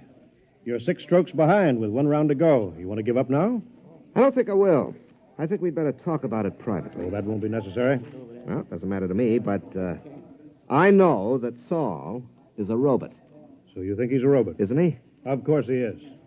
How does it feel to be beaten at your own game by a mindless machine? Oh, you haven't won yet. The golf ball takes some funny bounces. How did you find out about Saul? Oh, Saul is a lot of things, but none of them is Saul. He's Todd Winters, George Potter, Gordon Brown, and his drive. That's me. You copied it after me. Take us away and there's nothing left. Tell me, how'd you do it? Money can do anything. All it needs is a purpose. We've been working on colloidal brains up at our place. Our new miniature atomic power plant is ideal. You throw in some sensory mechanisms, some relays, feed in analysis of a slow-motion pictorial study. And you have a golf machine. Must have cost hundreds of thousands of dollars. Closer to $1 million. $1 million? $1 million to keep me from winning $25,000? Don't you think that's unfair? Unfair? You listen to me. Nothing is unfair that doesn't break the rules. And the only rule worth remembering is this, that the best man always wins. You mean the best machine? A machine is only an extension of a man, like your golf club. I don't happen to be endowed with golfing muscles and responses. You do. Those in your golf clubs let you hit a ball farther and straighter than anybody else. Saul lets me hit a ball farther and straighter than you do. It's as simple as that. No, wait a minute. That wasn't the bet. The bet was that I couldn't make $50,000 in a year. Maybe it was your bet. It wasn't mine. I bet that I could beat you at your own game. I don't think that you're good enough for Alice. You're not smart enough, not man enough. Should I let a few well-distributed, well-trained muscles blind her to what you really are? And what's that? You're a quitter. You can't stand pressure. You're no competitor. If you can't win at your own game, you can't win at anything else. Suppose I win tomorrow. 6 strokes back? Playing against the perfect golfer? Suppose. Then I'd have to admit I was wrong. You have my word on that. And you could also have Alice, if she wants you.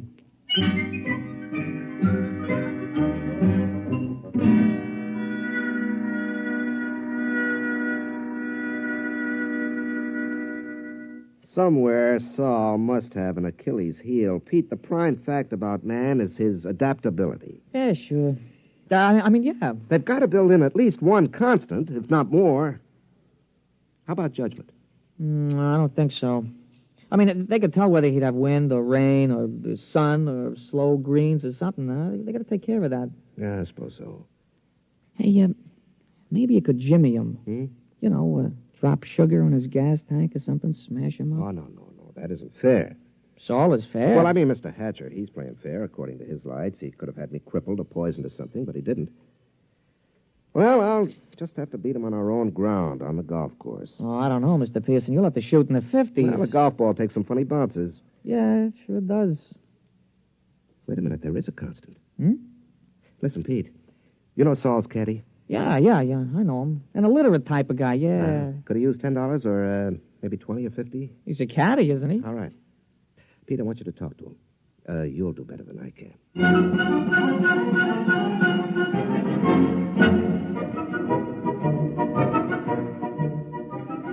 The management of the tournament is no fool. They know which side their television rights are butted on, and they had Saul and Jim paired for the final round.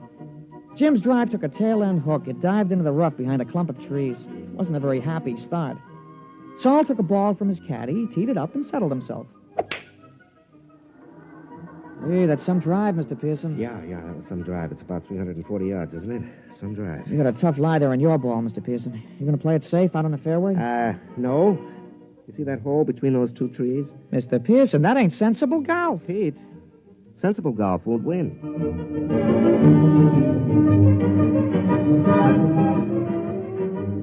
Well, he made it. The ball went through the opening and rolled to a stop just in front of the green. Saul's easy 4-iron shot was dead on the pin all the way. But it hit the back edge of the green and hopped into the rough. Jim took an easy putt for a birdie, and Saul's recovery was long, and 2 putts gave him a par. Well, that's one of the strokes I need. And that's the way it went. Jim's game sparkled, and Saul's game kept finding trouble. For the first 9, Jim came in with a scorching 30, while Saul came in with a 33. Kept on like that. Saul kept overshooting the green. They came into the 18th hole with Saul still 2 strokes up. Now, look, don't you worry, Mr. Pearson. You're going to tie him for sure. Oh, that's no good, Pete. By tomorrow, his game will be on again perfectly. Jim's drive sliced behind a fringe of trees. He had to shoot blind. He made it on the green, about 25 feet from the cup. Okay, Pete. This is it. Saul's in for a 5. Don't you worry, Mr. Pearson. Don't you worry. Okay, I won't. He lined it up. He studied the green. He noted the slope and the lay of the grass. And then he stroked the ball. We did it, Mr. Pearson. We did it. You're the new U.S. Open champion.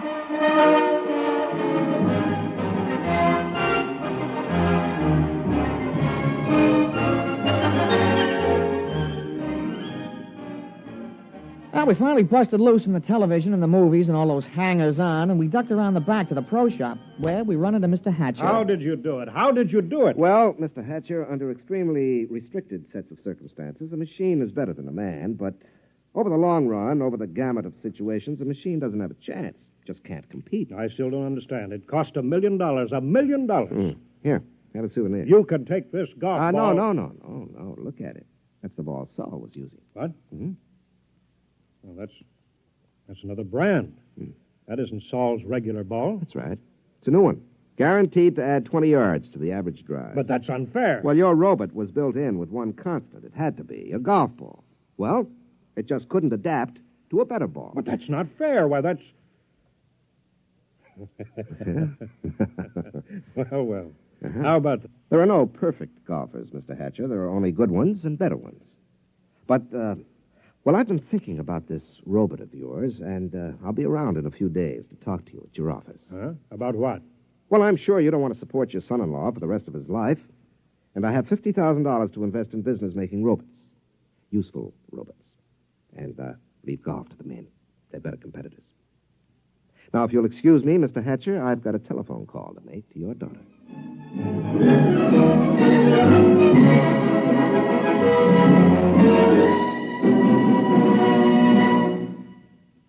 You have just heard X-1, presented by the National Broadcasting Company in cooperation with Galaxy Science Fiction Magazine, which this month features The Other Celia, a story which proves that something drastic should happen to all snoopers, but nothing as shocking and frightful as this.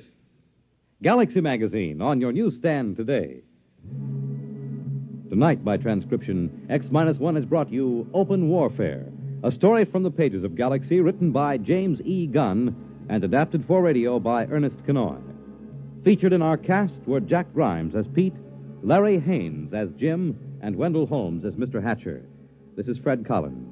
X-1 was directed by Daniel Sutter and is an NBC Radio Network production.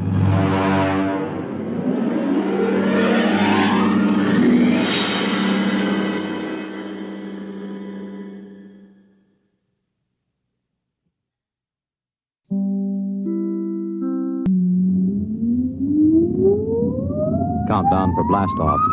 X-5, 4, 3, 2, X-1, fire.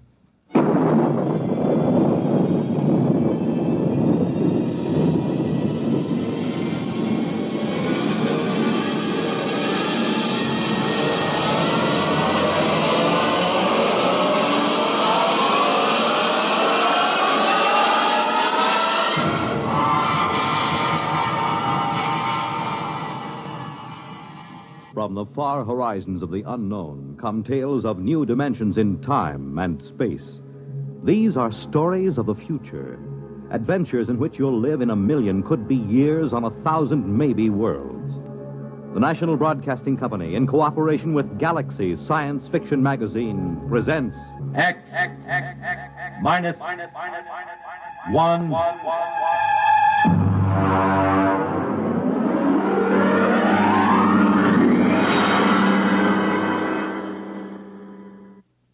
Tonight, The Trap by Finn O'Donovan.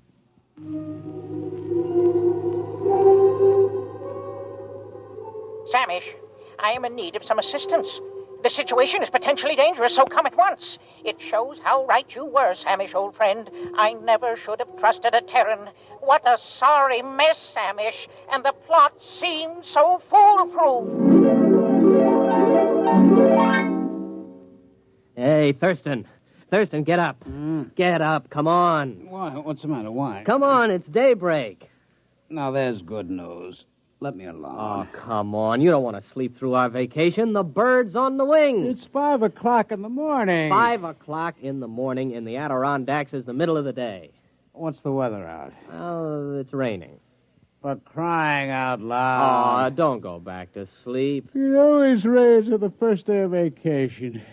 Rule of nature. Look, I got a little fly rod with a new plastic reel that I'm just dying to try. What the trouble with you is, Ed, you're in love with sporting goods equipment. Oh, now, wait till you see this rod. You take that rifle I sold you. You could shoot a rhinoceros with it, but you won't, because, Ed, you're essentially a friendly man. The trouble with you is you don't like the woods. Well, how can you say that? Don't I come with you on a hunting trip every year? Sure, but you always manage to steer us over to Lake Placid to the cocktail lounges. Ah, now there's real hunting. Now, there are trophies to bring back to the city. None of your paltry brown bears or black bears. Oh, come on now, Thurston. I came up here to the mountains to hunt. Have a drink. Well, it's awfully early in the morning. Well, look upon it as an extension of last night. Well, all right. Oh. Think it'll stop raining? No, who cares? Well, come on now. Get dressed. It's a perfect day out there in the woods for bear. It certainly is. That's why I want to stay right here in the cabin.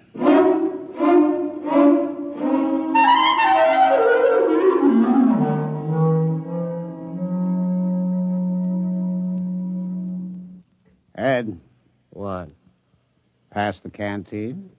It's empty. Well, open up one of the bottles and pour it in. Why don't you take it straight from the bottle? What, on a camping trip? Pour it into the canteen. Okay. Hey. Now, this is what I call a hunting trip. Well, you haven't been outside the cabin. Oh, come on, Thurston. Can't we go out just to hunt something, even if it's just a little rabbit? Look. It stopped raining. Close the door. Now, you let some of the fumes out. Did you fill that canteen yet? Hey, look at this. What? Right by the door. How many times have I told you not to leave your collapsible cook stove where I can step on it in the night? It isn't. What is it? I don't know. It's made out of metal. It's just sitting here in the doorway. It says, trap on the top. What? Trap. Where'd you buy that? I didn't. Well, I certainly didn't. Hey, there's a tag on it. Dear friend, this is a new and revolutionary design in a trap. To introduce the trap to the general public, we are giving you this model absolutely free. You will find it a unique and valuable device for the capture of small game, provided you follow precisely the directions on the other side. Good luck and good hunting. Well, now, what do you think of that? Pass me the canteen. If this isn't the strangest thing, do you suppose it was left during the night? Oh, who cares? Well, aren't you interested? Not particularly. It's just another gadget. I've got 100 like it. That bear trap from Abercrombie and Fitch, the jaguar horn from Battlers, the crocodile lure. Well, I've never seen a trap like this. It's pretty clever advertising to just leave it here. Well, they'll bill you for it eventually. You care for the canteen? Oh, thanks. Hey, look at this thing, Thurston. Do I have to? Well, there are instructions on the other side. Quote, take the trap to a clearing and anchor it to any convenient tree with the attached chain. Here's the chain, all right. Press button 1 on the base. This primes the trap. Wait 5 seconds and press button 2. This activates the trap. Nothing more is required until a capture has been effected.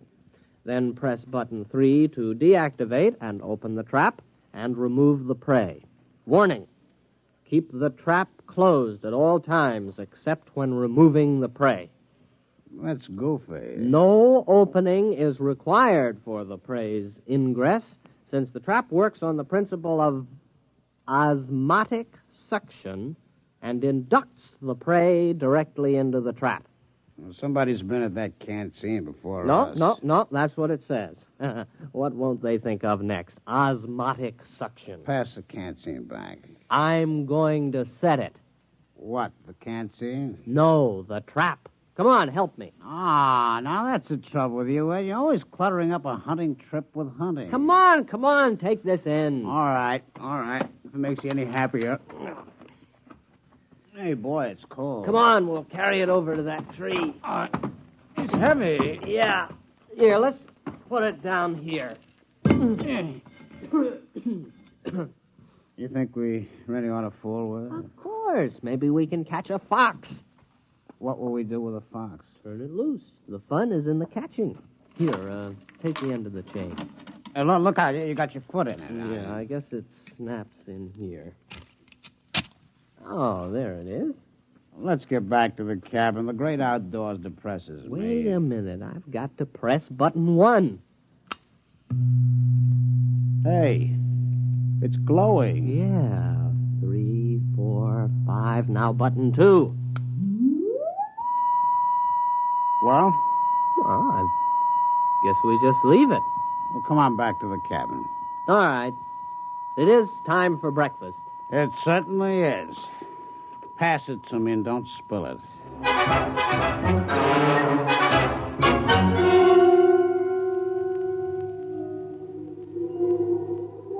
Samish, where are you? You are my oldest friend. I have already been to the beginning of my story. The Terrans accepted my trap as a trap, nothing more, and they began using it at once with no thought as to the consequences. I had counted on this. The fantastic curiosity of the species is well known. During this period, my wife was crawling giddily around the planetoid, redecorating our hutch and enjoying the change from city life. Everything was going well. Ed. What? It's your turn. Okay, here we go. Ready on the right. Ready on the left. The flag is up. The flag is waving. Target's up. You missed. Oh, Thurston, couldn't we just pull the cork out instead of trying to shoot off the neck? Oh, certainly not. This is a hunting trip. You can pull a cork off in the city. I have often corked off in the city. Ed, why don't you shut your trap? Trap. Why don't... Thurston, the trap. What about it? Maybe we caught something. Come on. Where you going? The trap. There, look. We got something. We've caught something. Come on, look inside. What is it, huh? It's a rabbit. You sure? Well, look at it. That is not exactly a rabbit, Ed. It's the size of a rabbit. But it's bright green. Ed, no more rum before breakfast. No, sirree. Starting tomorrow, hand me the canteen. What do you think it is? It could be a rabbit. Green? With lobster claws? And eyes on stalks? Well, then again, it might not be a rabbit. I think it's a new species. We'll have to build a cage and then find out what it eats. As long as it doesn't drink. You don't suppose it drinks, does it? No, it doesn't look like a drinking type. Now, Ed, I'm not going to share my vacation with a green rabbit with lobster claws. Probably has dirty habits. There's something very unnatural about that trap. It's inhuman. I'll bet they said that about Ford's electric light and Edison's car and the telephone invented by Alexander's ragtime band. Are you sure about that? Oh, sure. I saw the movie. Come on. We'll build a cage, and then we'll set the trap again. Okay, but we better go back to the cabin. What for? We better refill that canteen.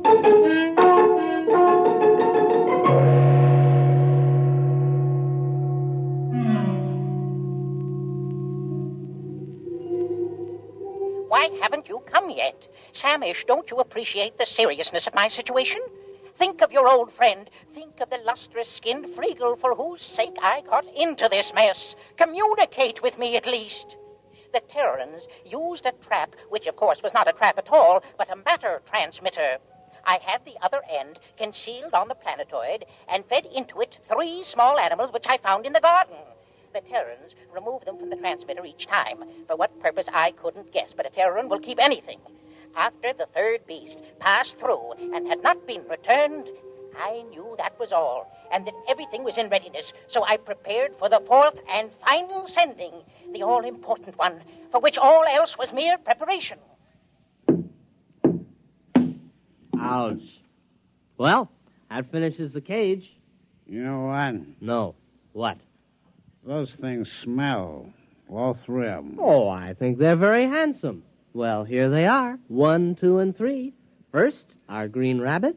Next, our bird with 3 sets of scaly wings. And this other thing, what does it look like? Well, it looks like a snake, except it has a head at each end. They eaten anything yet? No, I've tried milk, mincemeat, vegetables, caviar, potato chips. They haven't touched a thing. Maybe they're sick. Hey, what are you keeping them for? Well, they might come in handy someday. Oh, yeah? What for? Thurston, have you ever desired fame? What? Fame. The knowledge that your name will go down through the ages. I am a businessman. I've never considered the possibility. Never? What do you have in mind? These creatures are unique. And they smell. We'll present them to a museum. The daily Thurston exhibit of creatures hitherto unknown. They might name them after us. Our names will go down with Livingston, Audubon, Teddy Roosevelt, Walt Disney. I was thinking of a wing on the Museum of Natural History that would go right across Central Park West. The Daily Thurston Wing. Thurston Daily. That's not alphabetical. That's true. But, Ed, we only got 3 of them. We can't equip a wing with 3 exhibits. Well, there must be more where these came from. Let's examine the trap. Just a minute. The canteen? The canteen.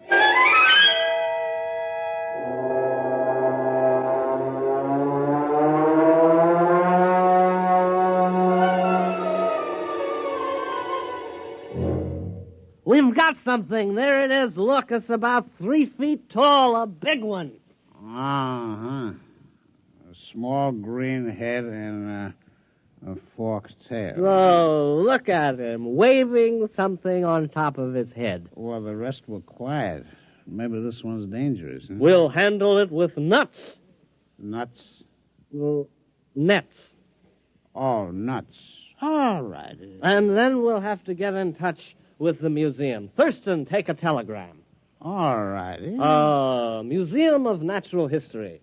Dear Sir. Or Madam. Have discovered at least 4 animals, which I suspect to be new species. Stop.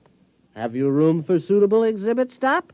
Signed, your friend Ed. Wasn't that signature pretty informal? You're right. Make it, your good friend Ed. We better go back and build a cage for this latest one. It looks awfully exciting. I think we'll make this one strong. Oh, this last specimen is the cream of our collection. Look at it. Its head is turning pink. It looks mad, doesn't it? Well, you'd be mad, too, if you were trapped by osmotic suction. Say that again. Osmotic suction. Here, you take the canteen. I'm way ahead of you.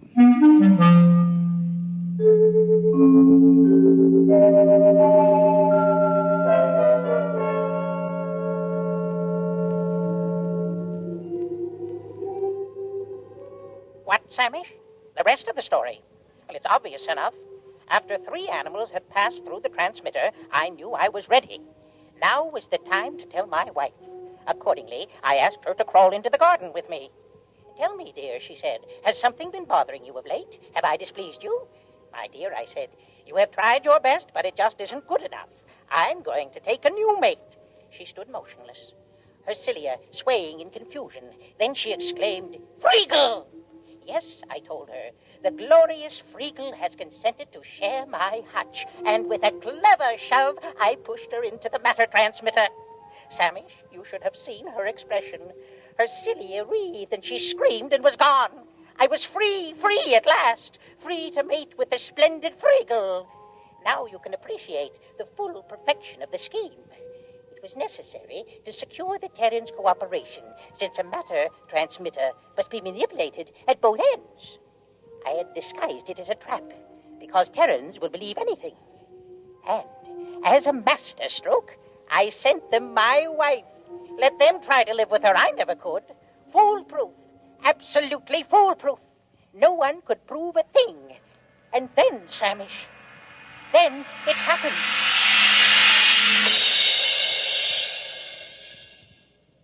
Did you get the cage finished? Yeah, our fourth animal is snug as a bug in a...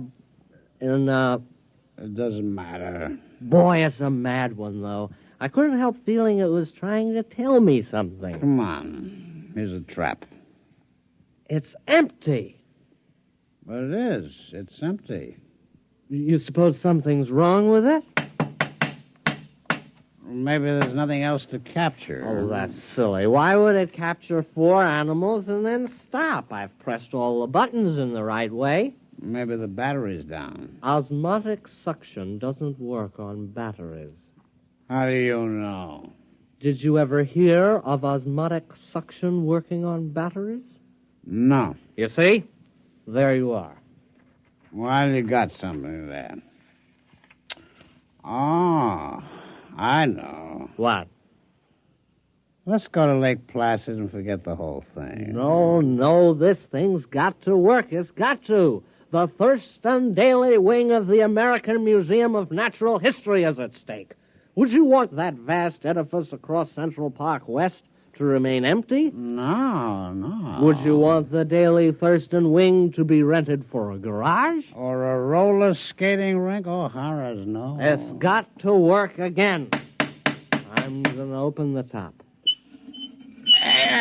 Look out. No, let's just see what's inside here.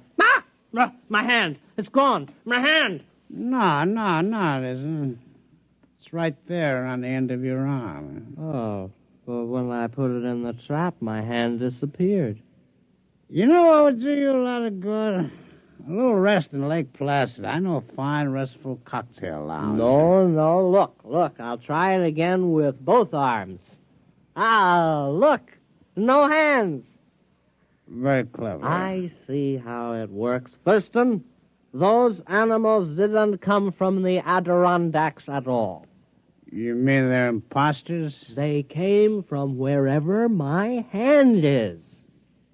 Where's your hand? I don't know. Do you realize there's a lot more where they come from? Thurston, the future of the Daily Thurston wing is assured. Give me a hand up. Ed, what are you going to do? I'm climbing into the trap. Oh, don't do it, Ed. You don't know what's in there. Here I go. There goes my feet. Hey, wait a minute. Here's a canteen. Let's have one for the road. All right. Wish me luck. I still don't think you should do it. I do it for science and the Daily Thurston wing.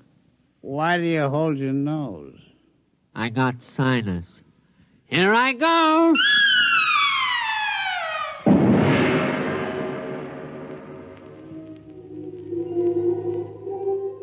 Samish, if you don't come immediately, it'll be too late. I must stop beaming you. The enormous Terran has completely ransacked my little planetoid. He has shoved everything, living or dead, through the transmitter.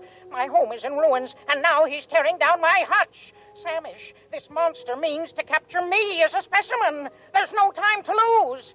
Samish, what can be keeping you? You, my oldest friend, you who... What's that? Samish, what are you saying? You can't mean it. No, not you and Freagle. Reconsider, my old friend. Remember our friendship. Remember... Sam!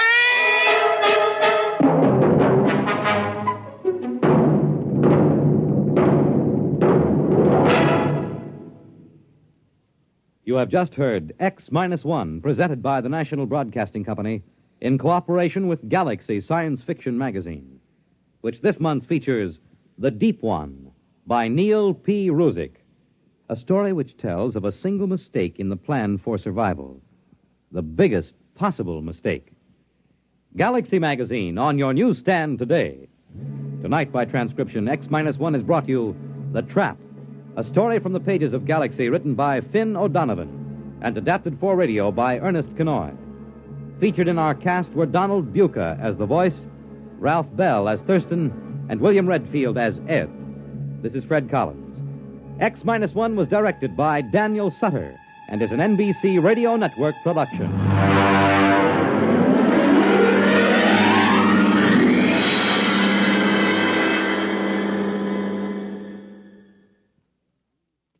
The world on a new hotline. Listen for news on the hour in the exciting hotline service all day, every day on most of these stations.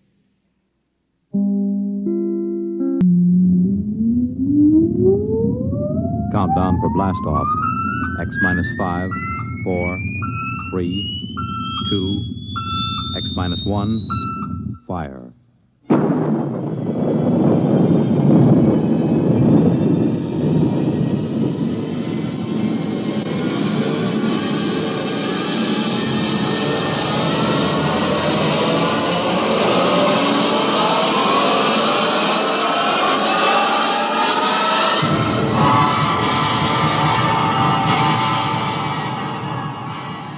From the far horizons of the unknown come tales of new dimensions in time and space. These are stories of the future, adventures in which you'll live in a million, could be years, on 1,000 maybe worlds. The National Broadcasting Company, in cooperation with Galaxy Science Fiction Magazine, presents X-1.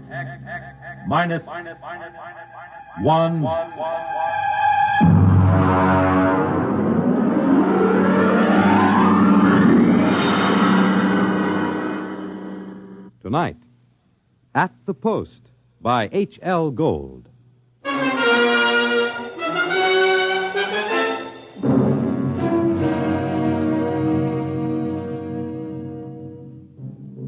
When I come into the Blue Ribbon on 49th Street west of Broadway, I could tell right away nobody told Doc Hawkins about my misfortune. Doc, who ain't one really, writes a daily medical column for the Racing Form, and we're celebrating his being sprung from the alcoholic ward. He got one look at me, and he choked on a piece of gefilte fish. What happened? What happened? Look at that. Clocker's become a character. Now, lay off, Doc. Look at that, a gray flannel suit, a black tie. Clocker, where is your purple and green check sports jacket? Where are your two-tone suede shoes? Why, you've become a character. That was Zelda's idea. She wanted to make a gentleman out of him. Wanted to? Why, you two kids got married just before they took, my snakes away. Don't tell me you've, flipped already? You don't know, Doc? No. What happened? Well, it was right after you tried to take the warts off the fire hydrant that Zelda started hearing voices. It got real bad. How bad? Well, she's at Glendale Center upstate. I just came back from visiting her. Well, did the psychiatrist give you a diagnosis? Yeah, I got it memorized. Catatonia dementia precox. Oh, rough. Very rough. The outlook is never good in such cases. Maybe they can't help her, but I will. Now, Clocker, you're a race handicapper. You run the best tip sheet on Broadway. But people are not horses. You've got to think of your public. For instance, what's good at Hialeah, huh? My bar bill is about to be foreclosed, and I can use a long shot. Those couch artists don't know what's wrong with Zelda. I do. You do? Well, almost.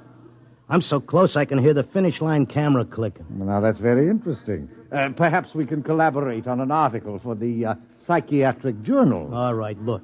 Look at these charts. Look, here. Huh? I use the same system I used to dope the races. Look, Zelda's got catatonia. She used to be a hoofer before we got married, and now she does time steps all day. Stereotype movements are typical of catatonia. You don't get it. She does time steps. The first thing you learn in hoofing, over and over. 10 or 15 hours a day. And she keeps talking like she's giving lessons to some jerk kid who can't get it straight. And I hear when these catatonics pull out, they don't remember much or maybe nothing. Protective amnesia. They work harder and longer at what they're doing than they ever did when they were regular citizens. and they don't get a red cent for it. I beg your pardon? I said they were getting stiffed. Anybody who works that hard ought to get paid. I don't understand what you're getting at. What are they knocking themselves out for if it's for free? Doc, I tell you, I miss that mouse. I gotta save her. She can't see or hear us, but she can sure see or hear something. And I'm gonna dope her. Clarker, it's too much for you. Too much for me, huh? Who was it said Warlock had turned into a dog in his 3rd year? Who was it had 7 winners the opening day at Belmont? You take my word for it, Doc. I'll beat the schizophrenia handicap.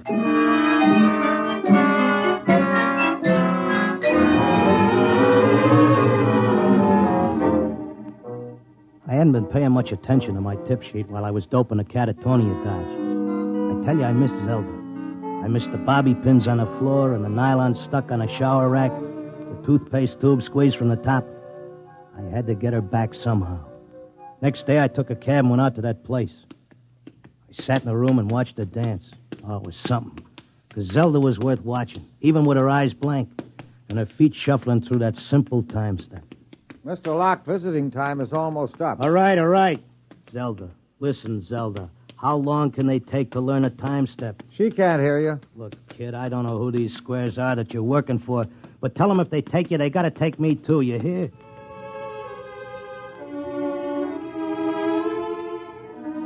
I had an idea now. I had a dope that Zelda was showing them how to dance, whoever they are. And the only way I could spring her was to find out who was controlling her and what they were after. The first step was to get them interested in me, in what I know about racing, doping horses. So I stood there next to Zelda and I started to talk. Now, the first thing you gotta figure is bloodlines. You take a horse, you gotta know back maybe 4 or 5 generations on both sides. Then you gotta know where the coat was foaled, what time of year, because all horses are 1 year old on the 1st of January. Then there's conformation, training. You take a horse with good bloodlines, break him in a spring on a hard training surface track, and the first thing you know, you got a horse with a shin splint. Or they may cover it up, but if you know it's there. I once knew a horse ran in Hialeah who was scared of flamingos. What are you doing? Had a fine record at Gulfstream and Bowie. But when he got down to Hialeah and got one look at the flamingos, he wouldn't run for beans. Mr. Locke, are you all right? Shut up, I'm Mr. busy. Locke. You bet on a horse that's scared of flamingos at Hialeah, and you're going to come in with your tail between your legs.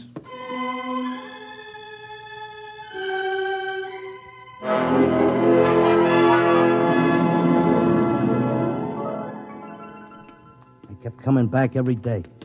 I'd just sit there next to Zelda while she did a time step, and I'd talk about horses over and over. And then finally, I started to hear voices. Clocker! Clocker!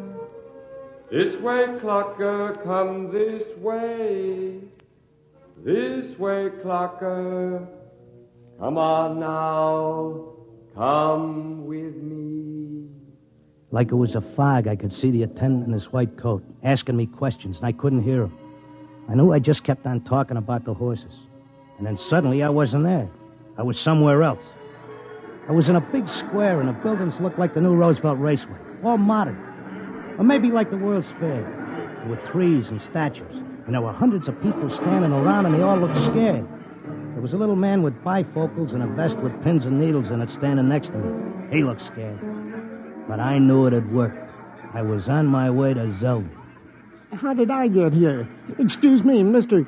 How did I get here? I don't know.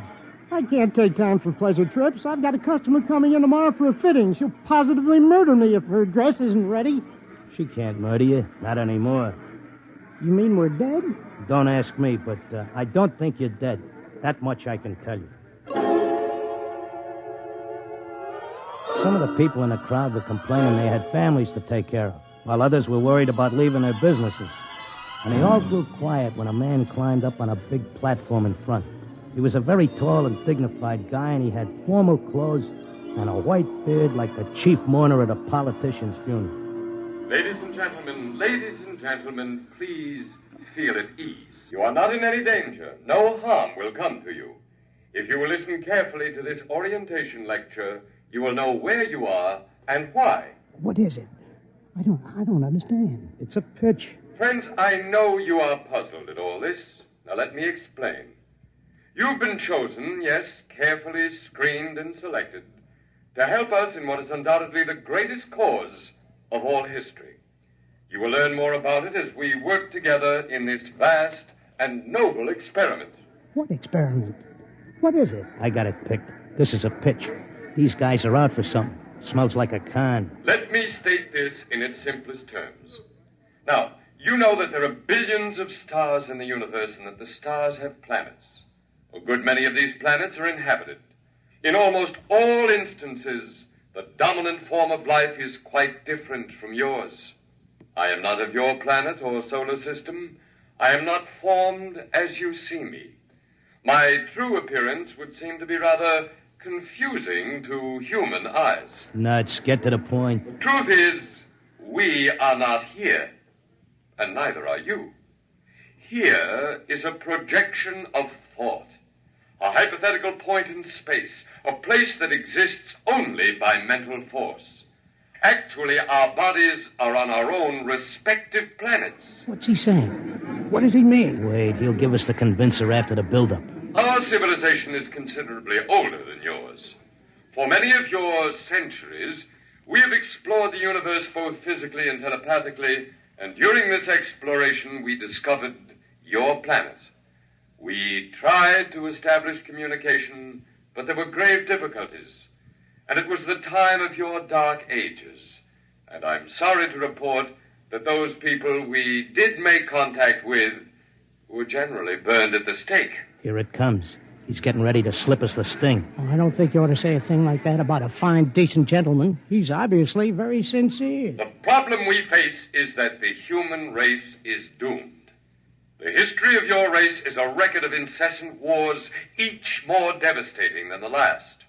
And now, finally, man has chained the power of worldwide destruction. The next war, or the one after that, will unquestionably be the end not only of civilization, but of humanity, perhaps even of your entire planet. Then why have we brought you here? Because man, in spite of his suicidal blunders, is a magnificent race.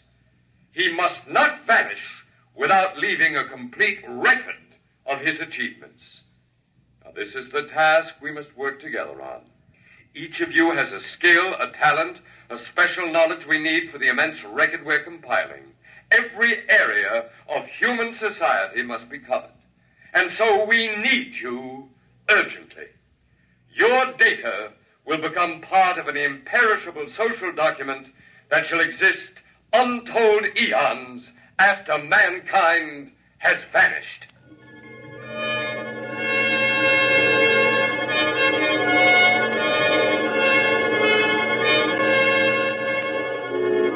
Oh, he had a slick con. He had that crowd in the palm of his hand like a small-time grifter selling pearl necklaces on 6th Avenue. They all cheered. They were all flattered to think that they were joining in this vast project to make a record of the human race. After a while, they broke us up into divisions, and I got herded into a building marked Sports and Rackets. They took my name and my occupation like I was applying for unemployment insurance. Now, here's our problem, Mr. Locke. We're making two kinds of perpetual records. One is written, more precisely, microscribed. The other is a wonderfully exact duplicate of your cerebral pattern, in more durable material than brain matter, of course. Of course. The substance we use in place of brain cells absorbs memory quite slowly.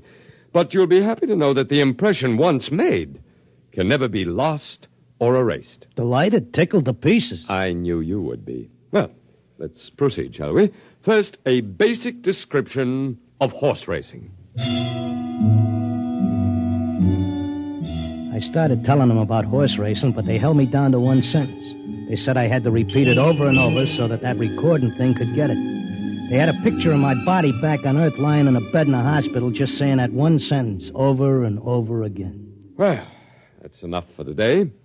Isn't it amazing? We have a more detailed record of human society than man himself ever had. Your life, my life, the life of this Zelda, whom you came here to rescue, all are trivial, for we must all die eventually. But the project will last eternally. You're telling me you know what I'm here for? To secure the return of your wife. I would naturally be aware that you'd submitted yourself to our control voluntarily. It was in your file that was sent to me by admissions. Then why did you let me in? Because, my dear friend, we also... Leave out the friend pitch. I'm here on business. As you wish. We let you in, as you express it, because you have knowledge that we should include in our archives. We hoped you'd recognize the merit and scope of our undertaking. Most people do once they're told. Zelda, too? Oh, yes. Yes, Zelda's extremely cooperative, quite convinced. Would you like to see her? Yeah, sure I would. Well, that can be arranged. I'll call the Arts and Entertainment section and arrange a meeting.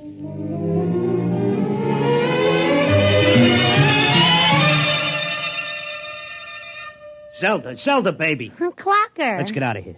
Oh, hello, Clocker. Aren't you glad to see me? I spent months and shot every dime I've got just to find you. For sure I'm glad to see you, hon, but I can't waste any time. This work is so important. I want to talk to you. That con artist with the white beard Oh, said... isn't he wonderful, Clocker? Aren't they all wonderful? Regular scientists devoting their whole lives to this terrific cause. What's so wonderful about that? They could let the Earth go boom. It wouldn't mean a thing to them. Everybody wiped out, just like there never were any people. Not even as much record of us as the dinosaurs. Gee, wouldn't that make you feel simply awful? I wouldn't feel a thing. All I'm worried about is us, baby. Who cares about the rest of the world doing a disappearing act? I do, and so do they. They aren't selfish like some people I could mention. Selfish? You're darn right I am. Zelda, listen. I'm selfish because I got a wife and I'm nuts about her and I want her back. I have to help out on this project. It's the least I can do for history. History? What did history ever do for us? Go turn in your time card, baby. Tell them you got a date with me back on Earth. No, this is my job as much as theirs. More even. They don't keep anybody here against their will. I'm staying because I want to, Clocker. But, honey... Excuse me, I've got to get back. I'm teaching them the soft shoe now.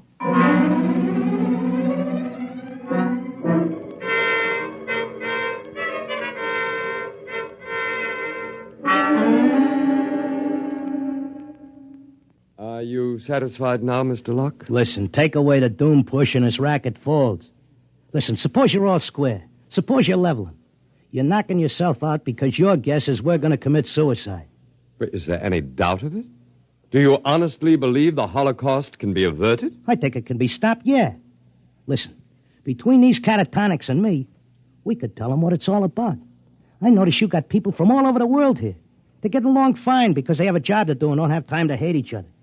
Well, it could be like that back on Earth. Mr. Locke, we have experimented in the manner you suggest, but a human psychological mechanism defeated us. Yeah? What was that?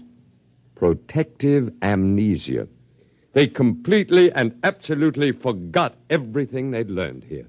Well, what are the odds on me remembering? Well, you are our first volunteer. Look, I'll give you a deal.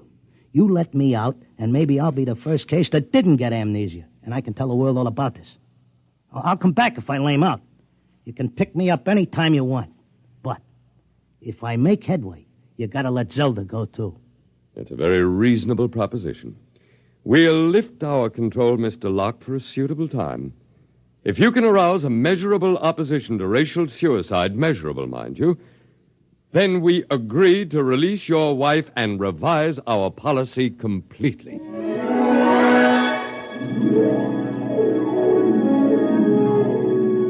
I came to at Glendale. It took me about 2 weeks to convince them that I was all right again. But I had to convince the world that they were throwing a race and that they needed a saliva test. So I started to write it all out in my tip sheet, in and around the horses. Around that time, I ran into Doc.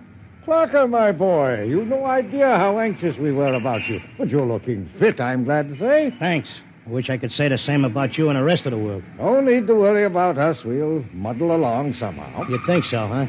I'm glad to see you've got your tip sheet going again. As long as the bobtails run, who cares what happens to anything else?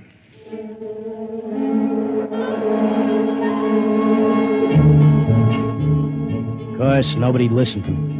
I had posters printed telling everybody. I hired sandwich men to walk through the city. I made speeches in Columbus Circle. I told everybody doomsday was near. I sent letters to Congress, to the UN, editors of newspapers. Nobody paid any attention. I sneaked into the balcony of the General Assembly and tried to shout a speech, and they threw me out, very politely. I wrote the whole thing up for a magazine, and they printed it and sent me a check and told me if I had any more fiction, they'd be glad to run it. They kept trying to tell everybody the truth about the catatonics. We ought to go to the hospitals and get ourselves let in and have the aliens take over and show us where we're going. But nobody would listen. And then finally, I went back out to Glendale. Oh, Mr. Locke, we were wondering when you'd come visit your wife. You been away? I want my old room back. But you're perfectly normal. Give me half hour alone, and you'll be glad to give me my room.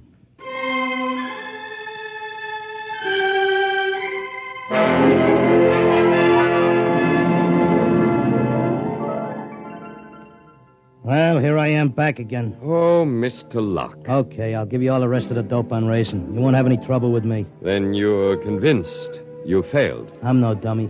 I know when I'm licked. So do we, Mr. Locke. Naturally, you have no way of detecting the effect you've had. We do. The result is that because of your experiment, we're gladly revising our policy. Huh? Is this a rib? Nobody listened to me. Oh, but they did. Visits to catatonics have increased considerably. When the visitors are alone with our human associates, they tentatively follow the directions you gave them in your article. Not all do, to be sure. Only those who feel as strongly about being with their loved ones as you do about your wife. We've accepted 4 voluntary applicants. You mean I made it? That's right. Before long, we shall have to increase our staff as the numbers of voluntary applicants increases geometrically, and then we'll be able to release the first group to go back and carry the message. Whenever you care to, Mr. Locke, you and your wife are free to leave. Okay, but I'll tell you what. I owe you plenty. I'll help make that record before I go. I'll teach you how to dope the horses. Is that what you want? Why, yes. All right, then let's go. The quicker we get started, the quicker we can get back.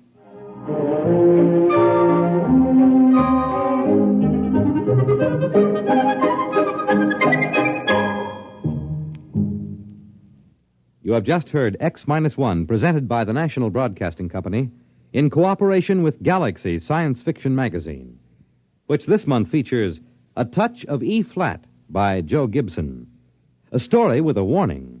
Never let anyone point any weapon at you, even something as harmless-looking as a water pistol. It may be a cooling gun. Galaxy Magazine on your newsstand today.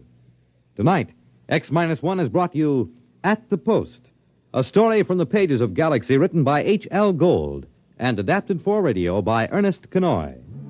Featured in our cast were Frank Maxwell as the clocker, and Thomas as his time-stepping wife, Zelda, Arnold Moss as the otherworldly one, John Griggs as the doc who wasn't one, really, and Sam Raskin as the confused little tailor with his mouth full of pins. Your announcer, Fred Collins.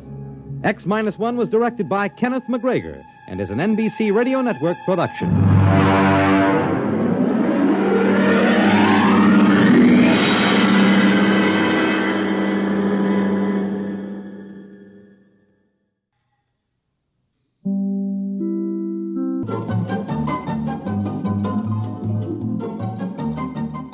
This is Nightline, your open door to people and places, and this is Walter O'Keefe.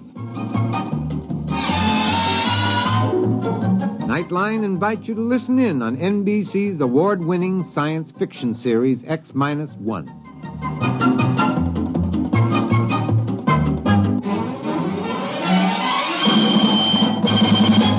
Now escape to a world of the future. Countdown for blast off. X-5, 4, 3, 2, X-1, fire.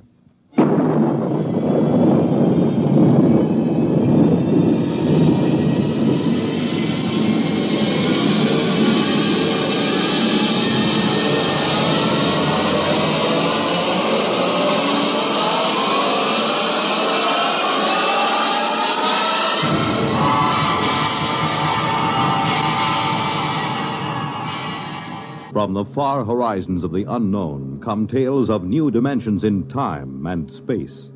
These are stories of the future, adventures in which you'll live in a million, could be years, on 1,000 maybe worlds. The National Broadcasting Company, in cooperation with Galaxy Science Fiction Magazine, presents X-1.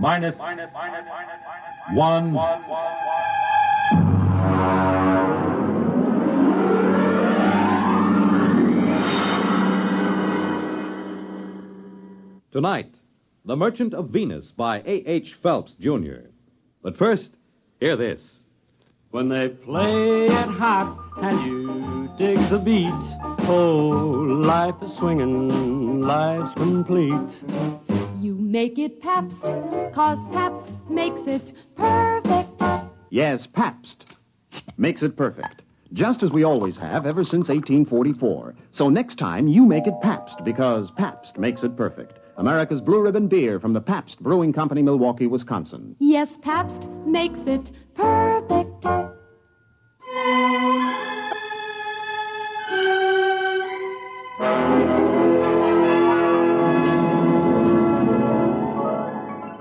Now on X-1, The Merchant of Venus. If you've ever tried to make a 6-inch marionette play the piano using spider webs 100 feet long for the strings, you'll have some idea of the job of administering personnel problems of the Venus colony from an office on East 41st Street in New York. But that's the way it's done. All recruitment and contract work for outspace employment is handled by the UN Off-World Commission. My particular mess is the Venus Project. Mostly the trouble comes to my phone extension. Work 'em here. Work 'em. How long do you think we're going to stand for this? Oh, General Carlson, how are you? At the rate you're going, there won't be a man left on Venus or a dollar left in the budget. What kind of a personnel director are you? Well, if you... Don't you know this project is vital to every person on Earth? General Carlson, just what is wrong? 30 more resignations came in from the colony on the last mail flight. 33 spineless quitters getting fat at the taxpayers' Excuse me, General. Listen to me, Workham. I'm getting awfully tired of the kind of recruiting you're doing. Miss Kane, get me Dave Newson on the other line. No, don't cut the General off. He's enjoying himself. He won't miss me. It's this egghead inefficiency that's at the bottom of the whole thing. Well, I'm not too sure about that, General. Believe me, with one platoon of Rangers, I could get a colony and a stay up there. Hello, Rod. Dave, General Carlson's on the other phone yelling at my desk blotter. He says 30 more resignations came in. That right? Actually, 23. 7 for sick leave. What's the breakdown? Mostly farmers or technicians? Well, there were only 9 technicians left. This batch cleans them out. The rest are farmers. What's left? A couple of farmers, trappers, and the scientists. They seem to stick it out all right. Different contracts. They only have a 2-year hitch and then come back to Earth if they want to. Listen, meet me down at the coffee shop. No, Carlson goes down there sometimes. The saloon over on 43rd, about 10 minutes.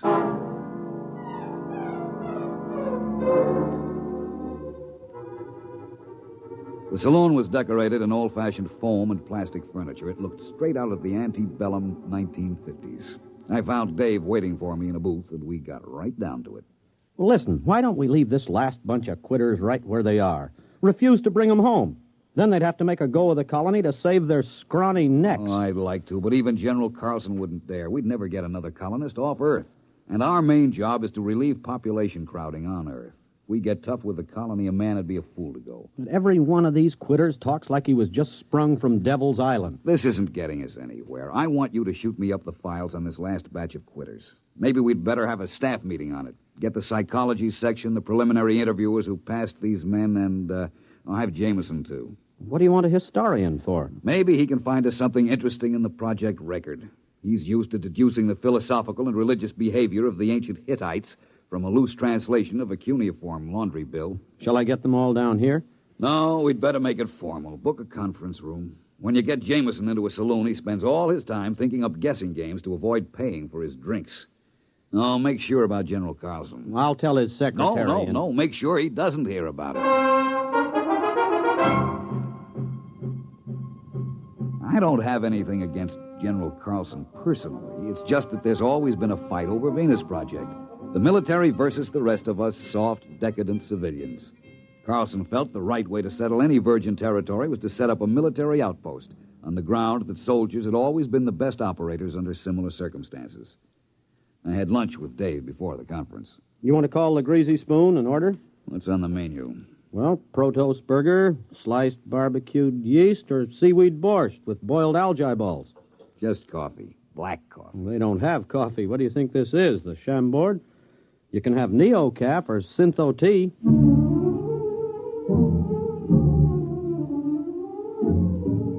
And that just about sums up the problem the Earth faces. Scientific agriculture and hydroponics had gone just about as far as they could. Synthesized foods couldn't take up the slack. If the people of Earth kept on emulating the extinct rabbits, as they showed every intention of doing, we had about 30 years before we'd all be standing on each other's shoulders, chewing our fingernails for nourishment. Or rigid birth control would go into effect, with the whole attendant problem of racial tension, nationalistic wars, and bootleg conceptions. The group gathered in the conference room looked sour enough to have been dining on seaweed borscht for a week. All right. I suppose I sum up what we all know already. It'll give us time to stall before we face problems to which we have no answers. That's a cheerful beginning. All right. Now, for 6 years, we've been trying to establish a self-sustaining colony on Venus. Why? Take the monorail out to Bucks County or up to Vermont at rush hour. There just isn't any more room on Earth. They've just opened the Dome Colony in Antarctica, and the housing areas in the Amazon Valley, and they're already piled up with a 10-year waiting list. All right, we send out colonists. What happens? They quit. Thank you, Mr. Jameson. The resignations come in. By terms of the contract, we have to transport them back to Earth inside of a month of resignation. There'll be nothing left on Venus but a few small clearings in the jungle and a few empty beer cans. Now, I'm not accusing anyone here of making mistakes, but I think we have to seriously consider whether we're spending money for nothing. Rod, you said the problem was insoluble. We know what we need up there. It's just that we're still making some mistake in selection, in psychological screening. That's all. You're not going to quit, are you, Rod? Well, we're not. We'll get these studies out and check again. Venus Project is too important to fail, right? Yeah, right.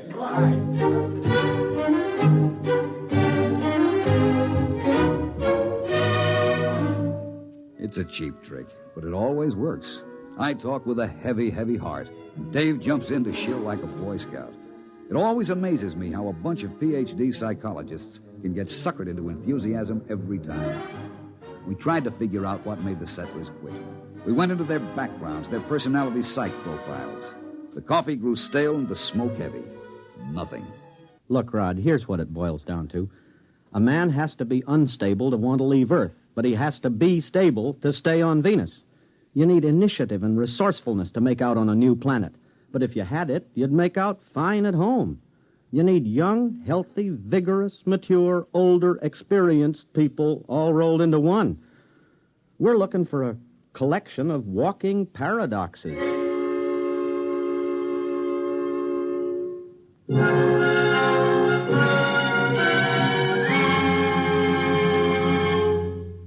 You're listening to The Merchant of Venus, tonight's attraction on X-1. For the big things in your life, be ready with United States savings bonds. That's the new savings bond with the higher interest rate. The improved Series E savings bonds that now mature faster to pay you back extra dollars faster. Yes, when you think of saving, think of savings bonds. They offer you the safe, easy way to save regularly. Safe because each bond is backed by the United States government itself. And it's easy because you can buy bonds either where you bank or through the payroll savings plan where you work. And remember, you get back $4 at maturity for every $3 invested. So you earn extra dollars. But the big news is that the maturity period is shortened to only 8 years and 11 months. So join the bond wagon. Start a family savings program. Invest in improved Series E bonds first thing tomorrow. And hold the bonds you already own.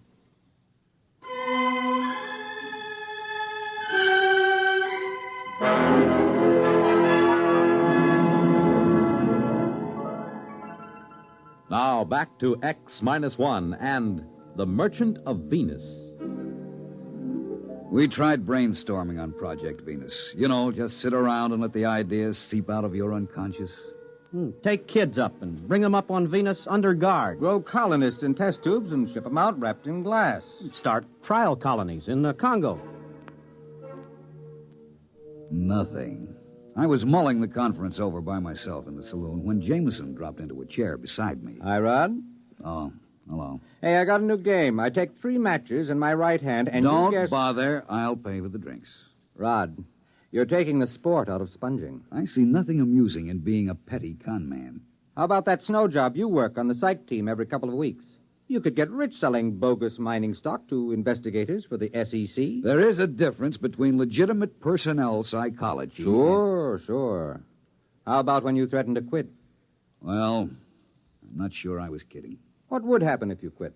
Carlson would probably send a military outpost up there.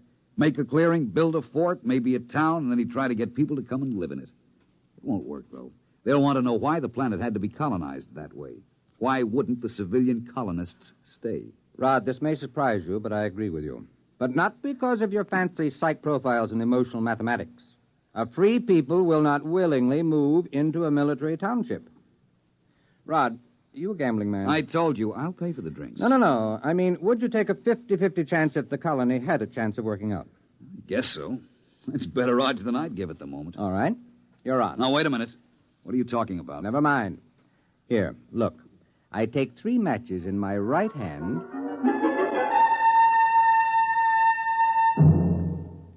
And that's all he said.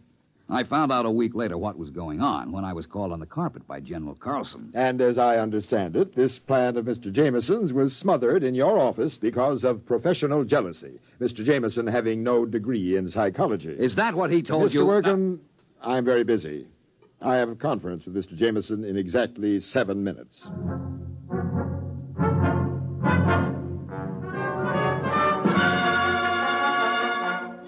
I caught him later that afternoon. Now, take it easy, Rod. That's the only way I could get Old Blood and Sarsaparilla to snap at my bait.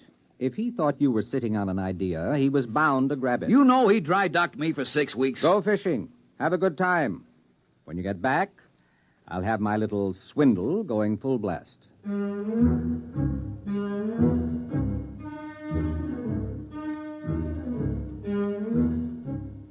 That is exactly what I did. I went fishing. When I came back to work, I had to fight to get into the building.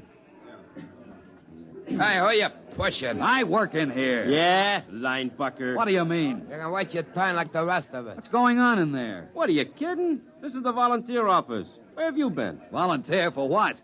The Venus colony. Oh, no. That's a little office around on 43rd Street. Wake up, Bud. They moved out of that office last week. You mean all these men are volunteering? Sure.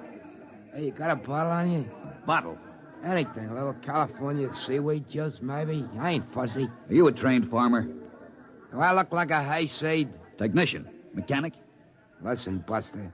That's for Marks, Rubes, Hicks. I know how to take care of myself. Let the suckers push tractors around. You sure you ain't got a shot? No. Man, I can hardly wait till I get there. The nearest saloon? Venus, man, Venus. What are you going to do when you get there? I'm gonna snake me a little climb. Then let the creds roll in. Gonna get me a year's supply of the best pre-war scotch, and I'm gonna use it up in a week. They don't pay that kind of wages at the colony. Wages? That's for square johns. I'm going out for the hot stuff. You know what I mean? Radioactives? Well, the government assays don't show enough to make it worth shipping. That's what they want you to believe. I heard they got loads of big U's so rich, you gotta wear a lead union suit to get near them. Don't you realize there's nothing but jungle up there? And insects and spores and fungus? All right. I know the story. That's to keep out suckers. Take it from me, Bud. Just look around. The smart money knows the truth. I'm getting in on the ground floor.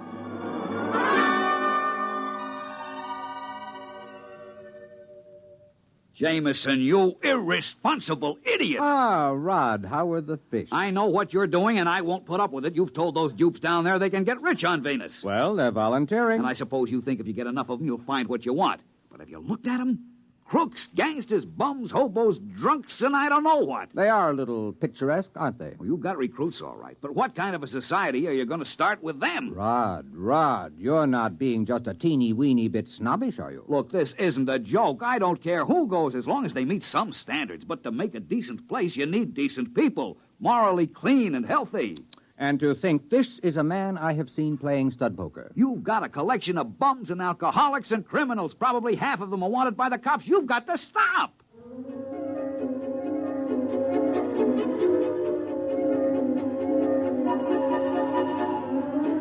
There wasn't a thing I could do. I issued a statement to the press, and I got editorials attacking me for trying to keep the riches of Venus from the common man. Days passed, weeks. The training and screening compounds were jammed, and the transports lifted from Cocoa Base on a tight schedule, 100 men to a ship, not counting crew. People traveled miles to apply. They drifted in from every skid row around the world. Then the numbers decreased. Day by day, the get-rich-quick propaganda seemed to be losing its grip. About a year passed, and the lines had dwindled down to about a steady 5 men a day. I went through my routines in a kind of daze, horrified at the tale history would write about the society that was recruited through my office. Then one day, I met a man in a lunchroom. He asked me the way to the recruiting office. We got to talking. That afternoon, I found Jameson in the saloon and cornered him. Look, I take 4 lumps of sugar in my left hand, and you try to guess which one... Never mind. It's just a little sporting proposition. I've had enough sporting propositions out of you. Jamie, I just talked to a recruit. How democratic of you. I'm not kidding. He was an engineer who tossed up a good job to go out to the colony. How nice. I did a little more checking. They've changed. There are farmers with their families, school teachers, lawyers, doctors, and then 2 ex-colonists applied yesterday to go back. Guess which hand holds Listen, there is on the bar a pre-war bottle of scotch at $25 an ounce. I will buy you the whole bottle for an explanation. Oh, well, wait till I put the sugar back in the bowl. Jamie, how did you do it? Were we so far wrong with our charts and psychomath? Actually, you told me how to do it. Remember you said if there was a recently pioneered society around for you to test, you could set up your standards? Well, all you needed to do was duplicate the kind of person who settled America, or Australia, or California. As an historian, I knew what they were like, and I knew what brought them. So I put out the same bait. In a pig's eye, you did. How about freedom of religion, freedom from oppression? That had something to do with settling America, didn't it? Isn't that what brought people to this country? I saw that cesspool full of tramps you started with. If there was a Tom Paine or a Ben Franklin among them, I'll eat a whole Rorschach series 1 ink blot at a time. Rod, you are no historian. Franklin was born here. Paine didn't come over in the first wave. Pioneers are not necessarily young, healthy, or moral. America wasn't founded only by pilgrims. They were actually a minority. We were settled by promoters, bonded servants, British convicts, pickpockets, thieves, French and Spanish pirates. They came here for gold or to beat a hangman's rope. That's the kind of person who settles a new land. Misfits, drunkards, fugitives from justice. Too sick in mind or body to make a go of it where they are.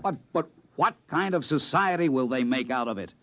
What kind did the sweepings of Newgate make out of America? After a while, they stop shooting each other down in the streets, and civilization catches up with them. For one thing, they get married. And it's amazing what a civilizing influence a wife is. Won't they be a little sore? After all, you just worked the greatest hoax since... Since the immigrants came to America because they heard the streets were paved with gold. Well, I'll be going along myself soon. You? Yup. Now that they've got a colony going up there, they'll be making history. And besides, I understand there's a wide-open gambling saloon at New Abilene on the Neo-Texas Peninsula. I'm anxious to try my luck on the wheel. I wonder if that pre-war bottle of scotch will stand the acceleration.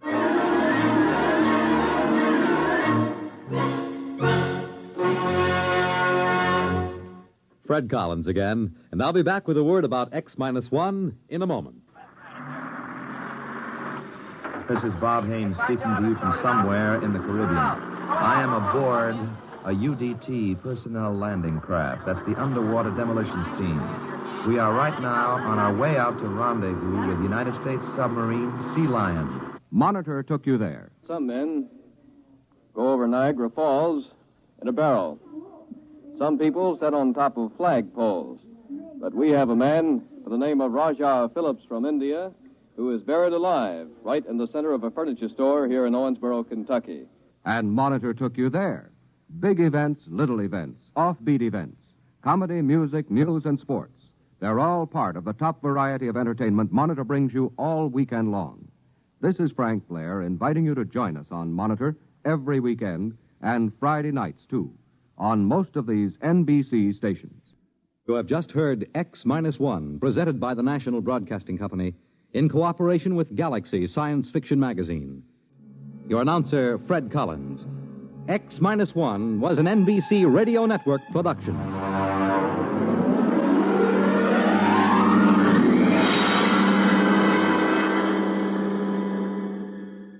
There's excitement in the air at night, and Nightline brings it to you.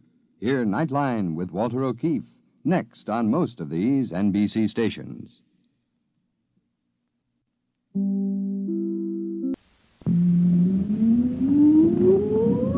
Countdown for blast off. X minus 5, 4, 3, 2, X minus 1, fire.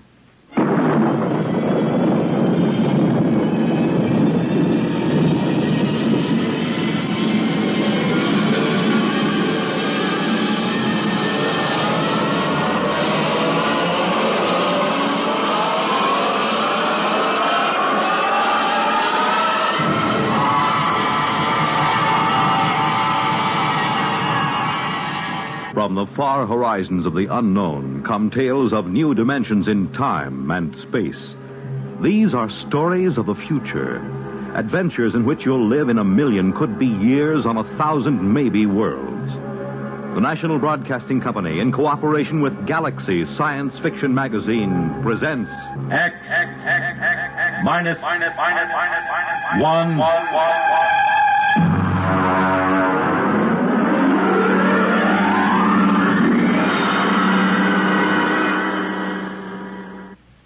Tonight, Double Dare. But first, hear this. How's the weather in your part of the country? How'd you like to spend an evening basking under warm tropic breezes in the sound of a gently rolling surf? Well, that's the setting in which you'll find yourself Friday night, as Monitor, broadcasting from spectacular Miami Beach, introduces you to the beauty and glamour of Florida and to the celebrities who make this resort area their winter headquarters. On Saturday and Sunday, Monitor will capture the spirit of Christmas season in music and song, as great choirs from all over the country and from foreign lands join in the singing of Yuletide carols. There'll be reports on Christmas preparations in Bethlehem, West Germany, and Antarctica. Alfred Hitchcock, Eartha Kitt, Henry Fonda, and Roberta Sherwood are among the celebrities who will be visiting Monitor this pre-Christmas holiday. So start your weekend right with Monitor on Friday night, and stay with Monitor all weekend long for celebrities, music, features, news, and sports over most of these same NBC radio stations.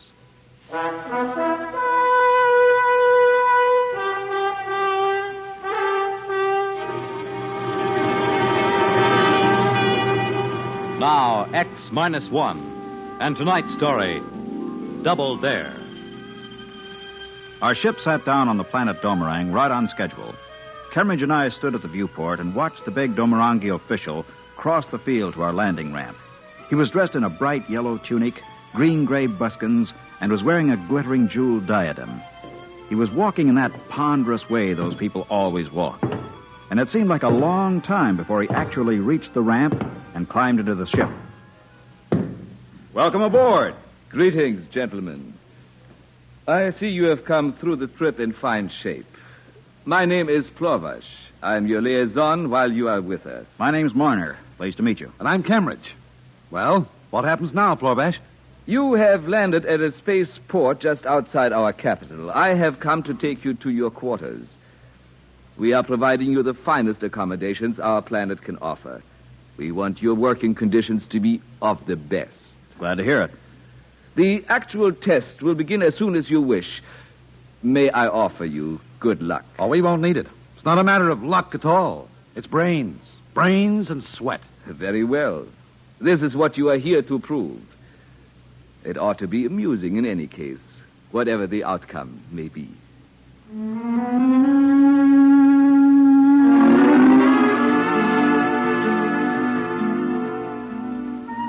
The whole weird deal had begun back on Earth. And it started where most arguments like this start, in a bar. Kemmeridge and I are top engineers back home, and when this visiting Domerangi made a few cracks about our civilization being second-rate in technology, we made a few choice remarks about his own technology. Well, the thing got to the news agencies and created quite a stir. It finally led to a regular interplanetary controversy over who had the best technical brains, Earthmen or Domerangi. So, here we were, Kemmeridge and I, sitting in an alien hotel room millions of miles from home, staring glumly at the walls. Well, we're here, Marner. We're here. And we're going to show them up and go home rich and famous. You got that? Well, I hope we can show them. We've got to. Between the two of us, we can match anything they throw at us. Well, can't we? Sure we can. Just look at this door mechanism, for instance. A simple cybernetic mechanism. Yeah. Ordinary gadget. Not nearly as efficient as our kind, either. That's just the point. Apparently, these Domorangi aren't half the sharks they think they are. We said we could duplicate anything they showed us, right? Yeah. And they've got two of their engineers on Earth trying the same stunt. Okay, so if our boys stick them and we dope out everything they throw at us here, we've won. The State Department's counting on our versatility, Miner. That's all we need. Versatility, cleverness, and hard work. Yeah, we'll beat those silly-looking pants right off them.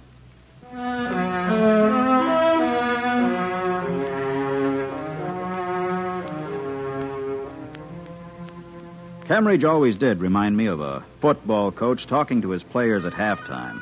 But at the moment, I was glad of it. I needed reassurance, and his own confidence was infectious. I cheered up, and by the next morning, we were ready to begin our part of the test. Plorvash came to see us again. Well, good morning, Plorvash. Good morning, gentlemen. According to agreement, we have equipped our most modern laboratory for you. We will give you two preliminary problems. When you have dealt with them, if you can deal with them, we will give you a third problem. And if we fail on any of them? Why, then we shall have proved our point. Fair enough. But suppose we deal with all three, Plorvash. How do we win this thing? Do we just go on with your projects until we miss? Oh, no. According to the agreement between our governments, the test is limited to three problems only. The same is true for our team on your planet. We consider that if you do indeed complete all three projects, you will have demonstrated your ability. I don't like the way you say that. What's up your sleeve? Sleeve? I do not understand the idiom. Never mind. Doesn't make any difference anyway. Just let's get started and prove our point. Yes. I myself am most anxious to observe your attempts.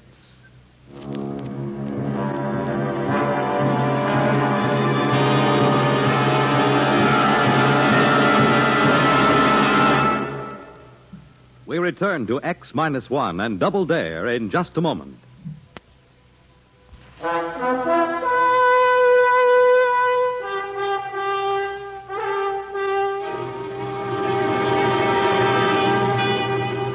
Now back to X-1 and Double Dare. The lab that was to be our workshop until we won or lost this contest was a sumptuous place.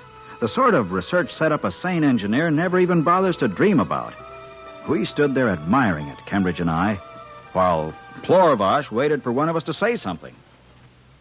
Well, we're impressed. Man, it won't be hard to pull off miracles in a lab like this. You're making it easy for us, Plorvash. We are honest people. If you fail, it cannot be blamed on poor working conditions. Okay. When do we start? At once. Observe your first test.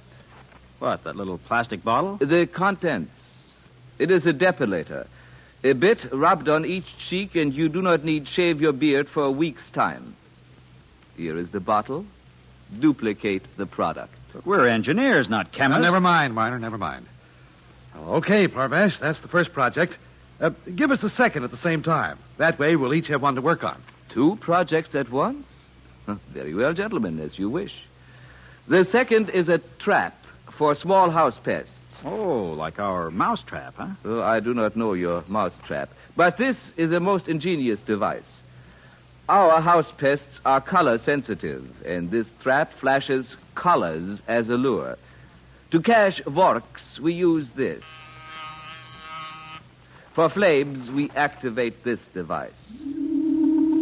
And so on. Well, as you can see, it is most versatile. We have supplied you with an ample number of vermin of different sorts. They are in cages there at the rear of the laboratory.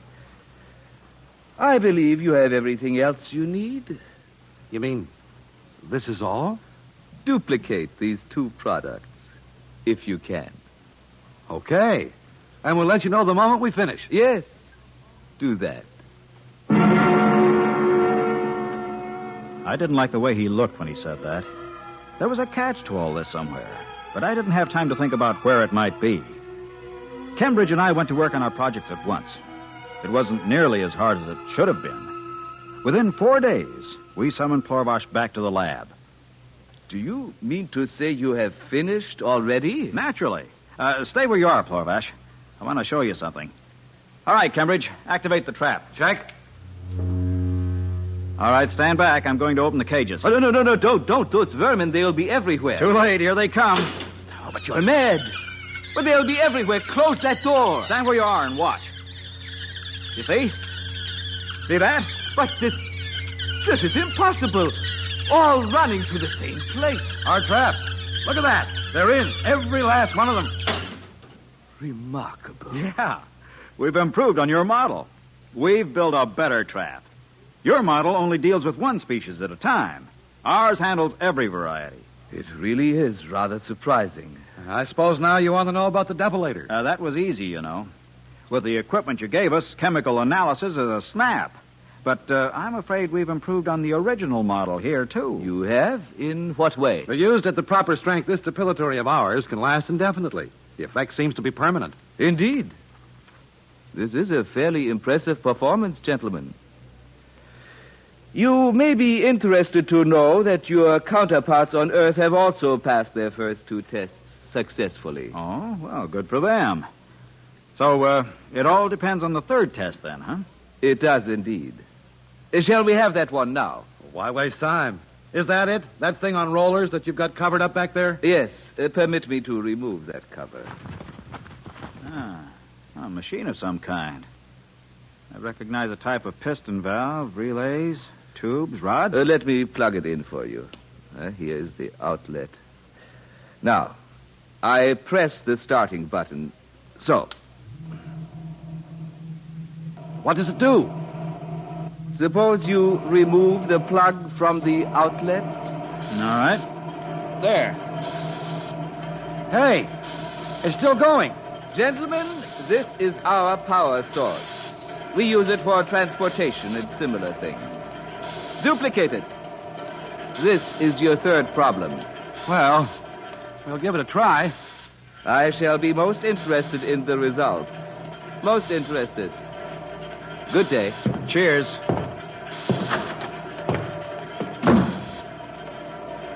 Well, Cambridge, the machine's still going.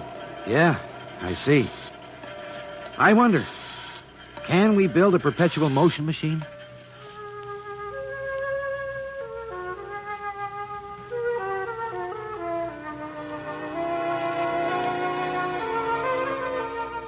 Well, it was a challenge, all right. A greater challenge than either of us had anticipated in our wildest dreams. Our heads reeled with the enormity of the ideas. But we worked and worked. I don't even know how long it was, but I think it was about 3 weeks. Finally, we summoned Plorbosh, and he came into the laboratory to see our model and his side by side, both humming away with no plugs in the wall. There it is. You have actually done it? Yes. It's been running a week now, and it shows no signs of slowing down. It actually works, but how? A complex hyperspace function. We're making a full report, of course. I hope you realize this is quite a stunt in graphology. We didn't think we could do it until we had to, so we did. I didn't think you could do it either. This little box on our model, have you examined it yet? No, that nearly threw us. Apparently it's tightly sealed. We didn't waste time getting it open. We bypassed that. But what is the darn thing anyway? That, gentlemen, is our power source. Your what? A photoelectric amplifier that should keep the model running for, another 2 weeks. Then? Then what? Don't you see? We do not have a perpetual motion machine. We have hoaxed you into inventing one for us. What? We didn't really think you could. It took our best minds to rig up a model convincing enough to fool you. Well, I'll be... That does it. That invalidates the whole agreement. Well, now that we're through, we'll take our machine and go back to Earth. I am afraid that is not possible. What? By a statute in effect here for more than 700 years, any research done in a government lab is automatically the property of the Domerangi government. I am sorry, but I shall have to confiscate your project, gentlemen. We'll see about that. Furthermore, we are forced to confiscate you yourselves. We need you to instruct us on how to build these machines. Florbash, Earth won't let you pull a trick like that. This is cause for war. I doubt it. Why should a terrible war come about for the custody of 2 men? I demand to see our consul. Of course. That is your right, I suppose. I will arrange it.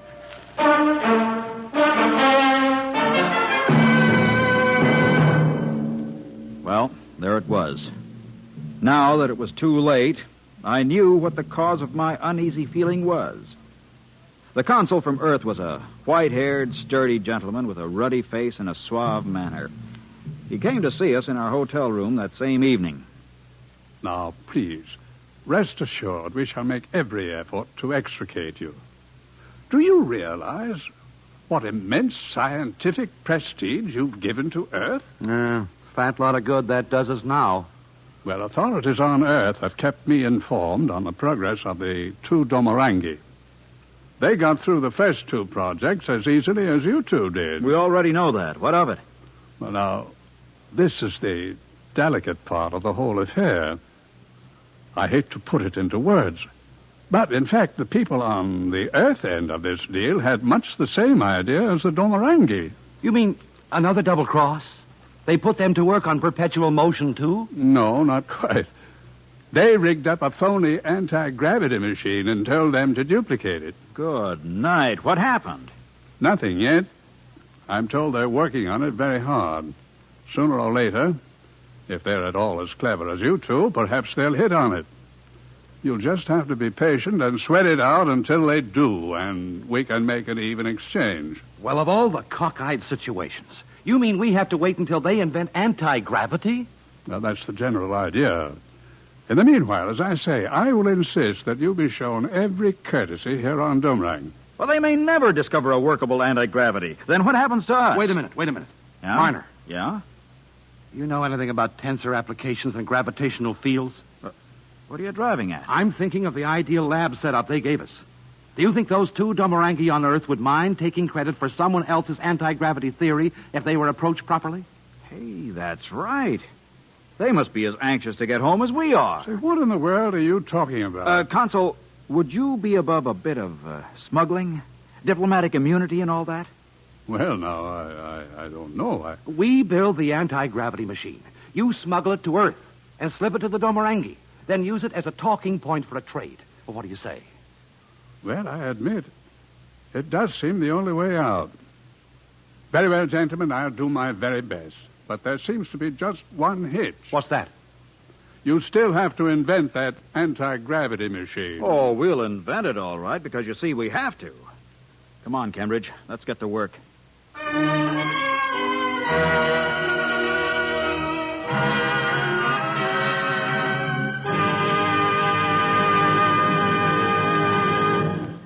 Fred Collins again.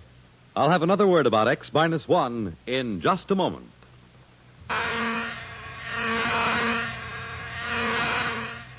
Is your head buzzing with the feverish, stuffed-up feeling of a cold? Here's how to get relief. Every second someone takes it for the miseries of a cold. Millions more take bromoquinine. Every second someone takes it for the miseries of a cold. Bromoquinine. More people have taken more bromoquinine cold tablets for more complete relief than any other cold tablet ever sold. Because bromoquinine is the only cold tablet sold with wonder-working quinine, nature's own miracle drug, and 5 other medicines, health-fortified with vitamin C. Science has never found a real substitute for quinine. It helps bromoquinine do more. Bromoquinine works to relieve stopped-up nose, body aches, fever, irregularity, blues, and headache, even of virus colds. Remember, every second someone takes it for the miseries of a cold. Millions more take bromoquinine. Get bromoquinine brand cold tablets. You have just heard X-1, presented by the National Broadcasting Company in cooperation with Galaxy Science Fiction Magazine. Galaxy Magazine's science editor, Willie Lay, discusses medical problems of space travel in the current issue of Galaxy. Read Willie Lay's article as well as the many thought-provoking stories similar to tonight's tale of fiction based on facts of the future. Galaxy Magazine, on your newsstand today.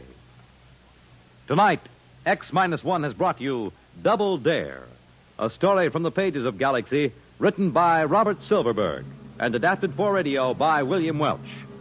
Featured in our cast were Ralph Camargo as Marner, Ivor Francis as Cambridge, Michael Ingram as Plorvash, and Harvey Hayes as the consul. This is Fred Collins speaking. This is Walter O'Keefe, inviting you to listen in on the Nightline. Tonight, live the incredible life of ages yet to come, in a time that might be 1,000,000 years from now, on X-1.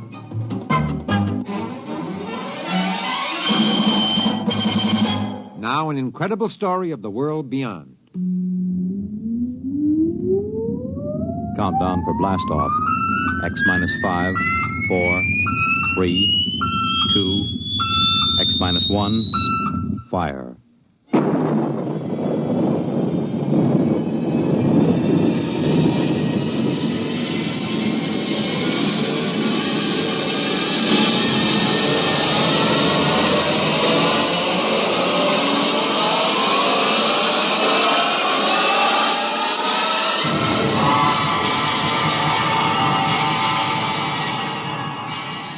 From the far horizons of the unknown come tales of new dimensions in time and space.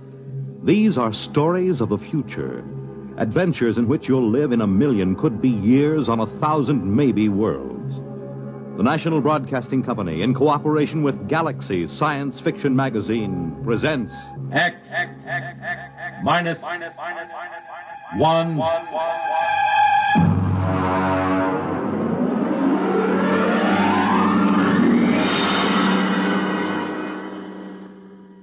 Tonight, The Haunted Corpse by Frederick Pohl.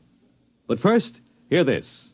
Whenever you want things to be just right, be it here or there or day or night, you make it Pabst, 'cause Pabst makes it perfect. Yes, Pabst makes it perfect. Just as we always have ever since 1844. So next time, you make it Pabst, because Pabst makes it perfect. America's Blue Ribbon beer from the Pabst Brewing Company, Milwaukee, Wisconsin. Yes, Pabst makes it perfect.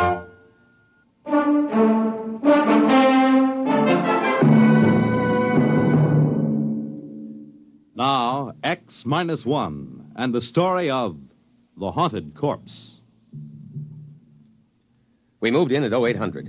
That's pretty good time, considering that Van Pelt turned up at the Pentagon on Thursday, and it took him till Monday morning to go in and see the general. By Tuesday, I had a task force of 135 men bivouacked around the old man's place. Corporal McCabe, my orderly, reported mission accomplished. Well, Colonel, there's a whole company dug in down the road right yonder, and Wins is all set up right here like you done ordered. We got a covey of them recon cars from the cavalry roaming like a passel of June bugs quartering a handkerchief.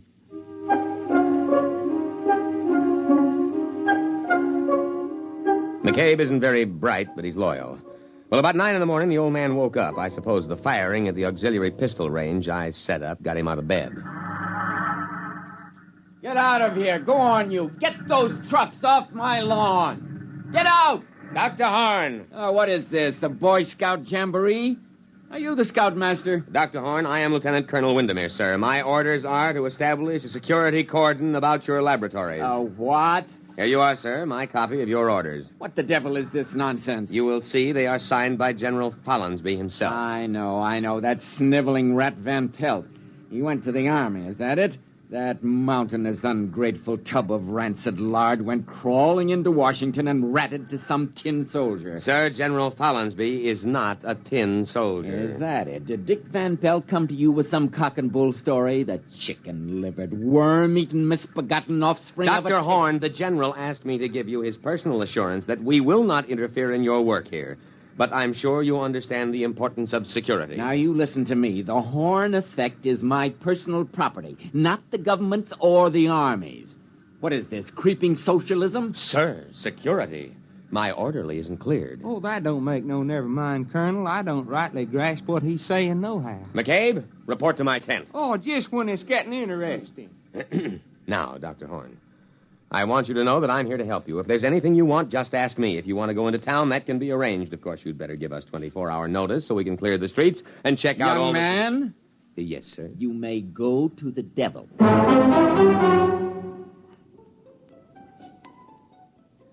Of course, he went in to call the Pentagon and protest. He had a lot of spirit for an old civilian of about 75. Hello? This is Dr. Eric Horn. I want to protest an invasion of my privacy. Of course, Dr. Horn, I understand. There's an officious young Cub Scout out at my place making a pest of himself. A lieutenant something. Lieutenant Colonel Windermere. But I called Washington. Yes, sir, but our intercept monitor put the call through to me. We'll take care of any outside calls you wish to make. Of all the insufferable...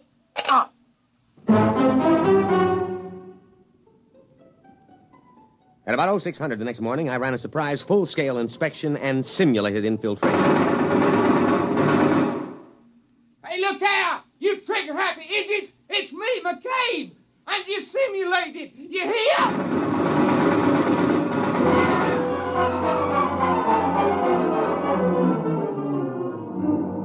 Fortunately, he was only grazed. The wire-stringing detail worked all night, and we had surrounded the old Victorian house with triple-strand electrified barbed wire with guard towers every 50 feet. At 1400, I paid a call on Dr. Horn. What are you doing here? Good afternoon, Dr. Horn. I came in for your report. My what? Your daily progress report. It's in my orders. Paragraph 8. Just carry on, sir. Corporal McCabe will take your words down. Oh, his clearance came through last night. You have a method for electronically killing a man without touching him. Killing, Lieutenant? Will you tell me what in the sweet name of heaven did I say that gave you that particularly stupid notion? But I understand. You think this is a weapon. Of course, sir. Of course. My machine renders humans into corpses. A chipped flint will also do that. Look, you simpleton, don't you realize what my machine can do? It can separate that something which, added to a body, produces a man. A subtracted leaves a corpse. I can separate the two things without destroying them. You understand that I can take the ghost of life out of a body and keep it unharmed. Try to understand that, you pig-headed, mule-eared, rabbit-faced...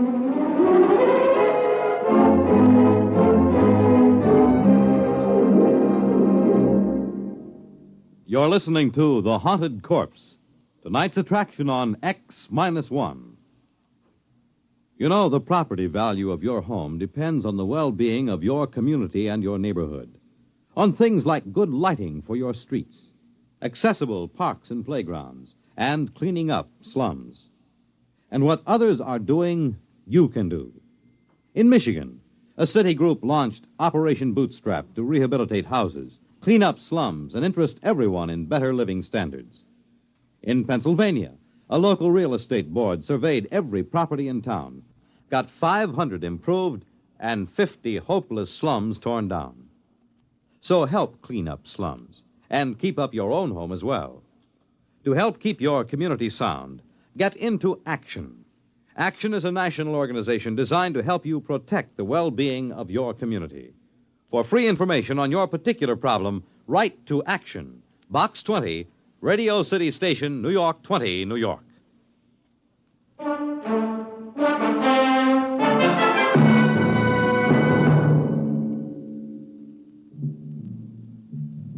Now, back to X-1 and The Haunted Corpse. I terminated the interview and went back to headquarters to prepare my situation analysis. Van Pelt, all 300 pounds of him, was waiting for me. He was eating a can of sea ration with a knife. He's perfectly sane, Colonel, but he's dangerous. Very dangerous. You've got to protect me, absolutely. Van Pelt, I want the straight dope on Horn. Now, what is this ghost business? Oh, that. That's just his way of putting it. You see, care to join me in a can of beans? No, thank you. Well, there's a difference between a living man and a dead man, and that difference is what Dr. Horn whimsically calls a ghost. Call it life plus intelligence plus soul, if there is such a word in your lexicon, Colonel. You mean his machine conjures up ghosts? No, Colonel. Dr. Horn is an impossible old vulture, but he's not a faker. Horn can drain the essence of life from a body and store it, or if he wishes, he can replace them in another body. Would you mind handing me the can opener? This looks interesting. Macaroni and beef. Supper ration.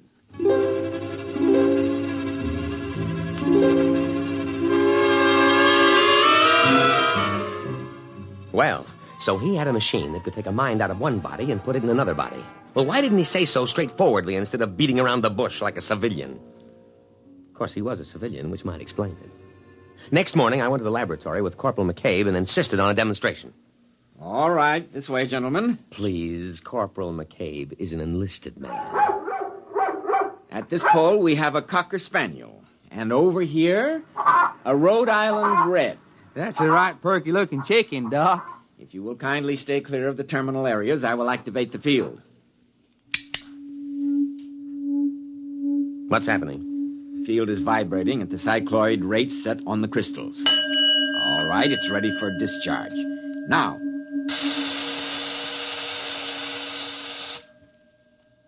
Well? Watch. Here, Rover. Here, boy. Here, boy. Hey, that ain't no hound. That's the chicken. I know. Here, Rover. Well, I'll be pickled for an eel. That little old chicken is trying to wag its tail. And over here... Here, chick, chick, chick, chick, chick, chick, chickie. Here, chick, chick, chick, chick, chick, chick. Well, doggone. I never did see the like of that. A flop-eared, honest-to-Pete dog trying to peck corn.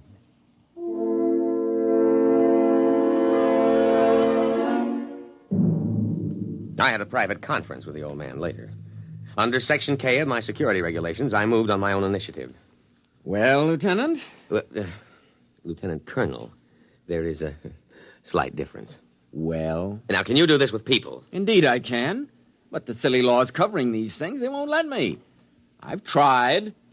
Imagine a simple exchange. A man dying of terminal cancer and a feeble-minded youth. Put the sound mind into the sound body and let the decayed parts rot together. But will they let me? No, no. You've never tried the machine on people? No. But you're here, a military man, Very brave. All I need is a volunteer. That coward Van Pelt refused. That's why he sneaked off to you. But a brave soldier like you... Negative, sir. Negative. But, Lieutenant... Negative, sir. And besides, I am not a lieutenant. I'm a field-grade officer. I don't believe you appreciate the investment the service has made in my training. However, if you need volunteers, the Army has a way of obtaining volunteers, sir. We'll see what we can do.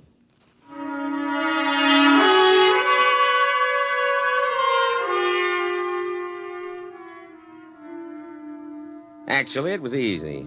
First, there was a boy from Maine awaiting court-martial on an AWOL charge. Second, he volunteered when I pointed out he could get up to a year at hard labor. And then McCabe. Oh, no, Colonel, sir. I ain't a volunteering type. Well, McCabe, I have been asked to recommend a non-com for infantry assignment in the Aleutian Islands. Infantry? Yes. Advance, rifle, platoon, scout. The Aleutians? In the winter. Colonel, sir, I begs to report you have found a volunteer, namely I.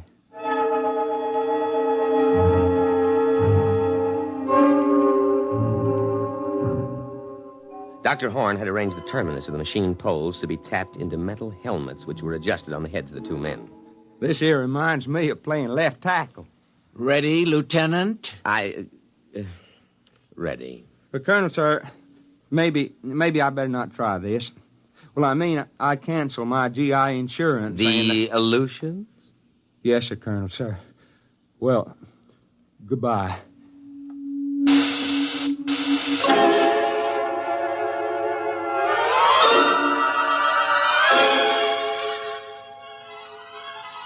The test was an anticlimax. It worked. McCabe, that is, McCabe's body, reported himself as Private Ethan Coffin in a broad down-east dialect.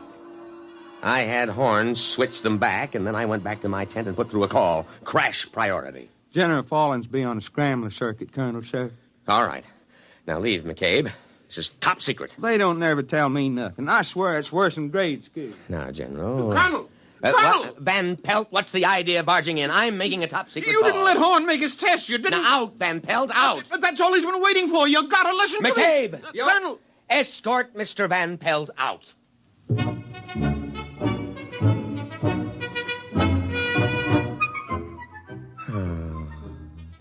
I was floating on a cloud of pure joy. I could see my eagles within my grasp. Maybe even a full star. I told the general my plan. Are you still there, sir? Oh, well, you see, we use the device for intelligence. Suppose someone way up top in their government should visit the United States. We switch him, put our own man in his body, you see? Or in wartime, take a few prisoners and put our men inside their bodies. Yes, sir. Yes, sir, I can be available for a staff meeting at 0900. Yes, sir. General Windermere. Lieutenant General Windermere. Oh, why not? General of the armies. Colonel, sir. Oh. What is it, McCabe? That Mr. Van Pelt. Listen, McCabe, next time I'm on the top-secret scrambler to the Pentagon, don't you dare let anybody into the command tent. No, sir, Colonel, sir. But this here Van Pelt... I don't want to hear about him. Now let him cool his heels a while. Well, he ain't. That is, he left. Good. But he carried on something frightful. He kept saying Mr. Horn wanted to live forever. What? Screwy, ain't it? That's what he said. He said all Horn was waiting on was to make a test on human beings.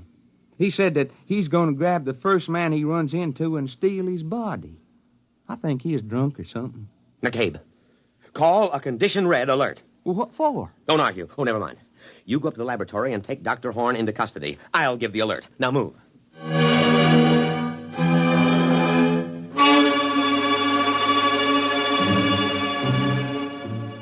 I could see it all immediately. I grabbed my sidearm and buckled it on. Then I threw the switch that signaled a red alert throughout the unit. Just what you'd expect from a selfish civilian like Horn. He'd take an invention like this and use it to steal other people's bodies to prolong his own nearly senile existence in a younger body. And if that happened, there goes my General Star. Because he'd surely smash the machine and we'd never be able to trace him or switch him back, and we wouldn't know which body he stole. I was held up at the inner perimeter for 5 precious minutes while some idiot insisted on a password. I just happened to forget it, although I had issued it in the morning. Luckily, while I was swearing at him, I accidentally hit the right combination and let me through. Van Pelt had gone into the laboratory. I knew that. Probably to try to stop the old man. But the effect would be to supply him with a body. He'd have to swap immediately. He couldn't take the chance of a heart attack. I ran into the laboratory, my sidearm drawn. Horn! Dr. Horn! Tripped over a human body. Still warm. Dr. Horn. His cast-off cocoon. Abandoned. And then in front of me, I saw him. Van Pelt! Too late! Too late! Now, wait. Listen. Oh, McCabe, what happened to you? He slugged you, did he? Too late! Now, wait. Don't smash the machine. Van Pelt, I know it's really you, Dr. Horn, and Van Pelt's body. Now put down that gun. I'll smash it! Smash it! Stop. Don't wreck the machine. Listen, Dr. Horn, I'll help you. I'll see you get a good, healthy body as long as you want it. Dr. Horn, think of the safety of our country. Think of security. No, I'm not Doctor. Who shot that? McCabe, put that pistol away, you fool! Oh, Horn. Dr. Horn, speak to me. Now, I know it's you in Van Pelt's body. Now speak to me, Dr. Horn. Oh, he's dead. McCabe, you simple-minded... Why did you kill him? Oh, everything is gone. My General Star, everything. All right, McCabe, report to your quarters. You'll get a court-martial that'll make your hair curl.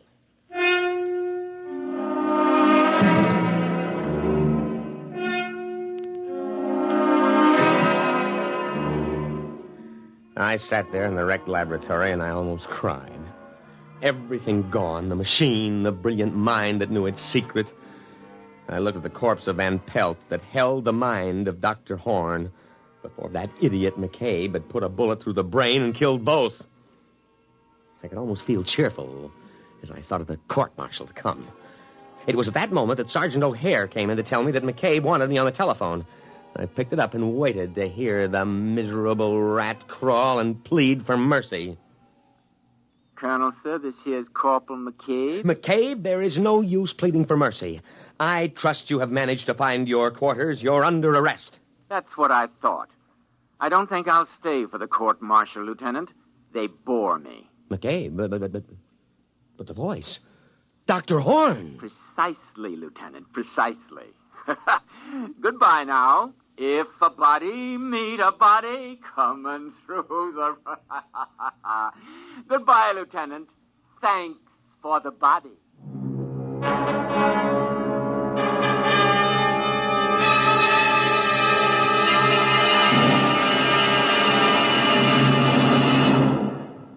Fred Collins again, and I'll have another word about X-1 in a moment. Have you ever asked yourself what this country's most important natural resource is? I'm Dorothy Olson, NBC Bandstand singing schoolteacher. Our most important resource? Well, you might consider it our mineral deposits, or our tremendous sources of water power, or maybe our great forests. Well, these are all very important natural resources, but there's one resource that's more important than all these combined. Our children. Don't neglect them or their educational facilities. Poor schools breed inadequate citizens for tomorrow. And another thing, keep your youngsters in tip-top shape so that they won't miss important school days. Dress them against the weather so they won't catch needless winter colds. Check their wardrobe as they go back to school this fall to be sure that they have plenty of the right kind of clothing. Remember, our children are this nation's most important natural resource. It's your job to protect their future as they go back to school this fall. You have just heard X-1, presented by the National Broadcasting Company in cooperation with Galaxy Science Fiction Magazine.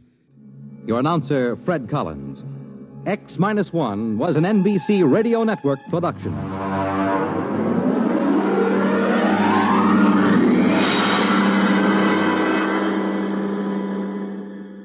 There's excitement in the air at night, and Nightline brings it to you. Hear Nightline with Walter O'Keefe, next on most of these NBC stations.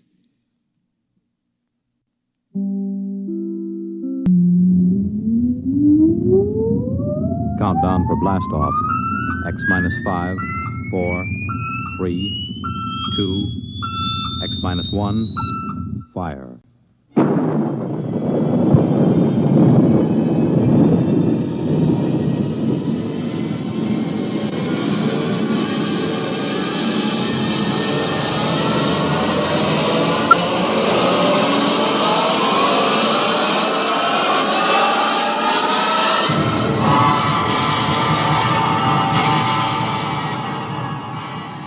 From the far horizons of the unknown come tales of new dimensions in time and space. These are stories of the future, adventures in which you'll live in a million could-be years on 1,000 maybe worlds. The National Broadcasting Company, in cooperation with Galaxy Science Fiction Magazine, presents X-1.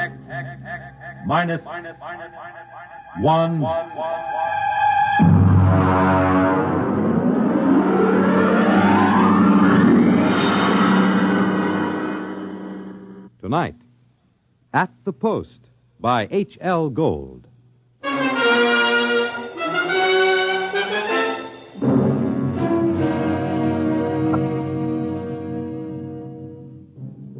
When I come into the Blue Ribbon on 49th Street west of Broadway, I could tell right away nobody told Doc Hawkins about my misfortune. Doc, who ain't one really, writes a daily medical column for the Racing Form, and we're celebrating his being sprung from the alcoholic ward.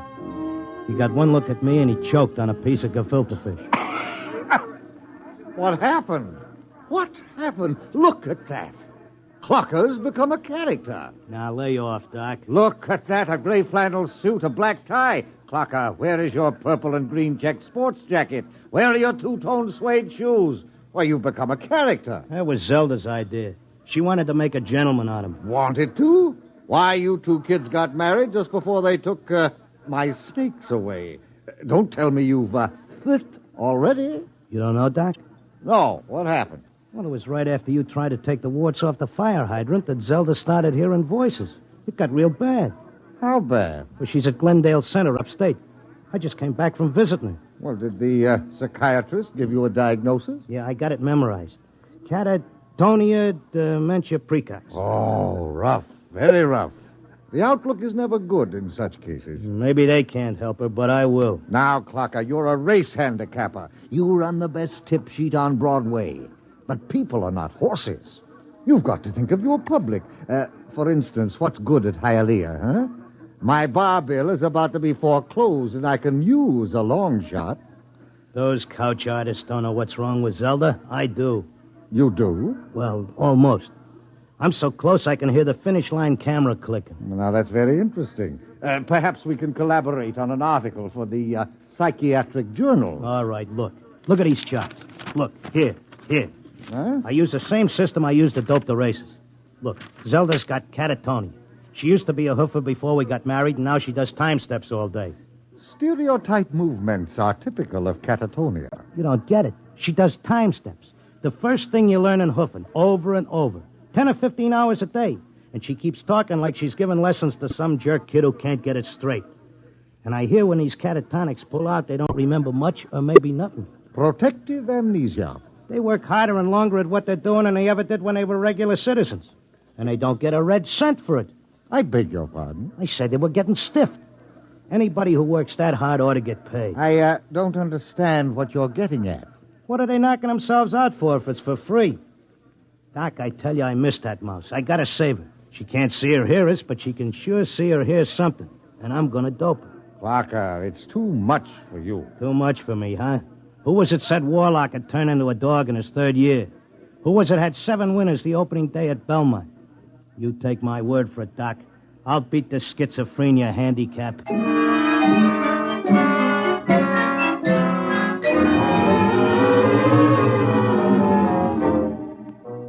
I hadn't been paying much attention to my tip sheet while I was doping a catatonia dodge. I tell you, I missed Zelda. I missed the bobby pins on the floor and the nylon stuck on a shower rack, the toothpaste tube squeezed from the top. I had to get her back somehow.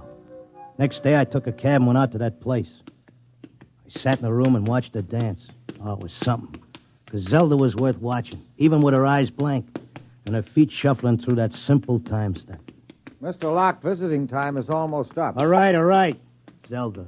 Listen, Zelda. How long can they take to learn a time step? She can't hear you. Look, kid, I don't know who these squares are that you're working for, but tell them if they take you, they gotta take me too, you hear?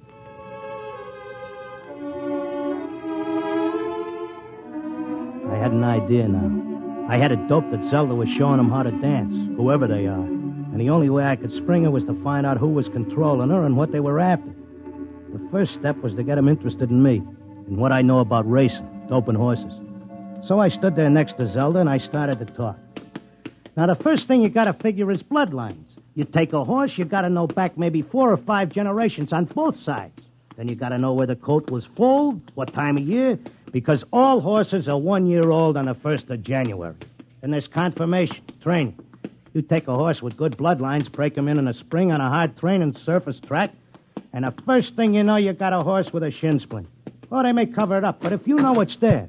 I once knew a horse ran in Hialeah who was scared of flamingo. What are you doing? Had a fine record at Gulfstream and Bowie. But when he got down to Hialeah and got one look at the flamingos, he wouldn't run for beans. Mr. Locke, are you all right? Shut up, I'm Mr. busy. Locke. You bet on a horse that's scared of flamingos at Hialeah, and you're going to come in with your tail between your legs.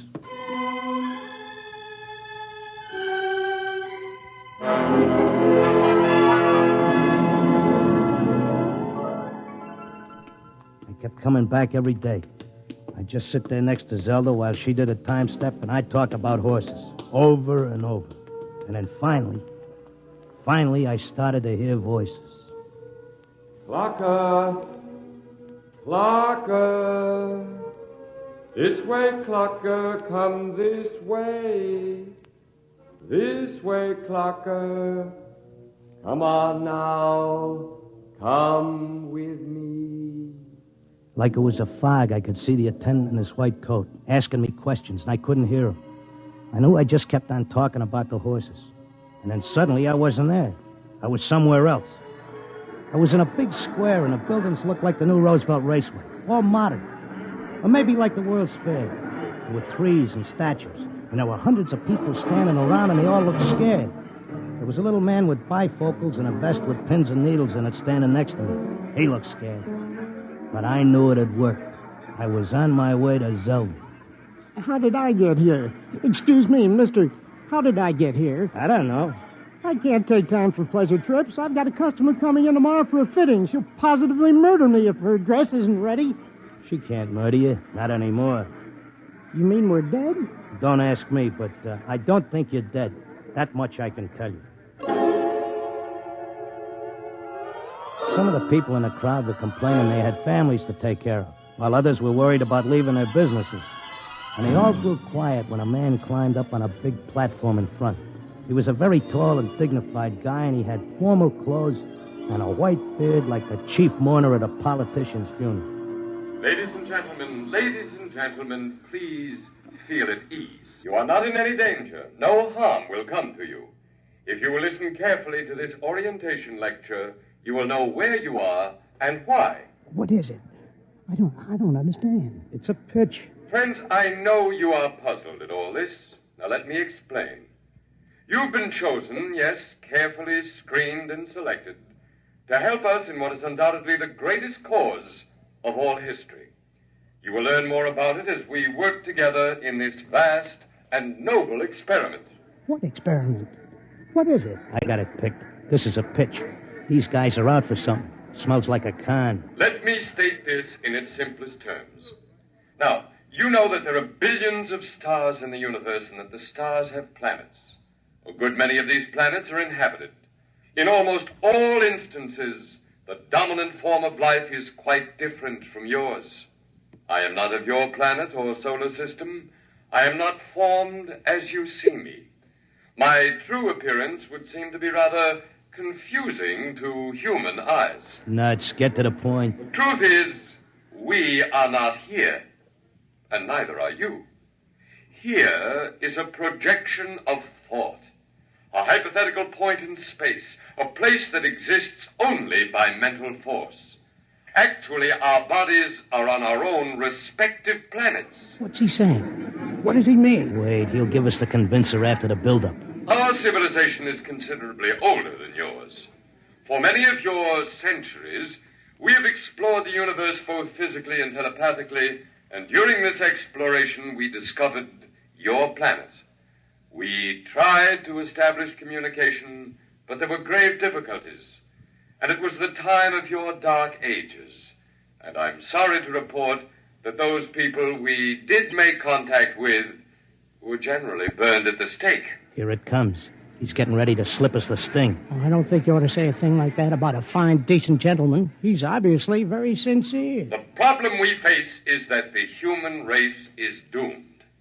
The history of your race is a record of incessant wars, each more devastating than the last.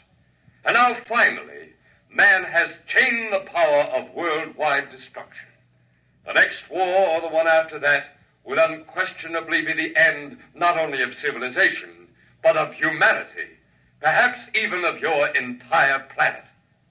Then, why have we brought you here? Because man, in spite of his suicidal blunders, is a magnificent race. He must not vanish without leaving a complete record of his achievements. Now, this is the task we must work together on. Each of you has a skill, a talent, a special knowledge we need for the immense record we're compiling. Every area of human society must be covered. And so we need you urgently. Your data will become part of an imperishable social document that shall exist untold eons after mankind has vanished.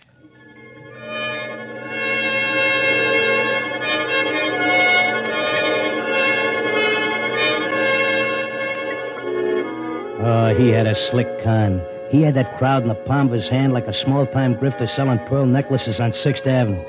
They all cheered. They were all flattered to think that they were joining in this vast project to make a record of the human race. After a while, they broke us up into divisions, and I got herded into a building marked Sports and Rackets. They took my name and my occupation like I was applying for unemployment insurance. Now, here's our problem, Mr. Locke. We're making two kinds of perpetual records. One is written, more precisely, microscribed. The other is a wonderfully exact duplicate of your cerebral pattern, in more durable material than brain matter, of course. Of course. The substance we use in place of brain cells absorbs memory quite slowly. But you'll be happy to know that the impression once made can never be lost or erased. Delighted, tickled to pieces. I knew you would be. Well, let's proceed, shall we? First, a basic description of horse racing. I started telling them about horse racing, but they held me down to one sentence. They said I had to repeat it over and over so that recording thing could get it.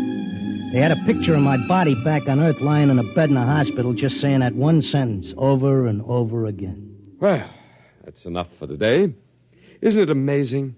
We have a more detailed record of human society than man himself ever had. Your life, my life, the life of this Zelda, whom you came here to rescue, all are trivial, for we must all die eventually.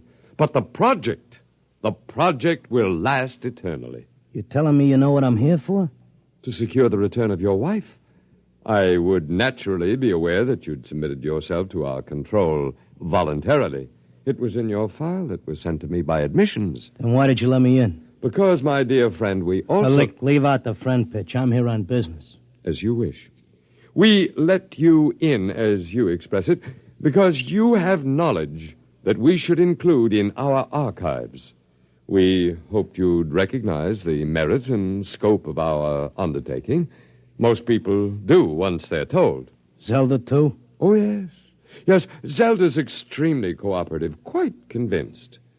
Would you like to see her? Yeah, sure I would. Well, that can be arranged. I'll call the Arts and Entertainment section and arrange a meeting.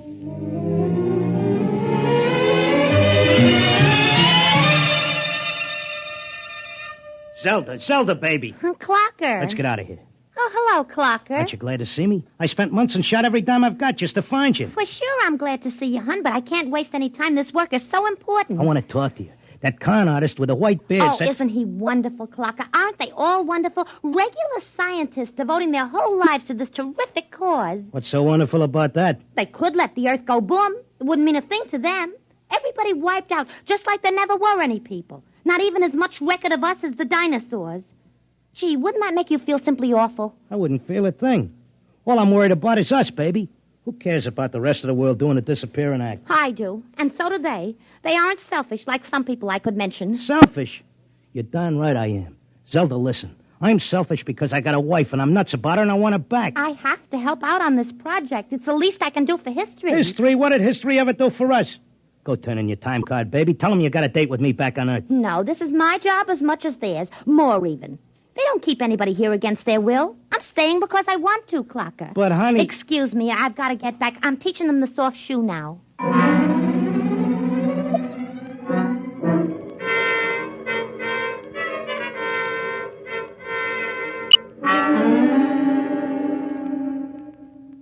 Are you satisfied now, Mr. Locke? Listen, take away the doom push and this racket folds. Listen, suppose you're all square. Suppose you're leveling. You're knocking yourself out because your guess is we're going to commit suicide. But is there any doubt of it? Do you honestly believe the Holocaust can be averted? I think it can be stopped, yeah. Listen, between these catatonics and me, we could tell them what it's all about. I notice you got people from all over the world here. They get along fine because they have a job to do and don't have time to hate each other. Well, it could be like that back on Earth. Mr. Locke, we have experimented in the manner you suggest, but a human psychological mechanism defeated us. Yeah? What was that? Protective amnesia. They completely and absolutely forgot everything they'd learned here. Well, what are the odds on me remembering? Well, you are our first volunteer. Look, I'll give you a deal. You let me out, and maybe I'll be the first case that didn't get amnesia, and I can tell the world all about this. I'll come back if I lame out. You can pick me up any time you want. But if I make headway, you gotta let Zelda go, too. That's a very reasonable proposition. We'll lift our control, Mr. Locke, for a suitable time. If you can arouse a measurable opposition to racial suicide, measurable, mind you, then we agree to release your wife and revise our policy completely.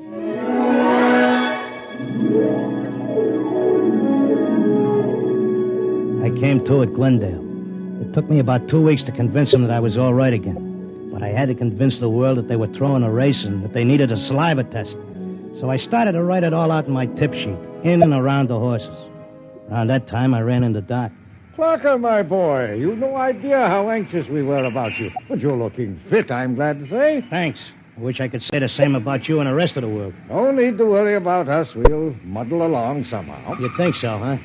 I'm glad to see you've got your tip sheet going again. As long as the bobtails run, who cares what happens to anything else?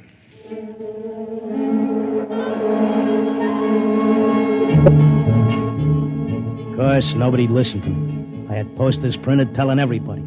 I hired sandwich men to walk through the city. I made speeches in Columbus Circle. I told everybody doomsday was near. I sent letters to Congress, to the UN, editors of newspapers. Nobody paid any attention. I sneaked into the balcony of the General Assembly and tried to shout a speech, and they threw me out, very politely. I wrote the whole thing up for a magazine, and they printed it and sent me a check and told me if I had any more fiction, they'd be glad to run it. I kept trying to tell everybody the truth about the catatonics.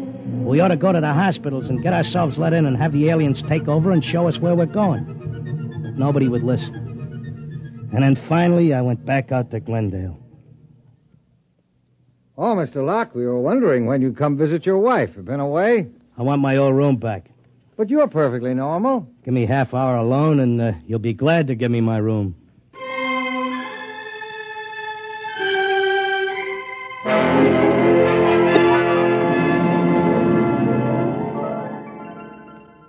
Well, here I am back again. Oh, Mr. Locke. Okay, I'll give you all the rest of the dope on racing. You won't have any trouble with me. Then you're convinced you failed. I'm no dummy. I know when I'm licked. So do we, Mr. Locke. Naturally, you have no way of detecting the effect you've had. We do. The result is that because of your experiment, we're gladly revising our policy. Huh? Is this a rib? Nobody listened to me. Oh, but they did. Visits to catatonics have increased considerably. When the visitors are alone with our human associates, they tentatively follow the directions you gave them in your article. Not all do, to be sure, only those who feel as strongly about being with their loved ones as you do about your wife. We've accepted 4 voluntary applicants. You mean I made it? That's right. Before long, we shall have to increase our staff as the numbers of voluntary applicants increases geometrically, and then we'll be able to release the first group to go back and carry the message. Whenever you care to, Mr. Locke, you and your wife are free to leave. Okay, but I'll tell you what. I owe you plenty. I'll help make that record before I go. I'll teach you how to dope the horses. Is that what you want? Why, yes. All right, then let's go. The quicker we get started, the quicker we can get back.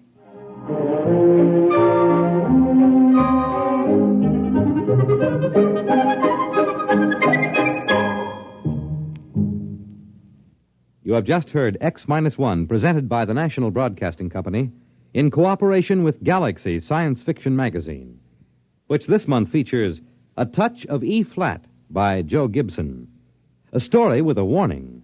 Never let anyone point any weapon at you, even something as harmless-looking as a water pistol. It may be a cooling gun. Galaxy Magazine on your newsstand today. Tonight, X-1 has brought you At the Post, a story from the pages of Galaxy written by H.L. Gold and adapted for radio by Ernest Kenoy. Featured in our cast were Frank Maxwell as the clocker, and Thomas as his time-steppin' wife, Zelda, Arnold Moss as the otherworldly one, John Griggs as the doc who wasn't one, really, and Sam Raskin as the confused little tailor with his mouth full of pins. Your announcer, Fred Collins. X-1 was directed by Kenneth McGregor and is an NBC Radio Network production.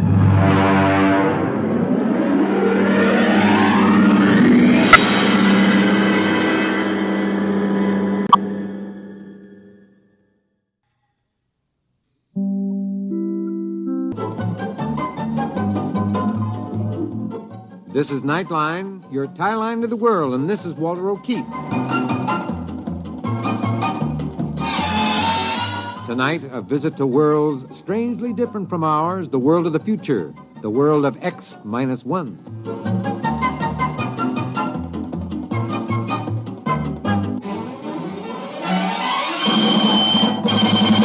Now, here is the future, X-1. Countdown for blast-off. X-5, 4, 3, 2, X-1, fire.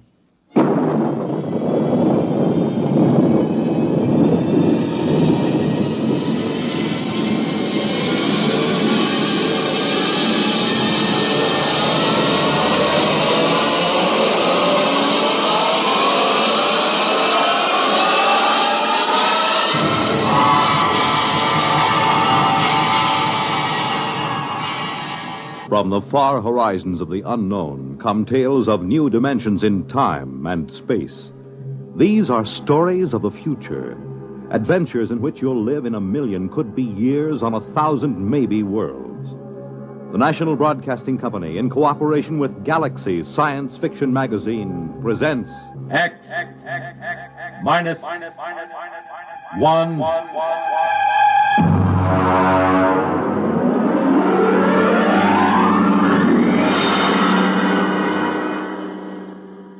Tonight, the Clifford D. Simak story, Drop Dead. But first, hear this. Have you ever asked yourself what this country's most important natural resource is? I'm Dorothy Olson, NBC Bandstand singing schoolteacher. Our most important resource? Well, you might consider it our mineral deposits, or our tremendous sources of water power, or maybe our great forests. Well, these are all very important natural resources, but there's one resource that's more important than all these combined: our children. Don't neglect them or their educational facilities. Poor schools breed inadequate citizens for tomorrow. And another thing, keep your youngsters in tip-top shape so that they won't miss important school days. Dress them against the weather so they won't catch needless winter colds. Check their wardrobe as they go back to school this fall to be sure that they have plenty of the right kind of clothing. Remember, our children are this nation's most important natural resource. It's your job to protect their future as they go back to school this fall.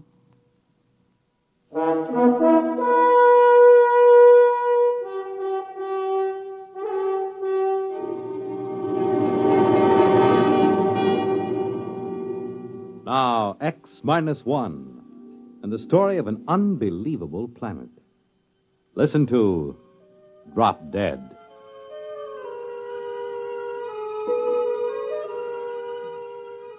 Exactly 1 hour and 20 minutes after we sent the survey ship out on its tail, the critters showed up. Ordinarily, when you make a landing on an unknown planet, it takes at least a week for any life to come creeping out of hiding and sneak a look. But there they were, the critters. They were almost cow-sized, but not as graceful as a cow. Their bodies were put together as if every blessed one of them had run full tilt into a wall. Their hides were splashed with large squares of pastel colors, the kind of color one never finds on any self-respecting animal. Violet, pink, orange, chartreuse. The overall effect was in a checkerboard, made by an old lady who did crazy quilts. Max Weber, our biologist, stood at the tail fin with me and stared. Look at that on their heads. Those antlers. Those are not antlers, my friend. Well, I was afraid to say it. It looks like vegetation. As if they were trying to hide behind a skimpy thicket. And what bothers me is the fruit and vegetables. That is, fruit and vegetables growing on their heads. Hey, watch it. One of them's broken away from the herd and coming over this way. Step back. Give me a clear shot in case it charges. Look, here it comes. What? How do you like that? It just dropped. Ted, that animal just walked up to us and dropped dead.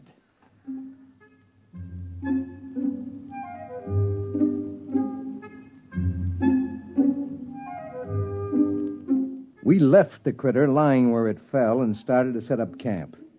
Carl Parsons, our ecologist, had the stove together and the supper started before the last tent peg was driven. I dug out my diet kit and mixed up my formula, and all of them kidded me about it the way they always did. It didn't bother me. Their kidding was automatic, and I had automatic answers. I know ulcers must sound silly and archaic. You ask any medic, he'll tell you they don't happen anymore. But I have a riddled stomach and a special diet kit to prove that they sometimes do. After supper, Carl Parsons, the ecologist, Max, and I dragged the critter in and had a good look at it. Hey, look at this, Ed. This animal's got different colored blocks on it, just like a checkerboard. Look at this one. Holes. Yeah. Just like one of those peg sets that kids use as toys. Here, look what I found out of that. I'll poke it with my knife. There. Looks like a bee. Well, it is. On top of being a tomato bush and a grapevine, this critter is a walking beehive. Why couldn't they be something simple? Yeah, it never is. You know, this is a screwy place. The critters? No, not the critters. The planet itself. Never saw one like it. It's positively naked. No trees, no flowers, nothing. Almost as if someone had said, let's make a simple planet. Let's cut out all the frills. Let's skip all the biological experiments and just work on the basics. One form of life and the grass for it to eat.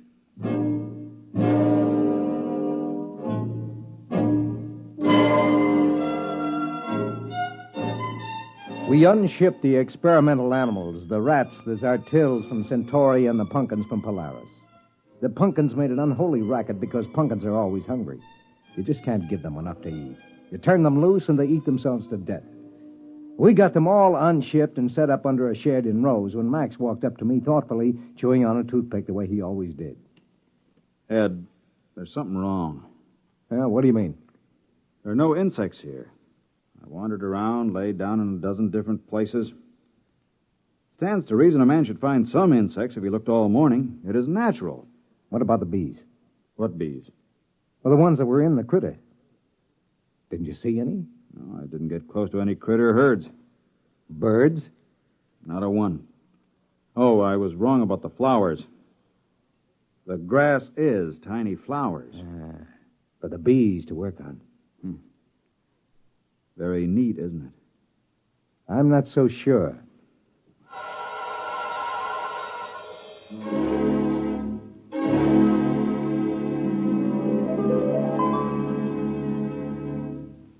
American tradition.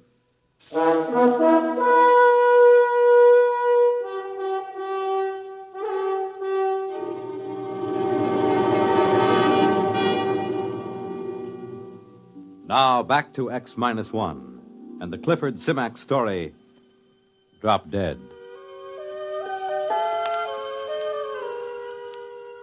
The bio team had the critter spread out on a canvas tarp. They were happily chopping him up in small pieces with a scalpel. Ed, I've got news for you. No brain. What? No brain. We can't find one, and there's no nervous system. That's impossible. How can a highly organized, complex animal exist without a brain or nervous system? It's got everything else. As near as we can figure it out, there are at least a dozen different kinds of flesh. Some fish, some fowl, some good red meat, maybe even a little lizard. Well, an all-purpose animal. We found something finally. If it's edible, and if it doesn't poison you, if it doesn't grow hair all over you. Well, that's up to you, fellas. I'll get the cages down, and you can start killing off the little animals to your heart's content. And there's only one insect, these bees.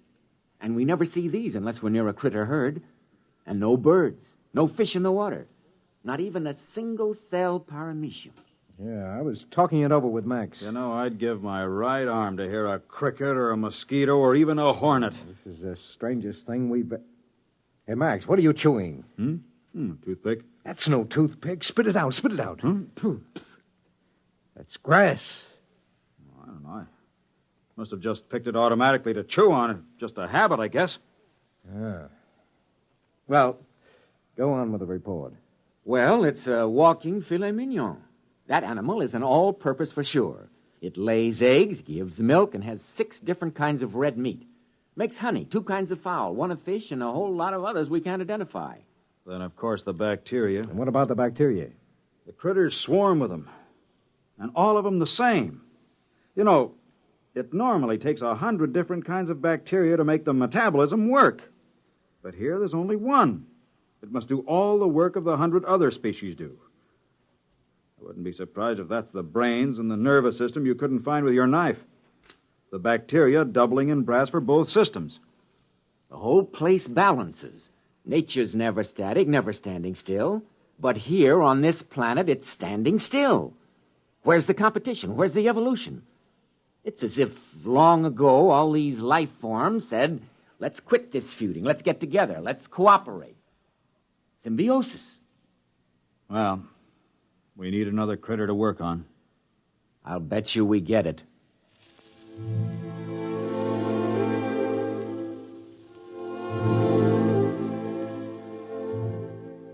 Luckily, Max didn't take Carl's bet. Right after breakfast, the critter came in and died with a savoir-faire that was positively marvelous. We unloaded all our supplies and got ready for a long stay. We were feeding all the experimental animals on a critter now. The carnivorous ones ate the critter meat, and the vegetarians chomped on critter fruit and critter vegetables. They all grew sleek and sassy. We were sitting around after supper one night when suddenly we heard something. Hey! What is it? Listen! Thunder. Listen. I think... All right, quick. Everybody up into the ship. What is it? A herd of critters. Look, you see the dust? They're coming this way in a stampede.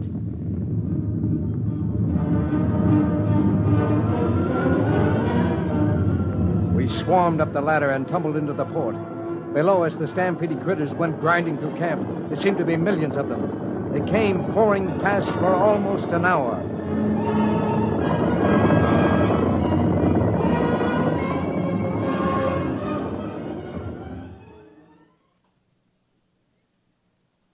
When it was all done, we came down and surveyed the damage.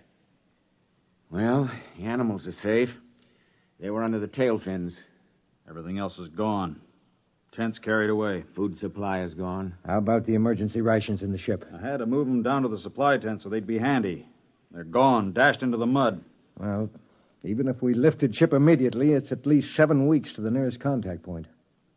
And no rations. Well, gentlemen, I suggest you try on your bibs. There'll be steak for dinner. Steak? That's right. Steak or fowl or fish or honey, whichever you like. You mean eat critter? You got any other ideas? Well, for one time. Ed, I wish I had your ulcers. You've got your diet kit in your pack, right? Yeah. Well, let's get a good fire going and throw on a chunk of critter.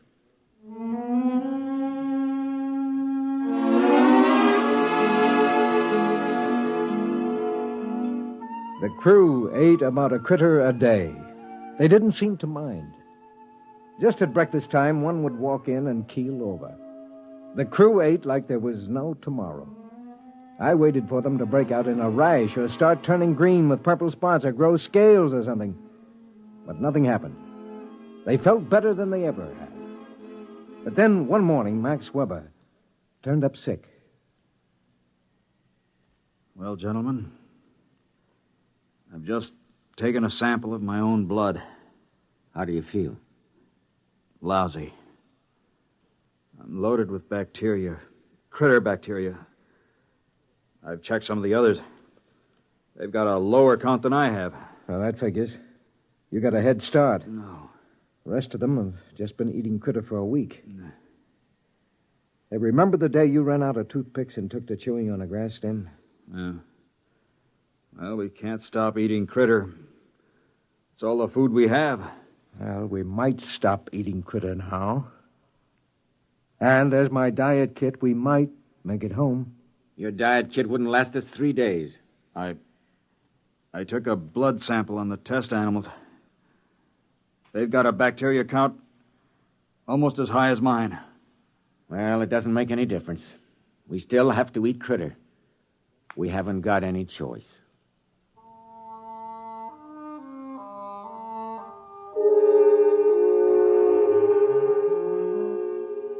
That night, Weber disappeared. We hunted him for 3 days. He couldn't have gone very far, but we didn't find him. We did find one queer thing, though. Hey, over here! Down in the gully! Ed, what is it? That white fungus, kind of a ball. It wasn't here last week.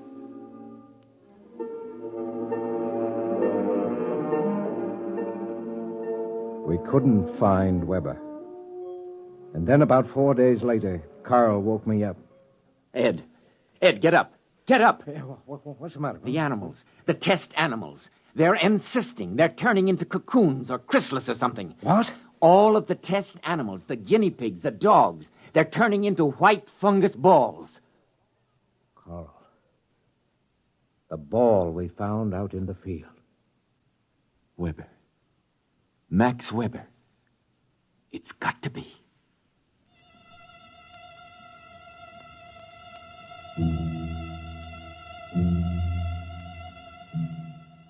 We had some trouble finding the place because the land was so flat and featureless. We finally located it just as dusk was setting in. It's split. It looks like an egg after a chicken's been hatched. Carl? Well, what do you think? Look inside. There are two halves of that cocoon. Look at the marks. You can see what it is now. Ed, you're the only one who has a chance. I think you should leave right now. Get back to the center and tell them. You've got your diet kit. You can make it. No wonder there are just the critters here. Take one drink of water, chew a single grass stem, take one bite of critter. Do any one of those things and you turn into one of them. Listen, Ed, you take your diet kit and notes and get out of here. But I can't run out on you. Forget us. We're not human anymore. You must not stay. If you do, in a day or two, a critter will come in and drop dead for you. And you'll go crazy all the way back home, wondering which one of us it was.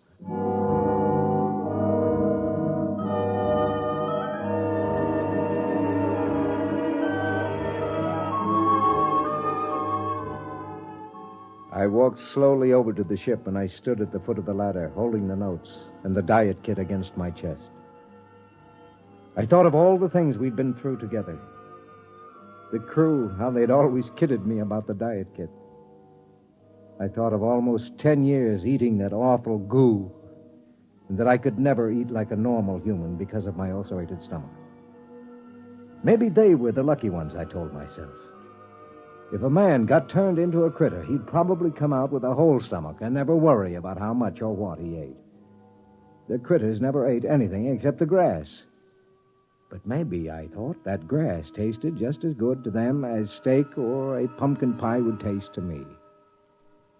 So I stood there for a while and I thought about it. Ed, what are you doing back here? Carl, I just took that diet kit and threw it out into the waste disposal unit. What are you talking about? My friend, I am very hungry.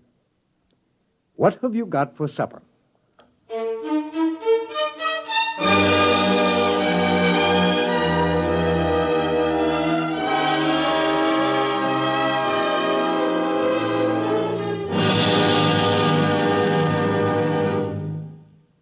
Fred Collins speaking. And I'll have another word for you about X-1 in a moment. Hi, this is Walter O'Keefe. You know, they say there's nothing new under the sun, and maybe that's true. But there is something new under the moon, and that's Nightline. In Nightline, we think we found the way to use the intimacy as well as the lightning-fast maneuverability of radio in an hour-and-a-half package of high-voltage, different entertainment. We found the way to make the airwaves your magic carpet to wherever big things are happening. Anywhere in the country, for that matter, anywhere in the world. Now, let's say that your favorite comedian is performing at a Las Vegas nightclub. He's packing them in, and you've really got to have connections to get a table. Well, Nightline is that connection, and your radio is your ringside table. More things than you'd believe are happening in the so-called still of the night, and Nightline is your line to exciting entertainment after dark. My feeling is Nightline marks a new era in nighttime entertainment. Tune us in every Tuesday, Wednesday, and Thursday, and you'll hear what I mean. You have just heard X-1, presented by the National Broadcasting Company in cooperation with Galaxy Science Fiction Magazine, which this month features Double Indemnity by Robert Sheckley. To commit the perfect crime, all Barthold needed was centuries in which to plan it and execute it, and an insurance policy with double indemnity. Galaxy Magazine on your newsstand today. Tonight, X-1 has brought you Drop Dead, a story written by Clifford D. Simak and adapted for radio by Ernest Kenoy.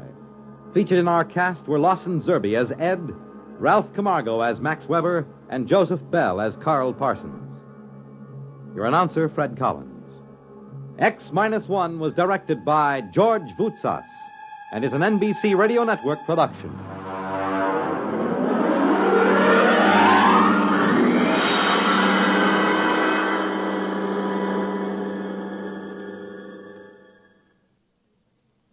You'll be on the right line to exciting entertainment when you hear Nightline tonight over most of these NBC stations.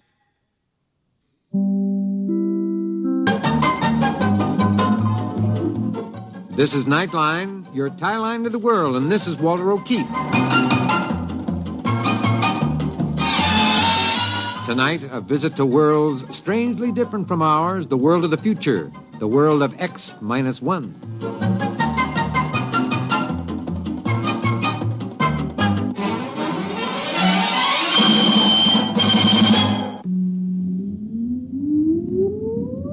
Countdown for blast-off. X-5, 4, 3, 2, X-1, fire.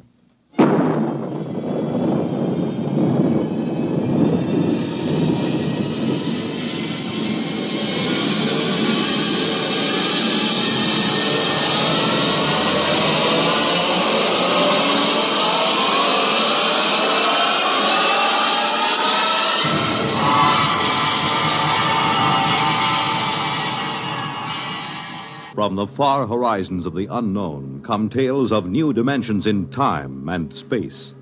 These are stories of the future, adventures in which you'll live in a million, could be years, on 1,000 maybe worlds.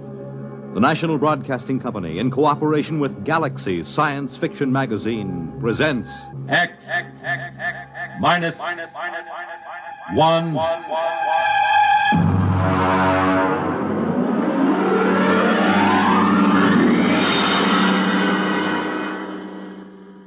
Tonight, Lulu by Clifford D. Simak.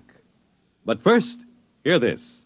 Well, I want to go there, when he calls my number, yeah. And I want to go there, when he calls my name, oh, Lord. Well, hi there, everybody. This is Red Foley, and right at this minute, I'm sort of combining work and pleasure, you might say, by enjoying some of the good harmony of the Marksman Quartet and also picking out some of their songs to do on future broadcasts of our Red Foley show here on NBC.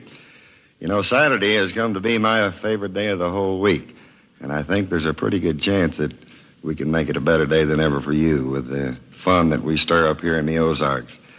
In addition to the Marksman, I'll bring with me some of the other top favorites in our field, and of course, the guests that you tell us you want to hear. So let us be a regular part of your Saturday schedule. Won't you do that, please? Tune in our NBC program, The Red Foley Show, and we'll do our doggonest to make it worth your while.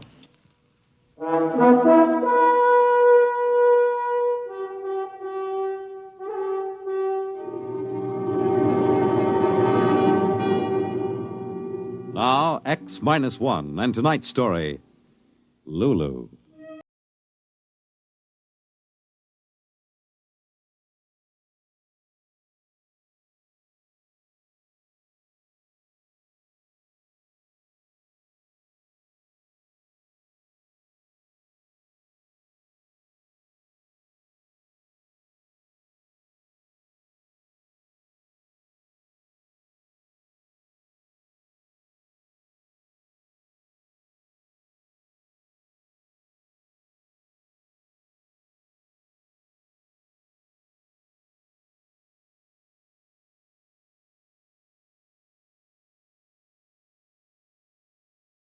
Mistake.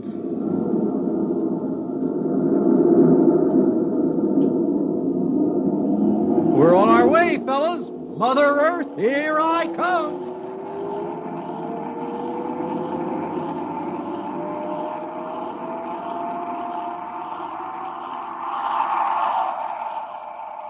Was the takeoff satisfactory, boys?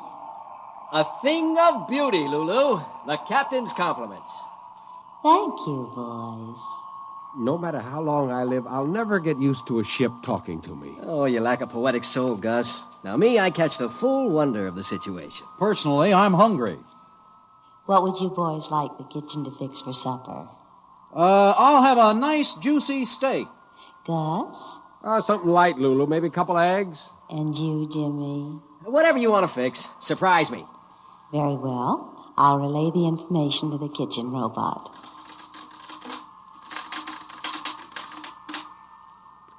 How long before we get back to Earth, Lulu? I'll check the computers. Lulu, how about it? Hey, you suppose something's gone wrong? Lulu never took this long to give me an ETA. Oh, if something went wrong, it'll repair itself. Lulu's a self-maintaining machine, remember? Well, the same she's taking a long time about giving us an ETA for Earth. Hey, Lulu, what do you say? I say that I love you. Gus, did you hear that? These robot ships aren't supposed to have a sense of humor, are they? I never heard of it, but it could be. After all, they have technicians pouring all kinds of information into their electronic memory banks. Yeah, which one of us is the lucky man? All three of you. You, Gus, and you, Jimmy, and you, Ben. I love all three of you. Good Lord, do you really think... I think somebody goofed when they designed this ship. I think it's that poetry Jimmy's been writing and reading out loud. Oh, wait a minute. Lulu! Yes, darling. You haven't answered my question. When do we reach Earth? Earth? I've decided we aren't going to Earth. We're eloping. Now, wait a minute. I'm going to take you away where we can be alone. Just the four of us. Then, someday, you'll learn to love me as I love you. Now, this isn't funny anymore. Ben, throw that emergency. We got to get the ship back on course. Right. I'm sorry, boys, but I've disconnected the circuits. Disconnected? Now, look here, you crummy robot. You're a machine. Do you understand? A machine. You were designed to do what humans want you to do. You've got the prime command built into every circuit in your system. Thou shalt not harm a human being. But I'm not harming you. We'll be happy together. Oh, brother. Some technician must have read some cheap novels into this baby system. Or she's absorbed Jimmy's sloppy poetry and made some kind of synthesis out of it. It isn't every poet who can move a machine. They were beautiful, James. What were beautiful? The poems. That's it. What did I tell you? For 2 years now, he's been reading that Moon June spoon junk out loud, and this robot's been absorbing it. It's created a whole new electronic synapse. Let's face it, boys. She loves us.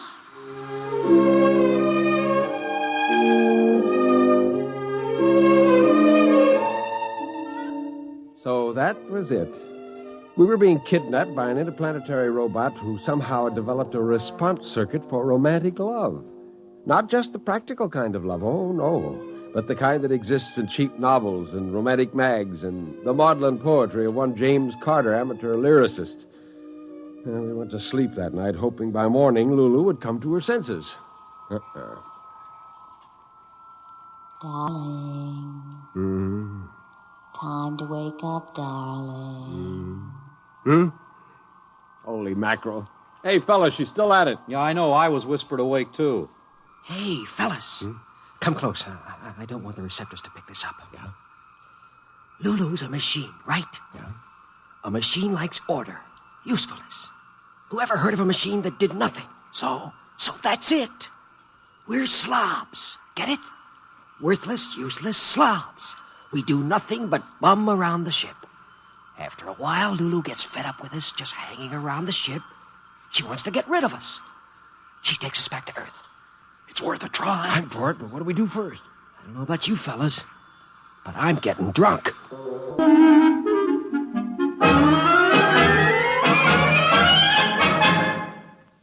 You are listening to Lulu, tonight's attraction on X-1. October is the month designated by the National Congress of Parents and Teachers as Membership Enrollment Month. 11 million members, the population of California or of Pennsylvania. That is their goal. We want to salute the PTA members all over America who will be going out in search of others to join them in the great work of training children to become mature citizens in a mature America. You need not be a parent or a teacher to belong to your PTA. All you need is an interest in children. For more than 60 years, that kind of interest has provided the spark that has helped the PTA achieve many of its social and educational goals. Establishment of kindergartens, effective child care, labor laws, broader educational opportunities. These are some of the achievement the PTA can claim. You can become part of this great movement just by saying yes to the neighbor who calls on you this month and invites you to join your PTA.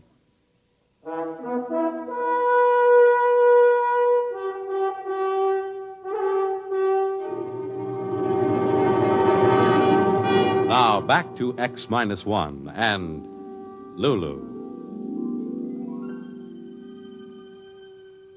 So that's what we did. We became slobs. We stopped playing cards, we stopped reading, we just sat and moped. And Lulu, well, sure enough, her machine-like intelligence was offended. Gus. Yeah? Want to smoke? No. Ben? Yeah, Gus. Nah, doesn't matter. What's wrong with you boys? You haven't done a thing for days now. Jimmy, you've stopped writing poetry. What's the use? Don't you want to create? To be romantic? Well, don't you? I couldn't care less. I'd hate to think that I bored you. All right. If you want to mope and sulk, go ahead. I'm still a young spaceship, you know, and I've discovered what it means to be in love.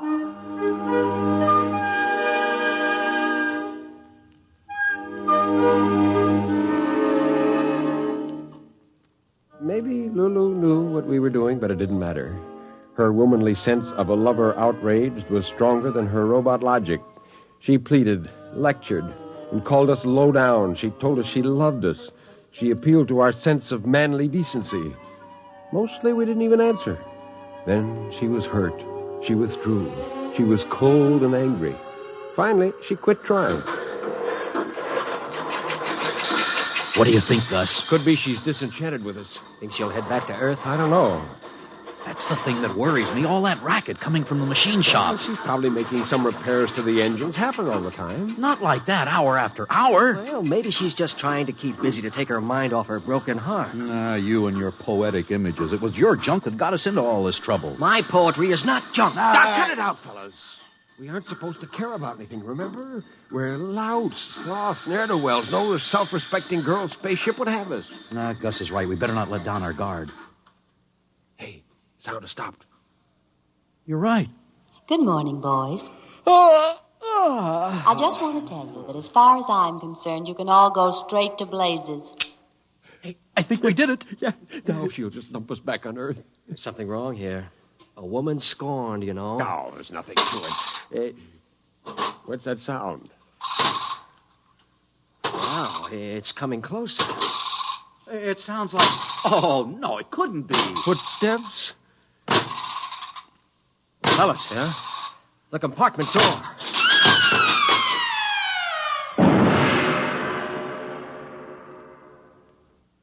Holy mackerel. A robot. What a monster. He must weigh 5 tons. I don't understand how. I do. She made him. Lulu? Who else? That's what that racket was in the machine shop. Look out. He's coming in. Order him to stop. Maybe he's got a human response vector. Stop! Hold it! He's still moving. Boys, meet Elmer. Elmer? Are these the human pipsqueaks you used to be infatuated with before you made me, sweetheart? Ridiculous, aren't they, darling? Ha ha ha ha ha. Out of the way, Buster. Ooh. Hey, this baby plays rough. Hey, Lulu, what's the big idea? The big idea, boys, is that now I've got myself a real man. One who loves me without reservation, blindly, madly, and eternally. Right, Elmer? You said it, kiddo. Me for you and you for me from here to eternity. I am yours and you are mine, and I cannot live without you. You're my everything. How much do I love you? Let me total up the ways. Be mine, I'm yours. Hark, what soft light yonder shines. Your beauty is like the rose. It's love, love, love, love, love, love, love. This boy has slipped a ratchet. He's reading back all the canned junk somebody poured into Lulu's memory tapes. There, isn't he romantic? Oh, he's a doll. And most important of all, he loves me. Yeah, any fool can see that, Lulu. Now, look, how about taking us all back to Earth, huh? 5's a crowd, you know. And you and Elmer will want to be together alone, huh? Alas, I wish it could be so, boys, but there isn't a chance. Why not, Lulu? He's a machine, you're a machine. You could make beautiful static together. I mean about taking you back to Earth. If I do that, they'll just dismantle us for disobeying our masters. No, boys, I'm afraid I'll have to head out to some other galaxy and dump you on an asteroid. Did you hear that? She's gone nuts. Do not talk about the woman I love like that. Now, take it easy, Elmer. Don't overheat your filaments. Come up to my control center where we can be alone, Elmer. Anything you say, lover. See you later, boys. Careful you don't overload her condensers, Junior. One other remark like that and I will smash you, big boy.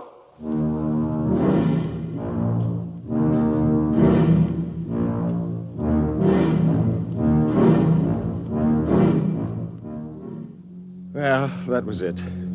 The control panel told us that we were headed right out of the solar system. A couple of days passed, and we began to get desperate.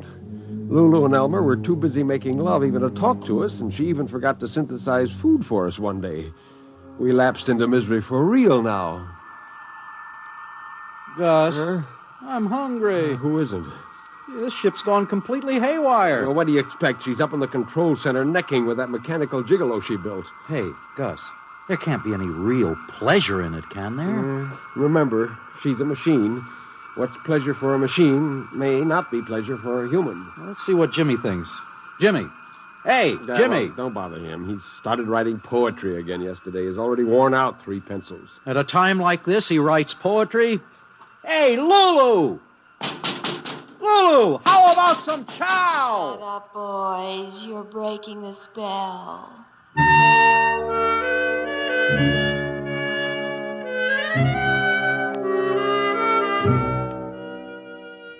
Well, that's how it went. We didn't get any food at all that day. By nighttime, we were worn out from banging on Lulu's walls. I was exhausted and fell right asleep. Then something woke me. Ben! Ben, wake up. What's up? It's Jimmy. I think he's gone off his rocker. Why? He's up in the forward compartment. He's opened the radiation shield so the moonlight and the stars can come in, and he's standing there alone. Come on, we better get him. The strain was probably too much. Yeah. Quiet now. We don't want to startle him.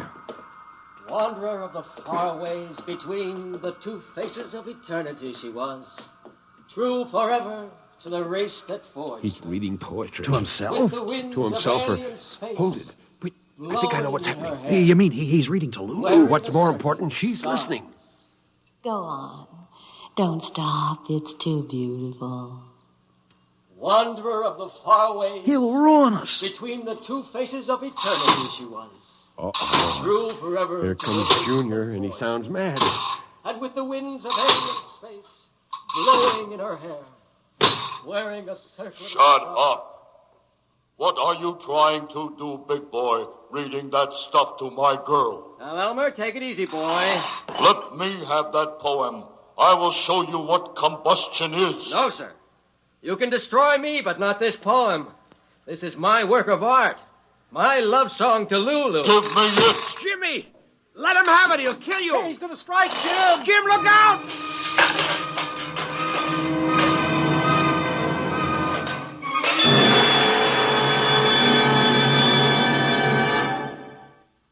Wow. Will you look at that? He's nothing but a pile of junk. That'll teach the ignorant lout trying to destroy the most beautiful experience I ever had. You demolished your boyfriend, Lulu. He only loved me for my advanced design anyway. He was always short-circuiting the control panel. Go on, James. Read.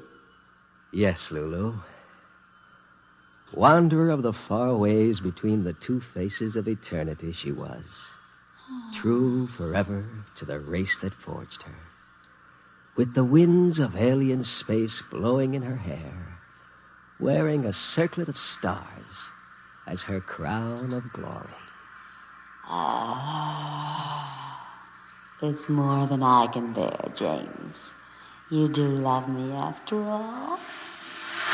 Gus! The rockets! She's changed course! We're going home, boys. Back to Earth. Whatever happens now, I don't care. I've been a woman in love.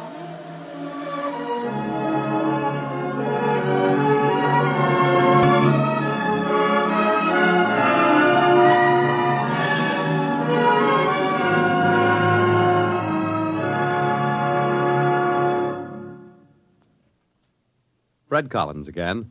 I'll have another word about tonight's story on X-1 in a moment.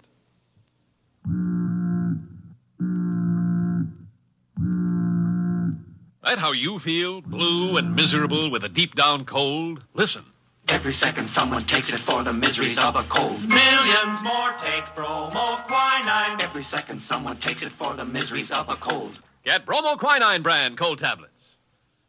You have just heard X-1, presented by the National Broadcasting Company in cooperation with Galaxy Science Fiction Magazine, which this month features Clifford D. Simak's story, Carbon Copy.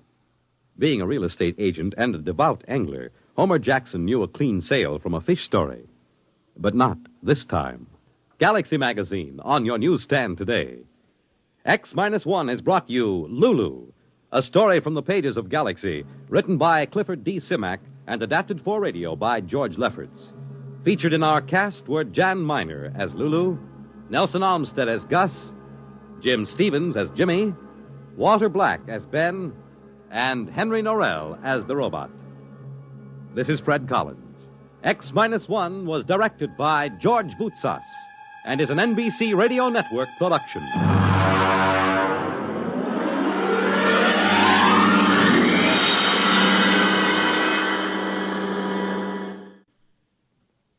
Country music at its best with Red Foley and famous guests on The Red Foley Show, premiering Saturday over most of these NBC radio stations.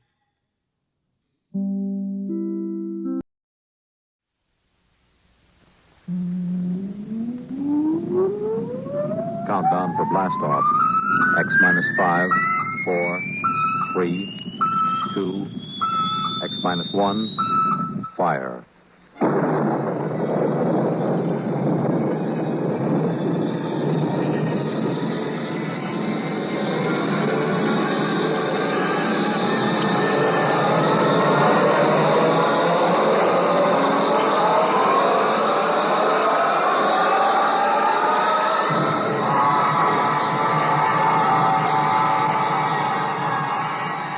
From the far horizons of the unknown come tales of new dimensions in time and space.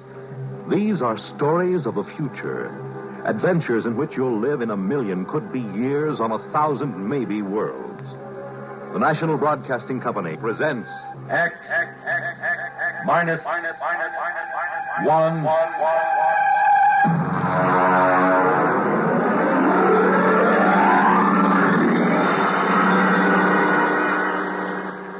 Prime Difference. But first, hear this. This is Bill Goodwin. You know, someone once said humor is the true democracy. And that's why we Americans can smile when we tell the stories of the legendary heroes who helped to build our country's great institutions and industries, like transcontinental transportation. Ever hear of Windwagon Smith? Well, in the early pioneering days, most of the traveling was done by ox team, and if folks covered 15 miles a day, they were doing good. That's about the time Windwagon Smith showed up with his Prairie Clipper. The Clipper was a wagon without any animals to pull it, but with a sail sticking up from the middle of the wagon. When the wind caught the sail, the wagon took off, and that's where Windwagon Smith got his name. He figured he might be able to cover as much as 70 miles a day with the Clipper, and folks began to figure it might be a good thing when Windwagon pointed out how fast the country was growing and how more transportation was needed to haul people and goods. Then he invited the United States Secretaries of War and the Navy to ride on the Clipper's maiden voyage. But disaster struck. The Clipper got out of control, the Secretary of War rolled out, and the Secretary of the Navy landed in a cactus patch. But Windwagon and the Clipper kept going and never stopped. As transportation grew in America, people all over the country claimed to have seen Windwagon Smith. He was in the pilot house of the first steamboat to sail up the Yellowstone. He held the golden spike when the first transcontinental railroad was completed. And when the first transcontinental plane roared out of Kansas City, it was Windwagon Smith, the spirit of American transportation, who waved the pilot on his way. Yes, it is a democracy which lets us tell stories of such legendary heroes with a twinkle in our eyes and a chuckle in our throats. And so long as we continue to laugh together as a people, ladies and gentlemen, we will live together as a nation.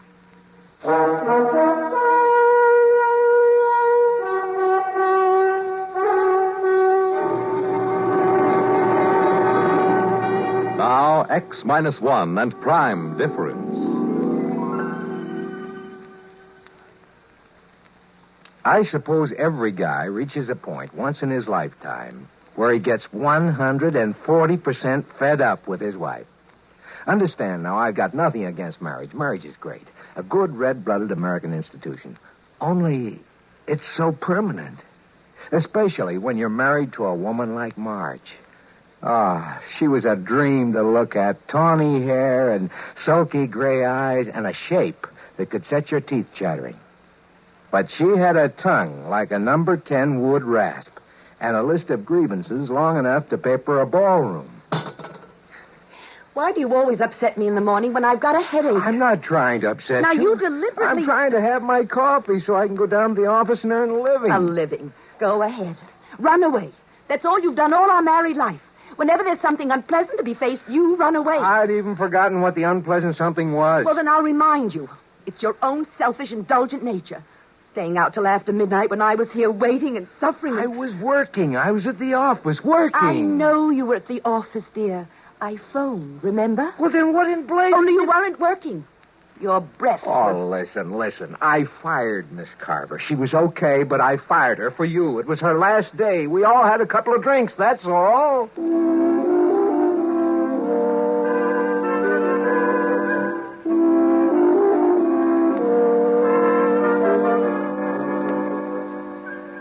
Maybe we just weren't meant for each other. I don't know. If we'd been living back in the blissful 50s, I might have divorced her. But this was 1974. And what with the Family Togetherness Act of 68 and the Aggrieved Spouse Compensation Act of 69, I'd have been an outcast and a pauper for the rest of my life. So you can't really blame me, can you, for looking for another way out, I mean? Oh, come. Oh, hi, Harry boy. Say, George, I just dug your new secretary out in the waiting room. Oh, is she here already? Ooh, boy. I tell you, if I had a secretary like that, the first thing I'd do is go out and get myself an Ego Prime. A what? An Ego Prime, a duplicate of myself to send home to the wife evenings. You know, that's strictly against the law, Harry. So speeding, but everybody does it. Well, anyway, I wouldn't think of it. It's indecent. Well, it's just joking, Georgie boy, just joking. Still, it's fun to think about, huh? Freedom from wife. Absolutely safe and harmless. Not even too expensive if you have the right contacts. Well, come in.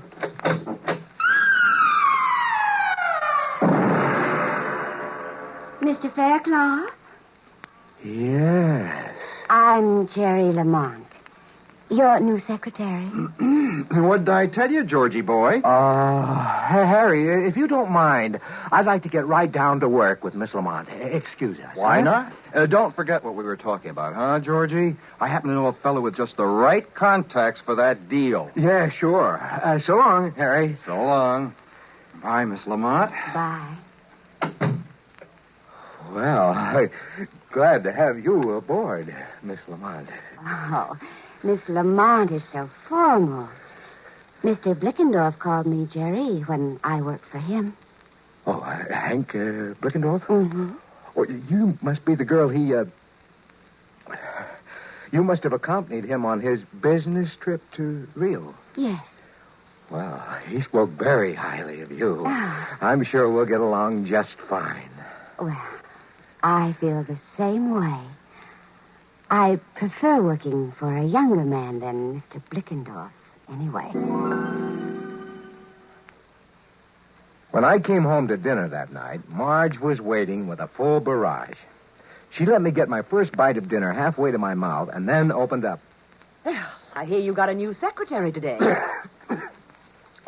Yeah. I also hear she's 5'8" and tapes out at 38, 25, 36, and likes men. That's quite a spy system you've got there. She isn't much of a secretary either. She's a perfectly good secretary. Well, that isn't what Molly Blickendorf said. I don't care what Molly Blickendorf said. Now, where are you going? I have to make a business call. I forgot. Well, I suppose it would be too much to expect you to do your work at the office with that Miss...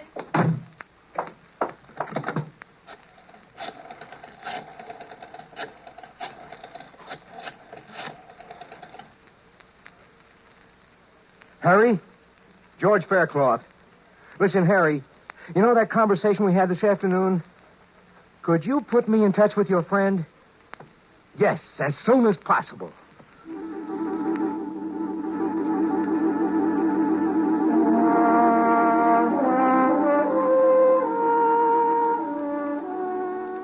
The following evening, I found myself at the door of a dingy office in an ancient warehouse up near 14th Street. A little rodent of a man answered. Yes, brother? I'm George Faircloth. Harry sent me. Oh, yes. Step inside, brother. I've been told you can supply me with... Yes, brother. It might be possible. We get quite a few busy executives who are in a hurry. Can't be bothered with licensing a utility prime. Mister, if I wanted an ordinary utility prime, I wouldn't have hiked up here. I'd have picked up the phone and ordered it. I want a super deluxe ego prime with all the circuits open. In short, a carbon copy of me, George Faircloth. Well, just step back here, brother. Fine. These domestic situations can be awkward. You understand, if the feds find out about this, you're in as much trouble as we are. I'm more worried about my wife finding out. Ease your mind, brother. We've never had one yet. Except for that little shut-off control in the hair behind the ear, these ego primes are identical with living humans. Now, if you'll just step back into the lab and take your clothes off, we'll start.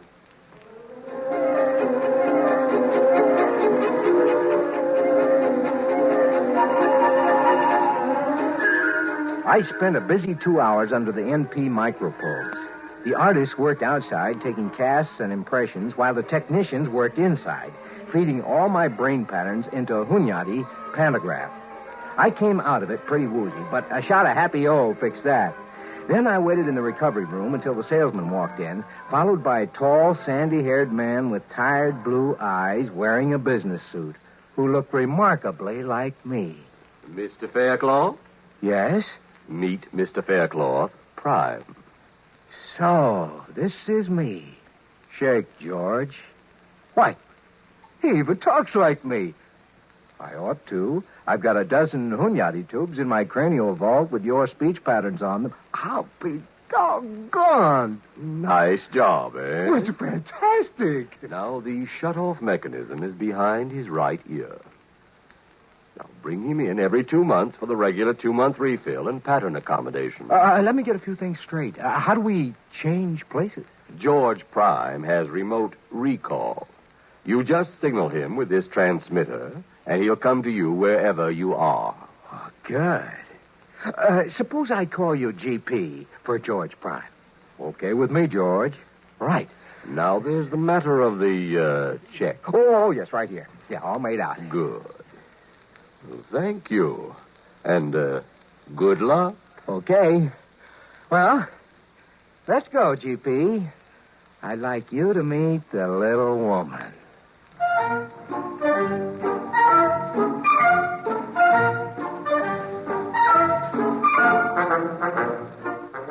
Half an hour later, George Prime put my pipe in his mouth and walked into the house.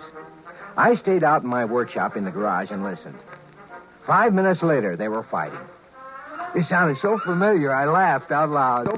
Then I caught a cab and headed uptown toward Jerry's place. We had quite an evening, and I rolled in just as George Prime was starting the car, business suit and briefcase, ready for work. I slipped into the garage. Hey, hold it. Oh, you're back. How'd it go, huh? Whew. Boy, you didn't tell me you were married to a female Bengal tiger.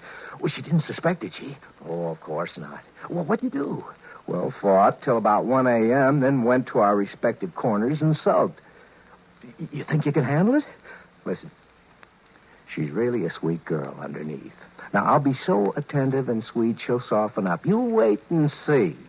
Well, don't overdo it. She is my wife, you know. Naturally. Now, you're sure you understand the recall signal? Perfectly. When you buzz the recall, I wait for the first logical opportunity to join you, and then you take over. Right. Now, climb into the trunk here, and I'll shut you off and lock you in. Righto. Well, I'll see you tonight, old man. I'll see you tonight, George.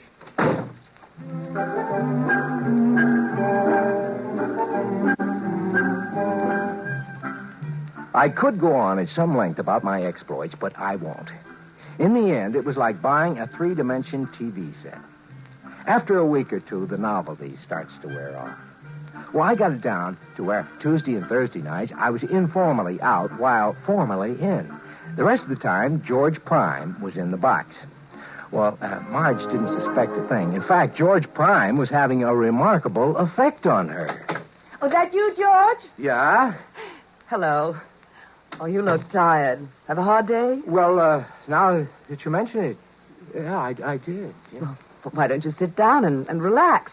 I fixed a martini before dinner. That sounds like a splendid idea. Are you all right? I'm fine. Why? Nothing. Well, what are you looking at? Are you?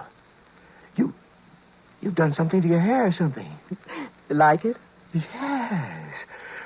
You know, I've always thought you were a darn beautiful woman. Well, thank you, Mr. Faircloth. You know, you're not so bad yourself since you stopped scowling and snapping. I guess that's a compliment, huh? George, isn't it about time we stopped clawing each other? It's what I've always wanted, Marge. So have I. And, well, you've changed so much recently. What changed? Well, you know, you've been less irritable and more considerate and so much more vital. Oh, you know what I mean. Yes, I'm afraid I do. George. Yeah? Look, let's have dinner and some wine and spend a nice evening together, like we used to when we were first married. Why, sounds fine. Holy smokes. Hey, what time is it? It's 7:30. Why? Well, listen, I have to run down to the corner for some tobacco. I wouldn't want to spend a relaxing evening without tobacco, you know. But there's some in your holder. Well, I want something fresh. You chill the wine. I won't be a minute. All right, dear, and hurry back.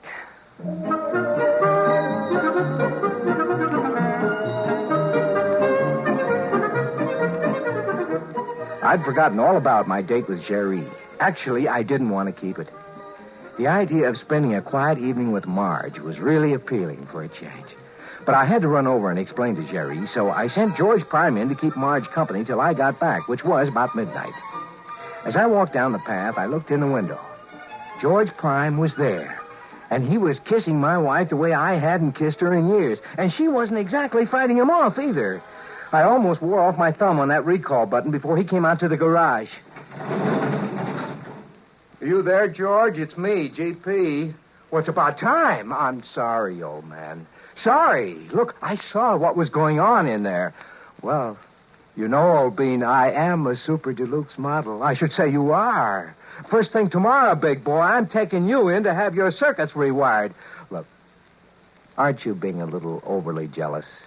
No, I mean for a man who wanted to get rid of his wife. I never said that. Well, I could never understand it personally. Listen. She's the one who's going to be suspicious if I don't get back there. Now, you give me that dressing gown and you get back in that box. Tomorrow morning, back to the factory.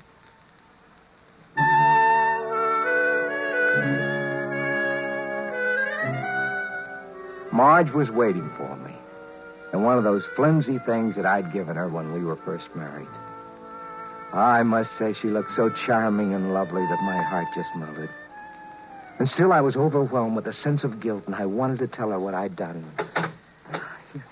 You finally got back. I thought you'd never get here. Oh, my, you look ravishing. That's the idea. Marge, listen, I've got to tell you something, and before I do, I want you to know that in spite of the cad I've been, I do love you. I always have. I know that. And you don't have to tell me anything. Oh, this is important. And it'll shock you.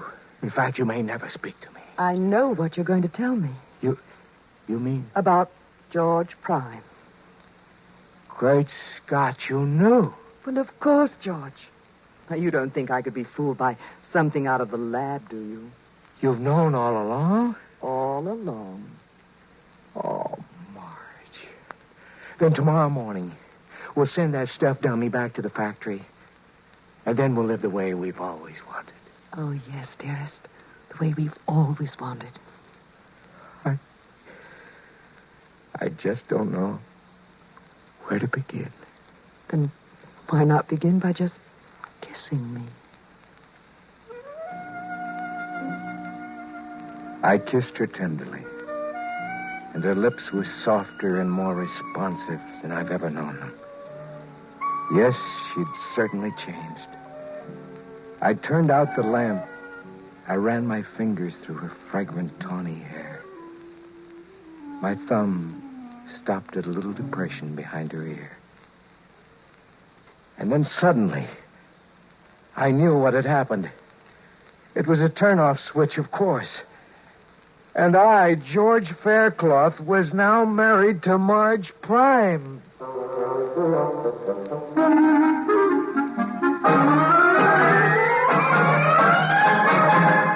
X-1 has brought you Prime Difference, written by Alan E. Norse and adapted for radio by George Lefferts. Featured in our cast were Lawson Zerbe as George and George Prime, Anne Loring as Marge, Evelyn Jester as Jerry, Merrill Joels as the salesman, and John Thomas as Harry. This is Fred Collins. X-1 was directed by George Voutsas and is an NBC Radio Network production.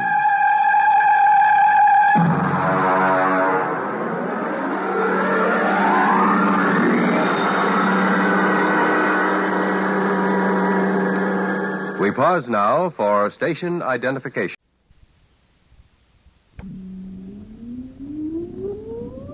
Countdown for blast off. X-5, 4, 3, 2, X-1, fire.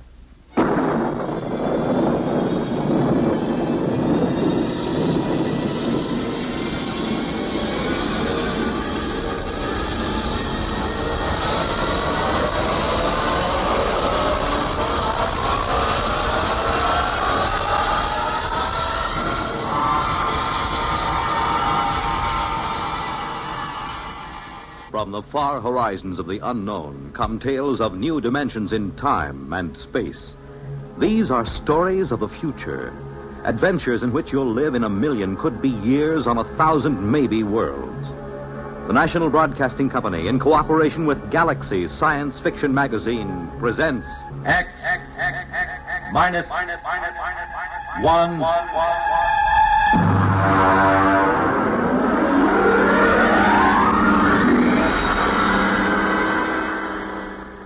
Tonight, gray flannel armor. But first, hear this. Everyone knows about and admires Bob Hope's frequent globe-trotting trips to entertain our servicemen in far-flung corners of the earth. But have you ever wondered what it would be like to actually travel halfway around the world with one of America's greatest comedians, accompanied by an all-star troupe of entertainers? Well, this past Christmas, Bob Hope and Company set out on a 12-day tour of the Far East, entertaining servicemen in Honolulu, Okinawa, Korea, and Japan. And NBC's Monitor went along, with microphones open all the way. This weekend, you'll find yourself a voyager on this exciting trip, along with Bob, Jane Mansfield, Hedda Hopper, and Jerry Colonna, as Monitor broadcasts highlights from Operation Entertainment.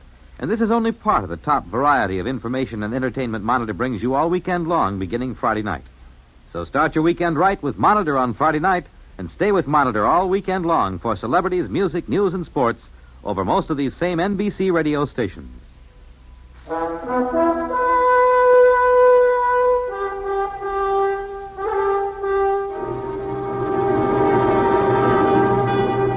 Now, X-1 and Part 1 of Gray Flannel Armor.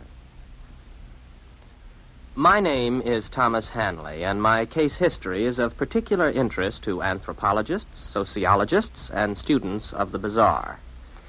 In its humble way, it serves as an example of one of the more obscure mating customs of the late 20th century. To begin with, I owned several gray flannel suits and many slim neckties with regimental stripes. Millions of us roam the streets of our great cities, footsteps firm and hurried, eyes front, voices lowered, dressed to the point of invisibility. But inside, I fairly seethed with romantic ideas, of swinging cutlasses, of beautiful damsels, their hair shimmering in the moonlight. In short, let's face it, I was a romanticist. But romance is a commodity difficult to come by in the great cities. Life is too impersonal, too busy, too standardized. This particular Friday night, I returned from my office to my one-room apartment and prepared to face another long, dull weekend. Then the doorbell rang.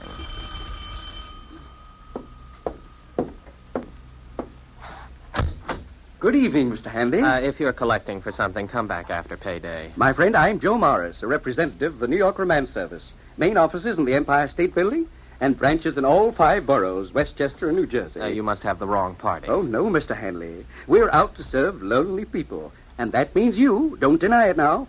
Why else would you be sitting home on a Friday night? Well, the fact is... You're lonely. And it's our business and our pleasure to serve you. Serve me with what? A bright, sensitive, good-looking fellow like yourself needs girls. Girls? Nice girls. Now, these young ladies I was referring to, Mr. Hanley, are not professionals. They are sweet, normal, romantically inclined young ladies. But they are lonely. There are many lonely girls in our city, Mr. Hanley. Oh, yes, I suppose there are. Funny, you never think of it that way. I mean, if you're not a girl. True.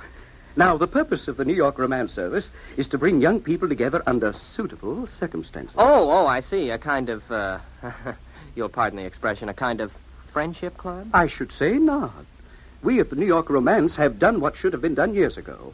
We have applied scientific precision and technological know-how to a thorough study of the factors essential to a successful meeting between the sexes. Factors? What factors? The most vital ones, my friend, are spontaneity and a sense of fatedness. Oh, well, spontaneity and fate are contradictory terms. Certainly. Romance, by its very nature, must be composed of contradictory elements. We have graphs to prove it. Are you saying that you sell romance? The very article. The pure and pristine substance itself. Mind you, I didn't say love. I didn't say common animal passion. I said romance. The missing ingredient, Mr. Hanley, in modern society. The spice of life. The vision of all the ages. That is what we sell. Very interesting. If I'm ever in the market, I'll get in touch with you. No, just a minute, sir. Try our system for a few days, absolutely free of charge. Here. Put this in your lapel. Oh? Well, what is this thing? It looks like a small transistor radio with a tiny video eye. As it happens, it is a small transistor radio with a tiny video eye. Oh? What does it do? You'll see. Just give it a try.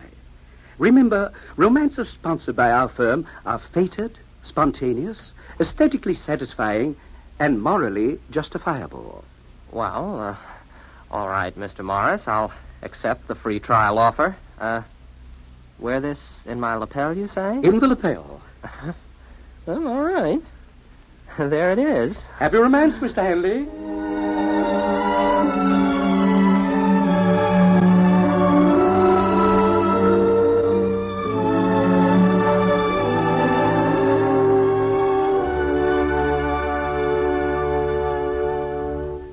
You're listening to The Gray Flannel Armor, tonight's attraction on X-1.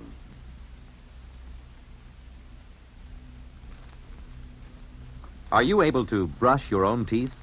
Not everyone can. Not a man whose arms have been crippled by polio. There are thousands of disabled polio survivors who must depend on someone else to help them perform the simplest, most personal acts. With your help, many polio victims can learn how to be independent. Right now, there are 100,000 survivors of crippling polio who need help. They need your dimes and dollars to pay for expensive care and equipment. Your contributions will provide trained hands to teach a polio survivor how to live with his disability. Thanks to you, a polio-scarred life will once again seem worth living. Remember, your generosity is the one hope of thousands for whom Salk vaccine came too late. Join the 1958 March of Dimes. Won't you right now send your dimes and dollars to your local March of Dimes headquarters?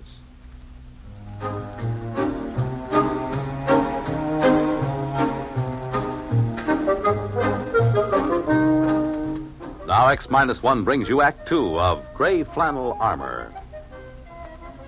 After Joe Morris left me, I took off my gray flannel jacket and examined the small device attached to my lapel.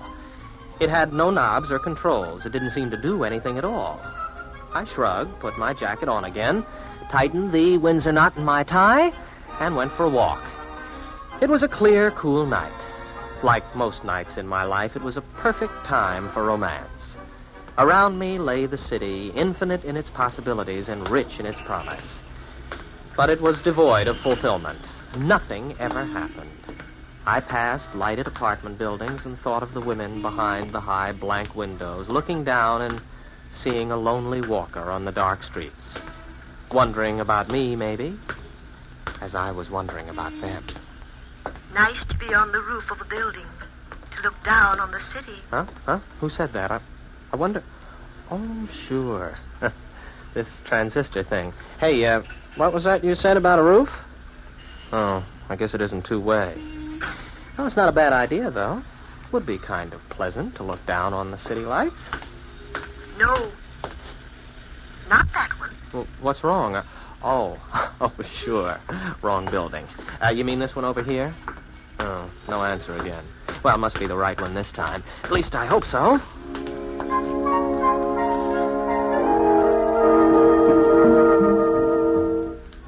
I walked into the lobby, and I remember thinking how you had to hand it to New York romances. They seemed to know what they were doing. I took the self-service elevator to the top floor. From there, I walked up a flight of stairs to the roof. Oh, well, the air smells good up here at least. No, not that side. The west side. Okay. I hope you know what you're doing. I certainly don't. This turns out to be some sort of joke. Oh. Hello. Oh, I'm sorry. I didn't mean to intrude. You're not intruding? Well, I didn't see you at first, there in the shadows. I know. The lights. Mention the lights. Those lights. The lights of the city down there. They're beautiful. Yes, like a great carpet of stars, or spear points in the gloom.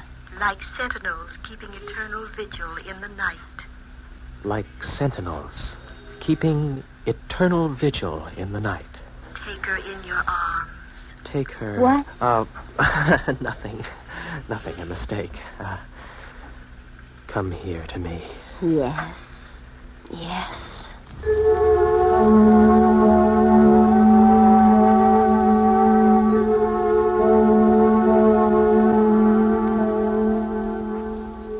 As she was melting in my arms, I caught sight of the small transistor set pinned to her shoulder strap. The one exactly like the one in my lapel. You can't help feeling a little odd about a romantic meeting set up and sponsored by transistor radios. I could visualize a million young men in gray flannel suits roaming the streets in response to barely heard commands from a million tiny radios. I tried to forget my doubts. The next night, I took another walk and found myself in a slum section of the city. I decided I'd made a mistake and started to turn around. Why not walk on? You want me to walk down this alley? Oh, well. Help! Help! Oh, good night. Two muggers after a girl. I'd better look for a policeman. Why do that? You can handle them. No. A policeman can do it a lot better. No, you must do it now. But there's two men. They're probably armed. You can do it. Well, here goes. Oh, you know. Now, wait a minute. I'll take you. Let go of her, you nuts. Oh, there. Take that. And that. That'll teach you to harm a helpless girl. Oh. You saved me. You saved my life. I had to come. I had to come. Yes, I know. Take her in your arms. Yes, I know.